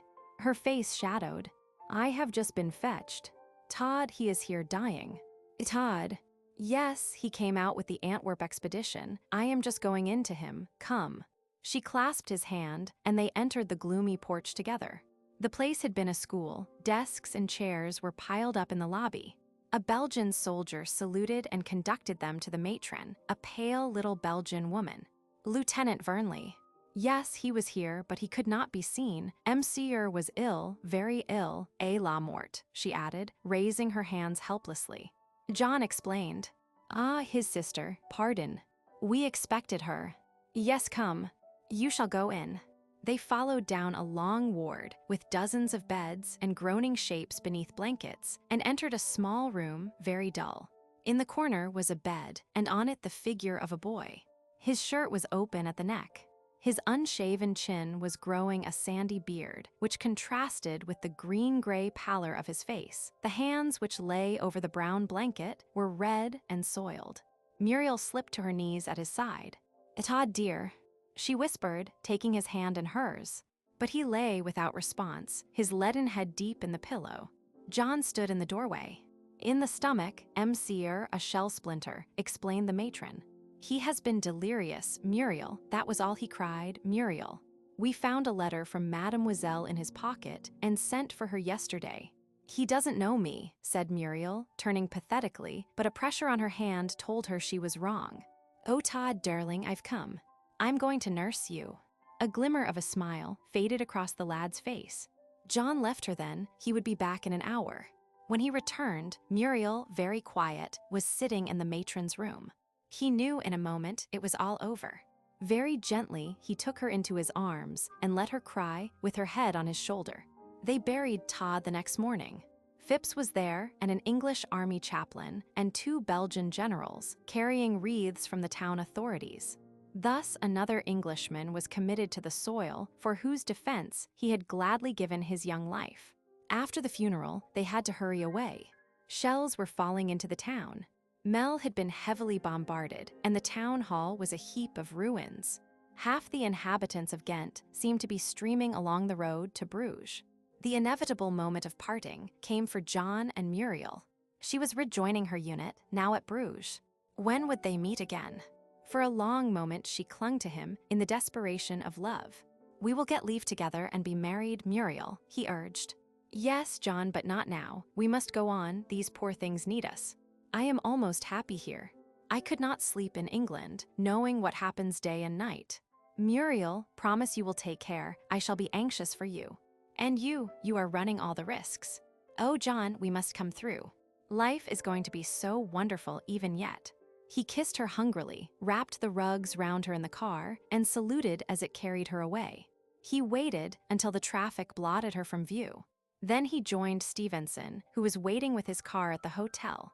It was burdened with their luggage, the precious typewriters precariously balanced on the top. They were going south into the British lines and the welter of blood. Antwerp had fallen. Nothing could now stop the Germans reaching the coast. And England, perhaps. But that was an incredible thought to John. England could not know ruin like this. He looked up at the moon, hanging serenely over the flat Belgian countryside. The same moon peered down on English homes and in silent glades where the birds slept. So ran the drama, act by act, in those epic days.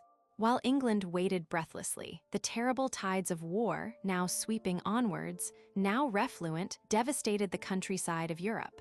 The little fire, lighted in Sarajevo, spread outwards until it lapped countries and capitals and nations in its lurid glow, until the windy plain of Troy, the desert slopes of the Holy Land, the forests of the Caucasian mountains, and the shores of the Tigris and Danube shook with the tramp of men. Month after month, the war spread its leprous hand across the face of splendid, courageous manhood.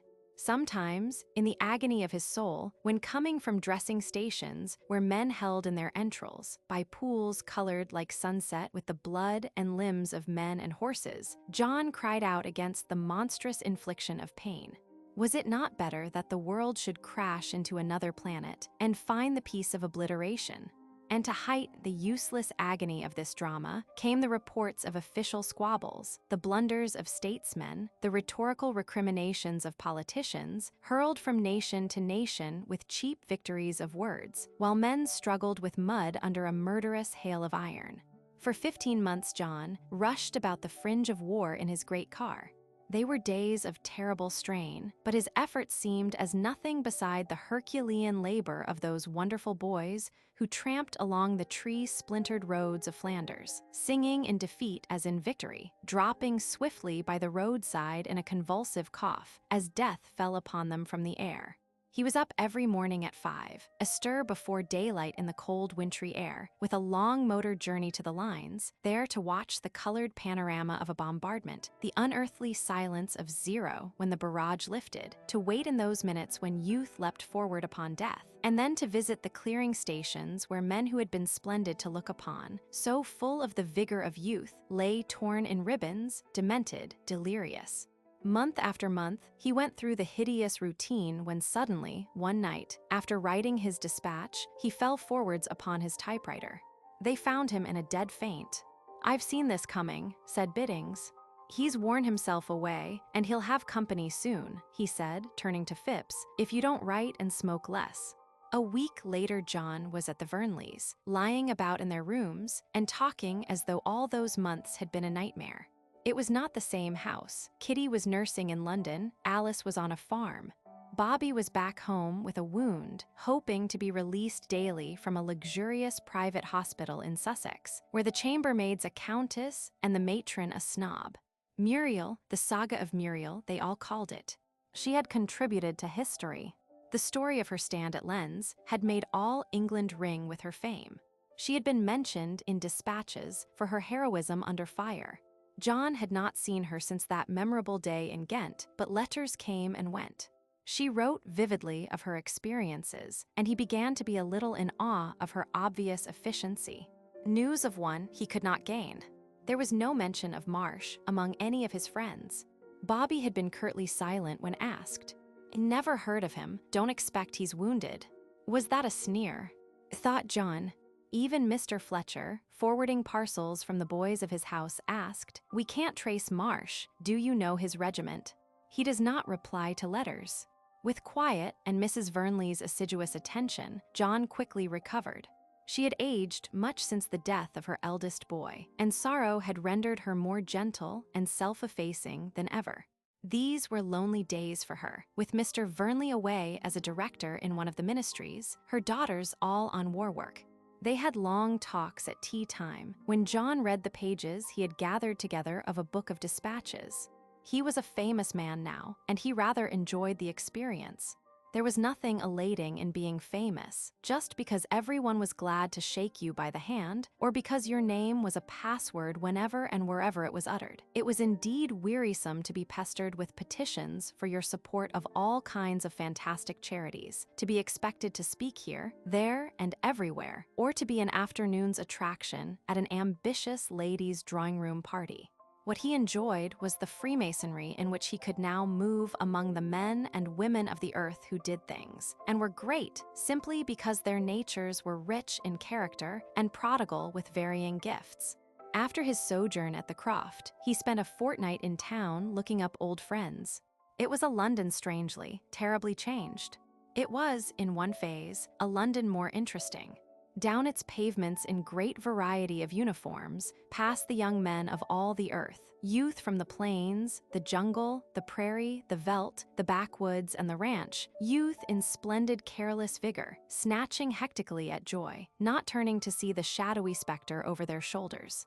It was strange to stand in Piccadilly Circus, dimly lit, and watch the theaters pour out their festive crowds, to sit in the busy restaurants, to see mankind, strained, feverish, but debonair, trying to laugh in the face of ruin and death.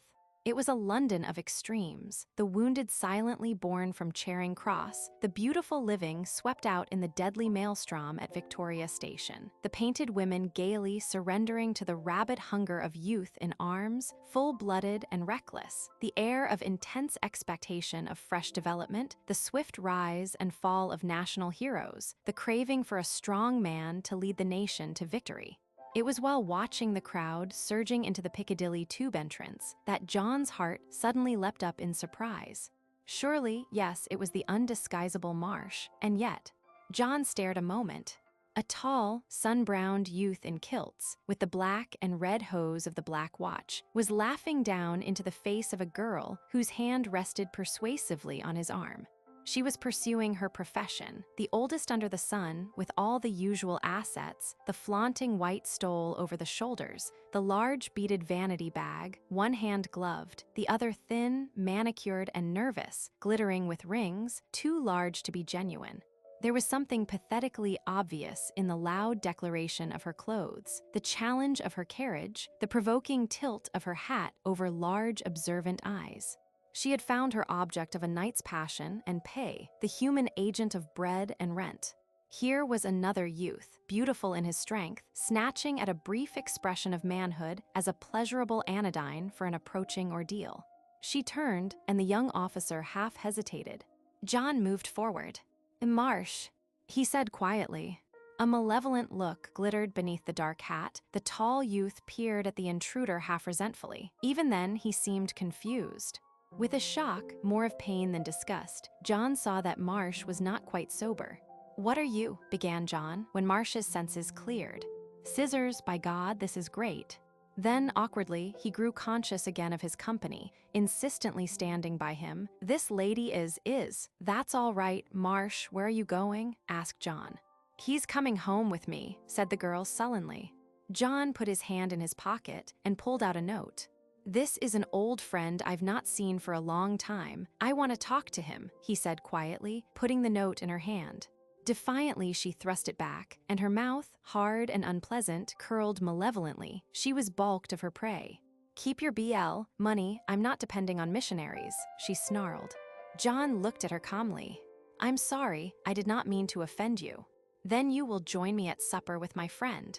There was something so kind and disarming in his voice that she suddenly melted. Her eyes assumed a tenderness surprising and almost pathetic. "I'll go, he's your pal I see, and you poor boys may not meet again." She turned away, but John put a detaining hand on her arm. "I really meant my invitation," he said quietly. Then God.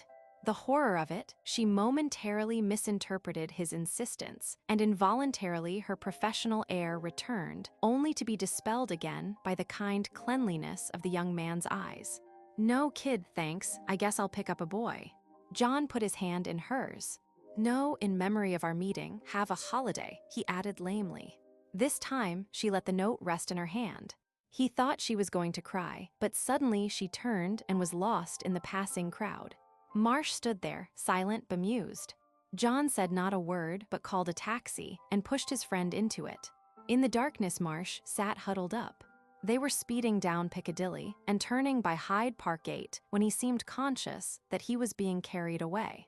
"Where are you taking me, Scissors?" he asked in a dull voice. Could this be Marsh, the debonair, the irrepressible? "Home," John replied laconically. "I'm leaving Victoria at 4 a.m. for France." John started. "But you were," he began. "Going to spend the night with a gay woman, like the filthy cad I am." "So, I know what you're thinking." "Well, I was. I'd have been one of those deserters you see under escort." "You're drunk, Teddy," said John. That's no excuse in a court-martial. There was silence again. It was now 11:30. He would get him home and make him rest for the few intervening hours. Mrs. Purdy was up when they arrived. Fortunately, Marsh pulled himself together and was his graceful self, but when he gained John's room, he collapsed on the bed. John went below to ask for coffee, a little apologetically. But Mrs. Purdy was in a delightful fluster. "The bonny laddie, oh, I want to cry when I see a kiltie. His mother must be proud of him. And the black watch. Many's the time in Edinburgh I've seen." John left her in ecstasies. He wanted to pull the bonny laddie round, for the credit of his dear mother and himself.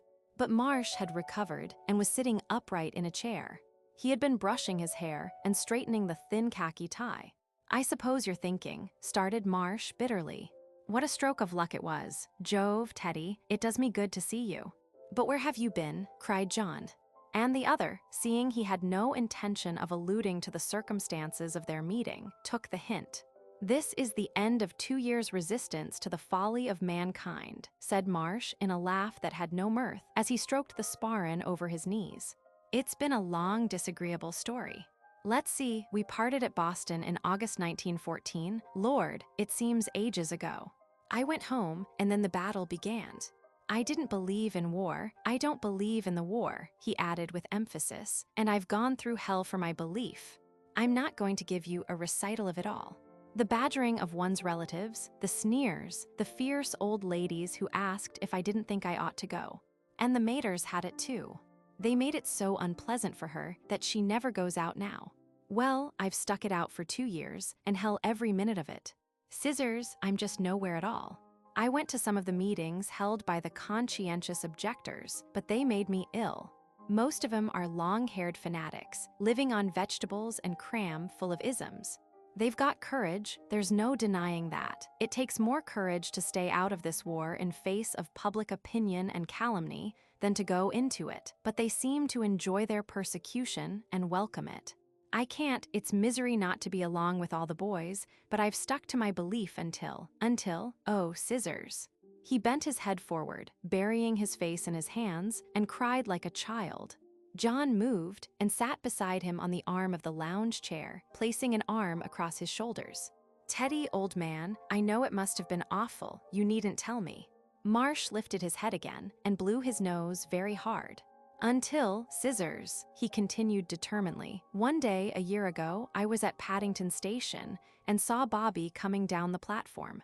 He was in khaki, looking very fit. I hadn't seen him since our holiday. You can guess what a joy it was. I just rushed up to him, and Marsh's knuckles whitened as he gripped his handkerchief. Scissors, he cut me dead. He didn't even acknowledge that he heard me, but he saw me. He looked right through me and went on, leaving me like Lot's wife. I'd had a hellish time, that just finished me. A fellow can't go on fighting the world when his best friends quit him. I just went home and buried myself. I didn't write to you or to anyone. I wasn't going to risk a second incident like that. I kept in, but I've been in the war every minute. I've gone up and down those casualty lists, scissors. They're all going, there's hardly any of the old set left. Fletcher's house has been wiped out, a whole bunch at Neuve Chapelle, and I'm going now.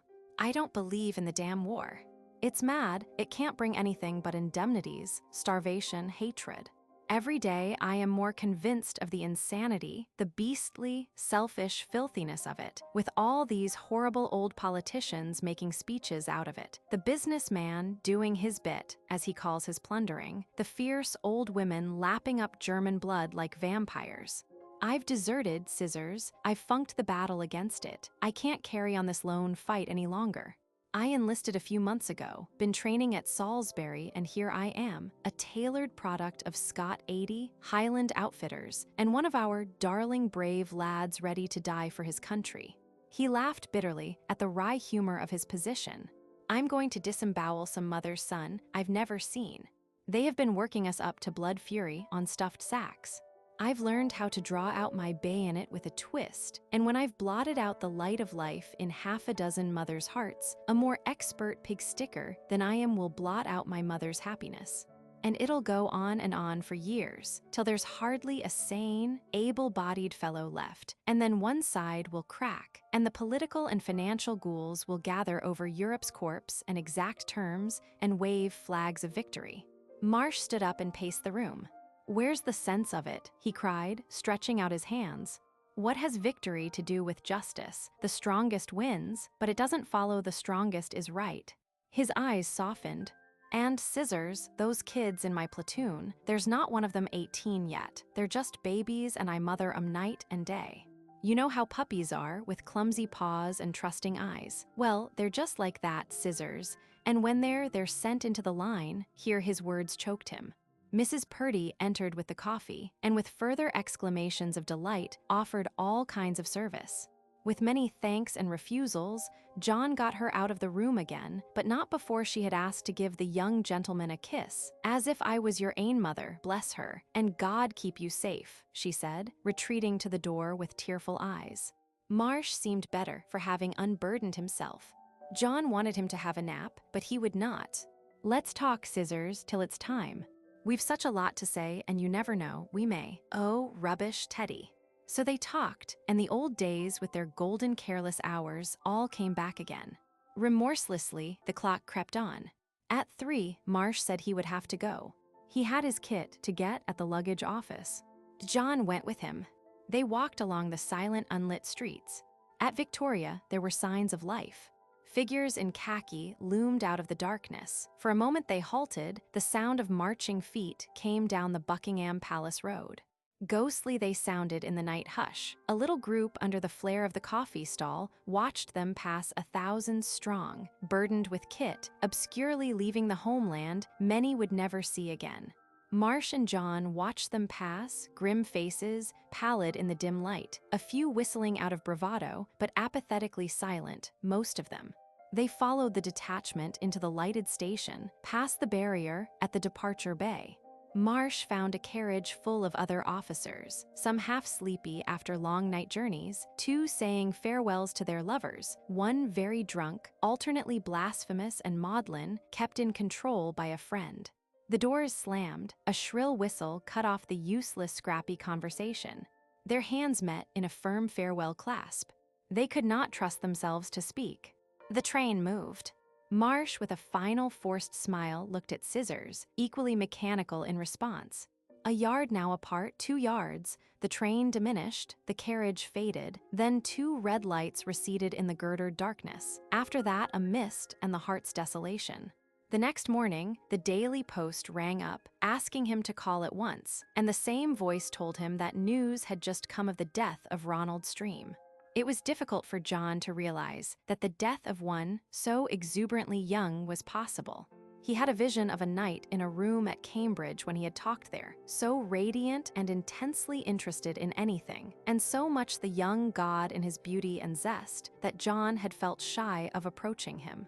And now he was dead, in the far-away Dardanelles. Fame, too, had touched him by his legacy of a few immortal sonnets, in which beat the heart of young England. Death seemed impossible to that pard-like spirit, swift and beautiful. For a space, John thought of his friend Freddie Pond. He had encountered him only 2 nights ago as he leaned against the box office in the vestibule of the Court Theater during an interval. John thought he had aged and looked sad and tired. Perhaps the act of watching the swift passing of so many of the brilliant spirits he had herded was wearing him. In some respects, waiting at home was worse than the struggle at the front. He saw Merritt at the Daily Post, busy and tireless as ever. "Don't know what the chief wants. Are you better? You're looking fit. Just heard young Boulais won the Distinguished Service Cross for bombing Bruges docks. A bright kid always." Walsh rang for John, and he went in. "You're fit, I see," said Walsh. "Would you care to tackle a naval job?" "Anything," said John, "rather than be out of it. I'm sending you to the Dover Patrol. I know little more, how you'll live on board or ashore. I'll give you a note to Blackrig at the Admiralty. He'll tell you. Good luck to you, Dean." He was outside again. This time the sea. John called in the afternoon on Blackrig and got his orders. Then he made his way to Jeeves in Bond Street for a ready-made uniform. He was leaving for Dover the next day. Outside the Admiralty Arch, he heard his name and turned. A girlish figure in gray was calling him. "Tilly," he exclaimed in glad surprise, "wherever have you sprung from?" "I think I must ask that." She laughed softly. She was looking very beautiful, and he wished he was not in such a hurry. He had much to ask her, and she came out of a happy past. "Are you in the same studio?" he asked in a string of questions. She was thinking how big and strong he had grown. The boy had disappeared in this rather stern-looking young man. But he had seen things, and was a name in the world. "Oh no, I'm at our flat," she replied. Then, seeing the inquiry in his face, "Oh, of course, you don't know, we were married a month ago. I'm Mrs. Linden now." She saw his face brighten with sudden pleasure, and as he expressed his wishes, she could not restrain the tears that gathered in her eyes. "You are not unhappy?" he asked suddenly. "Linden's all right. Where is he?" he added anxiously, as the tears trickled down her face. She choked, and he took hold of her arm to draw her aside from the inquisitive glances directed to them. He's not killed," whispered John hoarsely, apprehensive of the common answer of these days. No, she replied in a quiet, nerveless voice. Worse, he queried. "He was wounded 4 months ago. His right hand shot away." They stood still while the traffic roared about them. Strangely detached from the scene, John watched the confluence of the traffic around King Charles statue as it poured out of the Strand, Northumberland Avenue, and Whitehall. He saw the pigeons fluttering down upon the placarded base of the Nelson plinth in Trafalgar Square, and over it all, his brain was repeating an awful echo. His right hand shot away, the hand that had threaded those swift passages of Beethoven, Chopin, and Debussy on many memorable nights, one of the hands on which rested his future fame. "Tilly, my poor girl," he said quietly as she stood there, frail and tearful. "Let's walk down the Mall. I want to hear all." He took her arm and led her away from the traffic's vortex. For a space she did not speak, then she smiled wanly. "Oh, I have him with me. He is so brave and pretends he never misses it, ties his own tie and is so proud when he gets it straight, but I know all he's suffering. Sometimes I have seen him looking at the closed piano as if his heart would break." She said no more, and they walked on. Then abruptly John stopped and looked down into her face. "Tilly, you have been married a month." Then her eyes met his and answered him simply. "Oh, you poor brave child," he cried, his own voice trembling this time. "He needed me so, Scissors, and it makes no difference to me. At least I have him safe now." But for him, they walked on in silence. At the Marlborough gate he left her, with a promise to call on his next leave. Chapter 2. The months slipped, months of peril, of thrills, of human drama and comradeship. On Christmas Day, as they entered Dover Harbor, John looked forward to the leave he had obtained. It had been a dreary, nerve-wracking experience, a life in which monotony gave place to unexpected activity. But the moment they reached the harbor, he was told to report at the Admiral's office, and half an hour later was under orders to proceed to Scapa Flow, the other extremity of Great Britain, there to join HMS Fanfare of the Grand Fleet. Hastily collecting his things, including a bundle of letters awaiting him, he bade hurried and warm farewells to his shipmates, good fellows all of them, despite the fact that they growled night and day about the service, knowing well they would be broken-hearted if they had to leave it. On the evening of the same day, he was in the night express to Edinburgh. He had had a few hours in London and had made 3 calls, first at Meryton Street to deposit clothes and get fresh ones. Here he found Capt. Fisher in a state of high prosperity, as something in the Ordnance Survey Department. He was enjoying the war tremendously and prophesied that it would last another 5 years. "It has revived British character, sir, the tonic we needed," he said, blithely indifferent to the holocaust of youth. Miss Simpson, too, at the tea table showed an indomitable spirit. She had been visiting the dear, brave boys in a local hospital and related with gusto a story told her of a Gurkha soldier who carried 8 Germans' heads in a sack, which he had refused to give up. "That's what should happen to all the Germans," she added. "It's very horrible," said John. Miss Simpson opened wide eyes in surprise. Then he called on Mrs. Graham, for he remembered that her boy was a midshipman stationed with the Grand Fleet. Perhaps they could meet. Her flat, with its exquisite taste, cast the old spell upon him, even before she came into the room. There was something so intimate in the books, cushions, curtains, rugs, and china, something that revealed the hand of Mrs. Graham.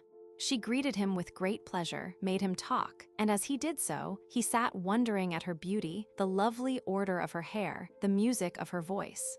She had just had a letter from Muriel. That opened the floodgates, and for an hour, a wonderful little nurse near Amiens was the sole topic of conversation. "It's more than a year since I saw her," he said, "and I am getting more desperate every day." "You poor thing," smiled Mrs. Graham. "This war is very hard for young lovers. I pity them most of all. But she writes, now and then, and wonderful letters too. I'm going to make extracts and publish them. You mercenary man." She laughed. The hour fled. He had to go. She pressed a little autographed copy of Flecker's poems into his hand. He could smell the particular perfume she used for an hour afterwards. It was not until John was seated in the train, speeding northwards through the night, that he had time to open his letters. There was one from Marsh, in a base hospital, wounded but cheerful and recommended for the MC for conspicuous bravery in attack. "Just fancy how all the brave lad stick-at-homes will be writing to congratulate me on coming to my senses and showing my courage. Ah, Scissors, it makes me sick. 100 glad-eyed youngsters were minced by steel in that attack. We gained 80 yards and lost it all an hour afterwards. What idiots we humans are. A very short letter from Muriel. She was resting after a nervous breakdown. How long was the war going to last? It was very wonderful being in the midst of things, but sometimes she wanted to cry out. Was Europe quite indifferent to all the suffering? Oh, John, if only we could just romp into tea at the Croft, as in those old days, with Dad and Mr. Ribble discussing the insurance bill, and poor Todd banging in, covered with motor grease, and you and Bobby eating up all the bread and butter. It is awful to think it will never be like that again. I feel ages old. If this, here came a break in the letter. I've been called away for half an hour, a poor fellow in my ward who kept asking for me. He's only 25 and so young and strong, with the dearest funny little smile. He's so helpless. I feel just like a mother, with all these big babies around me, and they're quite as troublesome but very dear.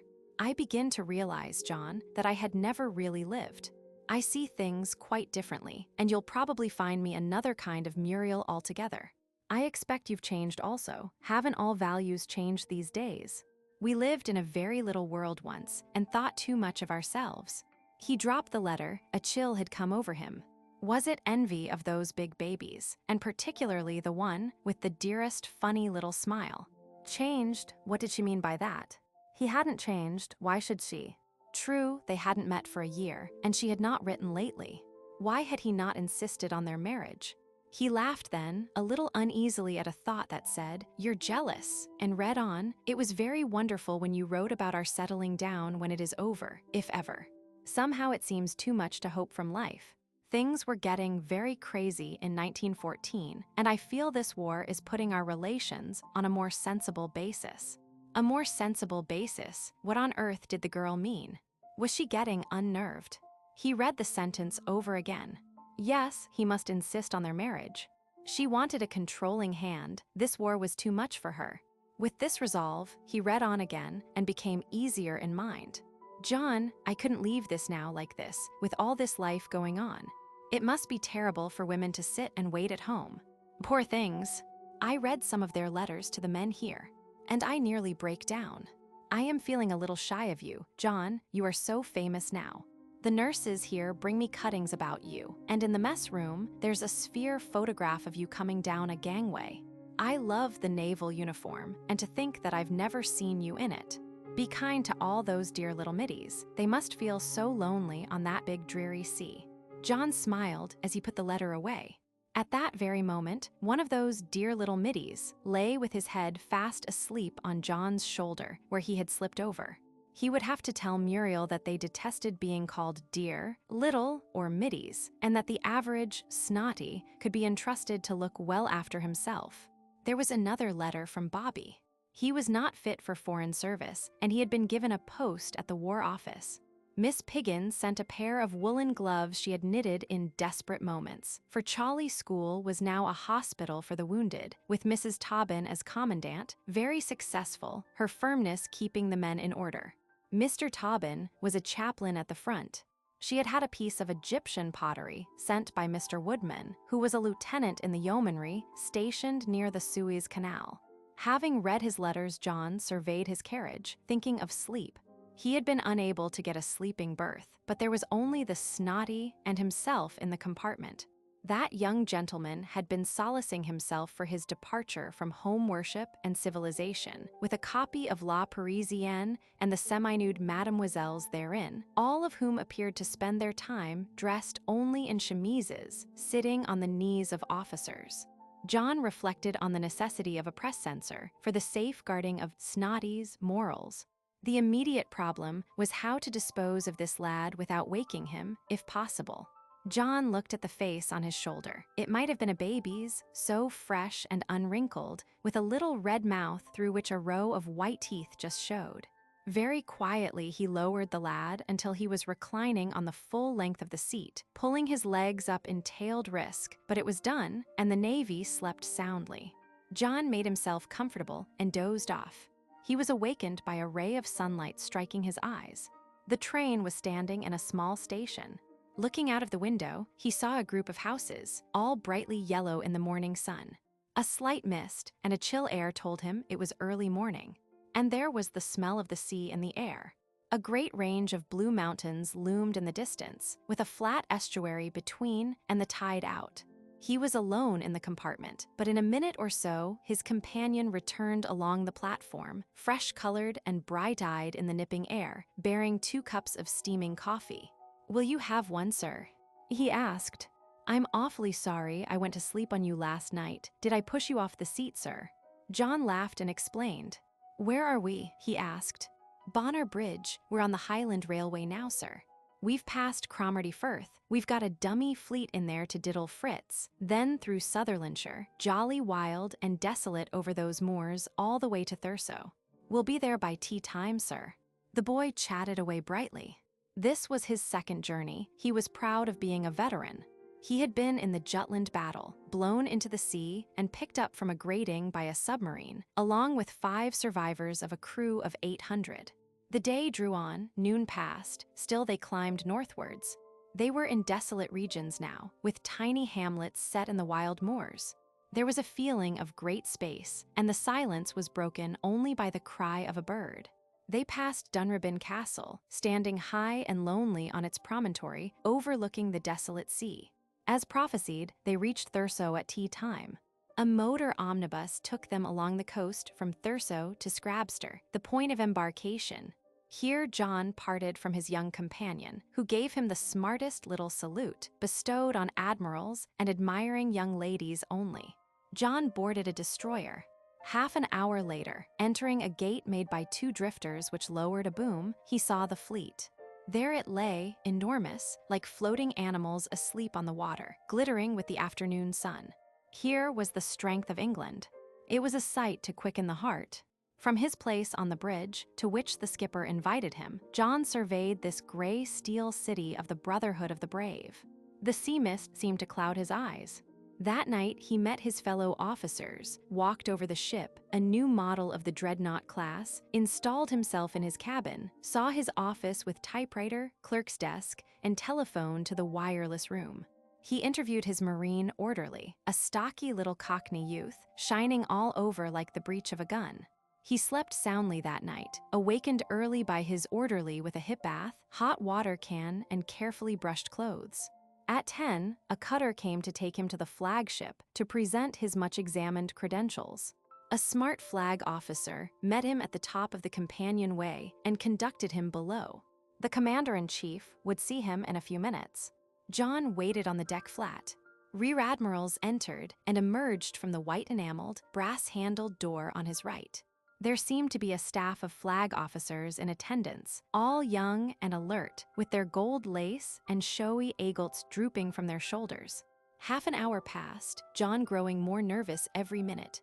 Then the young flag officer called his name and ushered him into the presence. It was a large room with a fireplace and the far end completely windowed, bow-shaped, under which ran a veranda round the stern of the ship where grew potted geraniums. In the sunlit air above the wind-flecked water, small seagulls cried and hovered. The water threw a shimmering reflection onto the white ceiling. By a table on which stood a silver portrait frame, a small bookrest holding novels, a who's who, and an army guide, was a baby grand piano. A red carpet covered the large floor up to the pilastered fireplace. All this John saw in a glance before looking into the face of the man, who stood, his back to a large flag-dotted map of the North Sea, holding out his hand, his face puckered in a pleasant smile. He was a small man, with dark penetrating eyes, a thin-lipped wide mouth, with corners that suggested a vivid sense of humor. The nose was slightly hooked, and John immediately recognized the striking resemblance to his brother, a Hampshire vicar who had stayed with the Marshes. But if the great position and fame of the man before him made him nervous, it was immediately dispelled by the kindness of the voice and the charm of his personality. For 20 minutes they talked, their conversation touching many points of common interest, and on this occasion only briefly upon the work of the new correspondent. Every minute an anxious officer looked into the room, but the chief ignored his hint of fretful persons without. At the end, another warm handshake and John passed out. Back on his own ship again, he was assailed and made to satisfy the general curiosity concerning the old man. Thus he entered upon a new era of experience, and watched spring give place to summer in the chilly northern waters, and upon the precipitous cliffs of the lonely islands saw the bird life, indifferent to mankind, invading its hitherto unmolested domain. The tranquility of his new life, despite the atmosphere of constant vigilance, brought a great calm to John. He had been a silent sufferer in the appalling devastation, human and material, he had witnessed in Flanders and under the fearful strain of the Dover Vigil. Life on board was industrious but regular, and with the cheerful companionship of these well-balanced philosophers around him, he began to feel less acutely sensitive to the tragic action of the world drama. In a way, he felt uneasy. He was not quite taking his share of the burden laid on the shoulders of youth. He would have liked to stand by the side of Vernley and Marsh and a dozen others. Here he was a spectator, waiting for something that might never happen, something which he hoped never would happen, for the event was fraught with immense and appalling possibilities.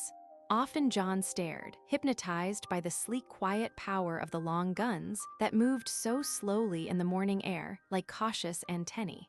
Yet swift destruction could pour out of those harmless nozzles under the obedience of hidden forces within the turrets. It seemed incredible that floating mammoths, such as these ships, might dissolve in air under the battery of similar guns. But as the weeks wore on, eventless save for rumors and the variations of discipline, the idea of war receded, though occasionally incoming destroyers or drifters brought grim little stories of short encounters outside their tranquil anchorage. They read the newspapers and closely followed the vicissitudes of the war, now spread to many fronts, in many climes, and affecting almost all races on the earth, either directly or indirectly. And the incredible was happening. The successive war prophets, the weekly commentators, fell into oblivion, for this war went on despite all the carefully enunciated reasons why it could not go on. According to statistics, the German legions had been wiped out many times over, but still, they pressed hard the defending line, changed from the defensive to the offensive with astounding virility for an army pronounced exhausted and emaciated. Letters from the front brought John into close touch with realities. Muriel now wrote less frequently.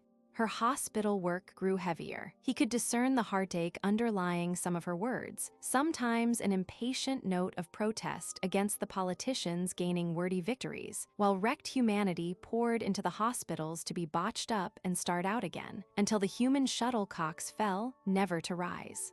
Then one day, a rare event, a letter from Vernley, a poor writer, yet one whose disjointed chronicles were eagerly read. John opened the letter in the mess room where he had been talking with the ship's doctor and read through it slowly. Then, on the 4th page, his heart seemed to stop. Poor old Marsh. I suppose we'll all go west sooner or later, but somehow Scissors, I can't think of him as dead.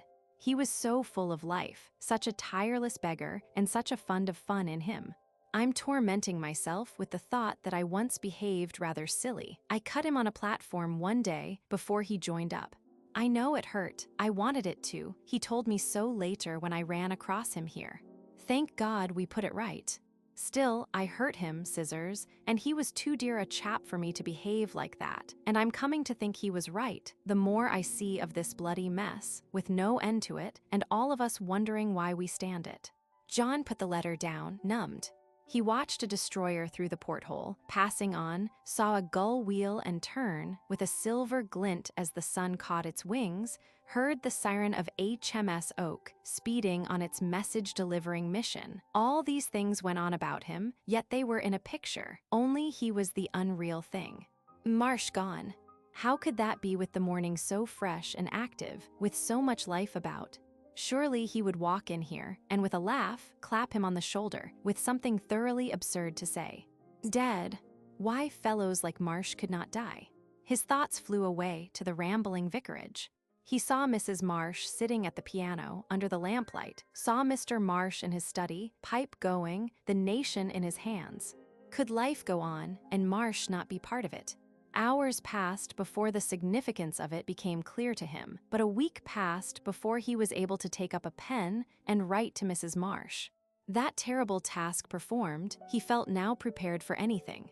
The world was falling to bits. Nothing could be saved. The bad news from the front affected him little. He wondered at the gloomy faces of the men around him. Why be affected by the inevitable? It would all be enacted as relentlessly as in a Greek play. Another blow would come yet, of that he was sure. Life was to be wholly disintegrated. But the weeks went on, and nothing happened. Letters came, curious restrained letters, at longer intervals from Muriel. Vernley, as if conscious of the lessening circle, wrote more frequently. Lyndon, in a big boyish left hand, sent the town gossip. He had found a consolation, he was composing, and Tilly was wonderful. June came, with warmer and longer days in those northern waters, and with it a hurried note from Muriel saying she would be in London in a week, could he meet her, as she wished to see him. Her wish was a command that found him eager to obey. A few wires, an interview, and he was released. His leave was overdue, and the Daily Post offered to send a temporary substitute at once. John waited impatiently 4 days and almost embraced his successor when HMS Oak brought him alongside. He wired to Muriel asking when and where they could meet.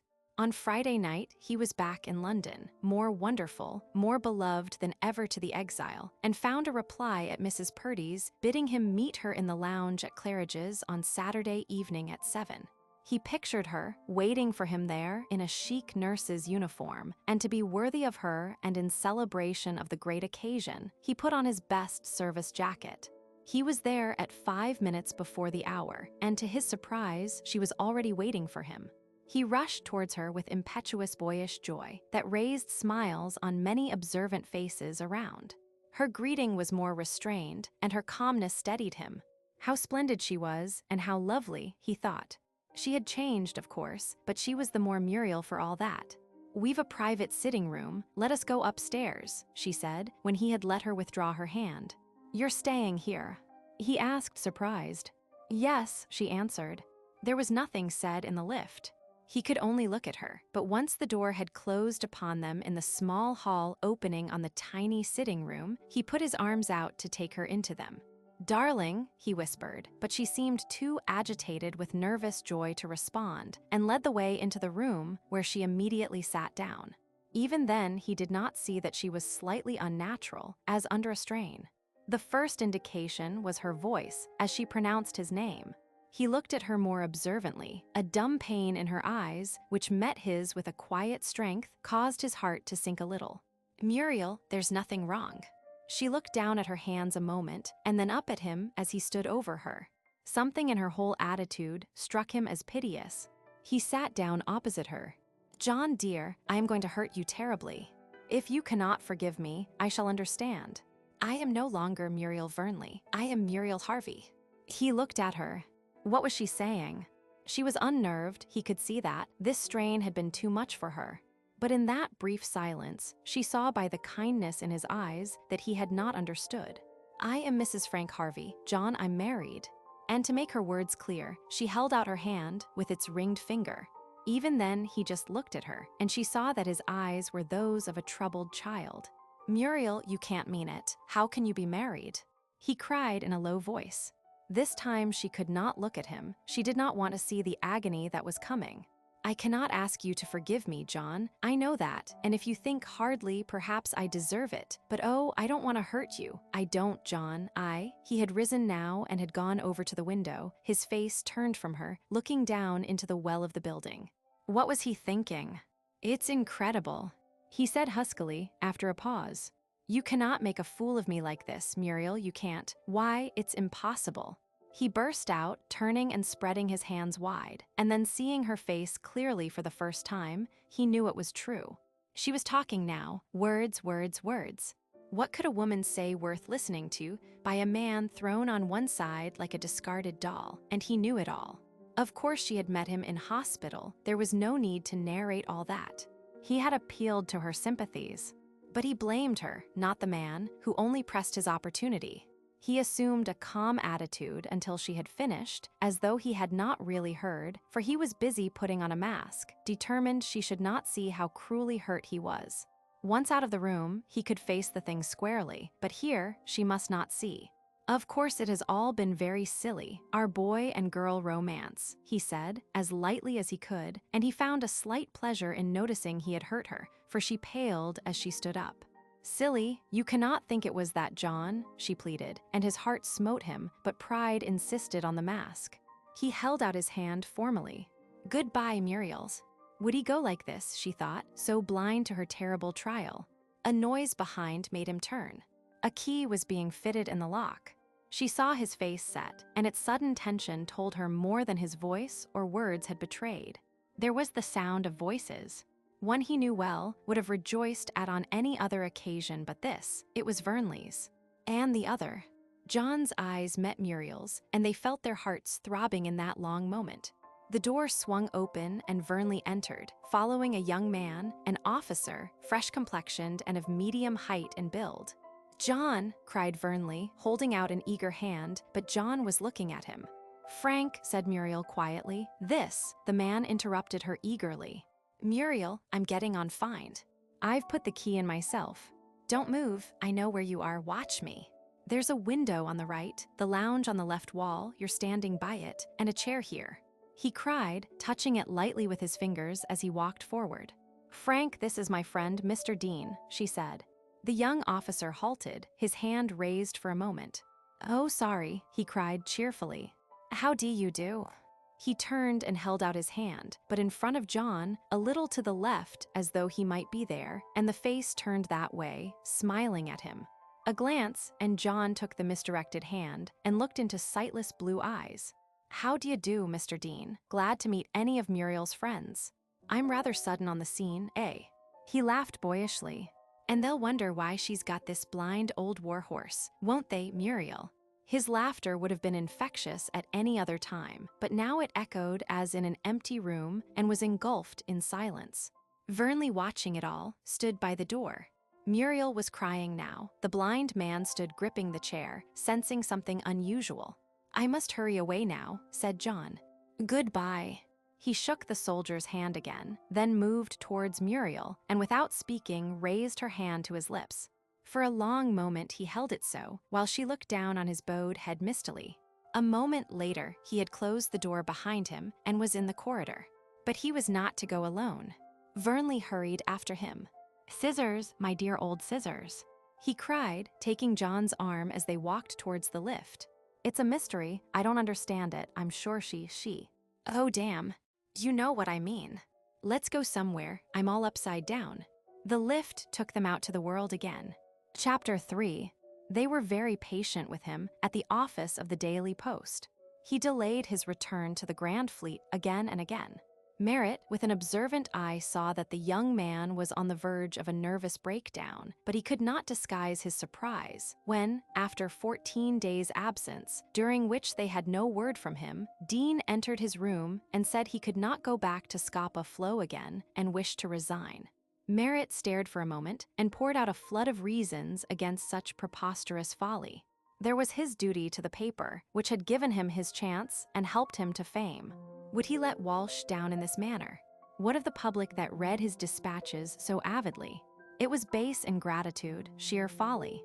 The gods had poured all the good gifts into his lap. John laughed bitterly at this. "What's come over you, Dean? I've never seen you like this before. You've been going about with a green hue on your face for the last 2 weeks. Are you crossed in love?" "That's no business of yours," flared John. The suddenness and intensity of the reply startled him.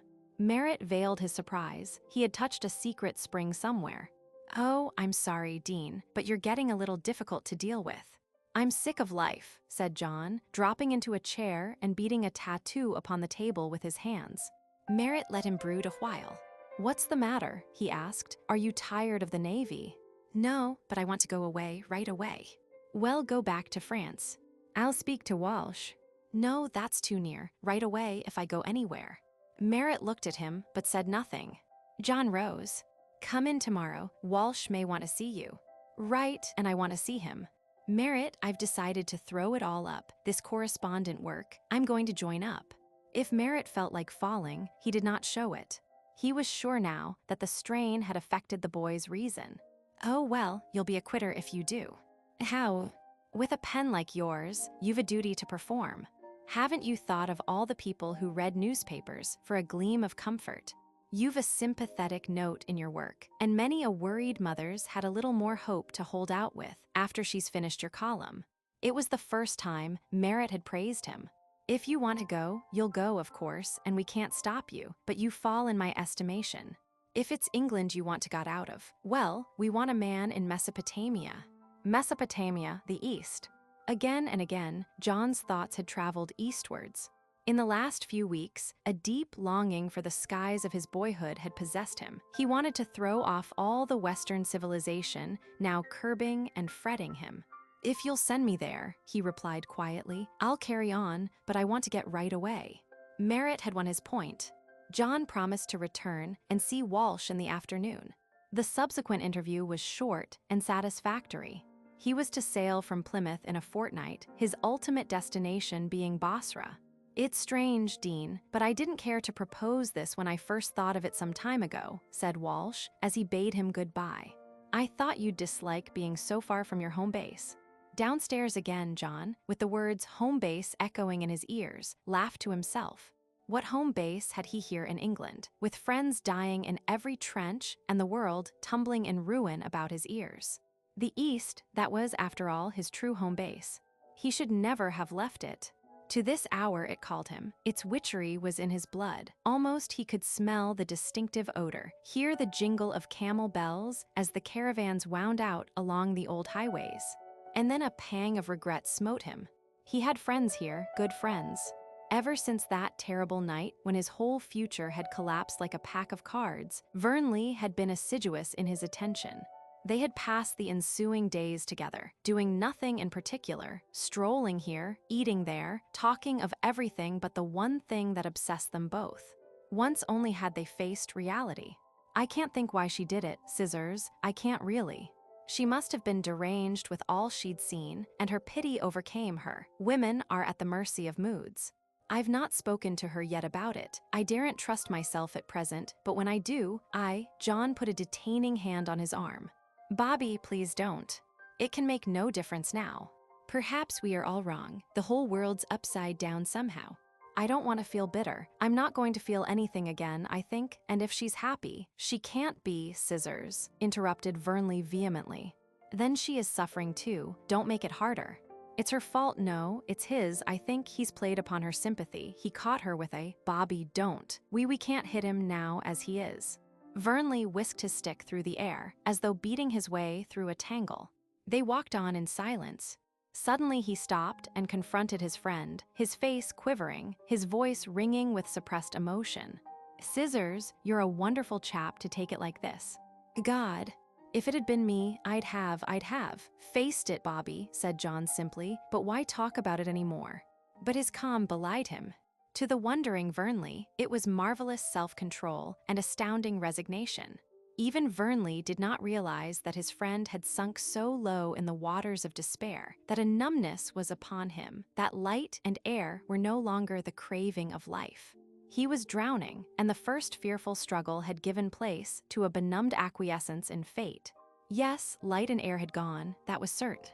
They never mentioned the subject again, not even when they shook hands for the last time before John traveled down to the marshes prior to sailing. Vernley wanted to take him to the Croft, but that would have been too much for him, and Vernley realized the artificial naturalness they would all assume and dropped the project. The sun had set, and the livid upper sky tinged the sullen waters of the Thames, as in the final minutes they paused at the bottom of Meryton Street. Vernley was walking back along the embankment to the hospital where he was still a patient, with a shell-splintered leg now healing, 2 inches permanently short. He grew philosophical in those speeding minutes as the light died, and the lamps began to glow dimly along the curve of the embankment, running from the darkened east into the fiery west. What a mess it all is. Scissors, and some old blighters are making speeches about the England that is to be after the war, the era of reconstruction, of glory and peace. And here we are blasting each other off the earth, many of us dead, half of us limping, and none of us quite knowing ourselves as we were. Jove, Sedley seems like a dream, poor old Marsh and Todd, and my God, what a mess, what a mess. I'm not sure that I care about seeing the end of it. Scissors, it has been wonderful though. We can't be robbed of that by all the damned politicians and the butchering generals. And to have had you for a friend, why he could not finish. With a silent handshake, he suddenly turned and limped away in the gathering darkness. When he had gained his room, John sat down and thought. He sat silently there until the last gleam faded in the sky, until the room grew totally dark, and outside, a large moon climbed up from the chimney stacks. Mrs. Purdy found him there when she came in to light the gas, preparatory to retiring for the night. She thought how worn he looked and suggested a cup of cocoa, but he declined it with a faint smile of thanks. On her way to the top attic, she reflected that only youth could plumb the full misery of these tragic days. In the train to Redstone, John wondered how he would find Mr. and Mrs. Marsh. He had had 2 letters from them since their son's death, letters written by Mrs. Marsh, full of quiet grief and patiently uncomplaining. Somehow this journey to Redstone brought Marsh's vivacious personality more vividly before him. Their days together had been without an open confession of friendship, but their attachment was deep, and Vernley's part in it equal, so that the old adage, two's company, three's none, was proved utterly foolish. At the station, a trap met him, driven by the old gardener at the vicarage. The sun beat down fiercely upon them on the slow drive along the country road. The regal splendor of June blazed on each side, in the woodlands and on the hills. Then the trap turned in at the familiar gates, past the central holly bush in the drive, and halted at the door. It opened as he alighted, and Mrs. Marsh stood there, hatless and smiling. "You are just in time for tea," she said, as he moved towards her. So she had remembered his love of the tea hour and their talks. She had not altered in any way, as he had feared. Perhaps her hair was a little grayer, but of that he could not be sure. As for signs of the grief she had suffered, there was none upon that face of almost childlike grace. Far different with Mr. Marsh, however. John met him in the hall and was shocked at the change in him. His hair was now wholly white, and the characteristic rectitude of his bearing had gone. He stooped slightly, and John felt, as he took the welcoming hand, it was a little feeble, but the irradiating kindness of his smile was there as ever, and the gentle, humorous way of talking. They had tea on the lawn, under the copper beech, with an arrogant peacock attempting to disguise its interest in their proceedings. The old cat came out from under the rose bush where it had slept in the shadow. A few birds lazily twittered in the screen of elms at the far end of the garden, audibly tremulous in their tops as the wind passed through them. The loudest noise was made by the wasps crowding about the jam dish. They talked of a dozen things, with never a mention of Teddy's name, until after half an hour, just before Mr. Marsh went into his study, he said, "I'm afraid you'll find it very quiet here, my boy. You see, we've not marked the tennis lawn this summer. Teddy always did that, and there's no young people call now, they're all away. So you'll have to amuse yourself." He went indoors, sadly, thought John. Mrs. Marsh watched him go. "Poor father," she said at last. "It has hurt him terribly." John turned to her. "And you?" he asked quietly. She smiled at him. "Perhaps I am less rebellious, John, I don't know. But I feel, always I have felt, he has not gone. Teddy's here all the time." "Here?" "Yes, in this garden. Sometimes I sit here in the afternoon with my sewing and listen to the wind in these trees. Sometimes there's not a murmur of sound, and yet I feel that Teddy's here, just behind my chair, or pulling the lawn roller down there, or lying in the sun with a cushion under his head, basking, as he called it. I'm not what you call psychic, John. I've never given any thought to these things, but I know he is not dead, that he moves with us here, perhaps hears all we say. You know how he loved to talk. This is foolish, perhaps, but, oh, John, I am so sure I am right." He said nothing, but sat beside her. It was beautiful, in this old vicarage garden. Generations of vicars had tended it, and June came year by year, with its profusion of roses, its climbing honeysuckle and night-scented verbena. Was it too much to believe that anyone who had loved this spot, whose boyhood had passed in its peace, whose love still lingered here, should come back unseen? This was a thought of faith, of love that would not countenance surrender? Was it a thought any the less reasonable because it sprang from abiding love? He was a child in such experience. It was not for him to judge, happy for her if faith's bright star shone in the darkness of these days. He did not speak, he could not. Any words of his would have seemed desecration. He just sat there by her side, in the flower-scented glow of the garden, while the sun dropped to the horizon and the shadow of the elms lengthened along the lawn. The birds were now twittering before sleep overtook them. The rookery over by the hall grew noisy as the sky changed from rose-red to translucent green, with an adventurous star here and there in the silver gray of the east. The dinner bell tolled at the hall. Mrs. Marsh broke the silence. "There, it is time we dressed. I have given you Teddy's room. I thought you would like it," she said. Under the pergola, they paused and looked back over the gardens towards the yew hedge, behind which the fading light of the horizon flamed in the heart of the sunset. Softly she repeated, "Whose dwelling is the light of setting suns? And the round ocean, and the living air." "Oh, John, I know I am right, the living air. I can't think of Teddy as dead. He loved life too much for that. He was too joyous to end in mere nothingness." Her eyes shone with love as she spoke, and that moment her faith became his. Chapter 4. In those last few days, he deliberately kept his thoughts away from Muriel. Not that he was distressed by any bitterness. Perhaps a little bitterness, a resentment of her injustice, would have comforted him. The inexplicable reasons of her action he ceased to ponder, and the consequences, he felt, were not his. Vernley had wanted to talk. Curiously, he now saw, Vernley revolted far more than he against the accomplished fact of her marriage. Why did she marry him? Was she in her right senses? Was she a nervous wreck? Could she possibly love this man? How could she treat her lover so callously? All these aspects of the enigma worried Vernley in succession, and ceaselessly he battered himself, mothwise, against the undiminished, glaring fact of Muriel's marriage to a stranger.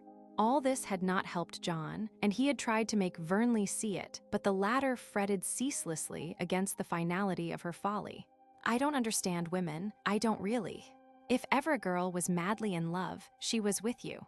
She grew up with the idea of marrying you, and suddenly she turns round and bolts without reason." And John felt also that Vernley could not understand his attitude.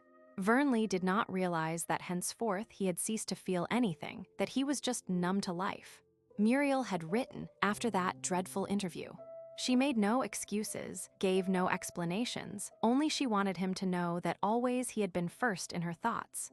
He laughed when he read the letter, and in a vindictive moment felt he would like to ask her one question. Who is first now? For he knew that would distress her intensely. She could not possibly love this man, he was sure of that.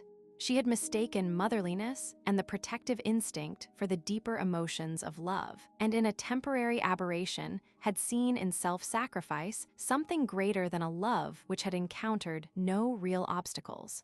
Had he but known, as he thought this, she was sitting in Mrs. Graham's flat seeking confirmation of her act.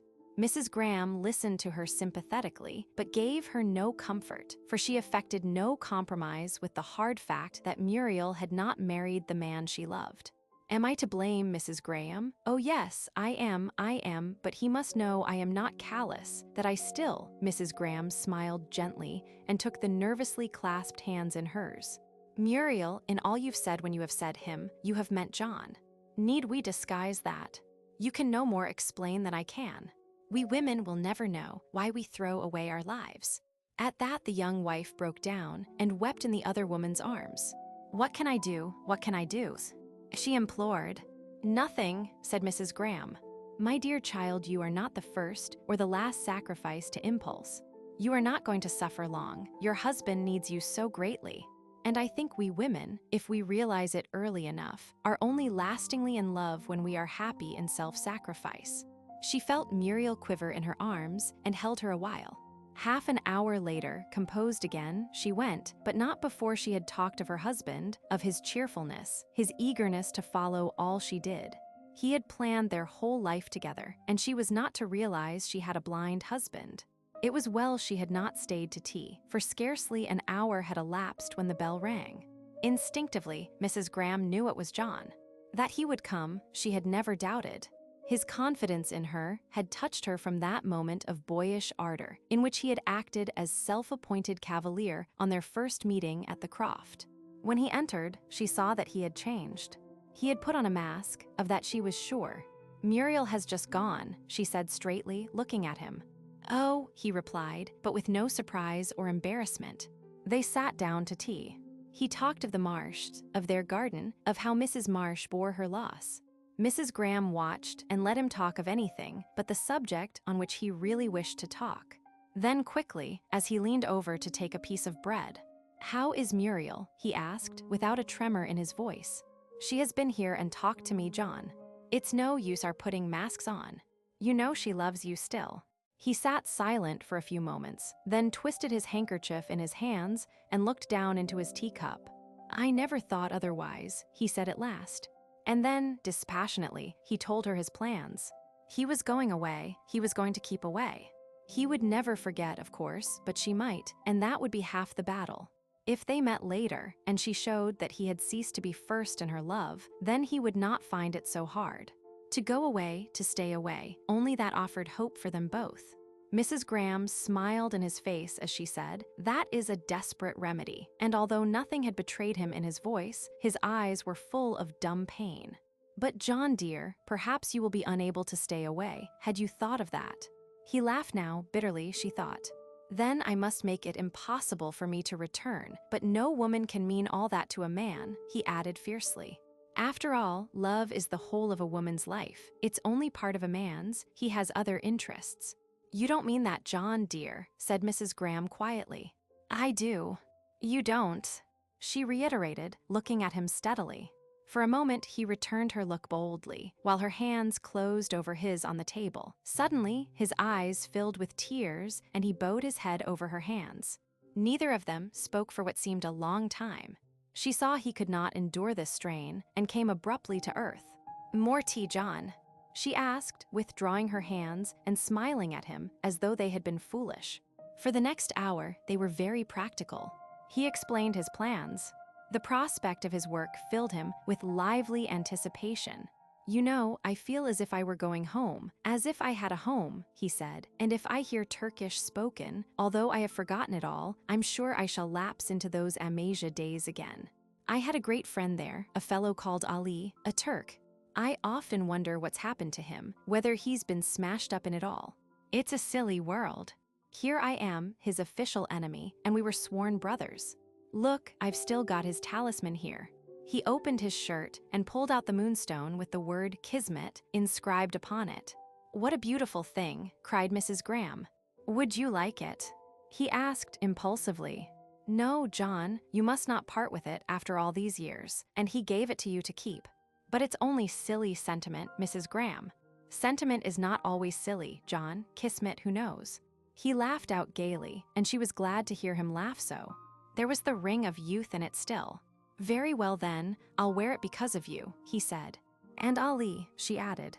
"And Ali," he echoed lightly. "But you shall have one gift for remembrance. I would like something, certainly. I shall not give it you, except in an eventuality." She laughed at him. "Dear me, how formal and serious we are. It's a statue, my nickname too, Narcissus listening to Echo. You know it. Dear old Marsh gave it to me in one of his whimsical moods. It's damaged, but it's very lovely, and I have a sentimental attachment to it for his sake. I want you to keep it safely for me, and if I never come to reclaim it," he said quietly, "I want it to become yours." She regarded him a moment and saw that he was very serious, full of the drama of youth. "John dear, you're talking like a novelette. If you never come back, that's always what the rejected hero says in the last chapter but one. You're not made of that kind of stuff. But I'll keep it gladly, and perhaps when you come to claim it, I shall not be willing to part with it." He rose to go, but she saw that he had still something more to say. "Well," she asked him, as he stood, hat in hand, after making arrangements for her to receive the statue. "You are wonderful, Mrs. Graham," he said frankly. "You seem to read my thoughts." "Oh no, but I see you have some. Tell me, John." He hesitated briefly, but her eyes helped him. "There are some letters, Muriel's. I have them all. She wrote great letters from the front. They're all numbered in a dispatch box. "Will you keep the box for me?" And he hesitated again, but she waited, uttering no word. "If I don't reclaim the statue, send them to her." He saw that she assented, and after that, he dare not trust himself longer. Almost abruptly, he said goodbye and went. Book 6. East Again. Chapter 1. John and young Sanderson were half asleep in the orange grove that sheltered the row of tents from the merciless midday sun. All the afternoon they had dozed, just under the oranges that ripened within their reach. But about 4 o'clock, the noise of a Ford car coming up the boarded track to the aerodrome from its journey to Jaffa woke them from their siesta. A party had been down into the port on a day's excursion. It was their last probably, for early at dawn, on the morrow, the great attack was to be made, and every one of the aeroplanes now receiving final touches from the mechanics would be soaring in that blue and cloudless heaven, whence death would reign upon the trenches below. "I haven't written those blessed letters after all," said Sanderson, yawning. "I must do it tonight." He stood up, a slim, graceful youth in his shorts and khaki shirt. The fierce eastern sun had browned his legs and arms, though it had not caught him so fiercely as John. He rubbed his fingers through his wavy hair and looked down at his companion. "Do you know, Dean, I think you must be the reincarnation of an Arab sheik. I never knew a fellow who loved the desert heat like you. You're looking splendidly fit." He laughed and threw an orange at his companion as he lay in the shade. "There's something feline about the way you purr in this devilish climate." John smiled, stood up, and collected the letters he had written. "Let's hear the news from Jaffa," he said to Sanderson, and strolled across the clearing towards the fringe of tents. They had been together since John's arrival 2 months back, and this happy-go-lucky lad of 20 reminded him at moments of poor Marsh. He had the same volatile spirits, now very elated or full of apprehension, tireless and restless, and very human and often childlike in certain moods. It was to John that he raved about Mary, the little English girl in faraway Sussex, and so deep became their intimacy that he entrusted her letters to John, for him to co-operate in his intense admiration of her wonderful epistolary style, her unbounded lovableness. John soon knew much about his mother and father, the latter a retired naval officer living in a little house on the Devon coast. Through Sanderson, he could see the gentle little lady who wrote in such a perfect hand with unbroken regularity, chronicling the small events of the domestic round. That Sanderson loved her devotedly. John knew from the light that came into his eyes when he talked of her. "You must write those letters, Sandy," said John, as they entered the mess tent. It was a task Sanderson hated, being always unable to find anything to write about. A letter meant much at home, and after tonight "I'll do 'em after dinner," promised Sanderson. Dinner that evening was a merry affair. The excitement of the morrow was in their blood. John looked round at his comrades, all very young, not one giving any sign of the apprehension he might feel. General Allenby was making a great push with his left flank, stretching from the sandy coast to the Jordan Basin and the rising hills of Judea. The bombing squadron was engaged in the task of cutting off the Turkish army on the line of retreat along the Furwe Belada road. The Turk was on the run, and this might be a last great opportunity. They were to start before dawn. Early in the day, John had sought and obtained permission to accompany the squadron. Sanderson was to take him in his Bristol fighter. The spirit of victory was in the air. That evening, Sanderson twanged his banjo with great spirit and sang Glorious Devon, and his eyes watered when MacDermott gave Highland Mary, the heavy sentiment assisted by many Highland toasts. Scottish or English, it was Mary, and Sanderson almost broke down just before they retired to snatch a few hours of sleep. "Have you written those letters?" asked John. Sanderson stood stripped in the moonlight, shaking out his shirt. "No." "Then you're not coming into this tent until you have," said John firmly. "Well, I can't write like this, can I?" John laughed, holding Sanderson's shorts firmly. "You promised to write at once." "Yes, Lord, I'm cold." "Here you are then, and here's my fountain pen. You can see in this moonlight." Sanderson sat down on a box and put a writing pad on his knees. John walked across the clearing for a final survey before turning in. He climbed a ridge behind the grove, and above the treetops, a vast panorama swept into view. Away to the left in the gray void, the sea lay, the blue Mediterranean Sea that glittered by day under the changeless canopy of heaven. In the night air, he could hear the far-off roar of the surf, fitfully borne on a wind blowing up the ravine, laden with aromatic night scents from the orange groves. A full moon hung in the sky, banishing many of the stars. John stood there, with a chill wind intermittently blowing upon him. There had come to him in these days here, in the hard adventure with kindred spirits, in the intoxication of danger and human courage, amid all that was splendid, perhaps the more splendid for its pitiful transience, a contentment with life. He was not maimed in the spirit, though he had been sorely buffeted. His greatest ally was with him, the future. So much subservience to the omnipotent hand of fate had this East wrought in him, he would not rebel. If Mrs. Graham could see him now, see the change that had quieted him, instead of recalling the tumult of those days when he had turned to her in his blind agony, she might wonder at the quality of his love, at a love that surrendered and was happy in the act. "Muriel seems very happy," she wrote. "If I did not know, I should think she loved him deeply. They are never apart, and she seems unwearied in her service to him." But did she know? Who knew the heart of any woman and who could apportion duty, sympathy, and love? Now he looked back, he saw that, tacitly, he and Muriel had loved without obstacles, without trials.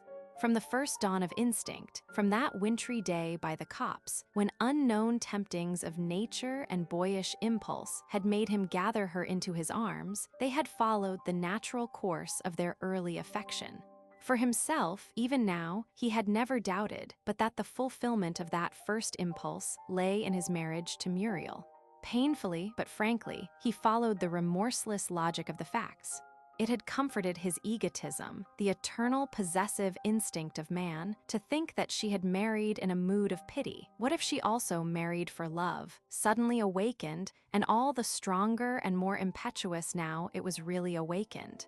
He saw now that throughout he had insisted upon the requital of his love, and perhaps his dominance had won until this stronger instinct awakened in her. He had banished all thought of her unfaithfulness, all reproach for the blow he had suffered. That day, for the first time, he had written to her. It had been a hard thing to do, because he realized how kindness, understanding even, would hurt her. But it was not possible to go through life with a barrier of silence separating lives that had such great memories in common, when the morning hours had been so bright for them. He had even referred to meeting again, feeling in his heart there was nothing to forbid it, and when he had written to Vernley, he had spoken of a phase. The very word hurt him as he wrote, but it was a surgery he had to perform, and this great distance made it easier. Rising, he retraced his steps towards the camp. He had just entered the shade of the grove, when something suddenly tensed his whole being into an attitude of listening. His heart beat, and the blood in his veins pulsed through a breathless pause. Yes, he had heard aright. Once again on the still night air it swelled and died, the old, never-to-be-forgotten, age-enduring drone of the saws, beaten in the Turkish trenches. Listening there, alert, his face turned to the moon-bathed valley. He was a boy again, the old impulse upon him. As a dream, his years fell from him. This was Amasia, and the moon peered into the gorge, silvering the weirs of the old stream. Louder and louder, changeless and potent as ever, the night air pulsated with the immortal music of the East. He turned and went towards it, then halted with a short laugh at the strangeness of it all, a medley of thoughts dancing through his brain to those exotic strains, thoughts of deserted khans, crowded bazaars, a cowering Armenian, the tragic dumb eyes of a Turkish boy, and another boy in a book-lined room playing a piano.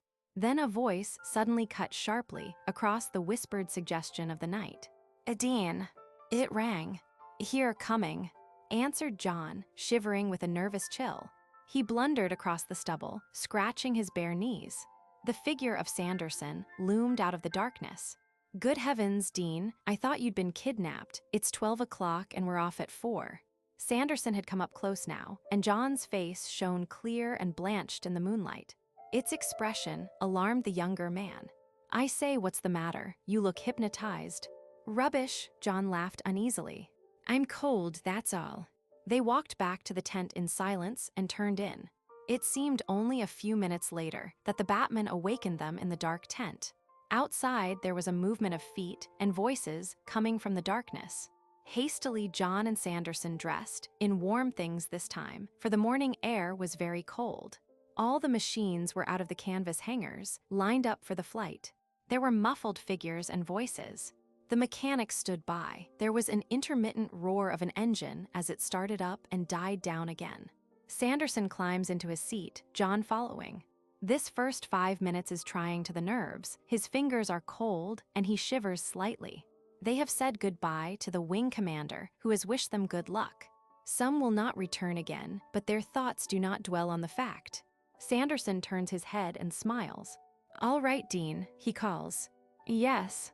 The propeller in front moves round slowly, and the engine fires, and begins with a roaring noise.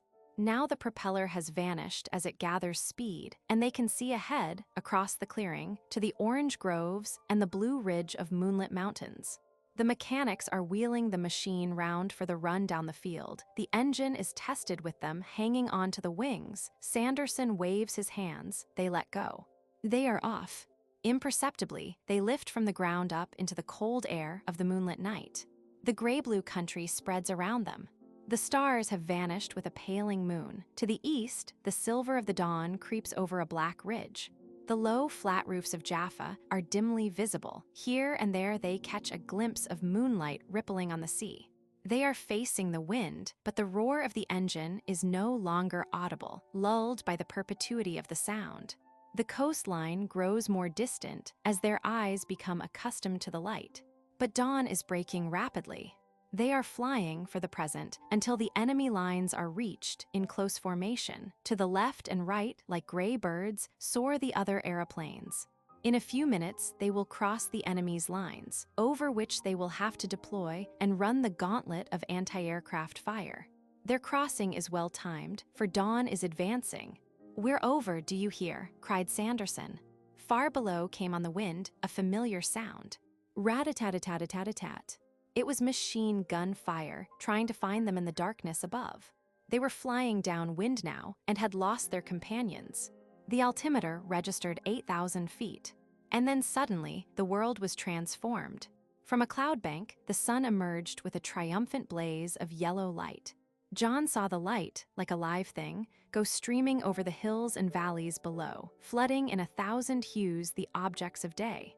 Behind them now, to the left, Jaffa, with its white houses, sparkled on the edge of a blue expanse of sea, wind-furrowed. Back on the left, like a dull mirror, lay the ghostly outline of the Dead Sea, with the barren hills of Judea. The colored contours leapt up below them, the brown face of the grain land, the gray villages, the green patches of woodland.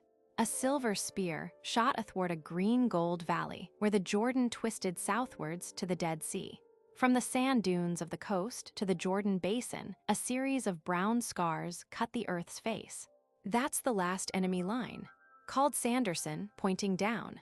"They will be about somewhere now," and obedient to his wish, the machine lifted her nose and climbed to 12,000 feet. Already the change in temperature was noticeable. John had discarded his hat and tunic and sat in shirt sleeves, the wind blowing through his hair. They were traversing the desolate hill region of Lower Samaria with Nazareth, highly situated to the west, and were now nearing the wild ravines where they would find the Furway Balata Road. John's heart beat quicker at the approach of the desperate moment. Far off to the north, a bright light flashed. John noticed it twice before he called Sanderson's attention to it. "What is it?" asked Sanderson. "The helio." "I don't know." Again it flashed. "I've got it," cried John, putting his finger on the map. "It's the Sea of Galilee." The next moment there floated up to them the sound of a dull report. "That's a bomb, we found him. Look out, I'm going to sweep, there in one of these ravines. We ought to pick up the road here." The wind sang down the plains as they banked and dropped. The countryside slowly revolved as if on a disc. "There," cried John, pointing to a white, ribbon-like road threading a deep gorge. "Look, it's choked with transport." An aeroplane ahead hovered like a hawk, then, as if inert, fell to within 200 feet of the road, dropping its bombs. A-boom, a-boom. There were 2 clouds of dust high over, which the swerving aeroplane swept. Rat-a-tat-a-tat-a-tat-a-tat, whirred its machine gun, ere the bird of death leapt skywards again. Below on the blocked road, pandemonium broke loose. The mules reared amid a debris of destroyed wagons. Some of the drivers deserted their seats and ran up the steep hillsides looking for shelter. The transport in front backed, the transport behind pressed forward. The line swayed, bulged, and writhed in confusion and noise. A second aeroplane swooped and increased the panic. The road was now heaped with dead and dying men and horses, abandoned lorries, guns, carts, and motor cars. There was no place of refuge in that pitiless gorge. "Are you ready?" called Sanderson. John's hand sought the bomb release lever. Yes. The next moment they had nose-dived. At the bottom of the dive, Sanderson would pull out. John waited for the moment, his eye on the bomb sight through which the road seemed leaping up to meet them. Suddenly, the wind caught the rigid planes as the machine pulled out of the dive. Now, John saw the two bombs go, turn over, fall in the distance. Then a pause, with the air singing in their ears, and boom. A boom. They were now climbing joyously. Their companion, for some strange reason, had turned to the west and was circling wide. "What's he doing?" asked Sanderson, but the question was answered a moment later when 3 enemy aircraft, their wings black-crossed, emerged suddenly from a cloud bank. Rat-a-tat-a-tat-a-tat-a-tat, rat-a-tat-tat, rat-a-tat-a-tat, went several machine guns. Sanderson turned and climbed towards the trio, swooping down upon the lonely prey. But his man-o-over was seen. 2 of the enemy planes detached themselves and turned to meet the aggressor. "Phillips can look after himself," called Sanderson, but his optimism changed when a 4th enemy machine came out of the clouds. It was 4-2 now. Still Sanderson climbed. His machine was faster than theirs. John saw his intention to make an Immelman turn and get underneath the enemy and rake him with machine gun fire. At the top of the climb, there was a sudden rat-a-tat-a, which sounded in their ears, ominously near. It came from above them, a 5th machine emerging from a cloud bank at a distance of 80 yards. John felt a sudden buffet, as though the wind had struck him. Sanderson's hand shot out to his gun, and there was an answering burst of firing, full into the belly of the machine above. It fell swiftly out of control, with a wounded or dead pilot. "Oh, good. Good," yelled John. Sanderson turned with a swift smile of triumph, air tackling the machine below, but his smile changed to a look of concern. "Dean, you're hit." "Hit?" echoed John and looked down. His shirt was wet with blood. He plunged his hand into the open neck. A thin stream welled out from the left breast. Yet he had felt nothing. He was about to reassure Sanderson when a sudden burst of firing broke on his ears. The next moment, with a fearful roar, a machine swept over them, the sparks from the exhaust trailing behind like a comet's tail. They swerved, climbed, and then fell. Down they went, leaving the enemy above. Down, with an increasing roar of the wind as they gathered momentum. 10,000, 9,000, 8,000, louder roared the wind, and John caught a glimpse of the country below as it leapt to meet them. It seemed incredible that the planes could stand the strain. Every moment he expected the machine to open up, but Sanderson knew his work. He was safe in his hands. They were falling still. Surely only 3,000 feet now. Wasn't Sanderson cutting it rather fine? He could see his head in front, familiar and reassuring. 2,000. "Sanderson," John called. He had no right to, of course, but something impelled him. The roar of the wind carried his voice away. "Sanderson." Loud this time, yet the head of the pilot did not move. "Sanderson," screamed John. A sudden swerve, and the machine shuddered from wingtip to tail. He was pulling out at last. No, they falling again. John stretched forward, dizzy now with loss of blood. "Sander," the cry was unfinished.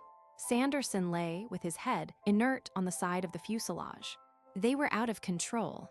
Faint, John fell back. The wind screamed in his ears as they swept to earth. Chapter 2. An hour before sunset, a group of Arab horsemen came over the scrubby hillocks, following the indistinct route worn by mules, which led 5 miles to the north to the main route to Damascus. Their horses were tired, for they had been hard-pressed, and on the faces of the riders, something of the panic of the early morning was still visible. They were alive, indeed, and fortunate in the fact, for hundreds had fallen in that dreadful massacre in the gorge. Picturesque they were, in an assorted fashion, but as soldiers they were not impressive, dressed in ragged gowns and dirty headdresses, their beards untrimmed. More like a band of brigands than a part of the routed 7th Turkish Army, they rode in disorder. The level sunlight flashed on the strange weapons stuck in their belts, ivory-handled knives, murderously long, revolvers of an obsolete fashion and pistols with heavy ebony handles. The young officer in command of them could ill conceal his contempt of this rabble, and watched them with a cautious eye, knowing that they would as readily plunge their knives into him as into that of any luckless traveler. Accompanied by 4 juniors, he rode behind, saddle-sore and depressed. A cry at his side made him look up. His sergeant was pointing to something in the ravine below. Half a dozen Arabs had broken away from the column and were racing down the rocky steep to reach the plunder. The officer shaded his eyes from the glare of the sun. The stark outline of a shattered fuselage reared up on end from a twisted mass of machinery. A broken wing lay 20 yards apart. It was no unfamiliar sight, this, of a crashed aeroplane. He made no effort to recall the Arabs, for his command would be ignored. The possibility of plunder shattered all discipline. Contemptuously, he reined up his horse on the hillock and waited. The transport halted behind them. Even in retreat, they disliked hurry. "There's nothing left, I'm sure. It's a bad crash," said the officer, surveying the twisted framework through his glasses. "The engine's half buried, poor devil." The Arabs had soon finished their inspection, and with disappointment were riding back, all but 2, who suddenly turned aside and dismounted. "Why don't they come?" asked the young Turk, turning to his sergeant. "Go hurry them up, I will not wait." The sergeant detached himself, his horse carefully testing its way down the steep. The officer gave the command to march. The column jogged forward in disorderly fashion. The transport drivers behind cracked their whips and swore at the jaded mules. The cloud of dust rose again on their trail along the barren hills. They had not gone a mile ahead when the sergeant overtook the commandant again. "It was a body, they'd stripped him, but I made them give up these papers in his pocket and this." He handed a pocketbook, some envelopes, and a thin chain to the officer. On the end of the chain, a pendant swung and glinted in the sunset. The officer examined it before looking at the papers. A thin strand of hair, brown hair, was tied round the link that held the frame in which an oval moonstone was set. On one side, there was a minute engraving of an eye. On the other, one word in Turkish, Kismet. For a long moment, the young officer spoke no word as he held the stone in his hand. The sergeant waited. As they stood, the transport column filed past them, lorries and guns, and all the impedimenta of an army in retreat. The men were badly shod, their uniforms ragged. They were ill-fed and half rebellious, but the enemy were sweeping up behind and safety lay ahead. Only the impulse for safety spurred their flagging spirits. "Where was the body?" asked the Turk without apparent interest. "About 20 yards from the aeroplane, sir." "The other, there were 2. "Yes, sir, the pilot probably. The machine fired and there's little left." The end of the column was in sight now. The sergeant turned his horse as if to join the line, but his officer did not move. The last lorry lumbered by in a cloud of dust. "I will have a look at this machine. It may tell us something," said the officer, turning his horse. The sergeant followed. "No," he said sharply. "You go on. I will overtake you in a few minutes." "Yes, sir." The man saluted and rode off after the cloud of dust. The lonely horseman waited. Quiet was settling down in the hills again. The next transport column would be an hour's march away yet. It would be dusk ere they arrived. Spurring his horse, he went back along the rutted road until the ravine with the crashed aeroplane at the bottom came into sight. Dismounting, he tethered his horse by the path and made his way slowly down the slope, still holding in his right hand the talisman taken from the dead Englishman.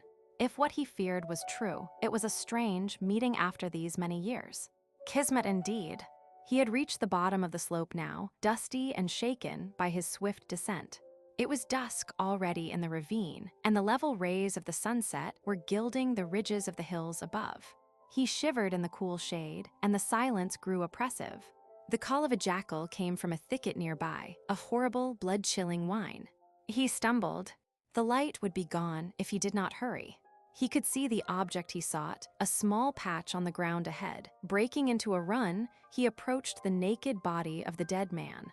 Those bandits had stripped him, and he lay stretched out, his set face turned to the sky.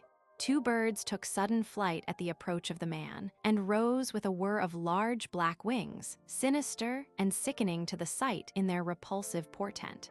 Flinging himself to his knees, he bent over the slim body lying so inert. For a few moments, he had no courage to look into the face. Beautiful, he lay in death like a perfect figure of marble, the whiteness only broken on the left breast, bloody and scarred. Had the miscreants murdered him in their plundering? No, for this thin stream of blood from the wound had dried long ago.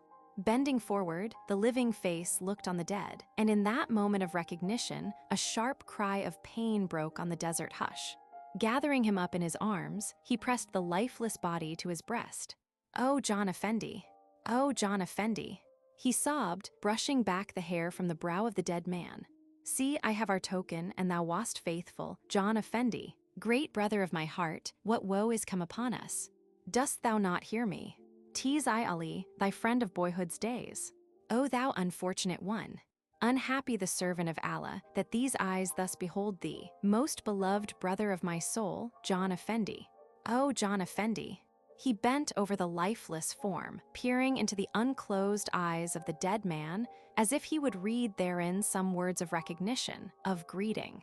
He had not changed, this friend of happy days by Yeshil Irmak's singing waters. The face that had faded in distance from the fountain at Amasia was this face of death found in the desert, and the years had scarcely touched it, perhaps only to make it sterner, more handsome. Great was the will of Allah to bring them together again, across the ways of the world. Thus had he beheld him on the hill on that last day of parting, when the night crept over the gorge at Amasia. Night crept on now, night with its stillness and its stars, and he could not go hence again. Brothers in life they were they not brothers in death? Were not their feet wedded to the same great adventure? With his handkerchief, he wiped the sand and blood from the face of the dead man, smoothed the bruised brow. Beautiful he was, in this hour of meeting. "Oh, John Effendi," he cried, pressing his mouth to the cold brow. "Our footsteps have gone out upon the dusty way, and we are met again. Allah in his greatness willed it so." The darkness of night gathered about the living and the dead. Above, the brazen dome held the last flush of day. In the cool east, a few stars came on the flood of darkness. From hilltop to hilltop the grayness crept, and the valleys filled with shadow. The moon, low on the dark horizon, brightened. The timorous stars spangled the heavenly way with bright battalions. The hill ridges, black in the sunset, softened and sank in the encroaching tide of night. Such silence, such peace, such coolness after the noisy, parching day. Foolish man, fretful with his bewildering schemes, his fears and frenzy, his comings and goings over the face of the indifferent earth, all engulfed in the enduring silence.